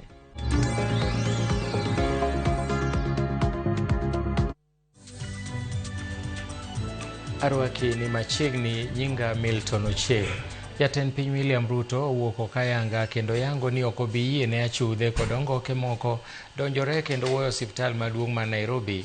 Jatend piny olero ni en kod lipot mar mibadhi moko ni biro ruombo piny ka thieth ma piny Kenya ogeno kuomeno. Gino mowacho no umo yie piny ni ok obi yie mondo timre tende. Ruto koni sirikal biro mako kendo tweyo ji mobiro yudi kod ketho e amen mameno osiptand Nairobi Hospital. Say from here in Mount Elgon, as President in the Republic of Kenya, as patron of Nairobi Hospital, senior doctors, senior professionals from Nairobi hospitals approached me to save Nairobi Hospital from conmen, from fraudsters, and from charlatans who wanted to expropriate Nairobi Hospital. And I want to say, for the avoidance of doubt, nataka niwaambie wa Kenya, Nairobi Hospital is a premier medical institution hospital in the Republic of Kenya. In fact, it serves the region. There is no way I am going to allow Nairobi Hospital to be taken over, taken hostage by charlatans, by conmen, by fraudsters. That is why I have instructed with clarity that all those who are involved in fraudulent activities in Nairobi Hospital will be removed. They will be taken to court. They will be charged. And Nairobi Hospital is going to serve the people of Kenya. E weche mamoko en ni gavana machon ma Siaya Cornel Rasanga onyiso jatend piny William Ruto mondo obed jathek e ywaruok momako mwandu mokwako jatend migawo machon Raphael Tuju. Rasanga wacho ni achiel kuom ber ma sirikand Broadbase owinjore okel en ber ne oganda Luo ma ok wach makoro mako Tuju, komedo nobiro telo ne wuoth makende ma siro Tuju, wuoth mabiro wuok Siaya nyaka Nairobi. Raphael happens to be coming from Siaya, and he really sweated to own the property that somebody is hell-bent to snatch away from him. We are kindly asking that person to surrender that property back to Tuju, simply because by extension what Tuju owes is owed by Siaya. And therefore, this is Siaya property. And I want to state it very categorically that we are not going to support this government in any way if things like this would be happening to us. I believe even the docket that is being held by Opiyo Wandayi, who comes from Siaya, cannot manage to generate a property to that extent, even for the next how many years. Duond bura mar MDG onyiero paro ma osebed kigolo gi duond bura mar ODM mar weyo kombe ma kaluo ne jochung' mag duond bura mar ODM kende, ka giwacho ni MDG biro keto jochung' e kombe duto te ma ibiro lare yiero maduong' mabiro. Jagoro mar MDG Joseph Olale wacho ni paro no ok en paro maleo, komedo ni chike ma pachoka oyiene duond bura mora mora keto jachung' e kom mora mora, ka bende onyiero gimomiyo ODM dwaro ni mondo wenegi kombe kako machielo to gilieko ni ginie duond bura ma humbe lach mokalo.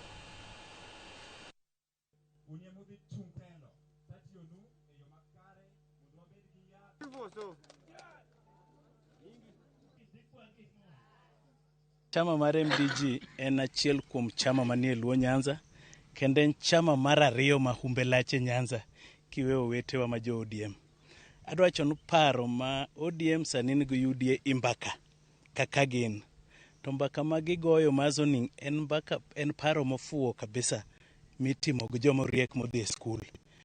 King'e ni pek e region moro dak iwach ni idwa piem kendi nolor ni jomoko piem kodi. Wadwa ni party ste ochung ji. MDG dhi chungo ji governors kombe 4 ma Luo Nyanza, wadhi chungo wabunge kombe te gi MCC kombe te. Wadwa ni wapiem gi jo ODM, nikech ODM be sani wakian wawuoyi man. Gintie linde mang'eny go. Whether gibo bedo independent or gibo bedo karachiel, MDG will be a fair competitor in the coming elections. To yiero mwadhi ma next ok yier ni chama. Iyiero jatelo manyalo dhi piny. Wadwaro ni yiero ma wadhi 2027 obed yiero ma differentiate between development and rhetorics. Development of what somebody can do vis-a-vis stories and things that are not necessary. Wadwa ni wayier jotelo mong'eyo chandruok mar japiny, manyalo golo japiny e chandruok. Sirikande ma counties kori dwaro mondo kete tim buche mag jopiny kaka yo mar neno ni jogo ombulu oyudo thuolo mar bedo achiel kuom jogo mawuoyo weche mag dongruok. Riwruok mar jopiny e pacho ka kotelnegi kod riwruok jochul osuru NTA osiro wach mar 10 counties mondo ne ni jopiny oyudo puonj e wi omenda mag jopiny mondo gin bende gichiw pachgi e yo ma inyalo ti godo kod omenda go. Ka giloso e kaunti ma Nandi, jochung' mag riwruogno omedo wacho ni buchegi bende biro miyo jopiny thuolo mar penjo jotelo weche dongruok kaka yo mar neno ni ratiro onenore. Of our participation, especially among the women and people living with serving population. And for I came to the chamber since witnessed a lot of interest by the public. Our public participation forums have continued to attract more and more people, and this is courtesy of the structure that was established following this act, where we now have project identification committees, and every ward having 7 members of the project identification committee members. Such kind of strategic and constructive engagement with the citizens has given the Nandi County to move this far. Having over 37 million being accountable in each of those county wards is not easy. We have seen other counties, allocation is given to the wards. The citizens do not understand what is that meant for. So I want to encourage the citizens of the Nandi County to continue working closely with their county government leadership and also their other relevant associations, other relevant parties, so that together we achieve the dreams of devolution. That journey that we walked together into ensuring accountability, transparency, and ensuring the citizens are fully involved in the management of public finance has now led the county to be scored very highly in terms of the Auditor General report. Kwan ma jogo mosewito ngimagi kaluwore gi koth mapek mosebedo kachwe pacho ka ochopo 71 ka ma en kaluwore gi migawo mar arita. Maeri e kinde ma migawo marango futo mar kor lwasi oyango ni koth mapek bende pod biro medo chwe thoth gwenge ma pacho ka chakre tich ang'wen ma jumani. Kuonde moyangi ni koth mapek pod biro medo chweye oting'o alwora mar Nam Lolwe, Hoho mar Okak, Nairobi, masawa mar piny Kenya kanyakla kod gwenge mag Ukambani. Alwora mar Kadhwadh Nam Chumbi bende koth mapek no iwacho ni biro chweye.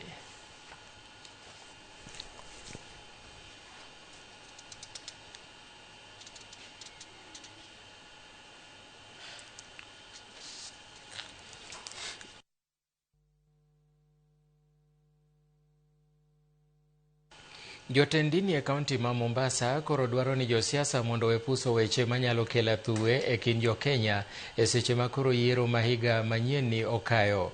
Ka giloso makande e boma ma Mombasa bang' yango riwruok mar joma chuo mar kanisa mar AIPCA ginyiso buok margi e wi medruok mar liet ma siasa e pacho ka mangima ma giwacho ni nyalo duoko chien weche mag dongruok e thurka. Bende gidwaro ni josiasa mondo we tiyo kod kanise kaka kuonde go siasa. Na kujaribu kutatua ama kukuwa na solution ya zile challenges tumekuwa nazo ama kama mwanaume amekuwa nazo. Tunajua boy child for some time amekuwa kama neglected, but when people sit together great things happens, and I believe tukiwa pamoja kama main council hapa Coast Diocese tutaweza kusuruhisha matatizo ambayo yamekuwa yakitukumba. Tuwe na amani katika nchi yetu. Kuna mambo mengi sana ambayo inafanyika especially kwa viongozi.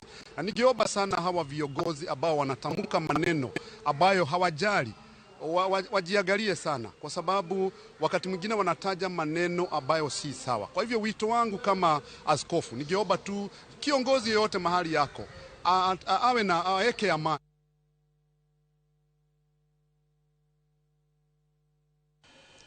Jodak magweng' ma Mundika e kaunti ma Busia koro ni kod luoro tok jonjore moko nego miyo moro e duka mar M-Pesa mayudore e chiro ma Mundika wuok tich. Miyono ma jahigni 25 jonjorego nochielo gi magina oko mar duka mare kar saa 7 mar odiechieng' kendo kwalo omenda madirom 800,000. Jonjorego e kariyo mane nigi bunde kido mar AK-47 kod apiko maonge namba mar ndikruok ne oringo kochomo wang' apaya ma Busia Adungosi kendo liekore ni ne ging'ado tong' ma gidhi e piny libamba ma Uganda. Jopiny kaachiel kod jotelo koro nigi luoro ka koro giseyo jogo mochung'ne arita kuom yule tich. Sikipigwa. Tulipokuwa tunajieleza ni nini, nikaona huyu msichana Anet akitoka kwa M-Pesa akiwa ameshika tumbo. Nikasema si ni Anet. Kidogo risasi ya pili nikaona akaanguka kiinua miguu juu. Katika hiyo hali nikaona ameanguka, na watu wakaendelea kupiga marisasi. Hata vijana wetu wa bodao wa stage ya Mwembe walijaribu vile wanaweza, lakini risasi wakapiga mahali pale, ndio hao vijana wetu wakaweza kutawanyika. Leo nimepoteza mfanyikazi na nimepoteza pia pesa katika duka langu la Mundika, na hii maneno imetokea wakati wa saa 7 hivi ndo nimepigiwa simu ati duka lako limevamiwa. So huyu wa bunduki alienda ndani ya duka na akachukua pesa. Tulikuwa na boda karibu hapo, walitry kuintervene, hata wakajaribu kureact kutumia mawe, lakini yule mwenye alikuwa na bunduki vile alitoka ndani akiwa na pesa, akalipua risasi upande huu na akalipua kwa kibanda ya boda. Ni Mungu tu amesaidia, kwa maana ilipiga mahali walikuwa. Fortunately haikushika mtu yeyote. So hiyo sikea ya hiyo sauti na hiyo risasi ilisikea watu, wakapanda pikipiki na wakateremka njia ya chini. So watu tena kuanza kujireorganize kufuata. It was a little bit late. Apedha ma obila mag GSU kata majoni time gwenge ma Makalda koro sani omiyo wuotho e apaya maduong' ma Migori kochomo Sori orochore. Joriemb matatu kod jodak ywago sande lwet obilago ka moko kuom jodak koro seringo miechegi. George Juma nigi ler mathoth. Kinde maromo ndalo 5 mokalo nyaka ne moko kuom jopiny e gwenge mag Makalda mane ywagro jok mag arita kwe e gwengego ne monjre sendo obila ma Makalda e sab-kaunti ma Nyatike kendo hinyo obila buora kaachiel kod ketho mwandu moting'o nyamburko mar obila. Jodak e gwenge mag Makalda kod jowuoth moko ok ong'eyo kwe. Skul onge, skul olor, duka olor, jogago nyaka paka, nyaka lwang'ni, onge gima giweyo. Nyatike ler ka paw mpira. Nyithindo ringo gi jonyuol, gik moko dong' e wang'ayo ma kaka timre onge. Koro nyaka bed notimore marach kabisa, to wan wahinyore. Idhi pe gechewa kendo kwan sani gi gari ni tap tichungi gi luth, to ka ok ichung' to en luth eminyalo go gari kata igoyi godo. Gima notimre Nyatike rach, to rach ok chul gi rach. Wayien sirikal tiyo tichne, to gi kama wagikie ok wanyal move. Obila mag majoni mane otere gwenge mag Makalda otieno ma tarik 13 mar dwene mondo kotim apedha jogo mane omonjo tesendo obila osebiro kadhi nyime kod apedha bende oweyo ka jodak gwenge mag Makalda kod ji mamoko nitie kod midhiero mokalo. Aringo gi jowuoth ma nyathi odong' piny, maringa doga homa maka naringo mana gari mar polis maonge polis e iye. To style maneno kichwado go ji chien, no miya ringo. No gisetimo makosa, no sechwadgi kendo ne gisewinjo makosa gi. Sirikal ka winjowa, Dr. Raymond Omolo, kwa wakwayo ne jo Nyatike ni ka giyie, to koro ging'won ne jo Nyatike nikech Nyatike ji odare te. Ging'won ne jo Nyatike giselan makosa manyo gitimo. Joriemb matatu matiyo kod apaya mawuok Migori nyaka Sori gin moko kuom oganda moseneno matek e lwet obila masani koro ol e gwenge mag Makalda. Achiel omaki iluongo ni Eric kane askari ochopo roundabout, koro weyo ni joka norwenyo, koro dwa nyiso gi wang'ayo ma Nyatike. Kodhi penjo gine ma nyiso gi wang'ayo ma Nyatike, nogoye gi ludhe momake motere sel. Nyaka sani wakia kuma entie. Nyoro nyomak ng'ama chielo ma nyo yuda ka odhi daro ng'ato ma nyo dar nikech gino iluongo ni Jafeth. Bende nyo make morwake sel, pok wang'eyo kuma entie nyaka sani. Taka jogo operate area gi gik ma gimanyo gin ma ging'eyo, wan ok wanyal ng'eyo kaka wananchi. Joriemb matatu ikawo tele kod jakom margi ma Migori Karungu Sako Jared Okech wacho ni apedha ma itimo kod obilane nyaka sani koro osekelo negi sand, to gin giwegi onge keth moro amora mane gitimo. Omawa pesa sama ne ging'anyo, sani polise be koro mayowa pesa, koro wachom kanye kaka jo matatu. Sani ok wachop Sori, kopo ichopo Sori chuno ni nyaka iluora nyaka Mariba, kokiduogo Ng'er, kokidhi Sori. To ka iting'o ja Nyatike chuni ni dhi weye gi Mikei, kokigomo, biashara ok gore. Okech wacho ni obilagi matimo apedha gwenge mag Makalda go joriemb matatu matimo manohandgi kendo makogi ka iketo negi keth ma gin giwegi to nok gitimo. Wan wakwayo ni wan wa jo matatu waonge problem, nok wagomo be nok wadhi e police station mwavunjo police station. Wan nwatimo business wa kama kawaida, giwewa watim business wa kama kawaida. Koro makwayo nani ne wakwayo ni kaber to sirikal okonywa nikech koro gik kama koro wakwamo kendo kata mana kaka wakonyore onge. Wach ma kama nosiko jakom joriemb matatu e kaunti ma Migori mangima Henry Ogombe mane okono piny owacho ni ka wiye to koro chung' chendo ma apedha ma itimo kod obilago ka wacho jodak e gwenge mag Makalda nyaka sani osido puonj moromo. Nyaka jogo wai gari igoyo jowuoth ma wating'o, koro wakwayo sirikal ma Kenya wuodwa Raymond Omolo nodonjie mondo mi joge wa okonyre. E kinde monj mane otim kod jopiny e teseno bilno ma Makalda tarik 13 mar dweni, ji ariyo bende ne owito ngimagi e kinde rakruok kind obila kaachiel kod jopiny. Jopiny ne omonjo tesendo bilno ma Makalda ka giywago rochruok mag arita kwe, ma bende ne obiro bang' kaachiel kuom johala ne ogo kod lisasi mane onegi e kar dakno ma Makalda. George Juma, Ramogi TV, Migori. Jagoro mongirore migawo mar somo Julius Bitok ni mbele komiti mar somo e lwet budget masanja maromo bilion 112 ma migawo no dwaro. Owinjane kaka chenro no dhi nyime od bura. So proceed PS. Honorable Chair, allow me to give the CEO NACONECT because there's a new program on fortified porridge that is coming up, which we have just started. Aaron?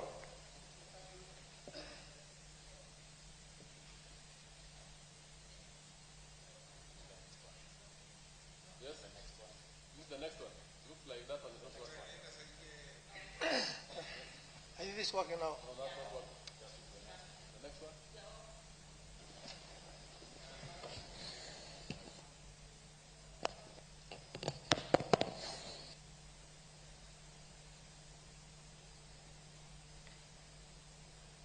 Mr. Chairman, the program is still on. Unfortunately, we didn't have money. That is why it was not allocated. But probably, if we allocated the 3 billion shillings that we are requesting, the 4.8 billion. We will allocate porridge fortified under the same program. The porridge is normally fortified and it is very helpful for children who are vulnerable across the country. Thank you, PS. So in this request for 4 point, is it? You are saying you are requesting for 4.8 billion. 4.8. So how much is for fortified porridge? Fortified porridge in that request was 800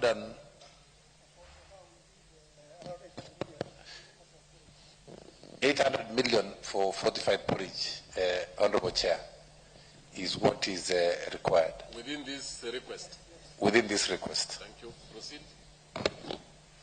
The question by Honorable Ifa Para, Vice Chair, on the increase of employee compensation by 347 million. As we are all aware, Honorable Chair, Honorable Members, the government from 1st of July 2025 increased all salaries of all staff in the public service. And in the increment, there were allowances of different types, salary increments across the board.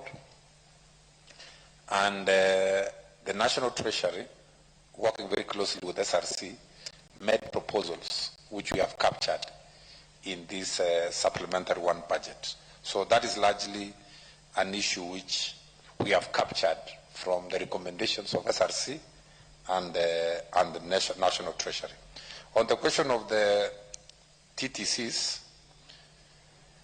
I want to say that we have 35 teacher training colleges.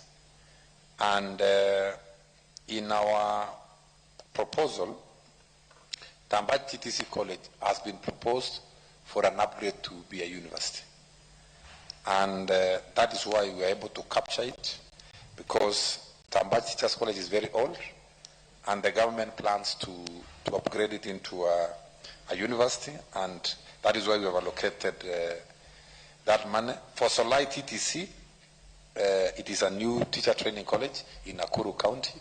It's the only one in Nakuru County that is coming up. And we are ready to listen to the guidance of the committee. But these are the proposals we have made.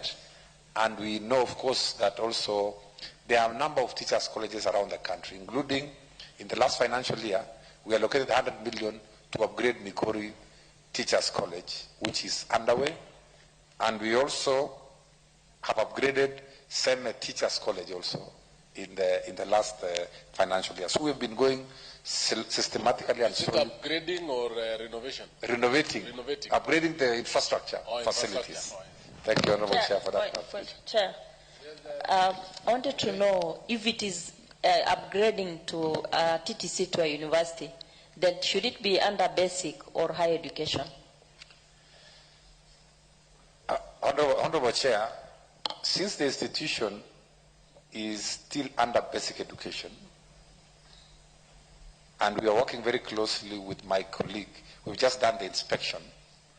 We're saying that we want the institution to look very good, just the same way we did for Baringo TTC when we upgraded the university. But once the institution looks very good, then we can be able to hand over to our sister department, which is higher education. But for now, it is still under basic education. For the purposes of administration and budgeting, we are doing it under basic education. It is still your institution. Yes. In simple terms. Yes. Nobody can renovate it except you. Yes. Until you hand it over, it is still under. It is still under, yes. Honorable Nabi? Chair. Thank you, Chair. Chair, my concern about this issue for TTC is, I know we have TTCs where you have stalled projects. You are now bringing another set. Kibabi TTC, Lugari TTC, and you have said nothing about them. Are we going, and Amkura, are we going to create another set of stalled projects? Secondly, Chair, on the same issue of TTC, I have heard you loudly in the past issuing policy statements that you are rethinking your strategy on how teacher training will be in the future. How is that reflected in this? Honorable Chair, just to answer. Maybe let me Yes. allow if. Chair, on the same, we are in March, going towards the end of the financial year. Are you going to be able to absorb the money within the time that is left? Do all the procurement processes and absorb within the time that we have? Or we can put this money to other areas that need the money and they can immediately be able to put it into use? Thank you. Yes, PS. Yes. Allow me to begin by the question by Honorable Nabi on the teacher training. Mano jagoro mongirore e migao masomo kani e nyim kamati mar od bura. Nyakaramogi wadhi e yweyo mokwongo. Erokamano Stephen Jakajulu mar Huduma Center Kisumu iwacho ni neno weyo makare, kaeto machielo iluongo ni Tabu ka entiere Barolengo. Opuoyo okay, okadwa donje weche mastut mag siasa. Ben San wacho ni Niko Umalwe aneno Ramogi TV cheno makare, kaeto machielo en Nisara Singa nyakwaro dongo mar wang' neno West Kanyamkago owacho no sedonjo kaka pile oneno Migago kod Singa Odongo mano wuon Adoyo to gi mise Singa Odongo mano wuon Adoyo. Nyakwaramogi wane yweyo matin e Migago, waduogo bang' thuolo machuok.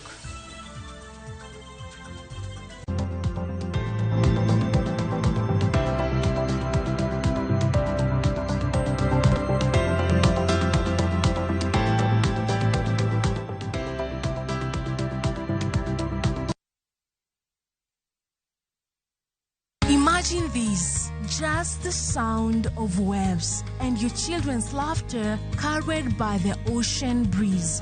Diani is for you. Tiny footprints on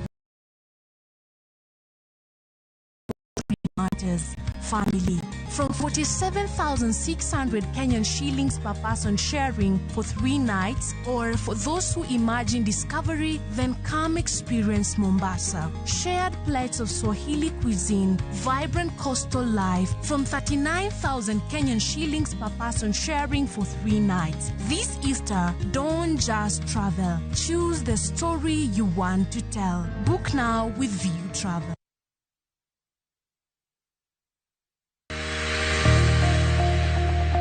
Ng'ato ka ng'ato nigi gima ber mohero. En mich. Gima wadhi gi art. Onge ng'at mabobiro to yudi kuma intiere to kawi gi kanyo. En tije madhi mi ng'eri. Mae en chenro ma ji nigi nyalo mar timo gik moko e yore mopogore opogore. An ma design tani ma arango quality mar gino kapok owuok. Moro ka moro kuom gik matimore e ngima ng'ato en gima duong'. Tije lwedogi nigi pesa sana, kik utegemea tije andika. Nikech duong' ok en gima iwacho gi duol maduong' seche moko, to en gima itimo gi lwedo. Mipokni no teko. Time seche te. Pok opogore. Tich Ang'wen, saa 2 okinyi.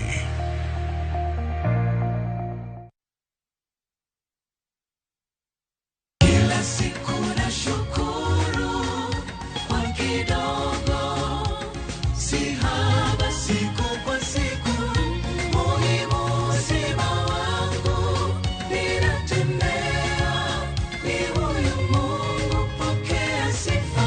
Kupata wimbo huu kama sikiza, bonyeza *811 *343 hash. Kumbuka, sikiza na Citizen, nyumbani kwa wasanii wote.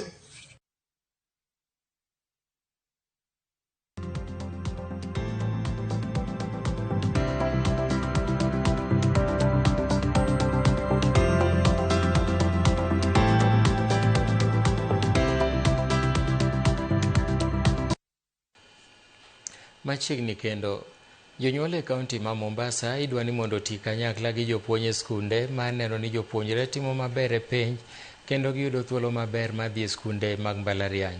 Kane olose nyasi mar chiwo basari ne jopuonjre e kach od bura ma Changamwe Mombasa, jaod bura Omar Mwinyi okoni en midhiero ni kata obedo ni gisiro som jopuonjre, duoko ma giyudo to chutho e sikunde mag piny owacho ok ber kata matin.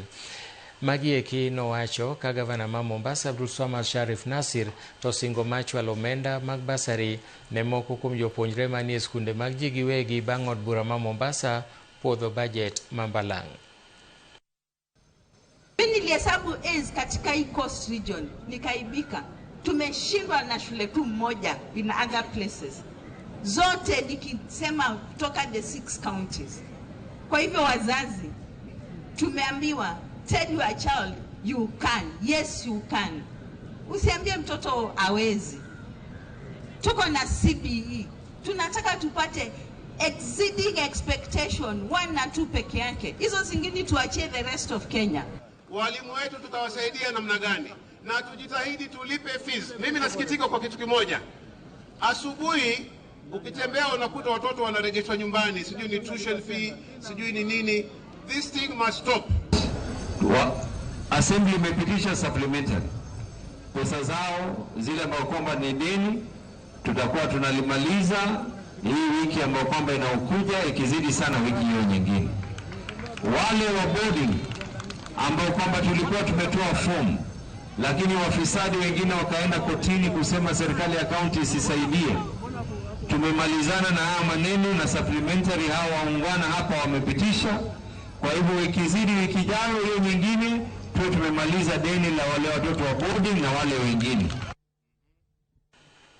Sirikal kaunti ma Turkana kokalo migawo mar thieth ong'iewo kendo keyo yedhe kod gige thieth maromo $90 kowuok e duol mar KEMSA. Yedhe oket e sende thieth maromo 243 ma konde kaunti Turkana kaka yor bero thieth e alworano.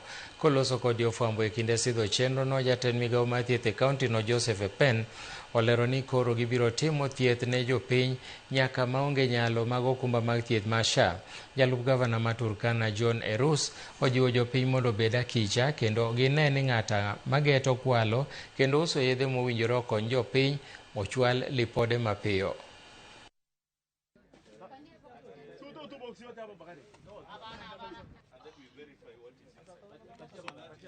We have ensured that all our 243 health facilities that have MFL number, MFL is Master Facility List number, are receiving these commodities. Not just for public health facilities, as His Excellency mentioned, also faith-based organizations like Diocese of Lodwar, AIC Health Ministries, RCA Church, and PAG Church. All facilities. And I think we are the only county in the whole country that is offering medical supplies to faith-based organizations. When the SHA works or doesn't work, whether you have paid or not, we have a responsibility as a government to offer emergency and critical health care to all the residents of Turkana County. So nobody will be turned away. We are making that commitment that we are launching the same supplies that are going to our 253 health facilities, and these supplies are expected to last between 3 to 4 months. And between 2 to 4 months, we'll do another consignment. These drugs, pharmaceutical and non-pharmaceutical commodities, costed slightly over 90 million Kenya shillings.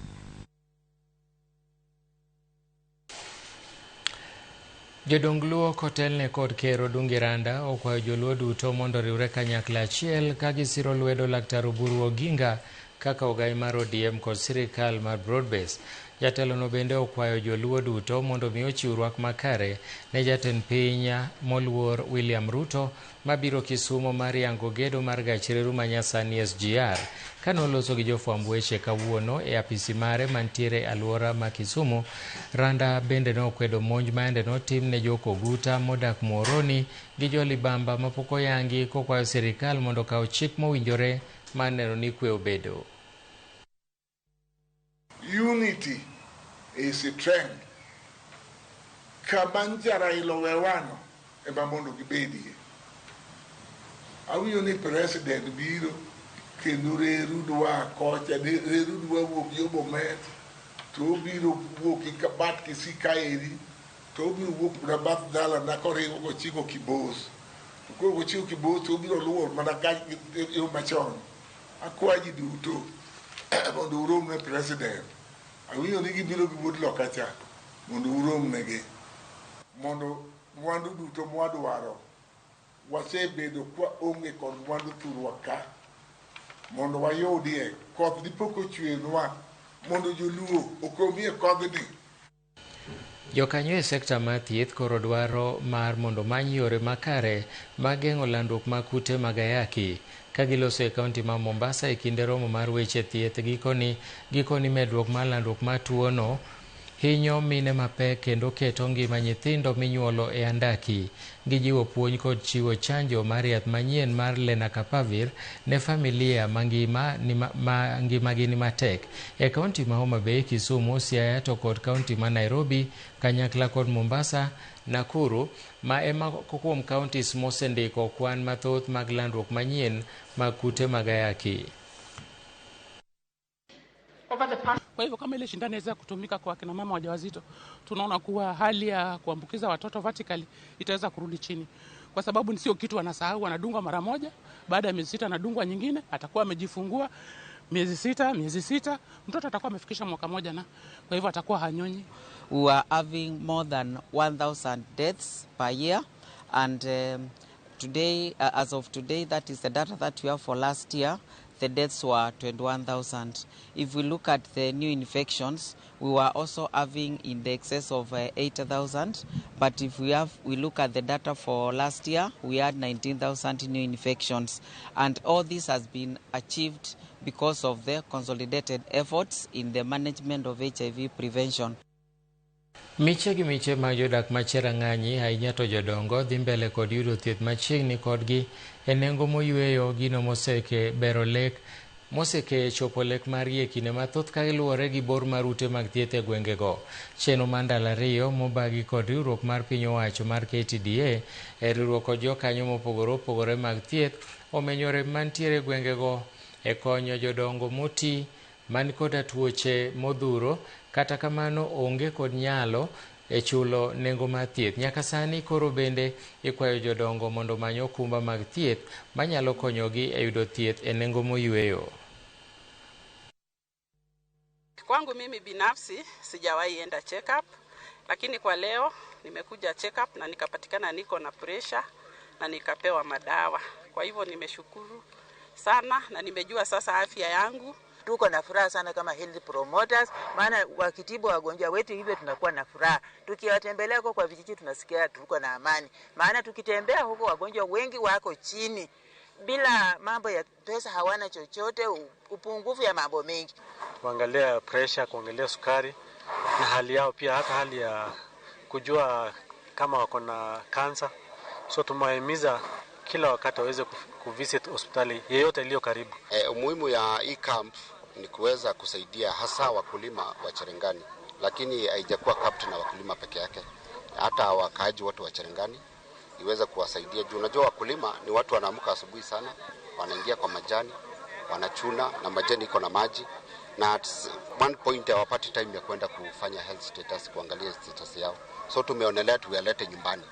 Juu kutoka hapa medical camp yenye iko hapa maybe hawana facility ya kuweza kupima. So tumeileta karibu na nyumbani ndio waweze kuhusishwa na kuweza kupimwa. Jopith jamni e kaunti ma Kajiado ywago dok chien ohala ma jamni, wach magi wacho ni okel kod lweny madhi nyime kind piny Amerika kod Iran morocho chich jamni yo ugwe madiere. Jopith jamni mapod temo tiego handgi ma bende ne orochore nikech oro mane one e pacho kaeri koro chako yudo buok mar ohala bang' ohala ma tero ring'o Middle East koro chungi. E chiro ma Ilbisil medruok mar jamni miuso omedore ka jong'iewo to tin, gino momiyo nengo ma ng'iewo dok piny, wach ma koro hinyo johala ahinya to jogo mane ong'iewo jamni kowuok Tanzania. Johala gi dwaro ni sirikal mondo odwok chenro mar ng'iewo jamni kokalo e riwruok mar Kenya Meat Commission KMC mondo mi okonygi e medo kata kedo gi lal ma giyudo. Hatuoni faida ya KMC kama sisi wafugaji wa ng'ombe wa huko Masaini ama Kajiado County. Hii ni soko kubwa sana katika Kajiado County, ndio tegemeo. Ng'ombe saa hizi imejaa, lakini watu wa kununua hakuna. Soko letu ni hii ambayo sisi tunakimbilia hapa, tunanunua ng'ombe Tanzania na tunauza hapa. Lakini tunaona hii vita iliyotoka sasa hivi imeadhiri sana. Lakini ombi langu mimi, naombea serikali wa nchi zote aende kuomba msamaha, waachane kwa vile vita, kwa sababu sasa hivi sisi wote tumeumia. Tunanunua ng'ombe mingi, tunafanya biashara mpaka saa 11 na tunanunua mandume mingi na tunaiuza, na wanunuzi wale wanachinja ng'ombe na kupeleka huko Middle East walikuwa wakinunua ng'ombe mingi. Saa hii tunaanza soko saa 3 na saa 6 soko imeisha na hakuna ng'ombe imeuzwa. So tunaona hata pia sisi tunaathirika kwa sababu ya hiyo vita ya Middle East. Maingo jopur gana 20 mawuok e ward ma Mkuyuni e kachung'od bura ma Kabuchai mayudore e kaunti ma Bungoma oyudo kony manono mag gige pur e kinde ma koth chweni kaka yor nyuolo chiemo moromo. Koloso e kinde manipogo kony mag gige purgo kaka mbolea kod bando, MCA ma Mkuyuni Mesha Kwekesa Museveni oyango ni chenro noero geto mar neno ni jogo mantiere kod midhiero mar omenda kod ng'ol mopogore opogore oyudo resruok. En chenro misiro gi riwruok mar 10 kaunti ma Bungoma kod riwruoge moko, kendo igeno ni odhi loko nyak mar chiemo e alworano. MCA wangu akinipa mbolea kama mlemavu, na nimependa kwa sababu kwa kila mwaka ananisaidia, aniaji na ninakuanga na chakula kwa sababu ya yeye, na ninapenda na tena namshukuru Mungu ambariki tena.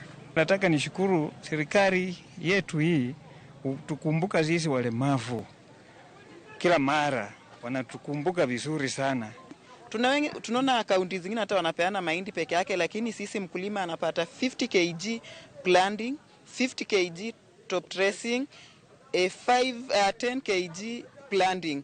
Like for this time round we have gotten a hybrid 520, ambapo each and every farmer is going to get 5 packets, that's 10 kg. So we really thank our governor for the initiative. Tumedhibitisha ya kwamba mchanga wetu unaendana sana na mbolea hii, na pia mahindi ambayo tumepewa ni Kenya Seed 520 ambayo ni variety nzuri upande wetu, na tumeweza kufanya udhabiti ya kwamba inafanya vyema.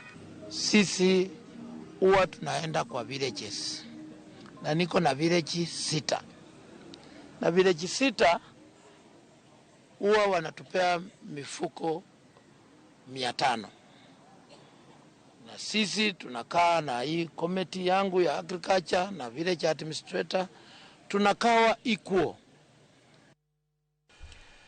Jogo mochung'ne rito alwora e kaunti ma Homa Bay dwani mondo chenro mar puro chele masani sirikal dhigo nyime alwora mar kadak mathidha mondago e kachung'od bura ma Karachuonyo mondo tayo makare mondo donjre gi kar thidhiano manyalo miyo winy mosebedo kojote alworano dar chutho. Ali Abich nigi lero. Kar thidhna ma ondago mayudore kachung'od bura ma Karachuonyo ne sirikal oyango higa mag 1997 kaka kar rito winy, kendo e kinde machon winy mag flamingo nosebedo ka jote kar thidhnano. Sirikal mamalo kokalo e duol mochung'ne dongruok e alwora mar Nam Lolwe, Lake Basin Development Authority gisani dhi nyime gi jiwo motegno pith mar ochele puothe mokiyo kod ondago gi dwaro mating'o malo pur mar ochele e bwo chenro mar KPA puothe mar Kimera Oloch. Jogo mochung'ne rito alwora e kaunti ma Homa Bay ka otelegi gi jakom alwora makare CBO Willis Omulo jiwo sirikal ni doko ni chenro mar pur dhi nyime alwora mar ondago to kar thidhnano kik donjruok go manyalo miyo winy mosebedo ka bworo kanyo dar chuth. Nwabiro mondo identify gaps, alafu gaps gi wang'e kaka onego bed ni wadino gi mondo walosi a healthy coexistence mar development gi environment. Communities okopuro wetland, communities opuro puothe gi giwegi. Kenya en achiel kuom pinje mane ne odonje wach mar rito kode thidhna under Ramsar's Convention. Kendo under Ramsar's Convention wacho ni kwa rito thidhna gi to waduoko atamalo mek hinyruok me kor lwasi piny.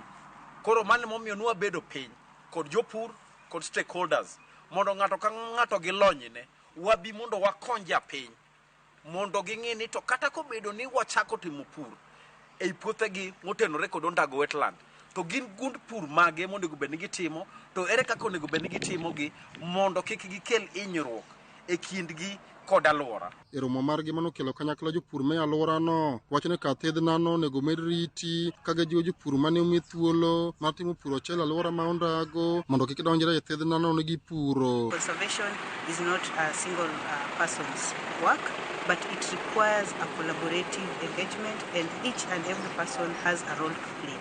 Cranes are important in the ecosystem. They are keystone species and they are indicator species of wetland health. So whenever we see them in our wetlands, it indicates that that environment is good, and so that is why we need to conserve them. Ruoth magweng'no kaachiel kod mokum jopur mano yuoro e kinde romo makamano ne ok nedwaro nitie mondo mi jopur tiegruok makende e wi kaka ginyalo rito winy mabiro thidhnano e kinde ma gidhi nyime kod pur e alworano. Gima timore nikech kaluwore kod winy nikech pod ng'eyo mang'eny onge kuom winy, pod ibiro med puonj jopiny mang'eny kuom winy mondo koro gibed gi ng'eyo na kato gi ng'eyo kaka irito winy, at the same time bende gipuro, koro gipuro to winy bende nitiere.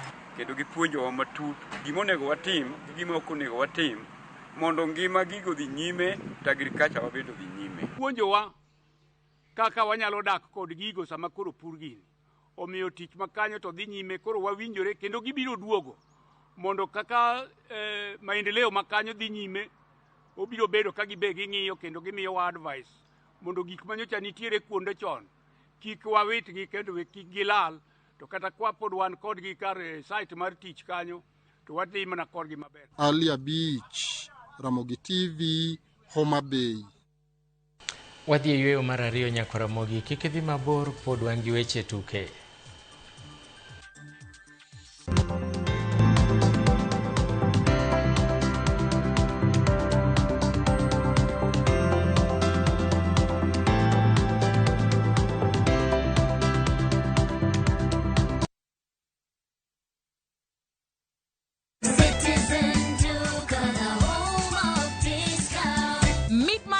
Have to mean cutting corners. Citizen Duca brings you affordable essentials and quality daily products you can trust. All you need to do is WhatsApp us your shopping list to 0710-487-487 and we deliver. Citizen Duca, your home of discounts. Citizen Duca, the home of discounts.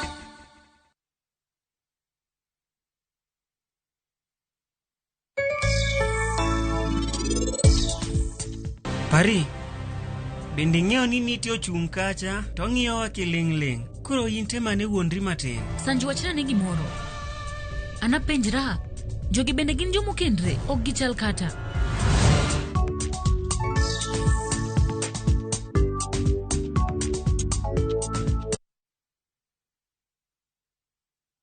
Kaw thuolo mwachiwoni mondo inyiew mabedewa e nengo molwar. Ok mano kende, ibodo mabedewa e nengo molwar mokalo kanyo ka ibiro ikawe in iwuon e kambi maro mar Royal Mabati Factory Limited. Corrugated and box profile yudo nengo mar $353 kende kuom mita ka mita. Brick tile kod Roman tile yudo nengo mar $370 kende kuom mita ka mita. Chenro mar kilo mabete wenyeo kodwa nyaka ma intie dono mongi chudo moro amora bende nitiere. To ka ibiro ikawe in iwuon tibo kungo omenda mathoth kendo ibo yudo mabati ma inyiewo kodwa e busi ariyo kende. You are told mar 0722 638383.